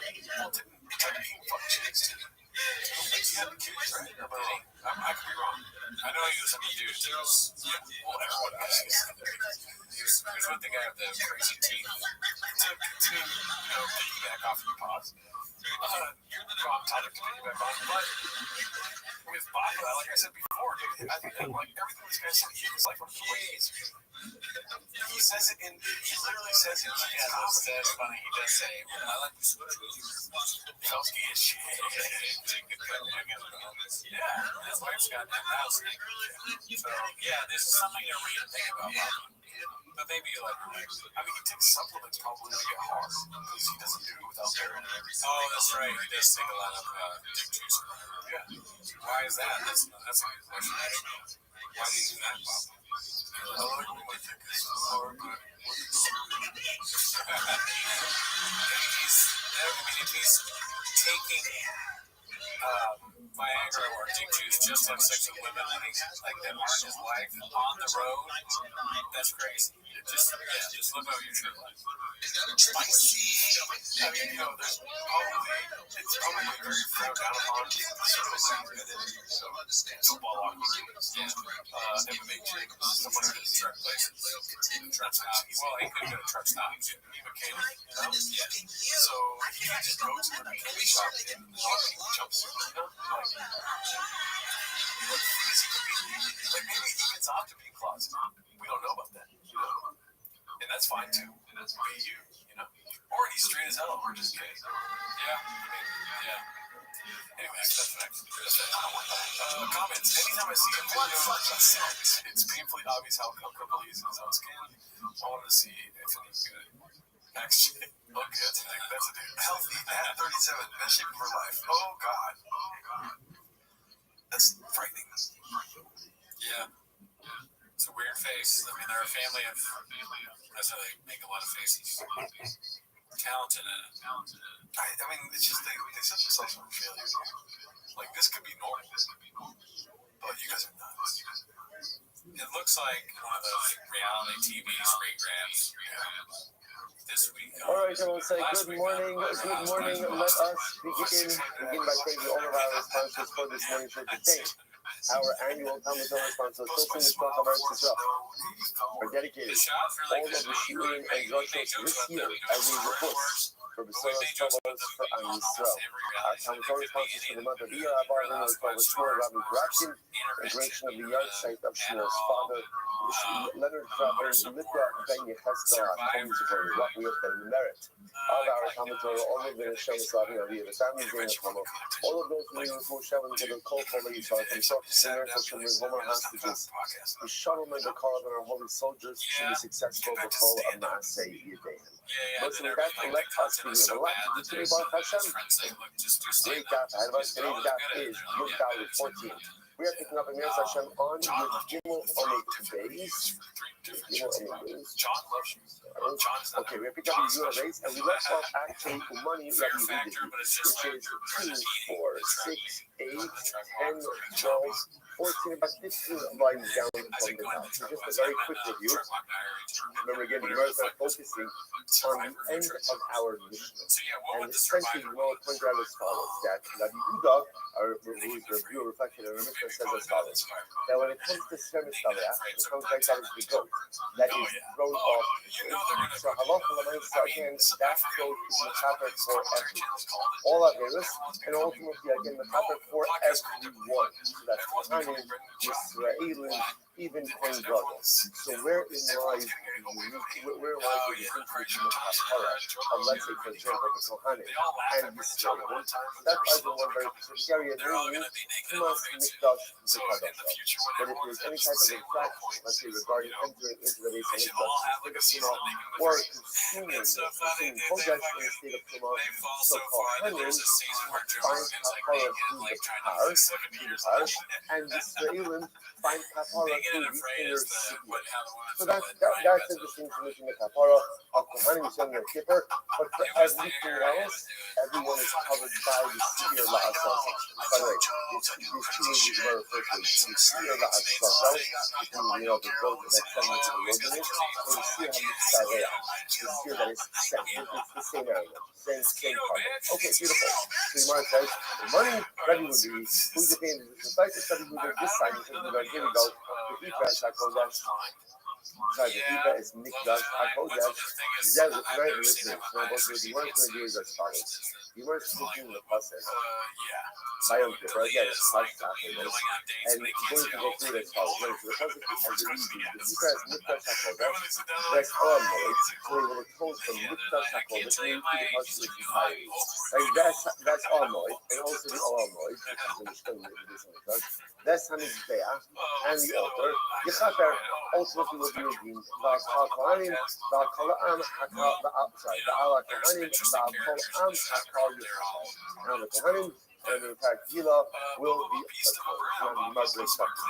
Here we go. So the Gemara says, the Ipa is Mikdash HaKodesh. This refers to the similar infractions that occurred inside of the Israel. As Armoy, as Armoy, Zeh Heichal, that refers to the Heichal, Mizbeach, Kimashmal. So all of these refer to different similar infractions that may have occurred within different parts of the Israel. Yechaper, this is Azara. This refers to the Azara's Kohanim, Kimashmal, Am HaKahal, Chris Amakal, Elu Yisrael. Yechaper will be atoned. Elu Halavim, Blockbuster Studios presents Kula Caterpillar Hot Summer Mekapara, 39. Shemishapin B'Siyah Mishaleach B'Shar Avelos Tivratim. So what's happening over here?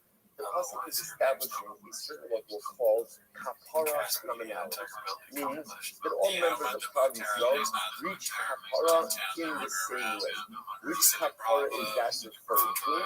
That is referring to the kapara for all general averos.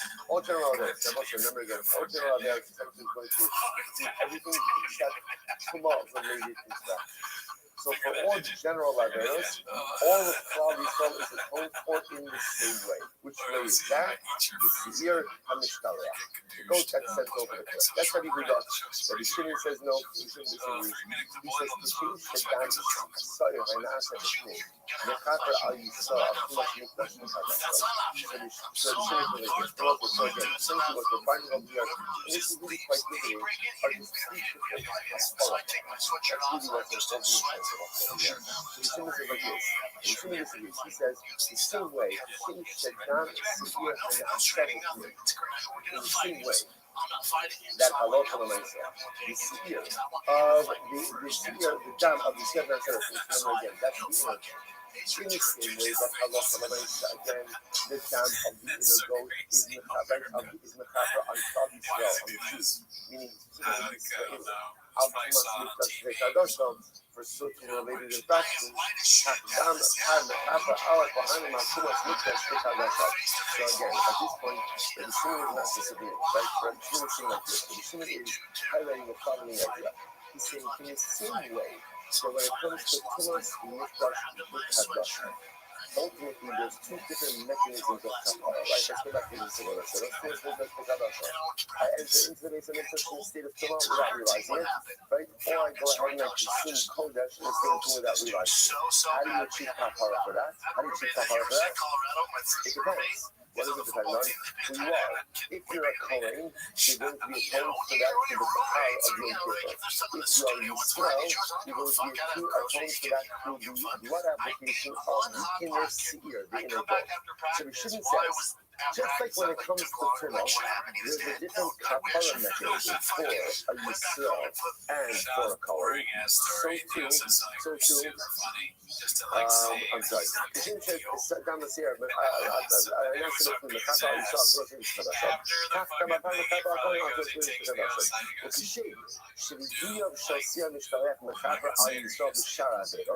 And the same way that the confession, the Sir Mishtaleach, which is the goat that is sent out to the wilderness, in the same way that confession atones for Klal Yisrael for all the general averos, so too,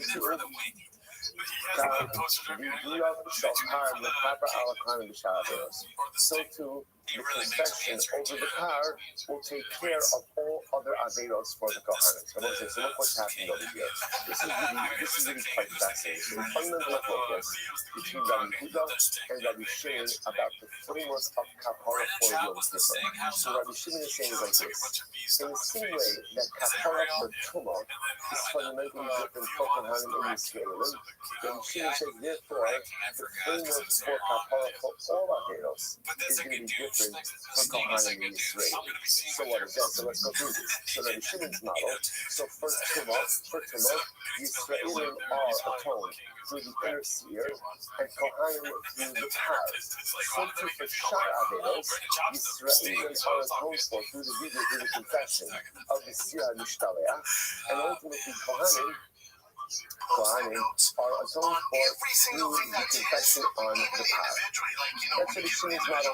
Therefore, the Shimon Israel Kohanim Yisraelim have two different avenues of kapara on Yom Kippur for everything. Now, let's go back. Rabbi Yehuda disagrees. Rabbi Yehuda says the only difference between Kohanim and Yisrael is the realm of Tumah. Right? Everybody's agreeing on the Tumah piece. Right? The Kohanim will be atoned for through the power, and Yisrael will be inner seer. But for all other averos, according to Yehuda, everyone. Kohan Yisraelim are atoned for through Yisrael Mishpareach. It's a fundamental machlokas in the framework of Kapara. Incredible. Already Shimon, how bad I did to my history. So Rabbi Shimon, here's the issue. The passage that we just quoted creates a commonality in Kapara. Right? Creates a certain common theme, a common thread for Kapara. Seems to unite all the problems of the Kapara process. But according to Rabbi Shimon, there's two distinct avenues of Kapara that are unfolding like in a parallel sense for Kohanim and for Yisrael. What's going on over here? The Gemara says, my history, so how is there commonality? To make Kapara in your Gemara says, but the Kapara they have been outside. So the Shimon says like this. But the passage is saying as follows. There's Kapara for everyone. It's actually a beautiful thing, right? There's Kapara for everyone. So whether you're a Kohen, a Levi, a Yisrael, whatever you are, there's Kapara for you. That's the commonality in the Kapara experience. But that's where the commonality ends. What happens after that? Everyone has their own avenue of Kapara. Incredible. So you says, that's what happens. So you know, in my time, Rabbi Shimon. So what's Rabbi Shimon's logic? Like, what's Rabbi Shimon? Again, one thing. Essentially, what it even comes down to is, let's start with everybody agrees with. What does everybody agree with? Everybody agree with Tuma. Everyone agrees that the mechanism for Tuma Kapara is the same, right? I shouldn't say the same. Everyone agrees on the mechanism. Yisraelim are atoned for through the inner seer and Kohanim through the Kai. These are both offerings of Yom Kippur. There's some very large machlokas. The focus is really about the seer, the Azazel.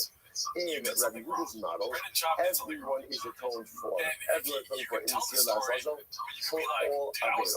In Rabbi Shimon's model, Yisraelim are atoned through the seer and Kohanim are atoned for through the Kai. Specifically, the Hebrew of the Kai. Okay, so my time is Rabbi Shimon. So specifically, why is Rabbi Shimon holds that the Soyer is not the Chater for Kohanim?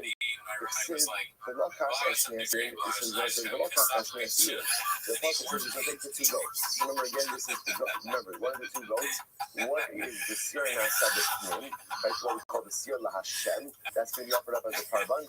And the other is the Sir LaHazazel, both is instructed prayer. So the one is Iskish, Sir Nasabit, the Sir Nasabit Pnim.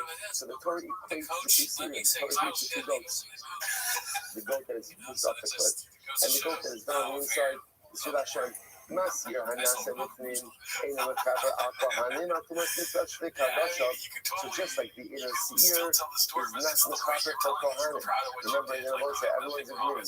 What is the inner seer doing? What is it doing?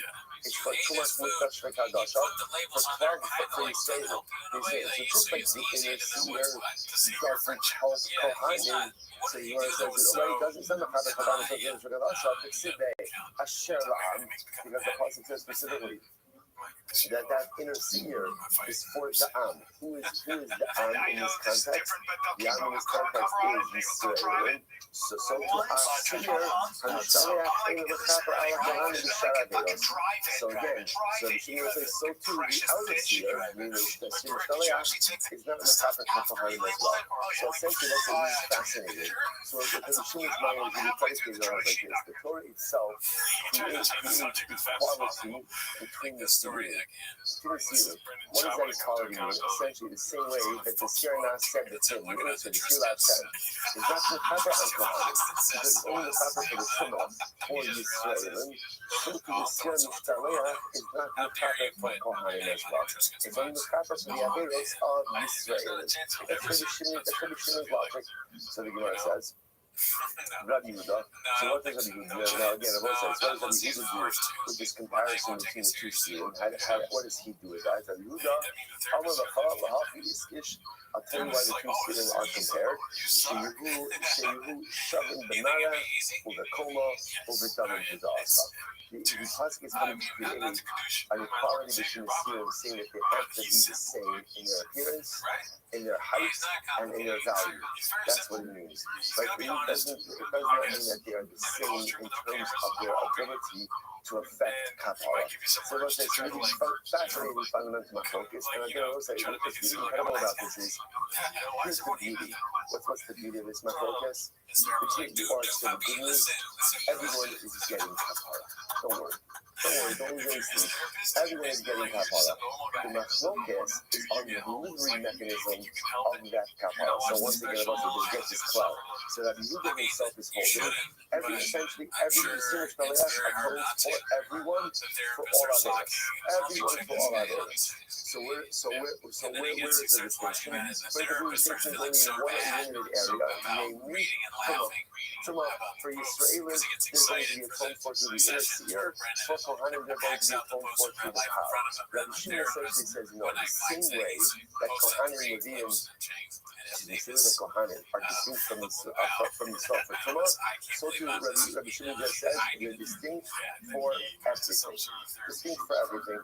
And therefore, halacha l'maisa, they're not included in the Shaleach. Rather, they get their kapara for sharaviros from the vidui on the power. It's incredible. So as a non-canon, who's the author of the following idea, so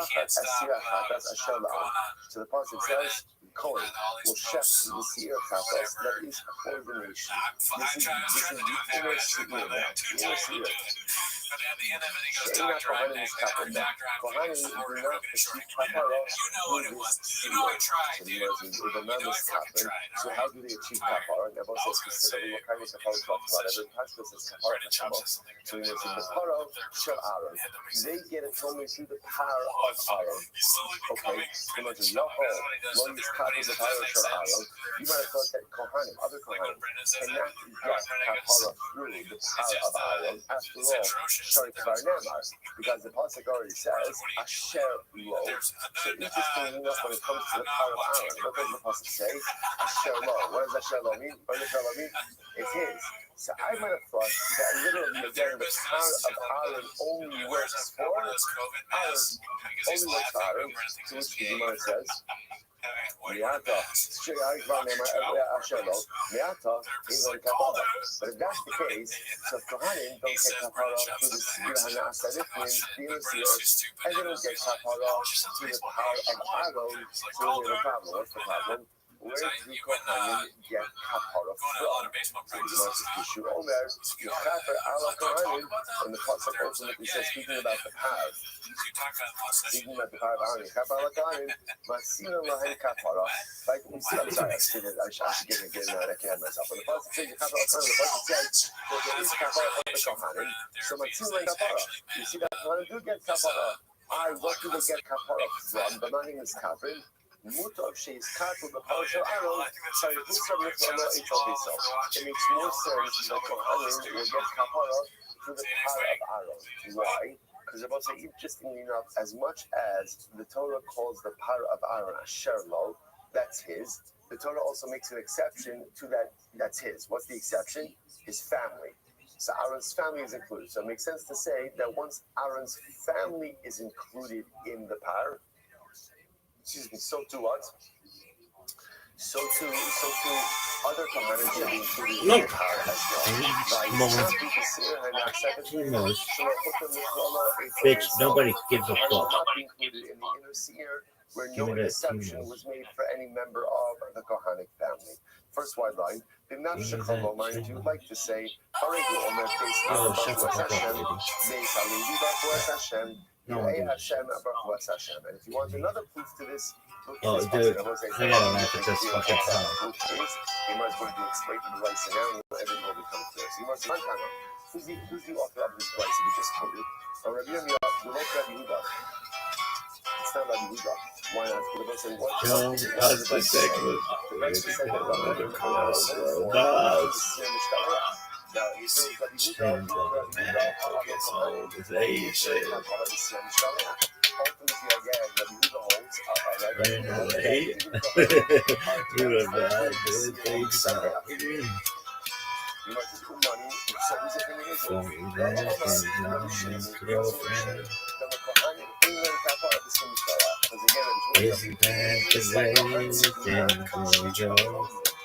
let's go, okay. Give me the time. We can do a fight companion. Love you, Joe. And just control herself. Instagram isn't real. That's independence.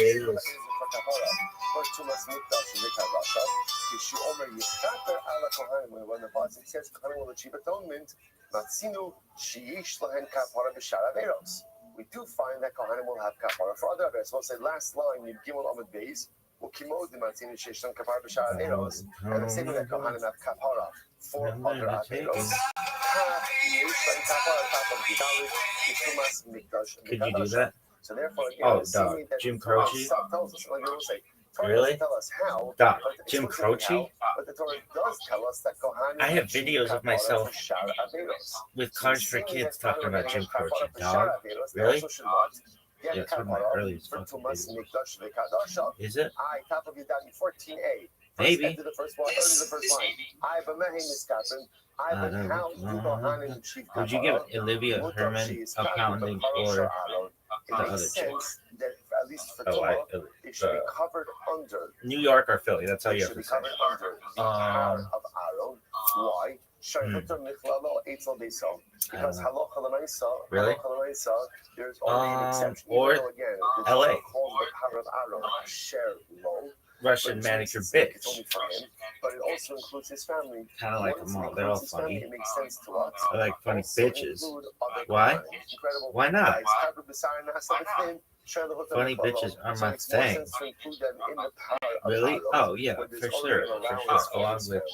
As opposed to the inner seer, where there is no allowance for other Kohanim. Rather, again, it's clearly made to function for Yisrael. In Nafshech Omar, if you'd like to say, Haregu Omar, in addition to that, you can also say, Beis Aaron Bachuas Hashem. What exactly did the Gemara do by bringing that pasuk? I'll tell you what. You'll say, but how can you do that? The pasuk explicitly says that the par is only works for who? For Aaron, who is so, and which sounds like what? His immediate family. So how can you include the rest? Gans Kohanim. How can you include the rest of Kohanim in the family of Aaron? What's the answer? The Gemara says, bitch. All Kohanim are called the family of Aaron. You know that from Shneimar, Beis Aaron, Bachuas Hashem. Who's Beis Aaron? Who's Beis Aaron? God's Kohanim, right? All Kohanim. And therefore, what do you see from here? When the Torah makes an allowance, ultimately, again, for the family of Aaron to achieve atonement through the power, who is included in the family of Aaron? The entire incredible. So the Gemara says, "Shema Beis Aaron Bachuas Hashem, Yirei Hashem Bachuas Hashem." Incredible. Just do it. Just do it. Asher la'am la'achiv la'asa. 1 second. Is that phrase Asher la'am? And I will say, now we don't want to suggest beforehand that the pasuk by the Seer Nasa B'fnim. The pasuk by the inner seer says Asher la'am. Asher la'am interprets the operator. Oh, would you help me place this call? It's not what it's good though. Interesting. Get that shit right. And also, it's a very interesting drasha about it. Generally, the way these types of drashas work are generally Yisraelim are excluded from Kohanim. Here it's fascinating to see a drasha where Kohanim are excluded from Yisraelim. And Kohanim are excluded operator, or could you help me place this call? It's the number on the map, book is old and faded. She's living in LA with my ass-rolled ex-friend Ray. Guys, because you knew well and sometimes hated. Isn't that the way they say it goes? Let's forget all that and give me the number if you can find it, so I can call just to tell her I'm fine and to show I've overcome the blow and learned to take it well. And when we wish my words to convince myself that it just wasn't real, but that's not the way it feels. The Serenah has to come from Operator, what would you have the place this called? Right? Dedication opportunity to dedicate and to sponsor the Oh, that was sick. of Yom Kippur. Did it fuck up? I would say, who would not take that? For sure. Right? So again, the Gemara says, Really? sorry, Oh yeah, that's the worst. taking it's gotta come. Why? From communal funds. Which I would say is fascinating in and of itself. Now, why does it have to come from communal funds? Because it's a communal offering. Communal offerings cannot be privately sponsored. Communal offerings must come from community, which I will say is also fascinating. So there is a place. There's a place. I think there's a lot of places for private donations, right? There are certain things that have to come from the people. Certain things that all of us need to get involved in and cannot be carried by anyone individually. So the Gemara says, need the am. When it says that the comes from the am, that means that the cover has to come from communal funds. That's what it's teaching us, not to exclude Kohanim. Hani, by the way, to come up one of the am, you're happy. And the Gemara says,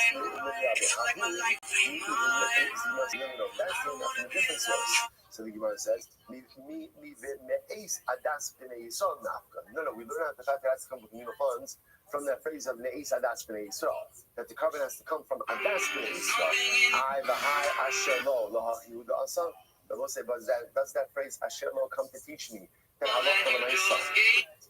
only the Kohen, right? Only the Kohen achieves kapara through his power. Someone says, "Hi, me boile. We need that shalom for something else." Chedesanya, Mishalohu maybe Mishal Sibor. I will say this is interesting. I hate the number that you just gave me. Has to come from communal funds. Cannot be privately sponsored. There's something in my eye.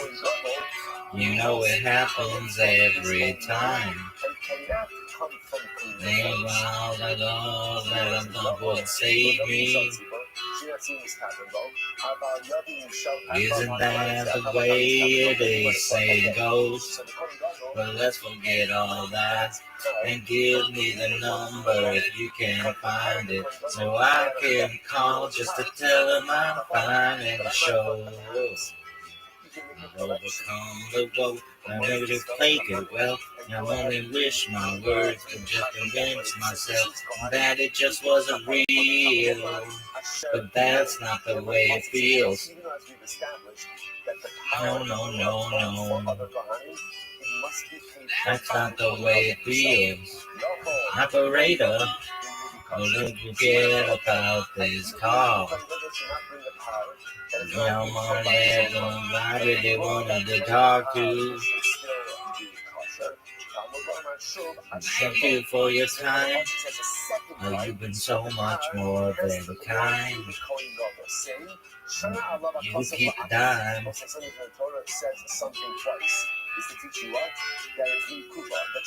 Isn't that the way it is? So you go.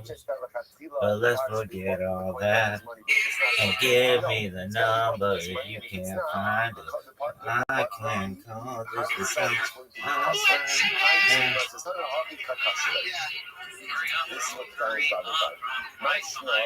No,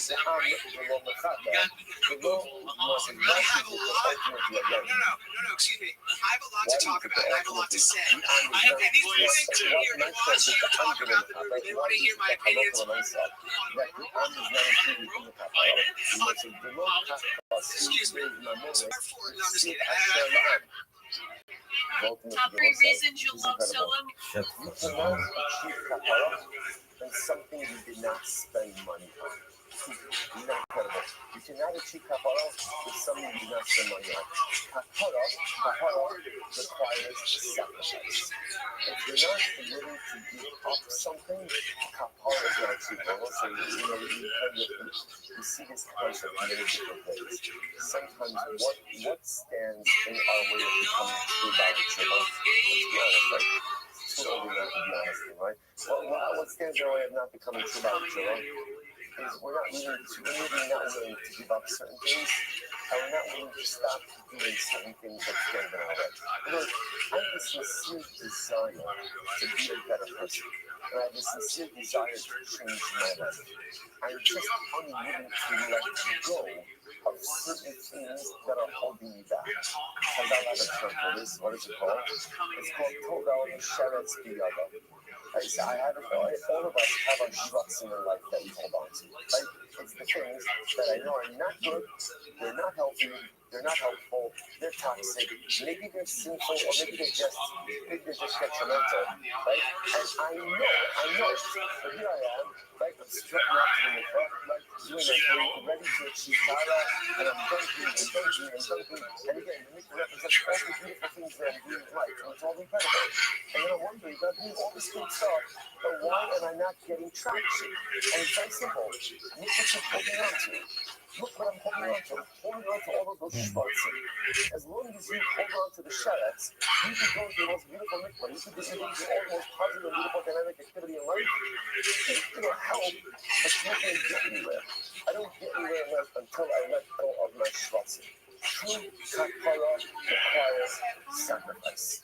True kapara requires excising certain things from my being so I can use myself fully. Do you know how I know that the Israelis are not included in the kapara of the par? Do you know how I know that? So bad. Because it didn't cost them anything. And if it doesn't cost you anything, you're not getting kapara. Kapara requires sacrifice. Purity requires sacrifice. Growth requires sacrifice. Whether it's sacrifice of my money, sacrifice of my time, or sacrifice of the shrubs and the stuff that I've been holding on to for a very long time, that is actively holding You gotta back. do And that again, other what's part. that? The reality is, most of us go through life and we never Nosh, eating let go puss, of our shrubs. bad Now, shirt, the good news is, soulmate, even if you mishmash. I was taking a even if you bath. never let go of your shrubs and you can accomplish great stuff in life, can you accomplish? Yeah, you absolutely can. But you never fully self-actualize. You never fully become the best version of you because I'm refusing to let go of the stuff. And at the end of there was, it's like you know, you ever get a stain on your shirt, right underneath, right at your feet area where you wear the tie. So happens to me. I guess I might be the only person left to wear ties. Right here. Okay, got it. So the life, you know what's interesting about it is you have to walk around 8 a.m. PST. right? Because as long as my tie lies straight, I'm good to go. But if I turn a little too weakly, there's something else like it's right there. It's right there. To me, it's often become a tremendous metaphor for life. Instead, what could I do? I could change my shirt, right? But you know what? I've been wearing it for 4 days already. You know, I'm kind of like, we're good. Like we've kind of grown accustomed to one another. You know, everything is nice. Everything is fine. So it's okay. As long as the tie remains perfectly centered, we're good to go. We're good to go. I will say it's a tremendous metaphor. Like instead of putting your shirt on life is so much that you don't have to worry about the positioning of the tie. But I like it. I kind of got used to it. Even kind of like Stain and I, we become one. You know, it's so nice we go through life like that so much that we hold onto those shruts and we just never let go. Instead of realizing, and again, I can accomplish and it's great and I look nice and I look fine. Instead of finding the courage to let go of the shruts and make the sacrifice. Let go of the stuff and move yourself forward. So that's how I know it's like about the young. So the Aronami, go to no? The Ga'amar, who runs Fuyin base. So but wait a second, but that doesn't make any sense. Because we just said before that the Kohanim do achieve kapara through the power, and yet they did not spend any money on it. So what's going on? So the Martha, because they're included in base. So this one, this makes sense. That's why it says again 2 viduis, right? There's 2 viduis mentioned also the blood application of the power. So one corresponds to the inner seer. The foot, and one corresponding to the outer. Dog, you want to get into this athleticism? Girl, you want to get into this athleticism, girl? Girl, you ain't never seen motherfuckers so. He pushed away his motherfucker, dog. I eat that shit. I eat that pussy. One application and one ultimately, again, one is for the Kohen Gadol and one is for his family. He's returned to Rabbi Shmuel, Here is how Midas Hadin works. Mutaf Yavo Zakai, the Chaper ala Chayiv, Yavo Chayiv, the Chaper ala Chayiv. It is better ultimately again that the Zakai, the innocent one, will achieve atonement for the one Baby, who how you is feel? liable, and don't let the liable one Ooh, child. achieve atonement for the one who is liable. In other words, it looks like the Kohen Gadol is the architect for kapara for everyone, for himself, for his fellow Kohanim, and for Gans Klal Yisrael. Therefore, it only makes sense that the architect of kapara, or the quarterback, not the architect, the architect, the quarterback of kapara should first what? Achieve his own level of kapara, and then be the quarterback for everyone else. Because if the Kohen Gadol himself does not tell her, how is he going ahead? And if he doesn't have kapara, how is he treating it on behalf of Right, others? Also, in and of itself, it's a beautiful Muslim skill that if you want to accomplish things on behalf of other people, first make sure your own house is in order. You want to raise inspired children, make sure that you are an inspired individual. You want to go ahead and encourage others to become the best version of themselves, make sure you're living your best life. So we'll say ultimately I get that time. So okay, so now we have a ton of information over here. So first of all, like how do we pass it? And there's a number of different things going on over here. Number one, in the smile of Rabbi Huda and Rabbi Shimon, how are we passing? Specifically, Rabbi Shimon comes down to as follows. So what's the point of contention? Rabbi Shimon, right? The seed that's sent over the cliff. Does that only atone for the Israelim? That is Rabbi Shimon's model. Only Israelim, not Kohanim. Kohanim get their kapara through the par. Or is it mechaper for everyone? Everyone, that's Rabbi Huda. Because remember again, when it comes to Tumah, everyone is agreeing on the kapara framework. For Tumah, Israelim are atoned for through the inner seer, and Kohanim are atoned for through the par. The shaila is what does the seer do? So I want to say, here it is, the much awaited, long anticipated, or long awaited, Rambam. Out of the bullshit. Don't let the show says when it comes to Sir Mishtaleach, Rambam writes, Sir Mishtaleach, the Pishu Kapar, the Kol Yisrael, Kohen Gadol Svad Allah Baloshan Kol Yisrael, Shnei the Svad Allah is Kol Allah is Bnei Yisrael. Sir Mishtaleach Mechaper, Al Kol Averos Sheba Torah. The seer goes ahead and atones for everything, all Averos. The Gemara says, Hakalos v'chamuros, intense Averos, less intense Averos, Zodon, Shogeg, knew about it, didn't know about it, everything is atoned for through Tshuva. And what's another that Rambam says? It atones for everyone. So we pass at the end of the day like Rabbi Huda. The seer Mishtaleach atones for everyone, for all Averos. However, the Rambam adds in a very important caveat. What's the important caveat? V'hu sha'asa tshuva. So I'm sorry, you can't sleep through Yom Kippur. Right? So this goes back to yesterday's daf. Machlokes Rebbe and the Rabbana. Right? How does Yom Kippur work? Remember again, Rebbe said, Itzumo shel Yom Mechaper. The essence of the day atones. Right, Rebbe? Even if you don't daven, even if you're right, it was even better, right? Even if what? Even if you eat on Yom Kippur, right? Even if you do malach on Yom Kippur, the day itself atones for you. The Rabbanan say, yes, the day atones for you, but you need to unlock the atonement power. Man, I've got to take a shit. Allegedly. I'm asking by the Rabbanan. Yom Kippur is the most powerful day in the world, but the power of the day must be unlocked through tshuva. Now, both sides, you say to yourself, something like you say, oh, I was kind of hoping like the other way about it, right? No, so just understand, this actually works in our favor. This works in our favor. Why does it work in our favor? Because the Rambam says the next halacha is mentioned in So, word of proof.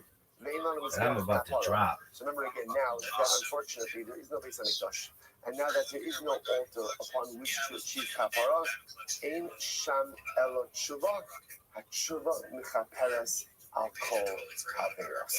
So remember again, the side, as beautiful as it was to Rebbe's position, that ultimately again it's sumo shel yom mechaper, that the day itself atones. Even according to Rebbe, it sucks. It's the worst thing ever. Which means, as beautiful as Rebbe's model is, it's fantastic when the Beis Hamikdash stood. But if the Beis Hamikdash is not standing, then what do we do? It's really that we have a website, even in the absence of the Beis Hamikdash. The Rambam says, there is something more powerful in the Beis Hamikdash. Can you imagine saying that? We have each of us possesses something more powerful than the Beis Hamikdash. We possess something more powerful than the Mizbeach. We possess something more powerful than the Siyur HaZazel. What is that called? The most powerful force in the entire universe is the power of tshuva. And I've got to And it was take like a you said dizzy. yesterday. And when can you access that most powerful force in the world? Any time you want. The Siyur HaZazel can only be mechaper once a year on Yom Kippur. The Kohen Gadol can only go into the Kodesh HaKadoshim once a year. If you and I could access the most powerful force in the universe, namely tshuva, when? Each and every moment. Incredible. All right, that's Mazel tov on our first parak of the second tours. What a ride. What a ride. Incredible. Okay, so we can get better. Let's go. Yes, that's a lot. Actually, this is a repeat. I like this song. Yesterday's, sorry, on the first issue. So back to Tumah. I know you thought we were done with Tumah. We are not. More Tumah to come. Tumah everywhere. See where it says as follows. You deal with that Tumah Shtayim Shein Arus. Remember again, we saw it before. There are two difficult cases that are really full. Now, again, what are the experts in this already? What are the two difficult cases? Two difficult cases are, I forgot that I was coming, but I remember. So again, two cases, right? I became coming. I forgot. I finished the Mikdash. I remembered afterwards that I was coming. I became coming. I forgot. I ate Kodesh, and then I remembered afterwards that I was coming. Okay, so those are the two difficult cases. So what we call parallel tumah. I forgot that I was coming. You have two more cases. What are the two more cases? I remembered that I was coming, but what? I forgot that I entered into the Beis Hamikdash. Or I remembered that I was coming, but I forgot that what I'm eating is Kodesh. Right? So those are the two additional cases. So those are the two that all three of them become four. So you want to tell me this man just elaborates on it. Nirma. So again, I became coming.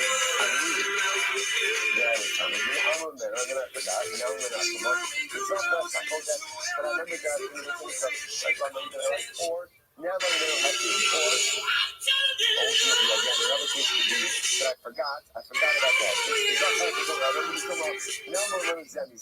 Or I forgot about both of them. That's why I told that to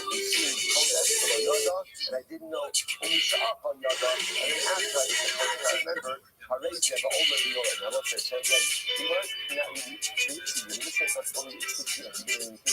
it's the elements of the cases. But again, remember, essentially, any case where there is the idea of the tefillah, the idea of the soul. So awareness in the beginning, awareness in the end, lots of awareness in the middle. Now again, there's four different cases of waxes, right? There's two waxes of tumah awareness. I knew I was coming, I forgot, I entered the midst of the crush, I remembered afterwards. I remembered that I was coming, I forgot, I didn't remembered afterwards. That's cases 1 and 2, which can give me a full of these cases. I remember, I know that I'm coming, but I forgot I was in the midst and then I remembered that I was in the midst. I knew that I was coming, I forgot that I was in Kodesh, and then I remembered that I was in Kodesh. In all of those cases, when there's awareness beginning and end, like wax in the middle, the liability is what we call covering all that in your which is the covering system offering that is based on your financial status. Like if you have money, you'll bring one type of cover all this, and it's just all the way down to the highest level. The highest level is going to be the low, and the lowest level is the minimum. That's the range. So Nitma, the person came coming, and he knew right now that then he forgot. Now he remembered that he was in the Beis Hamikdash. Now he remembered Mikdash, or he forgot that he was in the Mikdash. The Zachar Satumah, he remembered the Tumah. Now he remembered Zev is that, or he forgot about both of these things. The Mikdash, the low is Yada, and went to Mikdash and wasn't aware. Mishiyatzi Yada, when he came out of Mikdash, he became aware again. How many Zev are over the Yada? Again, it's also the same time in there. You hear the Tchila awareness in the beginning, awareness in the end, and haram and forgetfulness. The last awareness in the middle results in carbon over the other. Next, so let's say now, interestingly enough, this is actually quite fascinating. We speak about entering into the Mikdash in the state of Torah. So now we're going to discuss what constitutes entering into the Mikdash. Echad hanichnas la'asara. So whether you enter into the courtyard of the Beis Hamikdash, echad hanichnas lekosefes ha'asara, or let's say you entered into an addition. So we're going to discuss the idea now that technically speaking, there are ways to extend the tenfold compound, right? But there's a process. So let's say Klal Yisrael decides, the Sanhedrin decides, we want to expand the Beis Hamikdash. We want to expand the footprint of the Beis Hamikdash. Okay, how do you add on to the Beis Hamikdash? So okay, so it's not just enough to start building stuff. Remember, you have to add. If you're going to add on, you want the additional areas of the sanctity of the Beis Hamikdash. How does that happen? It's incredible. So the same way, by the way, you could expand Yerushalayim. Is that incredible? If you want to expand the borders of Yerushalayim, you can do that. Now, again, if I extend Yerushalayim, I don't just want to expand the municipality. I want to expand ultimately again the kedusha. I want the kedusha of the city to develop upon the extended areas as well. So in order to do this, the only people who can do this are the Melech, Navi, Ba'urim, the Tumim, the Sanhedrin, Shalshim, the Echad. So again, we'll get into this process, but this is quite incredible. If you want to expand the kedusha borders of Yerushalayim, you want to expand the kedusha footprint of the Beis Hamikdash, you can do it. But in order to do it, you need the king, the prophet, the Urim, the Tumim, which remember again is the 72-letter name of HaKadosh Baruch Hu that goes into the fold, right? That's the breastplate of the Kohen Gadol, and the Sanhedrin of 71. Now again, what do you need? All of these people, some of these people we're going to discuss. Furthermore, Ubishtei Todos, you bring 2 carbon todos, Ubishir, and there's Levitic song. And what happens? We're based in Mahalchin, based in walks. Now again, we're going to have to see like where all of this takes place. Where is based in going? How are they going? Based in Mahalchin, Ubishtei Todos Achareya, the 2 todos are following after them. The Chol Yisrael Achareya. Whatever this is awesome. This is awesome, right? We are expanding the footprint of the Beis Hamikdash, expanding the footprint of Yerushalayim. I told that. So how does it happen? You've got to get the whole cover together, right? You're singing, and the Sanhedrin, and the Todos, and all the Klal Yisrael is there. Because on the base, Hapenimis Nechalas, the inner Toda. Now again, we'll have to see what all of this means. The inner Toda is consumed, and the outer Toda ultimately is burned on his death. And if you don't follow this process, then the expanded area does not have kedusha. The way the Gemara frames that is, therefore, if someone goes ahead and enters into a state of tumah, ultimately, again, they are not chayiv. So say it's not clear from the Mishnah what exactly the process is, but one thing is clear. We're very excited for this. There's a process. And there's a clearly delineated process that requires, again, the king, the Navi, the Urim Tumim, all of Klal Yisrael, Shir, and Toda, in order to go ahead and expand the footprint of the Beis Hamikdash, or in order to expand ultimately the footprint of the Beis Hamikdash. Incredible. Of Yerushalayim, sorry. Nitma Ba'azara. So let's say again, back to Tumah. So let's say again, we'll call him Reuven. Reuven becomes Tamei in the Azara. The now element of Tumah. So we'll say, so now in this case over here, something very interesting. This is a different kind of case. What's happening over here? Up until now, we've been focusing on a case where Reuven becomes Tamei outside of the Beis Hamikdash and then enters into the Mikdash in a state of Tumah. Let's say it's a little bit different. Let's say Allah Reuven becomes Tamei in the Azara. He's in the Beis Hamikdash. He becomes Tamei in the Beis Hamikdash. So we'll say, how does that happen? I don't know. A Sheretz is there, or somebody dies right there, and Reuven's right there. So he's becoming Tamei now in the Beis Hamikdash itself. But now, and again, he doesn't know about it. He has lots of awareness. But he knows that he's in the Mikdash.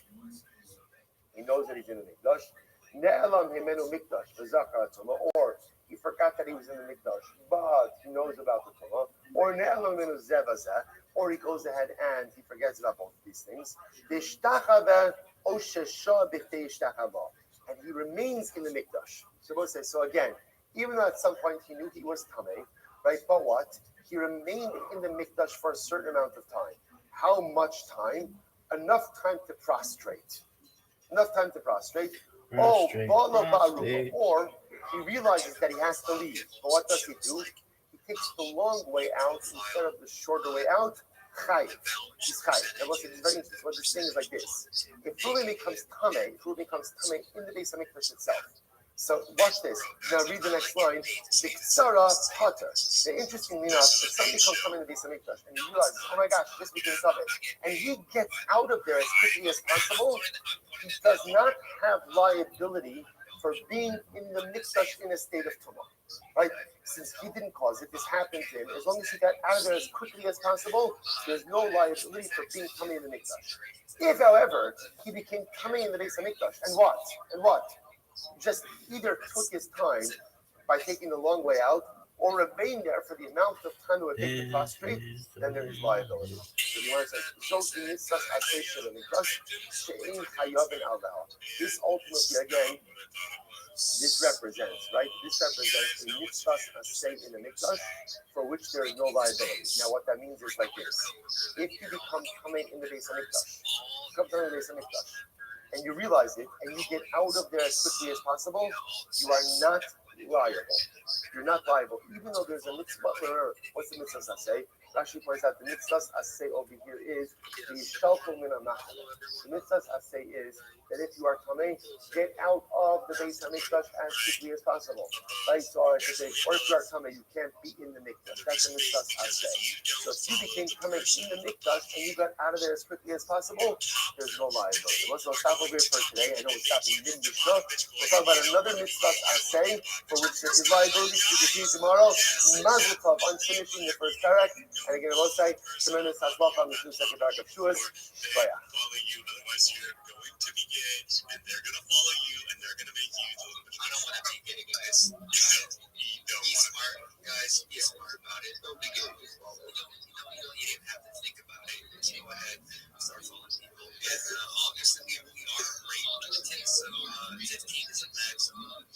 All right, I will say, good morning. Good morning. It is a great Baruch Hashem to be able to begin Wednesday morning together learning our beautiful Daf. I want to begin by thanking all of our sponsors for this morning's share. To thank our annual Talmud Torah sponsor, the Tilson Mishpach Arash. We're dedicating all the Sherman instructions this year as it's supposed from Sarah's Talmud Talmud Torah sponsors for the month of Iyar.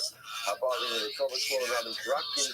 Information of the Yartek of Shmuel's father, Lipo Ben Yecheska, from the Drakin of the Merit Talmud Torah.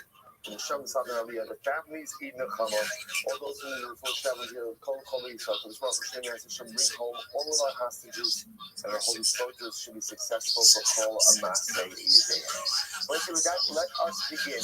I am not exaggerating when I say that we have a ridiculously amazing job ahead of us today. It has anything and everything you could want out of a block of Gemara. There's numbers, there's inspiration, there's halacha, there's hashkafa. There's Yom Kippur, there's everything you want. Everything you want. So just take a deep breath, take a big slug of coffee, because the next time the ride is going to be absolutely riveting, amazing, inspirational, and uplifting. So let's say that. Today's daf is Gimel 13. We are picking up on your base on the base 12b at the two dots. Pretty much like the middle of the page. Alright? Yeah, the Azadon Tumas Mikdash. Good. Excellent. The Azadon Tumas Mikdash Vekadasha. So remember again, we're now making our way actually towards the end of the Mishnah, right? Because remember, so far we've only had one Mishnah Masechah Shavuos, and it was a big Mishnah. It was pretty much a one block Mishnah. But we're making our way towards the end of that particular Mishnah. And over here, the Mishnah said as follows. The Mishnah said, Al Zodon. We're not Al Zodon Tumas Mikdash Vekadasha. So remember again, up until now, when we've been speaking about the Se'irim, all of the Se'irim, remember again, which Se'irim have? We have a lot of goats everywhere. We have the Seir of Rosh Chodesh, we have the Seir of Regalim, and also the Seir of Yom Kippur, right? But again, specifically Rosh Chodesh and the Regalim, those goat offerings atone for what we call Tumas Mikdash Vekadasha, which means either you're entering into the Beis Hamikdash in a state of Tumah, you're consuming the consecrated items in a state of Tumah. What is the commonality, however, amongst all of those experiences? There is some element of shogeg. Whether there's shogeg on the front end, shogeg on the back end, in other words, I didn't know that I was tamei, and then I realized afterwards, I knew that I was tamei, but I forgot. Now we come to a more severe case. What about intentionality? Intentionality, what we call Zadon Mikdash Vekadasha. I knew I was tamei, but even though I knew I was tamei the whole time, I still entered into the Beis Hamikdash. I still eat kachim. See, even for such an infraction, there is still kapara. Where does that kapara come? That's what we're talking about. Azadon Tumas Mikdash Vekadasha, where there is intentionality to enter into the Beis Hamikdash in the state of Tumah, or to consume kachim in the state of Tumah. Siyar Nasa Lifnim.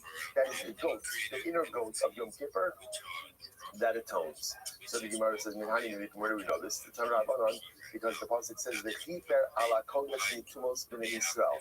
The pasuk says that literally again the chiper ala kodesh, it'll atone on the kodesh for all of the tumos of Klal Yisrael. Now, we'll say now the Gemara doesn't quote the rest of the pasuk, which is exactly what we need. And then it says, it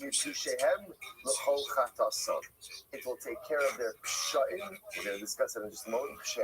For all of their sins, for all their chatas. So the Gemara says, what does this mean? Here you go. Psha'im elu hamiradim. So I'll say, so remember again, what a psha'im means. Now in the world of sin, this is good to know, not for yourselves. Maybe you have a friend. Right? In the world of sin, there are different types of averos. So there's what's called a pasha. A pasha means a sin, intentional sin. Intentional sin. I have every intention to sin. So pshaim elam radin. Now, interestingly enough, a pasha is a type of sin that's there actually with the intention to rebel against HaKadosh Baruch Hu. Pasha is considered to be the most severe form of sin, intentionality with the intent ultimately to rebel against the authority of Hashem. Okay, so that's just the process. So let's say the chiper al kodesh mitumos b'nei Yisrael will be pishehem. So what does Pasha refer to? Pasha refers to Mezi. Techinu Omer Melech Moab Pasha Pasha Viva Omer Az Ti Pasha Libna Ve'Isagi. Chatos. What are chatos? Elu hashkakas.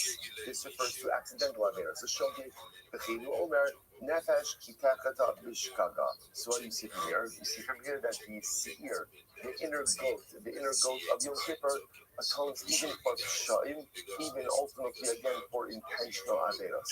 And we'll say this is incredibly important because right when we say vidui, so remember again, depending on what nusach you daven determines how often you say vidui. Right, so certain mitzvahs, they're going to say vidui every single day. Everyone else saying Kippur, right? Certainly, I'm saying Tshuva. What do we say? Katasi, Abisi, Kasati, Chait, Shogeg, Avon, intentional avero, but with the intentionality for benefit. I'm just doing it for my pleasure purposes. Pesha is an intentional avero with the intention to rebel against HaKadosh Baruch Hu. Good, let's go back there. Says the Gemara, so now, the comment said very interesting, and this is going to open up for a beautiful and incredible sugya. So this is really the end of the Mishnah. So the end of the Mishnah then says, Al Shara Averos Torah, for all other averos in the Torah. Now, what does it mean? This is all other averos in the Torah. Halos chamuros, zidonos shkagos. So lighter averos, more intense averos, intentional, unintentional, hoda, below hoda. I knew about it, I didn't know about it. Asay below sasay, positive commandments, prohibitions. Krisos, omisos, bezdin, kares. I'll just read the Mishnah now. Seir hamishtarech mechader. So I'll say, so essentially, they're fascinatingly enough in halacha. There is a catch-all kapara. What's the catch-all kapara? The seir nishtareach la'azazal, the goat that is sent off the cliff on Yom Kippur. That goat atones for everything. It's a catch-all kapara. Says the Gemara. Now the Mishnah is a bit redundant. Why? Because the Mishnah says, Hainu kalos, Hainu kalos, Hainu asay v'lo sasay. So what are kalos? Kalos refers to regular mitzvahs, asay and lo sasay. Positive what a chamuros refers to. Hainu krisos and misos bezdin. That refers again to karis bearing infections and misos bezdin. Holda, you knew about it. Hainu mezit. Lo holda, I didn't know about it. Hainu shogeg. So let's say, so the point the question you was asking over here is just the phraseology of the Mishnah appears to be fundamentally redundant. To which the Gemara says, I'm Rabbi Yehuda, no, Haki Kamar. This is what it means to say. I will say, this is a pivotally important Gemara. Listen to this. Haki Kamar, Ashar Averos Shel Torah. In general, so up until now, our Mishnah has been talking about Averos. But what kind of Averos? What kind of Averos? What we call Tumas Mikdash V'Kadash. That's the specific type of Averos that we have been discussing. Now we might transition to all other Averos. Right? Besides, so remember, Tumas Mikdash V'Kadash, we've got that covered. What is that covered by?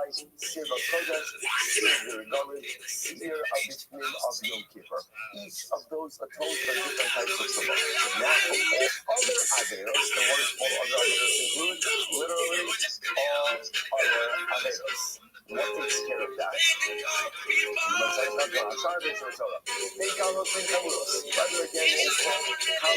Lighter averos, Amulas, one times however, being Sha'asan, being Sha'asan amazing. Whether you did those Kalas and Amulas, Shogeg is amazing. Also Sha'asan Shogeg. And when you wrote a Ram of Shogeg, they know those sick, but they know those sick. Sometimes I commit to mistake or and I know exactly what I did. And sometimes I don't know what I did. Whether you are says, very kalos. And what are the kalos? Asay below sase. So what are examples of kalos? So a kalos, what we call an avera kala, is your typical asay below sase. I was saying that obviously there's still averos.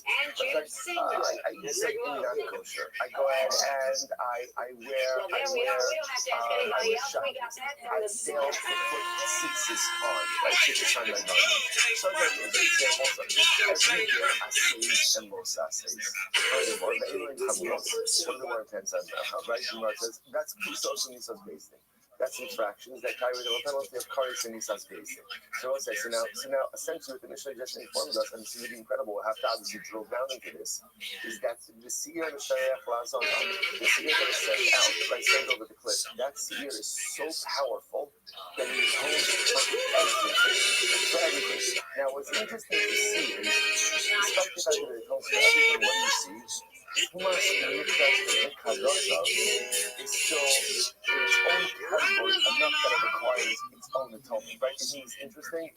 Every other idea that you can think of is taken care of by the Siyah Mishtaleah, with the exception of Tumas Mikdash Kadosha. Right? So again, if I enter into the Mikdash in a state of Tumah, I consume kachim in a state of Tumah, those kinds of infractions require their own kapara mechanism, but literally everything else in Yiddishkeit is taken care of by the Siyah Mishtaleah. Incredible. So the word I'll dig down a little bit into this. I say, take it dummy. So when we say this is incredible. When we say that the sire, right, that is the sire, and I remember again, Yom Kippur, 2 goats, right? 2 goats. Sir HaMishtaleh, that's the goat that's thrown over the cliff. And what's the other one? Sir HaNa'aseh B'Klim. What is the Sir HaNa'aseh B'Klim? What does the inner goat take care of? What does it take care of? Right, we just did it 20 seconds ago. Right, excellent. Right, so again, remember that is the fear that atones for intentional violation of Tumas Mikdash V'Kadasha. Right, the Sir HaNa'aseh B'Klim, that's what that takes care of. Sir Mishtaleah takes care of everything else. Everything else. Okay, so now the word says, by the way, so let's talk about this a second. You say the Sir Mishtaleah takes care of mitzvos aseh. Mitzvos aseh. So the word says, I aseh. What's the case of the aseh? So I remember again, just a simple idea. I failed to put on tefillin. That's a case of an example of I failed to perform an aseh. I didn't put on tzitzis. That is the example. I failed to perform an aseh. So the seer takes care of that. So the Gemara says, what does that mean? I aseh. What's the case of the aseh? So the Gemara says, listen to this. If I didn't do tshuva, so again, I didn't put on tefillin, I didn't put on tzitzis, and I didn't do tshuva. So that's the case. Who cares about the Siyah Mishtaleah? Zerach l'shayim to'iba. So the Gemara says, what good is a carbon without tshuva? Carbon is not focus. Right? Carbon doesn't take away all of the problems. Carbon still requires tshuva. So in other words, if I failed to perform an assay, or for that matter, violated a los assay, if I'm just bringing a carbon, that's called Zerach l'shayim to'iba. That is called the offering of the wicked is an abomination. So that's a pretty strong statement. The Gemara says, okay, so what's the other possibility? The other tshuva. So what the Gemara is suggesting is, how big is Siyah Mishtaleah? How can it be a factor for assays if I haven't done tshuva? Please listen to this. The other tshuva, and if I did tshuva, this is how beautiful this is. Kol Yoma Nami. If I did tshuva, then guess what? I don't need to wait. I don't need Yom Kippur. I don't need the seer. If I did do tshuva, tshuva works every single day. Look at Rashi. We need the other tshuva. That's Rashi. Lama Yom Kippurim. Wow, look at that phrase. If I did tshuva, who needs Yom Kippur? Who needs Yom Kippur? Kol Yoma Nami Tshuva Mechaper Alei. Every day tshuva is mechaper for me. The power of tshuva specifically on a lower level infraction, like violation of an assay, is just to try to probably look at this is, by the way, one of the most incredible things about doing the back first thing in the morning. Because often what it does is it gives us the messages we need for that day. So what if the just whispered in our ear? Shefala, you did something wrong? Just a trip. Who needs Yom Kippur if you have Shuvah? It's a secret you have Shuvah. So I did something wrong. Why was it so often in life? You know how to do things wrong. The challenge in life is not how to do things wrong. As we said, we all make mistakes. So what's the challenge? The challenge is not the same. The challenge is not the same. The challenge is that I don't fix my mistakes in the immediate aftermath of the performance of those mistakes. That's where my colossal failures in life come from. That I sin every day, I'm going to sin every day, I'm going to continue to sin, I'm going to zoom on to sin, I'm probably going to become the best sinner. That's going to be the way life is. My hope in life is after I sin, clean up your mess. Why do we wait to rectify the mistakes? Why do we wait to clean up the mess? Why do we wait until so late to fix all the stuff that's broken? The Gemara says, Shuvah is every single day. And Shuvah is so powerful, I don't even get it. I can just do Shuvah today. So incredible. So the Gemara says, we're just trying to figure out the mechanics. Every time I mess so then, again, if I didn't do Shuvah, there's something happening here. What it is ain't exactly clear. There's a man with a gun over there. They're telling me I got to beware. From there, and Hashem forgives you. So we'll say, now, this is interesting. This is part of a much bigger discussion, but the discussion I was having already in the second Suma, what I was having over here is that there are certain averos for which you can obtain instantaneous kapara, instantaneous forgiveness. So lower grade averos, again, I didn't put on something today. Violation of mitzvahs, I'll say positive commandments, which obviously the violation of a positive commandment is less severe than the violation of a prohibition. How do you violate a positive commandment? How do you do that? It's inaction. So obviously, a sin of inaction is going to be less severe than a sin of dynamic activity. So halacha l'maaseh, the Gemara says in the tshuva model, so you could essentially attain instantaneous kapara for the violation of a positive commandment. So the Gemara says if that's the case, just the tshuva, I don't even need Yom Kippur. So the Gemara says, so what's the case? This is incredible. Amar Rabbi Zera, top of your Gimel will say, but only the merdo, no, what's the case? They will say, get away from this. This is going to be more. To me, this actually what we're about to do is one of my favorite sugyas in all of Shas. And in Yom Hashem, we're going to have time because actually the Gemara moves quickly. I don't move quickly, but the Gemara does move quickly. We're going to see the Rabbi and Hilchos Shuvah, which is going to be absolutely amazing. So listen to this. What's the case? The case over here is I call him Ruvain, right? Ruvain goes ahead and he comes to Yom Kippur. And he's Omeid B'Mardo. I will say, what does Omeid B'Mardo mean? Omeid B'Mardo means is he's not about Shuvah. I really committed an Avera, and he has not done Shuvah. And he's holding fast, right? He's holding strong in his Avera kite. Rashi says, Omeid B'Mardo, the law of a Shuvah.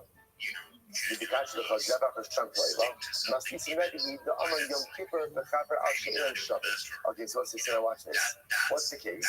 The case of our Mishnah. So remember again, keep our eye on the ball here. What does the Mishnah say? The Mishnah says that comes Yom Kippur, the Seir La'azazel, which is the seir thrown off the cliff, atones for all averos. So where it says, whose opinion is this? So first of all, setting up the context is someone who has committed averos has not done tshuva, and yet the Mishnah still says, even though again Ruben didn't do tshuva, Yom Kippur is still mechaper for him. Whose opinion is that? That's Rabbi. What does Rabbi say? Rabbi say, get ready for it. Get ready for it. Rabbi Omer, Achal averos shebetorah. On any avera that you find in the Torah, say asa tshuva, asa tshuva. Whether you did tshuva or whether you didn't do tshuva, Yom HaKippurim mechaper. Yom Kippur atones. The power of Yom Kippur is so overwhelming and so sweeping that even if you did not do tshuva at all, even if you are the worst Avarian in the world, even if you committed Averos, that are Achiv Nisas Bezin, Achiv Karis, Yom Kippur is Mechaber for everything. Now, even according to Rabbi's model, there are three exceptions to this rule. What are the three exceptions? Chutz, Miporek Ol. Rashi says, Kofar Be'eker, if you deny the existence of God. Okay, makes sense. Right? If you're a Kofar, the Kofar Be'eker, Yom Kippur doesn't atone for you without Shuvah. Megala Panim B'Torah is very interesting. Actually, Megala Panim B'Torah, Ba'al Divrei Torah B'chutzpah U'B'Gilui Azus Panav. I will say this is incredibly important. A person is disparaging about Torah. A person is disparaging about Torah. I will say, unfortunately, there is a Yitzhara like this, where a person sees something, that they don't understand, sees something that seems that they don't necessarily agree with, sees something that seems to fly in the face of whatever our contemporarily held isms are, and the person is disparaging about Torah. That is a terrible, terrible infraction, and ultimately, again, it's unforgivable even on Yom Kippur. And that's to make her bris babasa, or a person negates bris. And let's say the way this is understood generally is one of two ways. Either a person doesn't perform the mitzvah of bris milah, or a person tries to hide his bris. Tries to make himself look uncircumcised. So by the way, it's interesting. So just to understand what Rabbi just said. Rabbi said the power of Yom Kippur is so profound that Yom Kippur is mechaber for everything. Right? Even if you did not do tshuva, you fill in the Avera, the power of Yom Kippur is so intense that Yom Kippur atones for everything. The Gemara Masechah phrases this as Itzumo Shel Yom Mechaber. That's how Rabbi's quoted in the Masechah Yuma. The essence of the day provides atonement. Doesn't matter what your Avera is. But even Rabbi says, three exceptions. What are the three exceptions? Again, you're a kofar, you don't believe in God, you're disparaging the Torah, and you deny bris milah. I want to say it makes sense because remember again, the denial of all of those three things, what's the commonality over there? They're part of the fundamental underpinning of the covenantal relationship between the Baruch and Klal Yisrael. If you don't believe in God, there's nothing to talk about. Like if I don't believe in the sanctity of Torah, even if I don't understand it, there's nothing to talk about. This milah represents the idea. What was the word this in its essence? My desires come second. Ultimately, again, what HaKadosh Baruch Hu wants. If I don't have that, then at the end of the day, there's no relationship. If there's no relationship, then you cannot tap into the power of the universe. So I will say that this is Rabbi. To me, this is one of the most astounding shittos in all of Shas. So just what this means, right? You eat your sugar on seconds. You say that was delicious. You go to sleep. You say, you know what? I'm really not a good faster. So what do? You wake up. I'm not saying Yom Kippur. Right? Like a buffer, right? You go to sleep 24 hours, right? Fantastic. You wake up refreshed, ready to go to sukkah, ready to take on the world, right? You're getting davening very fast. Rabbi says, Shkoya. How do you feel? Hope you feel like a million pounds lighter because you have been cleansed. You didn't daven, you didn't open up a matzah, you didn't do anything. He says it doesn't matter. It matters, but it doesn't matter. You say, what we do, Sumo Shalom Mechaka. The day itself cleanses. All you need to do essentially to Yom Kippur is be alive throughout the day, and you have achieved atonement for every single Avera. You did tshuva, you didn't do tshuva, it doesn't make a difference. You took tshuva again with three exceptions. Now watch this. So the Gemara says as follows. So my time to Rabbi, so therefore, what Gemara wants to suggest, just like Rabbi's back, the Gemara is suggesting Rabbi is the author of our Mishnah. Because what did our Mishnah say?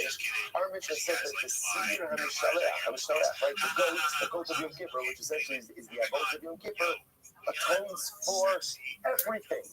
Whose opinion is that? That's Rabbi. My time to Rabbi. What's Rabbi about? Where does Rabbi get that from? Right, that the day atones even if a person doesn't do anything. The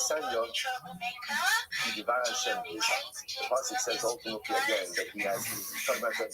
He was really asking over here. As if there are three exceptions the atoning power of Yom Kippur. The verse of the Apostle says, "He disparaged the word of God." This refers to someone ultimately who's a kofar be'ikar, umegala panim b'Torah, and also he disparaged the Torah. That's mitzvah sohekar, and he has ultimately negated the mitzvah.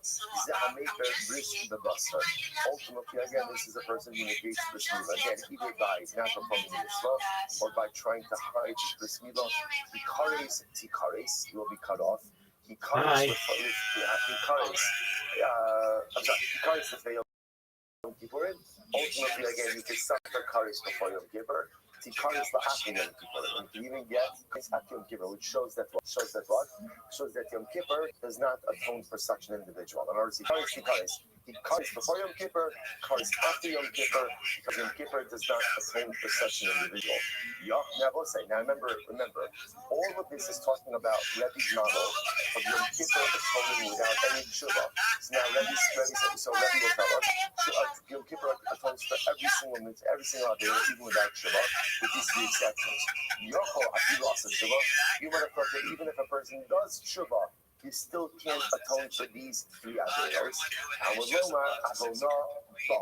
Therefore, the pasuk says his sin is within him.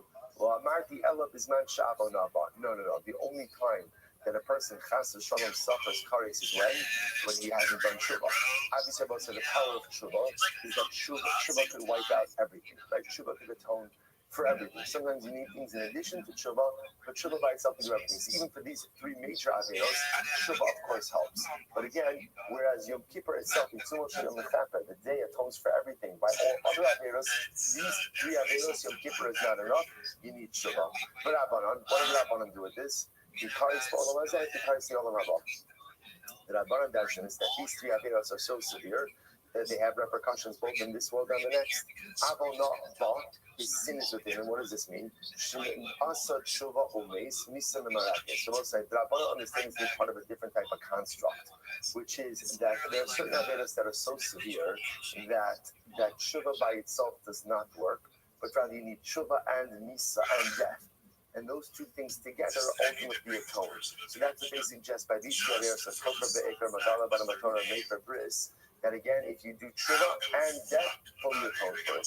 In just a moment to learn this accomplishment, whose opinion does the Mishnah reflect? It reflects the view of Rabbi. It's Rabbi. And therefore, Allah again, that's why the Mishnah says that the Siyah Mishtarach, which represents the essence of Yom Kippur, ultimately is Mechaper for all our Averos. But now the word challenges that. Umi Matzis Mukhos as well points out, by the way, that so this is a fundamental machlokas. The Gemara doesn't say it explicitly, but the Rabbanan disagree with Rabbi. Right? The Rabbanan disagree, and the Rabbanan say that Yom Kippur only atones if what? If accompanied by tshuva.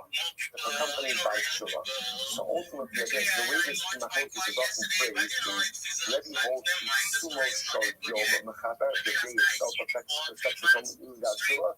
And the Rabbanan say, no, its notion is not mechaper, only tshuva, ultimately again, with Yom Kippur allows for atonement. The Rabbi Shalev in the Kudei Sichos has a very interesting idea of this. He brings down, he says, no. He says, everyone agrees, itsumo shal yom mechaper. Everyone agrees with that. Because that's the essence of Yom Kippur. That Yom Kippur, the day itself, provides kapara. So that has it, but the machlokas here is, what do you need to do to unlock the power of Itsumo Shal Yom? How do you access the power of Yom Kippur? So that Rabbanan will say, tshuva is the key. Right? Of course, Yom Kippur, the way that says makes so much sense, because that's the whole, of course everybody agrees with Itsumo Shal Mechata. That's the whole idea, that there's the essence of Yom Kippur, of the day itself, that goes in the tones. How do you unlock like that cathartic power? So the Rabbanan will say tshuva unlocks it. But tshuva works all year. But remember, again, both sides, we know that tshuva has a different power during a certain tshuva, specifically on Yom Kippur. That's why the Rambam quotes the pasuk. V'shu Hashem b'chimatz o. The Rambam says this explicitly. Whereas you could go ahead and do tshuva throughout the entire year, there's a special power of tshuva during Aseret Tshuva, with that even highlighted on Yom Kippur itself. So the Rabbanan say that's the key. Rebbe says the key to unlocking Yitzhak Shayom is simply breathing, being alive. As long as you are alive, you access Yitzhak Shayom. So just a different way to frame the machlokes. Okay, so now the Gemara says, "Umi matzis mukim slach Rebbe." I will say, okay, one last time. So I understand, how can you set up the Mishnah like Rabbi? How does that work? The Sefer at the end of the Mishnah is Rabbi Huda. So we'll say, so in general, remember again, the way we like to frame things is to create authorship that runs consistently throughout a Mishnah. So if we know that the Sefer is Rabbi Huda, wouldn't it make more sense to make the Reish like Rabbi Huda as well? The kind of Sefer, because what do we learn at the end of the Mishnah? Echad Yisrael, Echad Kohanim, Echad Chai Mashiach, because we'll see this on the days. Right? So remember again, the end of the Mishnah says both Yisraelim, Kohanim, even Kohen Gadol, are all able to achieve Kapara and Yom Kippur. Uman is the high svara. Who holds this? Right now, we'll say now. Remember, so this is the opinion that says all Jews achieve atonement through the Siyar Mishtaleach. Now we're going to see this machlokes in the right machlokes about maybe Kohanim get atonement through different mechanisms. Who is the opinion that says Siyar Mishtaleach works for everyone? So the Gemara says, "Man is the high svara." Rabbi Yehuda. Now, if you study Yehuda at the end of the Mishnah, it makes sense that the beginning part, which is really the part that we're focusing on, that Siyar Mishtaleach takes care of all Averos. It would make more sense to say that that's Rabbi Yehuda. Also, Rabbi Yosef says, no, you're right. Rabbi he, the Savar Lach Rabbi Yehuda. Really, the author of the Mishnah is Rabbi, but Rabbi holds like Rabbi Yehuda. Okay, beautiful. That is a good answer. That is a good answer. The Gemara says as follows. I'm going to Abaye. So Dafka Kamar, so Abaye says, okay, so can you explain that to me? So how does this work? So Dafka Kamar Mar, Rabbi Savala Rabbi Yehuda. About Rabbi Yehuda, about Savala Rabbi. Odila with the Rabbi Savala Rabbi Yehuda. Rabbi Yehuda Savala Nani Rabbi. Now Abaye just asks, Rabbi, what does that mean? So he just set up that Rabbi holds like Rabbi Yehuda, which again, I want to say all that means is that Rabbi holds that Siyar Mishtaleach, like Rabbi Yehuda, that Siyar Mishtaleach atones for everyone, Yisraelim, Kohanim, even the Kohen Gadol. So when we say that Rabbi holds like Rabbi Yehuda, does that also mean that Rabbi Yehuda holds like Rabbi? Now, what does that mean? What is Rabbi Yehuda's model of Yom Kippur? Does Rabbi Yehuda subscribe to the Rabbi model of Yom Kippur, namely Yitzimo Shoyom Mechaber, that the essence of the day just by itself is Mechaber? Does he agree with that or not? So the Gemara says, "Oh, Dama, the Rabbi Savala Yehuda, Rabbi Yehuda Savala Nani Rabbi Liu, sorry, Oh, Dama, I'm sorry, Dr. Kama, Rabbi Savala Yehuda, Rabbi Yehuda will Savala Rabbi. So are we saying that Rabbi holds like Rabbi Yehuda, but maybe Rabbi Yehuda doesn't hold like Rabbi? Oh, Dama, maybe Rabbi Savala Rabbi Yehuda, Rabbi Yehuda Savala Nani Rabbi, or maybe in the same way that Rabbi holds like Rabbi Yehuda also holds like Rabbi.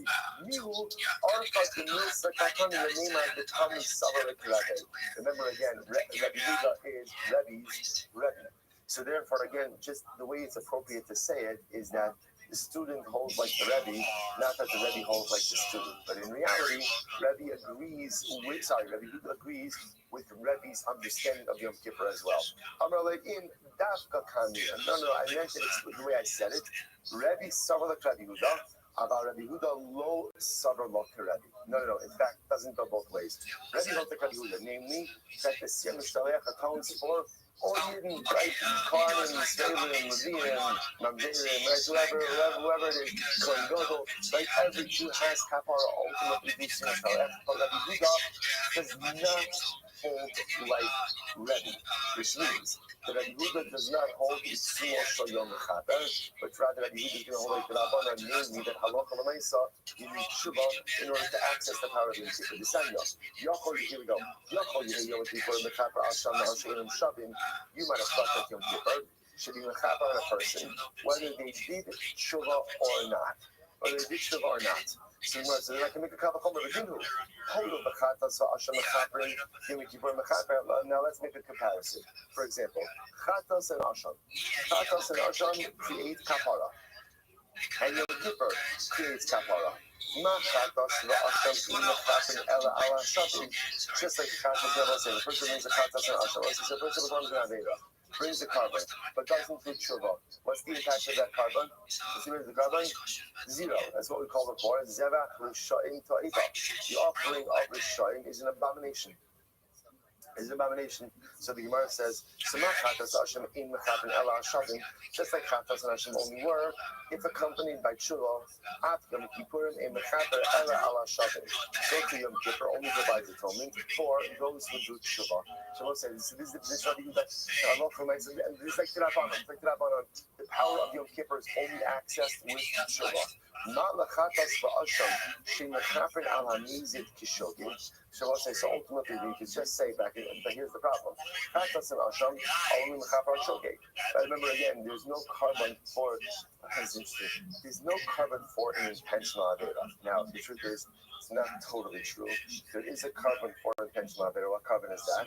That's the siyah ha'na'aseh, the film on Yom Kippur. But that's not something I'm bringing. That's something that is brought on behalf of Rabbi. Like it's just like Chatas and Asham, only mechaper on Shogeg, right? You must just tell me Yom Kippur, which is mechaper ala meizit k'Shogeg.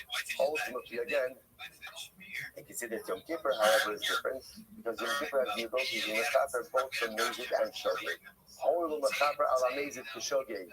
Yechaper al shavim ba'al shein al shavim. So that's the case that Yom Kippur to be mechaper for Shogeg and meizit.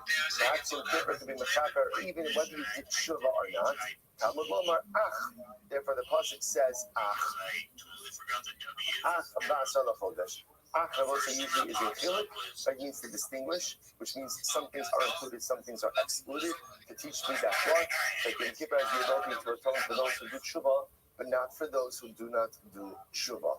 So both say good. Now, interestingly enough, this brisa is being quoted in a way to highlight the opinion of Rabbi Huda, to show that Rabbi Huda doesn't hold like Rabbi, and Rabbi Huda holds the halacha l'maisa Yom Kippur only works together with tshuva.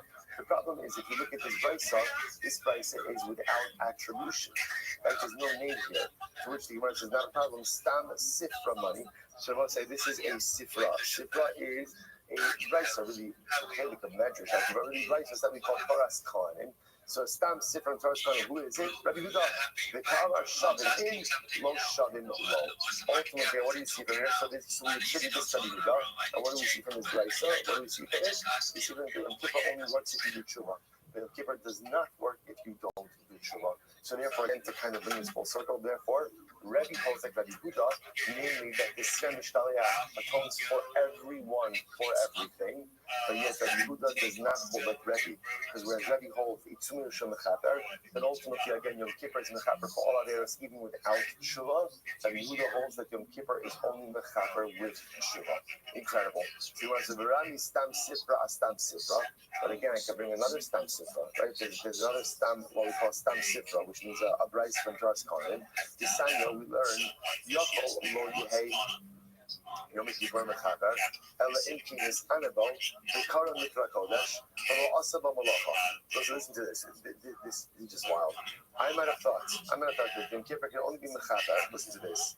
If he fasted, or Kalaba Mikra Kodesh, right? He davened. Right? But also about Malacha, he didn't do Malacha. He didn't violate it. How do I know? Well, he's not about. What's the ready for this? How do I know that even if I didn't fast on Yom Kippur, Lo Kara Mikra Kodesh, I didn't daven on Yom Kippur, but also about Malacha, I violated. I did Malacha on Yom Kippur. Minayin. How do you know that Yom Kippur is still Mechaper? Listen, is this not the craziest thing you've ever read? When I say crazy, like I mean amazing. In other words, how do I know that even if I didn't fast on Yom Kippur, I didn't daven on Yom Kippur, I did Malacha on Yom Kippur, how do I know that Yom Kippur is Mechaper? Talmud Lomar, Yom Kippurim hu mikol makom. The pasuk says Yom Kippurim hu. Yom Kippurim, it's an absolute day, an absolute day. Listen, when you read a verse like this, doesn't it make you want Yom Kippur right now? Right now. Oh my gosh, I could use that cleansing absolutely right now. The power of this to just wipe everything clean. I do, I don't do, it doesn't matter. So from Mikol, so what do you do with this? So again, I just want to point out, so therefore we have two prices in Toras Kohanim that fundamentally contradict each other. Right? The first brisa says Yom Kippur literally only works if you do tshuva. Second brisa says, second brisa is even more severe. Second brisa says, even if you violated Yom Kippur, right? You ate on Yom Kippur, you did malach on Yom Kippur, you didn't fayek, you didn't daven, still Yom Kippur is mechata. So what do I do with this? Which one? Rabbi, no, it's not a contradiction. Rabbi, again, now it's fine. It works. It's reflecting, I will say, these two vices reflect the two fundamentally opposite opinions, not opposite, but different opinions about the way Yom Kippur works. The first brisa that says you need Shiva, that's Rabbi Yehuda. Thank you so much for the opportunity. Reunited, and it feels so good. If you haven't had the chance, you need to join the Big Steppers Discord. It's discord.gg/BIGSTEPPAS/Big Steppers. That's where you will find Ground Zero, the epicenter of this cryptocurrency discussion. That's where you will see the after party. Additionally, if you haven't had the chance, join the Waddle Discord. It's discord.gg/the Waddle. That is the official home of the Yucky Ducks. If you haven't sent me a follow, please do. I follow everyone back, and if you want a free follow back, I'm the easiest follow back in the game. Additionally, you guys may not be aware of this, but you can watch me live share my shill with all of you in the embedded video in my timelines. If you go into my timeline, scroll down a little bit, you can actually see me live as I'm going to give you the best shill in the game. And one other thing, I'm very proud to say that I have been in an X space for more than 333 straight days. And not just any X space, but a video X space. So I have every 24 hours I've been restarting an X space. So I have about an entire year of my life on video on X. And if you want to check that out, the most recent post that I retweeted of another account that I have is the one that does the streaming on X. So with that being said, it's absolutely true. I am the king of data. I'm the king of video. I'm Rabbi Rothschild. If you don't know who I am, you will. I stream my life 24 hours a day, 7 days a week, 365 days a year for world peace. I've been doing so for more than 4 years. My streams go back to the pandemic. We've seen the death of a queen, the birth of AI, the coronation of a king, and everything in between. This is a real life Truman Show, real life Big Brother. This is a timeline and a time capsule of human achievement. In the 1990s, Bill Gates coined the phrase content is king, and I'm making it true today. I'm king of the internet. This is the biggest event in global history, and here's why. In 2018, The Economist magazine stated that data had overtaken petroleum as Earth's #1 resource, and I have more data archived on the internet than any person ever, which is making me very influential. I'm going viral, and when I do, I want to make you, your friends, your family, all financially independent if you're not already. I want to ensure that you have generational wealth if you don't already, and I want you to be able to start charities and philanthropic organizations of your own. I'm unlike any influencer you're ever going to meet. I'm not live on one YouTube stream or 2 YouTube streams. I'm live on over 20 simultaneous YouTube streams 24 hours a day. You can view my life in 360 degrees. I even have a ceiling cam. If you want to view my YouTube streams, the link's available in my profile. Additionally, you'll find it in my pinned post. You'll also find in my pinned post a link to my link tree. I dare you to look at my link tree. Nobody dares you to look at their link tree, but I do, because I have more social media than any person ever. I have more content than any person ever. You also find a link to my Discord, discord.me/rabbi. I'm proud to say that we recently surpassed 2,800 people in the community and continue to grow each day. In addition to making you all extremely wealthy and wanting to promote world peace, I want you to know that I want to help end world hunger through the use of technology, such as agricultural drones, floating greenhouses, saltwater greenhouses, hydroponics, vertical farming, cloud seeding. I want to help end world thirst. I'm sponsored by a cryptocurrency that's worth about $100 million. And one of the things that we do is we build wells and water towers in developing nations for the benefit of the less fortunate. Additionally, I'm an advocate for the LifeStar program, and most importantly, desalination technology, where we pump Earth's seawater onto land to make it drinkable. If you are a reply guy, if you're a Web3 marketer, if you're a raider or a shiller, and you want a free mentor, coach, and friend, send me a follow. I will follow you back. Send me a DM. I will respond. I want you all to know that I'm here to support you both personally and professionally. I'm here to be a positive person in your lives. I'm here to have an optimistic view on the future. And most importantly, I want to give people hope. And with that, I sincerely appreciate the opportunity to share. Bingo. As well. So the Gemara says, I love it, but why not? Listen, I can still find the case of Karis and Yom Kippur. So the Gemara says, listen to this. Mishkachas la kigon da'avar kalayla umis. So you can have a case of, let's say, for example, let's say again, a person eats at night, right? Comes in Kippur night, a person eats, and what happens? He died before daybreak. In that case, in that case, ultimately, again, he did not avail himself of his instinct. You must understanding over here that when we say Hit me with it, big dog. actually the daytime of Yom Kippur that affects kapara, not the night. You can have a case ultimately again of a guy who just tried to find a case of Kares forever. Phenomenal question. So I'm live right now on over 20 simultaneous YouTube streams, which are separate channels. So if you want to check out those channels and watch me in 360 degrees, you can see those in my pinned post, also in my profile. You'll also find it in my link tree. You'll also find me on Rumble.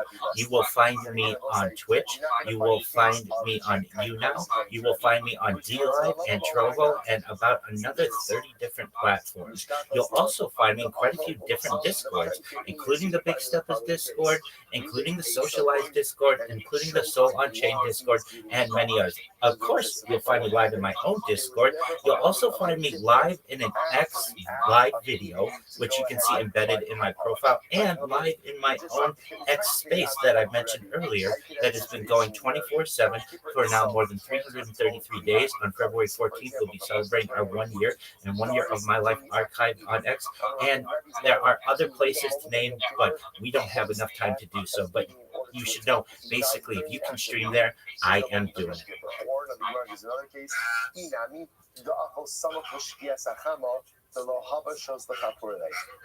is very interesting. What happens if Ruben, people use the break between Musaf and Mincha in all different kinds of ways. Right? So Rabbi decides to sit there. So Ruben decides to sit down for a Suda.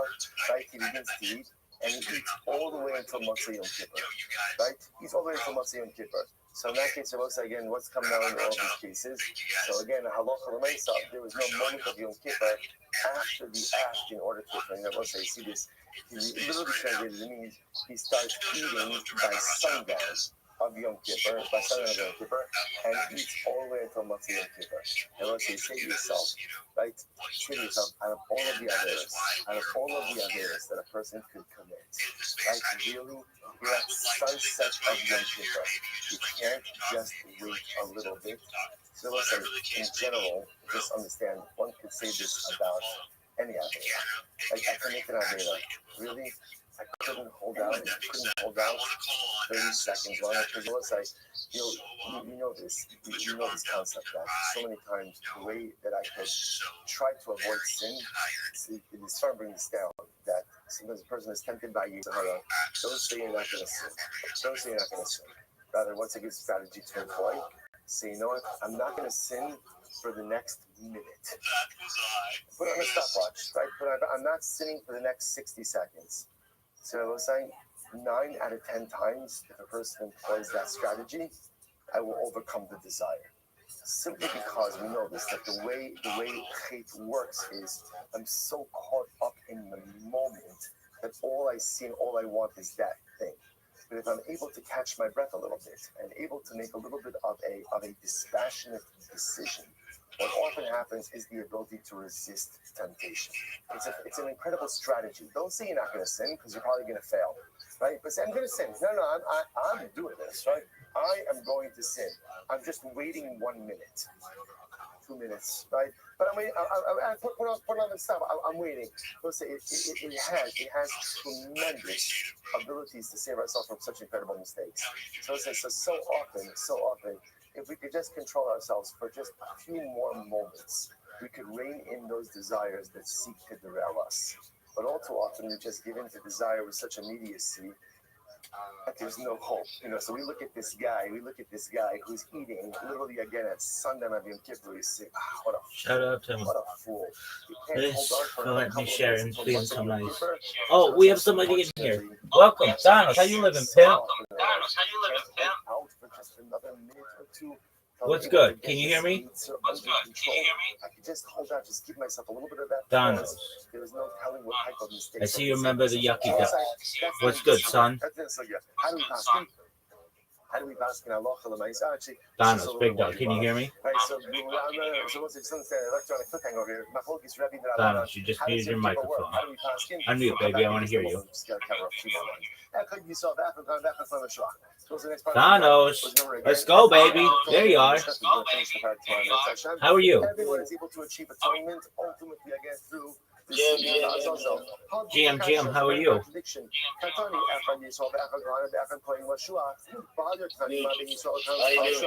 Every day's a holiday, every meal's a feast. How are things in your neck of the woods? What's the distinction between a Yisrael Kohen and the Kohen Gadol? Rabbi Yehuda used to say, Oh, 100%. You're famous, baby. All Jews, Yisraelim, Kohen, even Kohen Gadol, are atoned through the Siyam Mishtareach, through this right to the goat that's thrown over the cliff. There's no distinction between them. Are we following each other on X? Are there any differences between Yisrael and Kohanim? Yes. Ultimately, and I will say here is the fundamental distinction. Kohanim, when it comes to Tumas Mikdash V'Kadoshav, they are atoned for through the power of Yom Kippur. We Yisraelim are atoned for through the Seir HaNa'aseh B'Fnim. Yo, Thanos, are you following me on X? I'll follow you back. Actually, we'll say no, to stop over for today. We'll pick up the video tomorrow, and tomorrow I will give you the resolution of Machlokes Rabbi and the Rabbi about the essence of life. Okay, what's your name? I gave you a follow on X. Okay, what's your name on X? Thanos. Okay, you're Thanos on X. Just a moment. Rest off my leg. Just looking to you like, man, you know yourself. Bro, I honestly, I think I might have, Thanos, what's your username? like a bit on the outside of my. All right, so we'll say good morning. Let us begin by thanking all of our sponsors for this. Or Thanos, send me a message on X, and I'll send you my free social media account. We're dedicating all the Shiurim and Drashos this year as a zechus for the Son of Solos for Am Yisrael. Our Talmud Torah sponsors for the month of Iyar, Habarim of the Torah Shmuel Ram Shalakim, the creation of the yard site of Shmuel's father Leonard Shalakim, Nikra Ben Yecheskel Hakoin Zichrono Mizracha. Our Tassim sponsors for today, Paul and Kathy Polish. In celebration of Mishnah Yomi's completing Mishnah Avodah Zarah with Hakara Satov to the Shir, to Talmud Akiva Kovacs, and Yetz Hashem, and for continued Hatzlacha in this beautiful endeavor. Let's say again. Let me know when you sent the message. Hope that in the America, all of the Neshama Savan Aliyah, the families in the Chama, all those who need to push that together with Cholei Yisrael, Yetz Hashem, continue to bring our hostages home. We have tremendous Karas Atov for the beautiful Neshama that was returned to Klal Yisrael yesterday. However, the rest of our hostages should come home in Yetz Hashem. Holy soldiers should be successful. The whole of Naaseh Yudayim, and we should truly share the soul of struggles for all of our needs. And so that led us to get a lot to do today. Also, a beautiful daf ahead of us. Today's daf is Yud Days 12. We are picking up on Yud Aleph on the days 11b, and we are picking up Hori Parak. We really have a lot to do today. It is let's pick up 2, 4, 6, 7 lines down from the top. So we'll say again. Yo, Thanos, did you send me a message yet? Again, in the beginning of yesterday's daf, we were introduced to the limiting idea of Rabbi Yochanan. Uber the name of Rabbi Yochanan, namely the halacha ma'aseh, leftover kavanos, leftover tzmidei tzibur. What do you do with that? Rabbi Yochanan proposed this idea of simple redemption. You go ahead and you redeem them onto money, like transfer the animals onto money. That money then falls into the machzah shekel, last year's machzah shekel pot, used for temple repair, specifically for the Kodesh HaKadoshim, and ultimately the animals become chulin. Subsequently, the animals are repurchased. Thanos, I'm talking to you. Did you send me a message on X? Triggered a firestorm conversation. How can you do that? Karbanos have Shiddush HaSagot, physical sanctity. If they have physical sanctity, so how are you able to go ahead and simply take that away with money. To which Rabbi introduces us to a concept, Leiv Bezdin Masna Alei.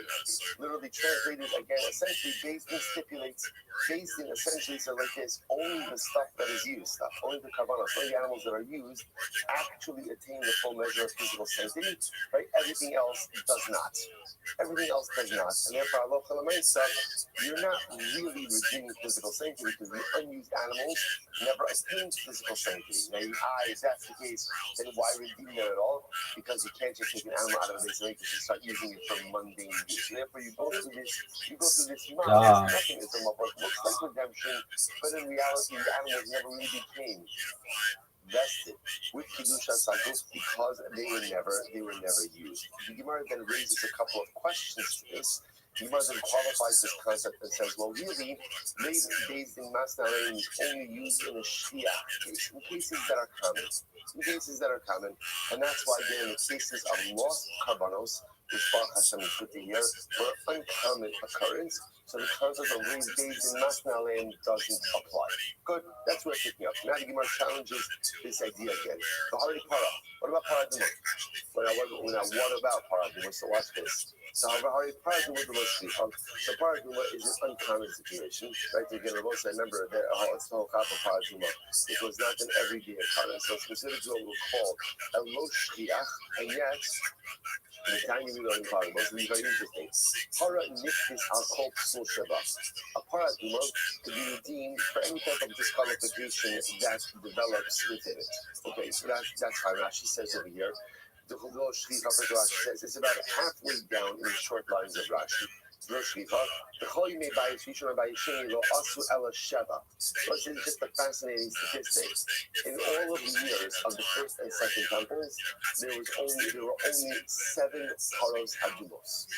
Only 7 red heifers. All those years, right? Hundreds of years, only 7 paros adumos. Okay, Rashi goes on. Al Kol Psul Sheva. In Iraba Shum Psul Tifdeh. So again, in general, if a paraduma develops any kind of limb, so ultimately the part could be redeemed. Okay, that's not so much of the chiddush. Let's go on. Misa, if the paraduma dies, again, it just dies. In halacha l'maisa, you could redeem it. Nishkata, if it was slaughtered, now Rashi points out over here, Nishkata chutzlin komo. Let's say it was slaughtered outside of its prescribed area. You could also redeem it. If you find a nicer para aduma, and that's not a reference to midos. That's like a reference, to again. You find not a more amicable para aduma.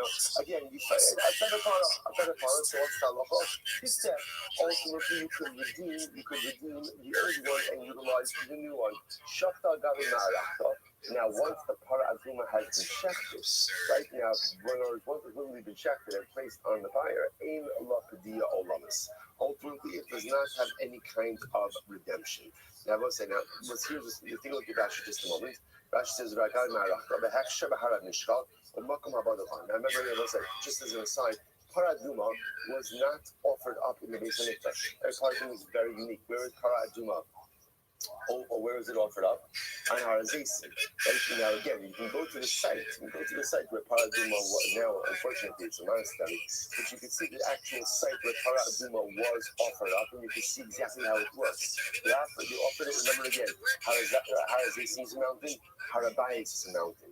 The incredible part is that the area of where the Paraduma was offered up is directly across from the entranceway of the Beis Hamikdash. You've been able to see into the Beis Hamikdash from there. The Paraduma is unique. So it's a guy Marokta, that means on the pyre, but not in the Beis Hamikdash. On the pyre in Har HaZeisim, where would have been to finish that Rashi, is to that home fine, in the deal lovers, and here, so what do you see from this brisa? Pretty much you can redeem Paraduma at any point in time, and for any reason, right? It dies, you can redeem it. It has a mum, you could redeem it. You find a nicer one, you could redeem it. The only time you can't redeem it is pretty much once it's offered up on its designated pyre. On Har HaZeisim, you can no longer redeem it. And Rashi says that's because it doesn't look nice, right? It's a ginai.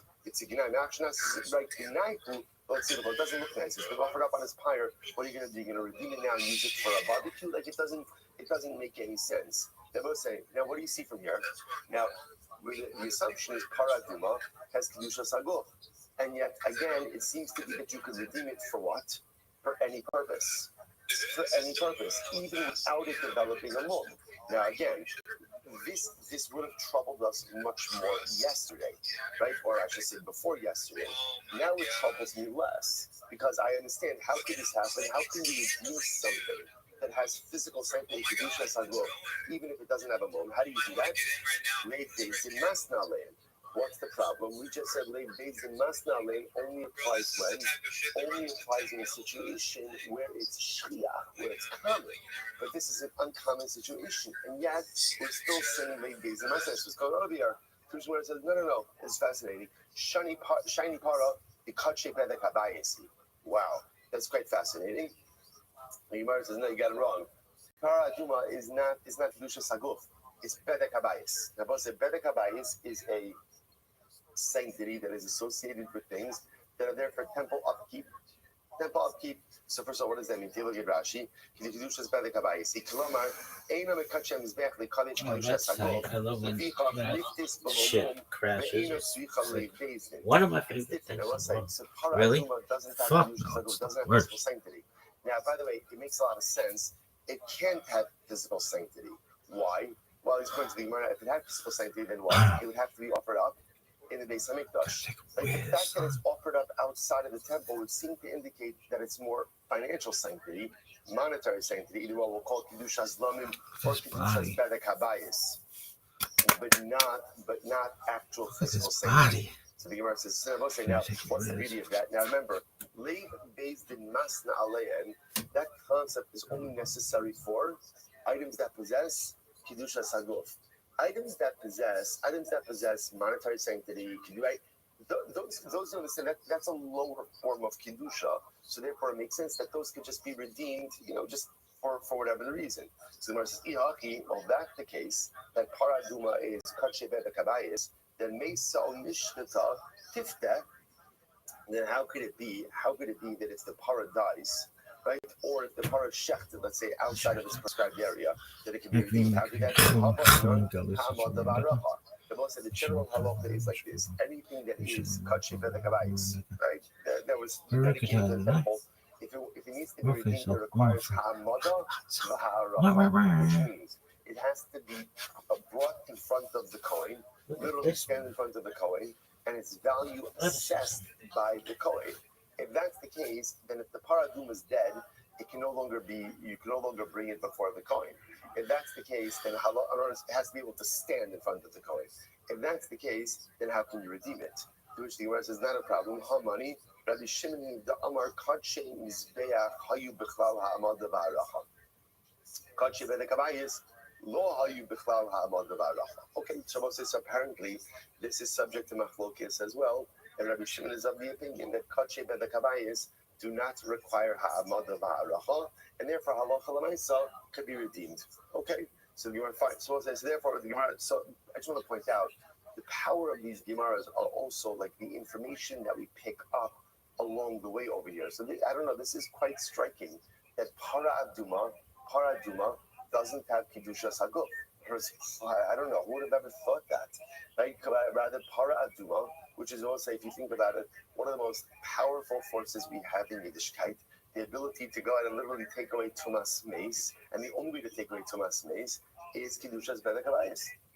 It has monetary sanctity, essentially, that physical sanctity. So I just want to point out a tremendous Musar Haskell on this. Why doesn't para aduma have kedusha saguf? Why not? Because it's not offered up in the Beis Hamikdash. What do you see from here? That to really attain the highest level of sanctity, you must embed yourself in holy circumstances, right? In holy surroundings. It is not enough in life just to do the right things. You have to put yourself in the right avirah. You have to put yourself in the right atmosphere. A lot of us engage in a lot of I don't want to say self-deceptive practices, but we like to think that as long as I'm doing the right thing, it doesn't matter who I surround myself with. Right? It doesn't matter who my friends are. It doesn't matter who I hang out with. It doesn't really matter the activities I engage in. Because, again, I'm strong enough to withstand any of those influences. because I'm doing the right thing, and I may really be doing the right thing, right?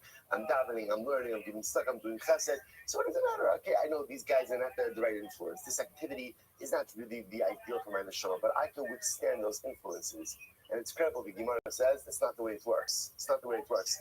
Kedushas haguf only comes when you embed yourself in a framework of kedusha.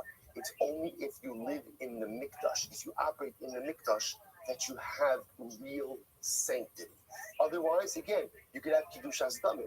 Absolutely, you could have physical sanctity, you could have monetary sanctity, right? But at the end of the day, you cannot achieve kedushas haguf. Tremendous Musar skill. The Gemara says as follows. We'll say it's also, you can take this concept much further. Also, this is also the power of Eretz Yisrael. Right? What is the power of Eretz Yisrael over Chutz La'aretz? What is it? We have shuls in Chutz La'aretz, we have Batei Medrash in Chutz La'aretz, we have Torah.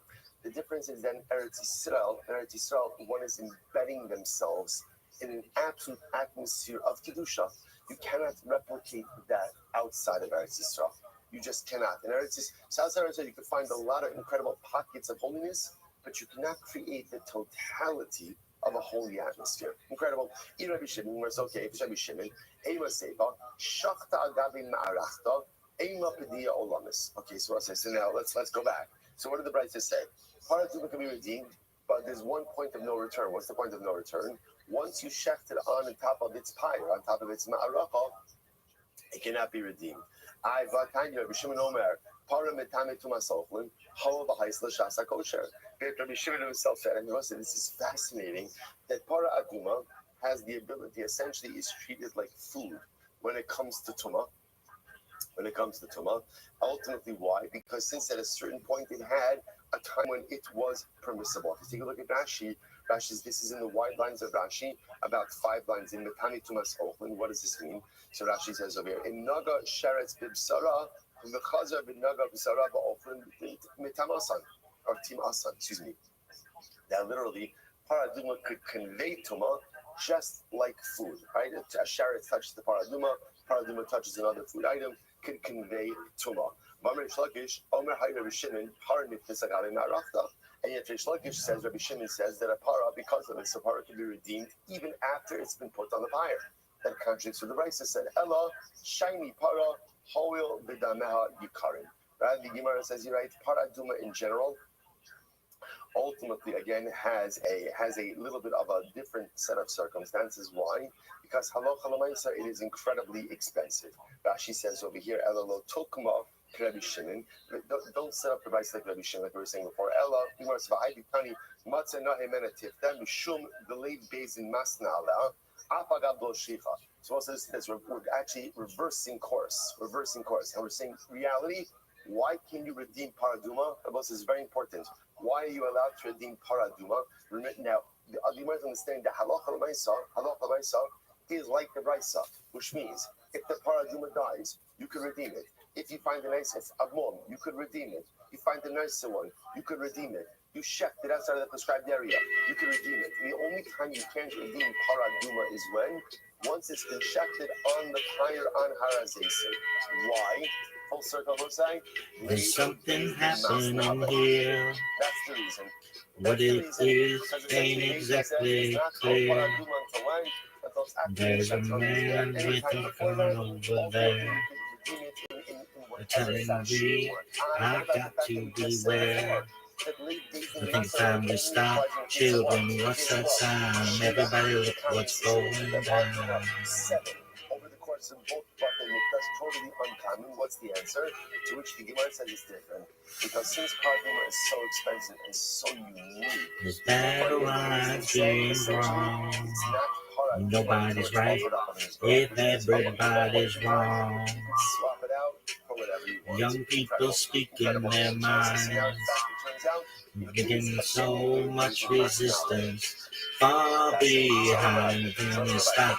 Hey, what's that sound? Everybody look what's going down. Paraduma dies. Okay, so obviously now it's not useful for me anymore as a paraduma, but it still has kedusha. So what could I do? I could redeem it. What a field day for the heat. 1,000 people in the street, singing songs and a carrying sign. So what are you going to do? You're going to redeem the paraduma to go ahead and feed it to the dogs. First of all, that doesn't seem like the right thing to do. Even if the same thing technically has been removed, what are you doing with the paraduma carcass? I'm going to share shum ora. No, it's because it's it does have a value. Even after it's this bitch gotta be 1,000 years old. So late basil mescaline is going to be there in order to preserve the high. First of all, it's a cow, right? How much of a high, right? How much of a, and again, it's a small cow because part of them is the young animals. So how much high are you actually going to get? So because in order to preserve the value of the high, so we're going to say late basil mescaline. Founding of the solar system. Really? Yes, as the famous adage goes, an ear of a camel. Again, one of these that sounds much better. I mean, that's cool. That's probably fucker. I'm not dumb. Sometimes, all you can salvage, from the camel is the ear. Still, you should do that. In other words, you're right. The hide of the paraduma, it's not worth that much, but it's something. And if you could what a field day for the heat. 1,000 people in the street, singing songs and carrying signs. Moses say, hooray for our side. Every time we stop, hey, what's that sound? Everybody look what's going on. And again, the idea, remember from Mishnah, is that all of those skiing atoned for some type of Beis HaMikdash centric tumah, or Kedusha centric tumah. Right? Whether it's into your heart it will creep. It starts when you're always afraid. Step out of line, the man come, man take you away. Do that to stop. Hey, what's that sound? Everybody look what's going on. Hey, what's that sound? Everybody look what's going on. Stop. Yeah, what's that sound? Everybody look what's going on. Stop. Yeah, what's that sound? Everybody.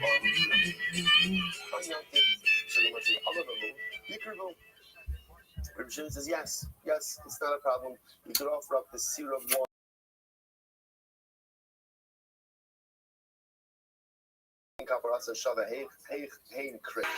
Different seer atone for different things.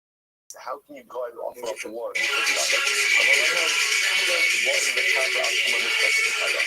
Rabbi Shimon says there's enough of a they all come to some form.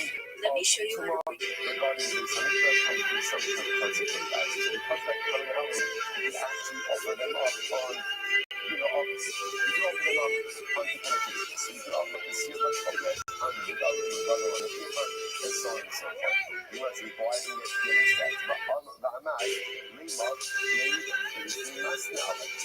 why didn't Rabbi Shimon give me easy answer? Why didn't Rabbi Shimon say, of course you can? Why? Because Levi is in Masnah. And I say, what is Levi in Masnah? The animal only accused is designated identity. What's the street for that designated purpose? So, for example, if I have a seal of a Kodesh, that is set aside for Kodesh, and then that seal runs away, right? And I offer up another one instead, and I find that seer by Pesach. So now, of course, I could offer it up on Pesach. Why? Because the Leisa, we don't look at that as repurposing the Seir Rosh Chodesh for Pesach, but rather it never became the Seir Rosh Chodesh. Why not? Because late based in Masna land, if you don't use it, it doesn't become designated for that purpose. So why not just give that answer? That's the easiest answer. The Rosh Chodesh says, no. Shimon Ka'amit. Oh, you bring up Rav Shimon, less late based in Masna land. Wow, okay. So what's this? Now it turns out that this concept is actually subject to machlokas. Apparently, Shimon himself does not subscribe to this idea of late days in Masna land. Amar Rabbi Bar Avin, Amar Rabbi Amram, Amar Rabbi Yochanan. T'midin shelo chutzu cholitzidon. Listen to this. These are things. Actually, this is Rabbi Yochanan's case, right? This is how we started. Right? Face dance. Right? This so motherfucker is face dance. Comes in the What? sun. What? I have Nah. leftover animals in the lishkas. Who's Grace? 7 lions. This bitch. She's hot as fuck. Please be. They cannot be redeemed unless Yeah, she's in fucking college. That's tight. Baby girl. They must require a mum in order to We're making you an all-star. No way. be redeemed. So the Gemara says, niftin tamimin. According to the Chachamim, it can even be redeemed without a mum. Now, both sides, the Gemara is saying as follows. Now, the assumption of what's the machlokas? What's the machlokas? Leid bezin masna alein. The Rabbanon hold leid bezin masna alein, and therefore, again, Chazal said from the beginning, if these animals are not used for purposes, then ultimately, again, their kedusha could simply be removed with money. With money, Reb Shimon rejects that idea. So the Gemara says, "Rabbanan the Pigali Reb Shimon." Who are the rabbis? Who are the people who are arguing on Reb Shimon? He named Rabbanan B'Ktoras. If you want to say it was Rabbanan B'Ktoras, we must remember again yesterday's daf. We had the case of the Ktoras, top of your base, right? Remember again. Oh, for sure. So in the case of the Ktoras, we also saw another case where Why? She liked my shit. I'm fucking watch your back if you like my shit. The reason the Gemara said that was why was perhaps the Ktoras only possesses Kedusha's mother, right? Kedusha's done, and not Kedusha's gofanei. Then the Gemara says, top of your base, shiny Ktoras. Well, Ktoras is different. Why? The lav bar ryan. Bitch is smart. There's no choice. Really? Because by animals, Word. you could say, Yo, grazing to Donald, how you living, pimp? and then redeem. By Ktoras, there's no mum. Can you hear me, big There's man? no mum. So because there's no mum, what exactly Donos. is the option for redemption if not straight Yo, up big redemption? dog, did you send me a message? Rabbanan the para. Maybe it's Rabbanan of Paraduma, who also said Big dog. Sefer Paraduma that laid days in Masna. And Tushimar says, well, no, Dilma para shiny, Dilma shiny. Shout out to Thanos. That's what we just said before. Maybe Paraduma in general is treated differently. Why? Because it's so unique and so expensive. So the Gemara says, Ella Rabbanan da Amru Lo. Rather, it's the Rabbanan of Amru Lo. What is that Amru Lo? Yo, Thanos, dog, can you hear me, man? 12a. Ella Rabbanan da Amru Lo. B'masnisin. V'haki Amru Le Hodel Ve'in Kaparasan Shada. The last lach laid based in Masnashim Abad Bazel Yakri Bazel the Kapara Cheres Eich Ein Krivin.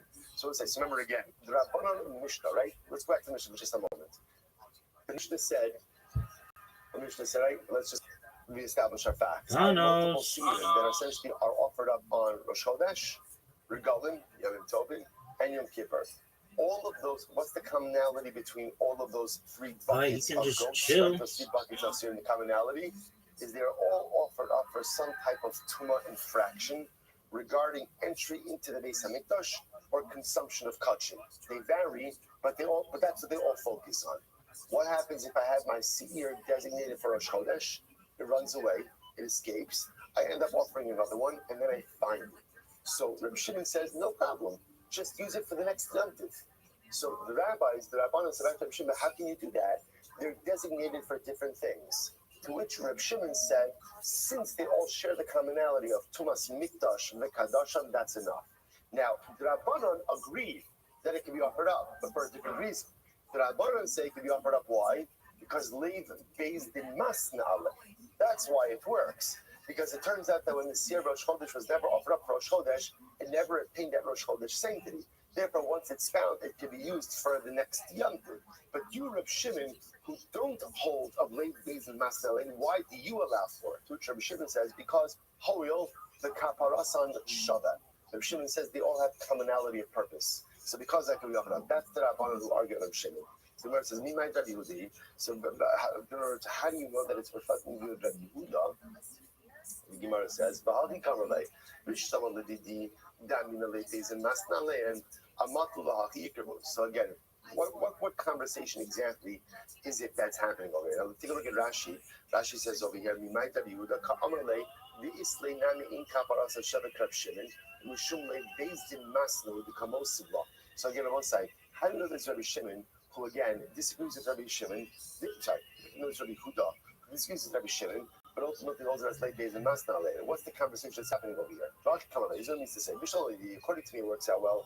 That means late days in Masna, because I hold that late days in Masna, and therefore what? Amatu lahaki yikravu. This is why if the seir of Rosh Chodesh is lost, for example, could be offered up by the regalim. But according to you, the Amrit Lo, who do not subscribe to late days in Masna, Amay yikravu. How can you take this seir that was lost, let's say by Rosh Chodesh, and use it for regalim or Yom Kippur? So the Gemara says, Dilma Rabbi Meir. Maybe this conversation is Rabbi Meir. What it means to say, According to me, this makes sense because I hold that all of the Seirim have commonality in purpose. In other words, they're all used. Kaparas and Shava means they're all used to atone for some type of Tumas Mikdash and Dekadashav. That's why if a seer is lost for one occasion, it can be used for a different occasion. But according to you, why could it be? Why should it be offered up? Rabbi Yochanan says, Gemara Gamirla. Rabbi Yochanan says we have a Masorah. That Masorah, the Divrei Rabbi Shimon Eimin Niftin, the Divrei That was a really great. Shalom said we have a Masorah. What's the Masorah? According to Rabbi Shimon. Rabbi Shimon says it cannot be redeemed. According to the Chachamim, they hold it can be redeemed. And I will say the assumption over here is that the point of contention is Leiv Beis Din Masna Aleim. Yo, Bonos, how you living, pimp? So just so you understand what the takeaway over here. The takeaway over here is what was originally introduced to us as a concept that everyone subscribed to now turns out to be fundamental is actually punished and that is about Yeshua's. Rabbi Shimon rejecting the notion of ladies and Masna'aleim, Rabbanon upholding or accepting the cause of ladies and Masna'aleim. So we must want Shimon the rest of ladies and Masna'aleim. Unite out the so let's see, now let's go full circle. But Shimon, so what do you do? Let's go back to this a second. Because remember, how do you get into this whole new thing last night? Right? How do you get to this? You get this because of a very practical issue that presents itself every single year. Every single year. What's the practical issue? Leftover corrupts. Leftover sacrificial animals. So, what do you do?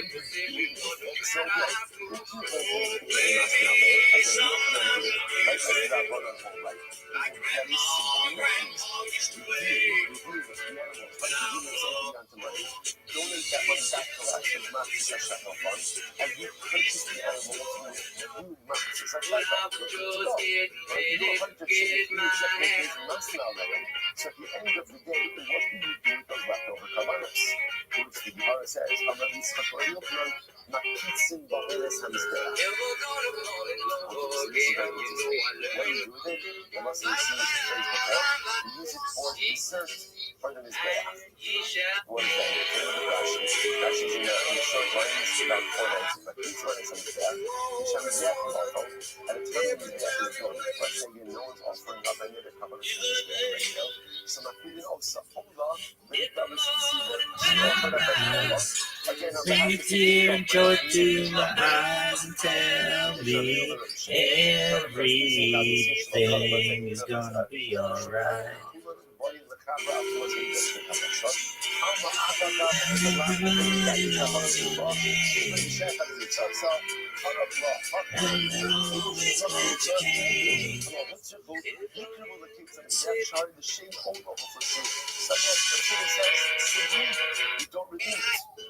do you do with the leftover kavanos?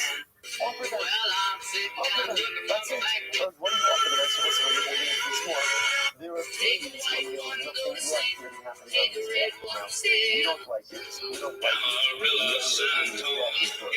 Right? So what would they do in those moments when they were at it's actually there was every moment.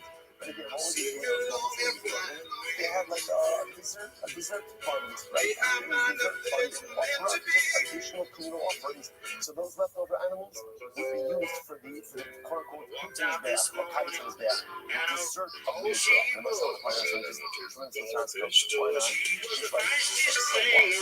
It's like there's bath, leave it alone. So let's say, remember again, what's the whole hold up in his bath? Your station way out here. You're set for penny fights and all the shells. When it comes to slaughter, do you work for itself serves as a model of Avodas Hashem.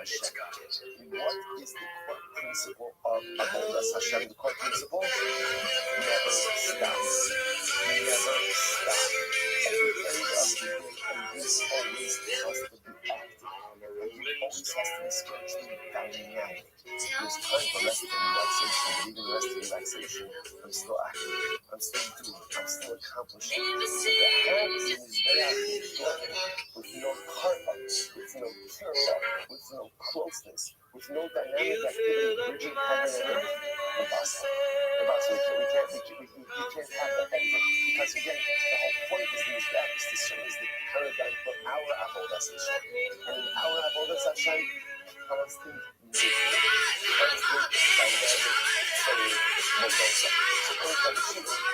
constant dynamic, I do not feel ashamed. I'm your help. I'm your dream. I'm nothing in between. You know me, want it any other way.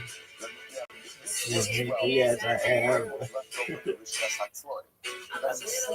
Everything, all of it to what? I'm a bitch, I'm a lover, I'm a child, I'm a mother, I'm a sinner, I'm a saint. I do not feel ashamed.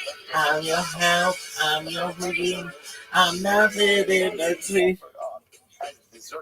I love this song. Yeah, amazing. Bing, bing.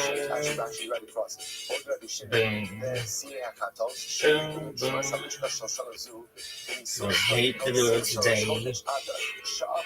And then the enemy, I will, that I can change. I'm an angel underneath. I'm a little person in the sleep. Yesterday,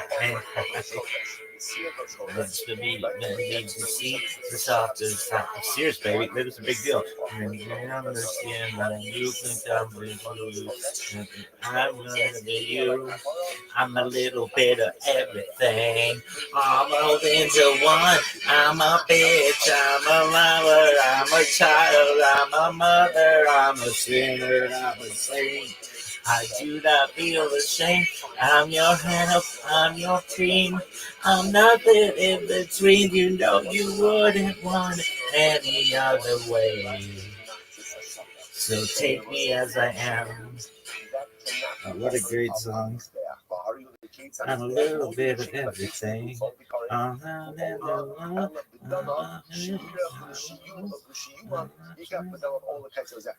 this is a big song. That can't be offered up. Why not? That's a chatas.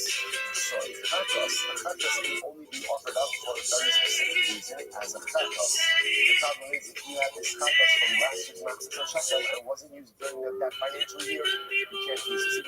So in that case, you let the animal graze, develop a moon. Once the loss home, then you can redeem it. You can redeem it out to money, and you can use that money for harvest. So just to understand it, just we're going to go with this for a little bit. So again, the machine said the leftover animals that you have at the end of the fiscal year, in the Rishkas HaStoan, that's easy. What do you can do those? Just use those on dessert things there. Whatever you get is drunk wine, because those essentially set aside. He's broken wings. That's an easy one. Right? That's an easy fix. If you happen to have leftover tacos, that's a problem. But that cannot just simply be used for dessert use, because the tacos cannot be repurposed as an olah. Let's do the remedy as well. What do you do with that? Live and let die. And you use the money for, Live and let die. Live and let die.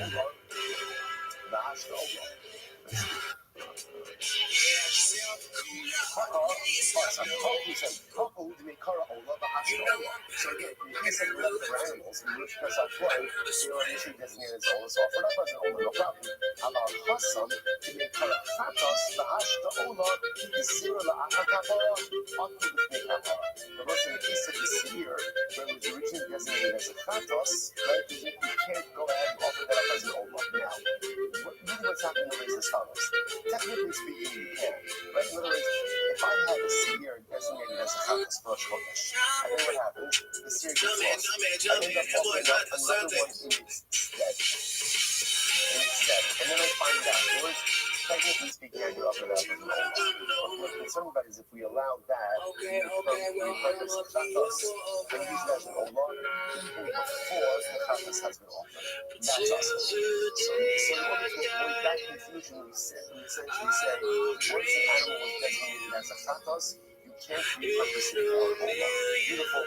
So Rabbi, so the Gemara is going to prove this assertion, namely that once an animal has been designated as a chatos, even if another chatos has been offered up in its stead, you can't use that original chatos as an Ola. That's what the Gemara is going to prove. So Rabbi is deviant. So Rabbi said, I'm going to give this as well. This is the part of the social people. This is the part of the social people.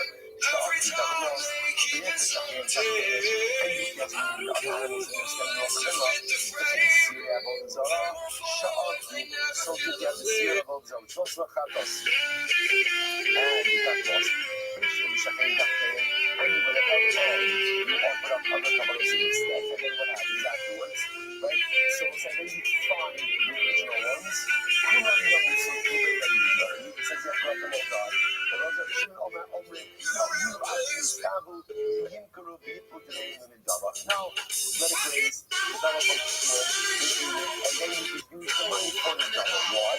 So in fact, see what you sell. Because at the end of the day, you don't leave your purpose to die. I'm not. You could have been in your value or what you can do. Just use it for kids in his day. Just use it for his day concerns. But after all, again, the purpose has been served. Just repurpose it. To which the Gemara said, no. You might just you find I'm sorry.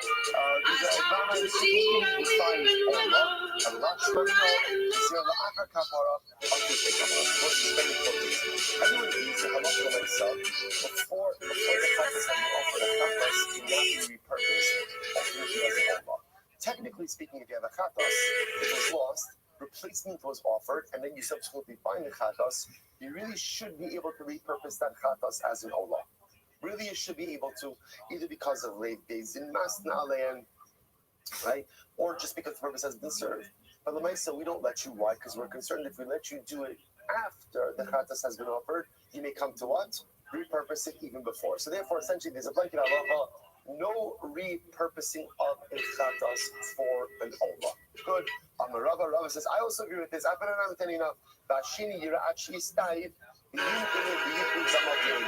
So we'll say this is interesting. This is by the Seirim, the two goats of Yom Kippur. Right? If one of the goats is lost, you have to replace both of them. Right? So what do you do with the remaining goat? You let it graze, develop a mum, and then sell it off. Thanos, how you living, pimp? Why is that so? Just let the remaining one be offered up as an olah. No, once animal has been designated I as can't a hear you if chatos, you're talking it big. cannot be repurposed as anything else.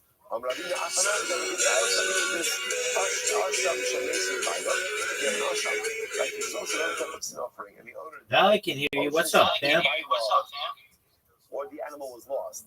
And Yo, dog, I heard you breathing. to achieve atonement.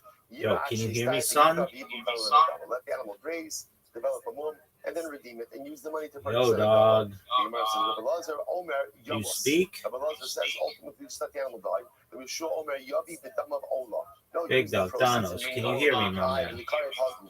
Why not just offer up the animal itself? I'm talking to you. Oh, there you are. Did you send me a message on Discord? All right. Oh, cool. Did you send me a message on Discord? Basic idea. So again, just understand what's happening over here before we turn the page. Right. So what's time to spare? Let me say So again. Thank you, sir. Remember what's happening over here. The Gemara is saying like this. The reason we got That's all you need to do. Rabbi Yochanan said, what else are you doing with the leftover karbanos? Rabbi Shimon says, I don't hold the late days in the Masna land. And there's another simple eitzah for the leftover animals. What do you do with them? Kaitam is back. Dessert from them is back. Right? Why? Because since originally they were designated for communal offerings, these are for communal offerings. But even Rabbi Shimon agrees that only works with animals that were designated for all the purposes. But if you have an animal that was designated for a chatos purpose, you can never repurpose a chatos or an olah. The only way to go ahead and get it out of its chatos state is how? Let it graze, develop a mum, redeem it, and then you could use the money ultimately again for an olah. Tainam Yaakov writes that supports this. Mahim Maviyam and Asaras. So we'll say, what would they do? This is going back to what we spoke about before. You have leftover animals, the Lishkas Hatzloim, at the end of the fiscal year. What do they do with them? So the Gemara will say, Amud Beis, Kayitz Kivinos Shuach Lemizbeach. They bring it on the altar. They offer it up on the altar like dessert, like white figs that people eat for dessert. Rashi says, "Like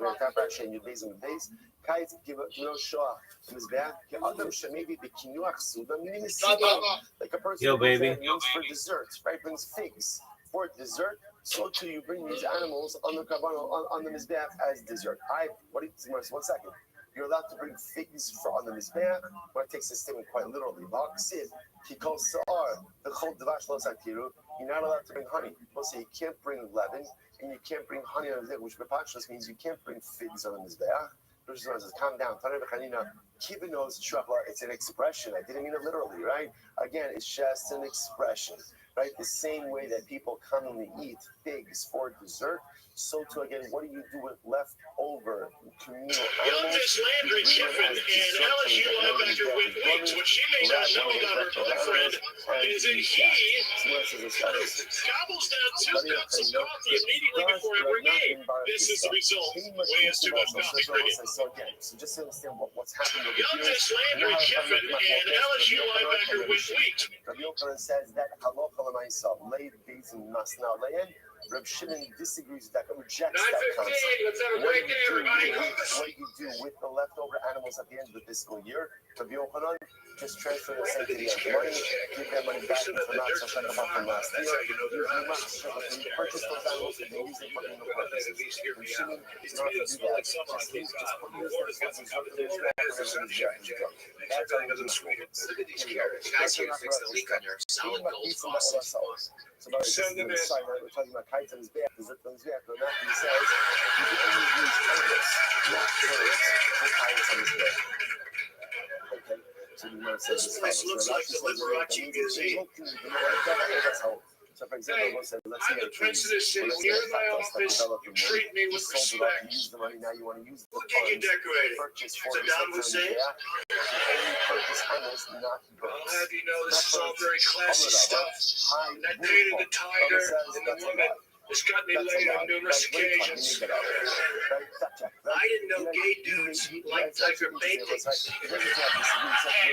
You've crossed the line. I've killed people for less. Looks like you killed a squirrel to me and put it right on top of your head.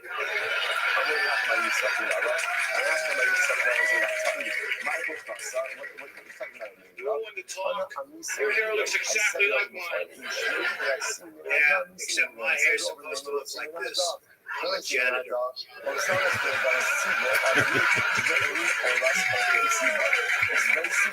very simple. But ultimately, again, whatever is left over, Have you dragged into the swamp and shot? ultimately goes for You've got ultimate cover guts. seaboard. You're the first man I've ever met. That's Kaizen's bear. And Isn't ultimately, afraid of me. there is no such thing What's as your a secret? communal bird offering. Well, the real secret is that I live a simple life. I may not be a billionaire like you, but this job gives me enough money to have a pretty kick-ass sword collection. Plus, my brother rigged my cable so that I get all the nudie channels for free. Sounds like you're happy. Dude, are you happy? What with all your money, your clothes, and your gay decorations? Let's do the guys here to fix the leak on your solid. But this job gives me enough money to have a pretty kick-ass sword collection. Plus, my brother rigged my cable so that I get all the nudie channels for free. Sounds like you're happy. Or dude, which is another way of saying what with all your money, your clothes, and your gay decorations? The guys here to fix the leak on your solid gold faucet. So the cover only achieves its purpose, its identity when it's checked. Which is another way of saying laid based in mass knowledge. This place looks like the Liberace Museum. The cover only achieves its designated identity. I'm the president saying when you're in my office, you treat me with respect. Ultimately, again, them did you the decorate? knife Saddam literally Hussein? pulls them towards their identity. So Shmuel holds I'm glad you know this is all very classy stuff. I painted the tiger and the woman. It's got me laid on numerous occasions. I didn't know gay dudes like tiger paintings. You crossed the line. I've killed people for less. Looks like you killed a squirrel to me and put it right on top of your head. If you use Yom Kippur, ultimately again use it by one of the regalim. And if you didn't use it this Yom Tov, use it a different Yom Tov. Why? Because at the end of the day, halacha l'maisa, it was only brought to serve for someone coming on the Aaron Mizbeach, and therefore again it can be repurposed. So Rabbi says, so the way the Gemara ends off is halacha l'maisa. Well, again, ends off with the machlokes. So fundamental raging machlokes. Do we see late based in masni aleh or not? Rabbi Yochanan says yes. Then Shimon says no. And Shimon says no. What is the halach? So we'll say the Rambam Pasnas calls out the shit releases. The Rambam Pasnas is ruthless. Here we go. Once Rosh Chodesh Nisan comes, we can only offer up Kabbalah from the new Matzah collection. In the Year Chodesh Nisan, the Yeshua and the Halos was using Shuri Shana. So what do you do if Chodesh Nisan comes? But I still have leftover animals that were purchased with last year's Matzah Shekel. What do I do? So what's halacha? Holding those sons. You redeem those animals, the Yotzim Yechulim, and they become a Chulim, even though they are totally Shmimin. And what do? The Yichud Jemei L'Shumim Yishana. And they go ahead and ultimately again put their money back in the Matzah Shekel pot. Now, so the Rambam says essentially you should redeem those animals straight out. So what the Rambam doesn't add in over here is he doesn't add in the fact that he purchased those animals with new money. So apparently that's up to the discretion of raising if they want to or not. But Allah for myself, the Rambam says that you just redeem the animals straight out. Why? Shetzmei Bezdinu, Shekol Al Kol Behem, Shelokim Etivim, Shelo Yitzrich in Lahem Yitzir Etivim. Because it is a tradition that any animals that are not used for sacrificial purposes ultimately become food. Or in other words, the practically halal from the Maisa, laid based in Masna Alayhim. We pass like Rabbi Yochanan, we pass like Shmuel Bosai. That is halal from the Maisa. Stop over for today. Shkoyach, everyone. All right, everyone.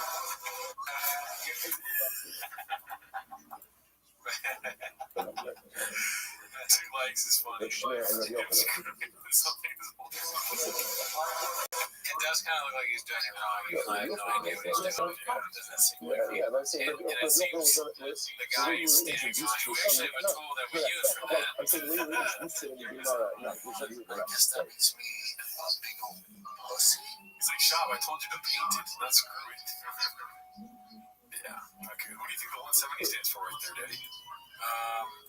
That was the lowest he's ever been able to live. That's facts. He's always lived it more than that. I actually knew the answer to that. You're correct. Yeah. I like that one. All right, so it's like good morning. Get a chip on This podcast will be back with all of you. And a special thank you for Richter for doing such a beautiful and merciful shiur over the last couple of days. Today's that. First of all, because I told you all about conscious things. Our annual Talmud course for the question period. Because we talk about it so. Dedicating all the training questions this year. I use this for the solar codes on this stuff. I have a course going to the month of Iyah Habali Rutova, Shmuel Rabbi Rapkin, communication of the yahrzeit of Shmuel's father, Mr. Leonard Rapkin, Ben Pascal had coins before the Rapkin Rapkin and American Rothschild Torah. All of the Neshama Savanalia, the families in the Torah, all of those leaders who should have undergone promise on the Yisrael. This partition, Nefesh, and the Torah hostages, the Shalom and the Torah of our holy soldiers should be successful before a mass leader. First with that, so let us begin. Today's daf is Yud Aleph, a really incredible daf ahead of us today. Today's daf is Yud Aleph. We're picking up actually on Yud Amud Beis. We're going to go back a little bit because the sugya that began on Yud Amud Beis really extends all the way through the entire daf. So let's make sure to get clarity on that. We're going to take this slow and methodically, and you are going to remember how beautiful, how incredible, how fun, how exciting and how inspiring Shavuos truly is. All a question of perspective, mindset, and what you hope to get out of it. So let's be here. We're picking up 10 deep general race, which is 2, 4, 6, 8, 10, 12, 13 lines up from the bottom. I'm Rabbi.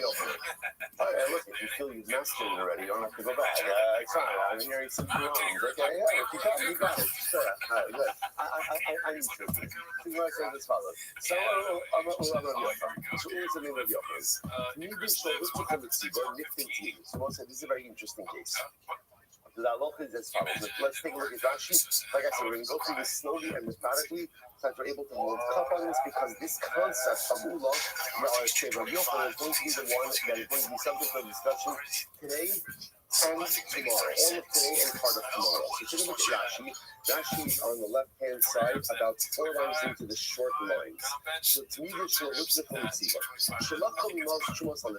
so we know how this is, right? Every year on the first of Nisan, remember from back around the second Shkala meeting, on the first of Nisan, they make an announcement. What was the announcement for? Machzis HaShakal. Already do it. But first of Nisan, again, they would begin with the new collection. So the way it worked in the Nisan, especially the financial year, began on the first of Nisan. So what would happen? So now you have Shalach Kulimot Shuma Alishka. It's 9. In place from the Shisha Tan Amuvakar, the Shlishka Satwai. Okay, so here's what happened. So they would always, obviously, they would purchase communal sacrifices from the Machzis HaShakal, the half shekel fund. Now there was a law. The law was you always had 6 sheep, I was going to say in the bullpen, but it's the sheep pen, right? They had it, remember, one of the chambers in the Azar, the court of the basin, was called Lishkas HaShalom. Right, because you're looking at that aerial view of the basin, especially when you're looking down, you'll see the Azar, the courtyard. The courtyard had a major center area and 4 side chambers. One of those side chambers was called Lishkas HaShalom. In Lishkas HaShalom, Rashi points out over here, they always had 6 sheep ready for communal sacrifice. Okay, that's the background. Now what happened? Kushamadira Chodesh Nisan, Lohayu Makridim Shuk Kabanos Sibon Moshe Shumasham Staki. So the guns that have no Shema, all that's good Hachol, they cover the Shuma Chadash. Okay, so now what happened? Come Nisan, essentially the beginning of the financial year of the Hadash. So they would only bring communal sacrifices from new monies which were collected. Okay, now what that often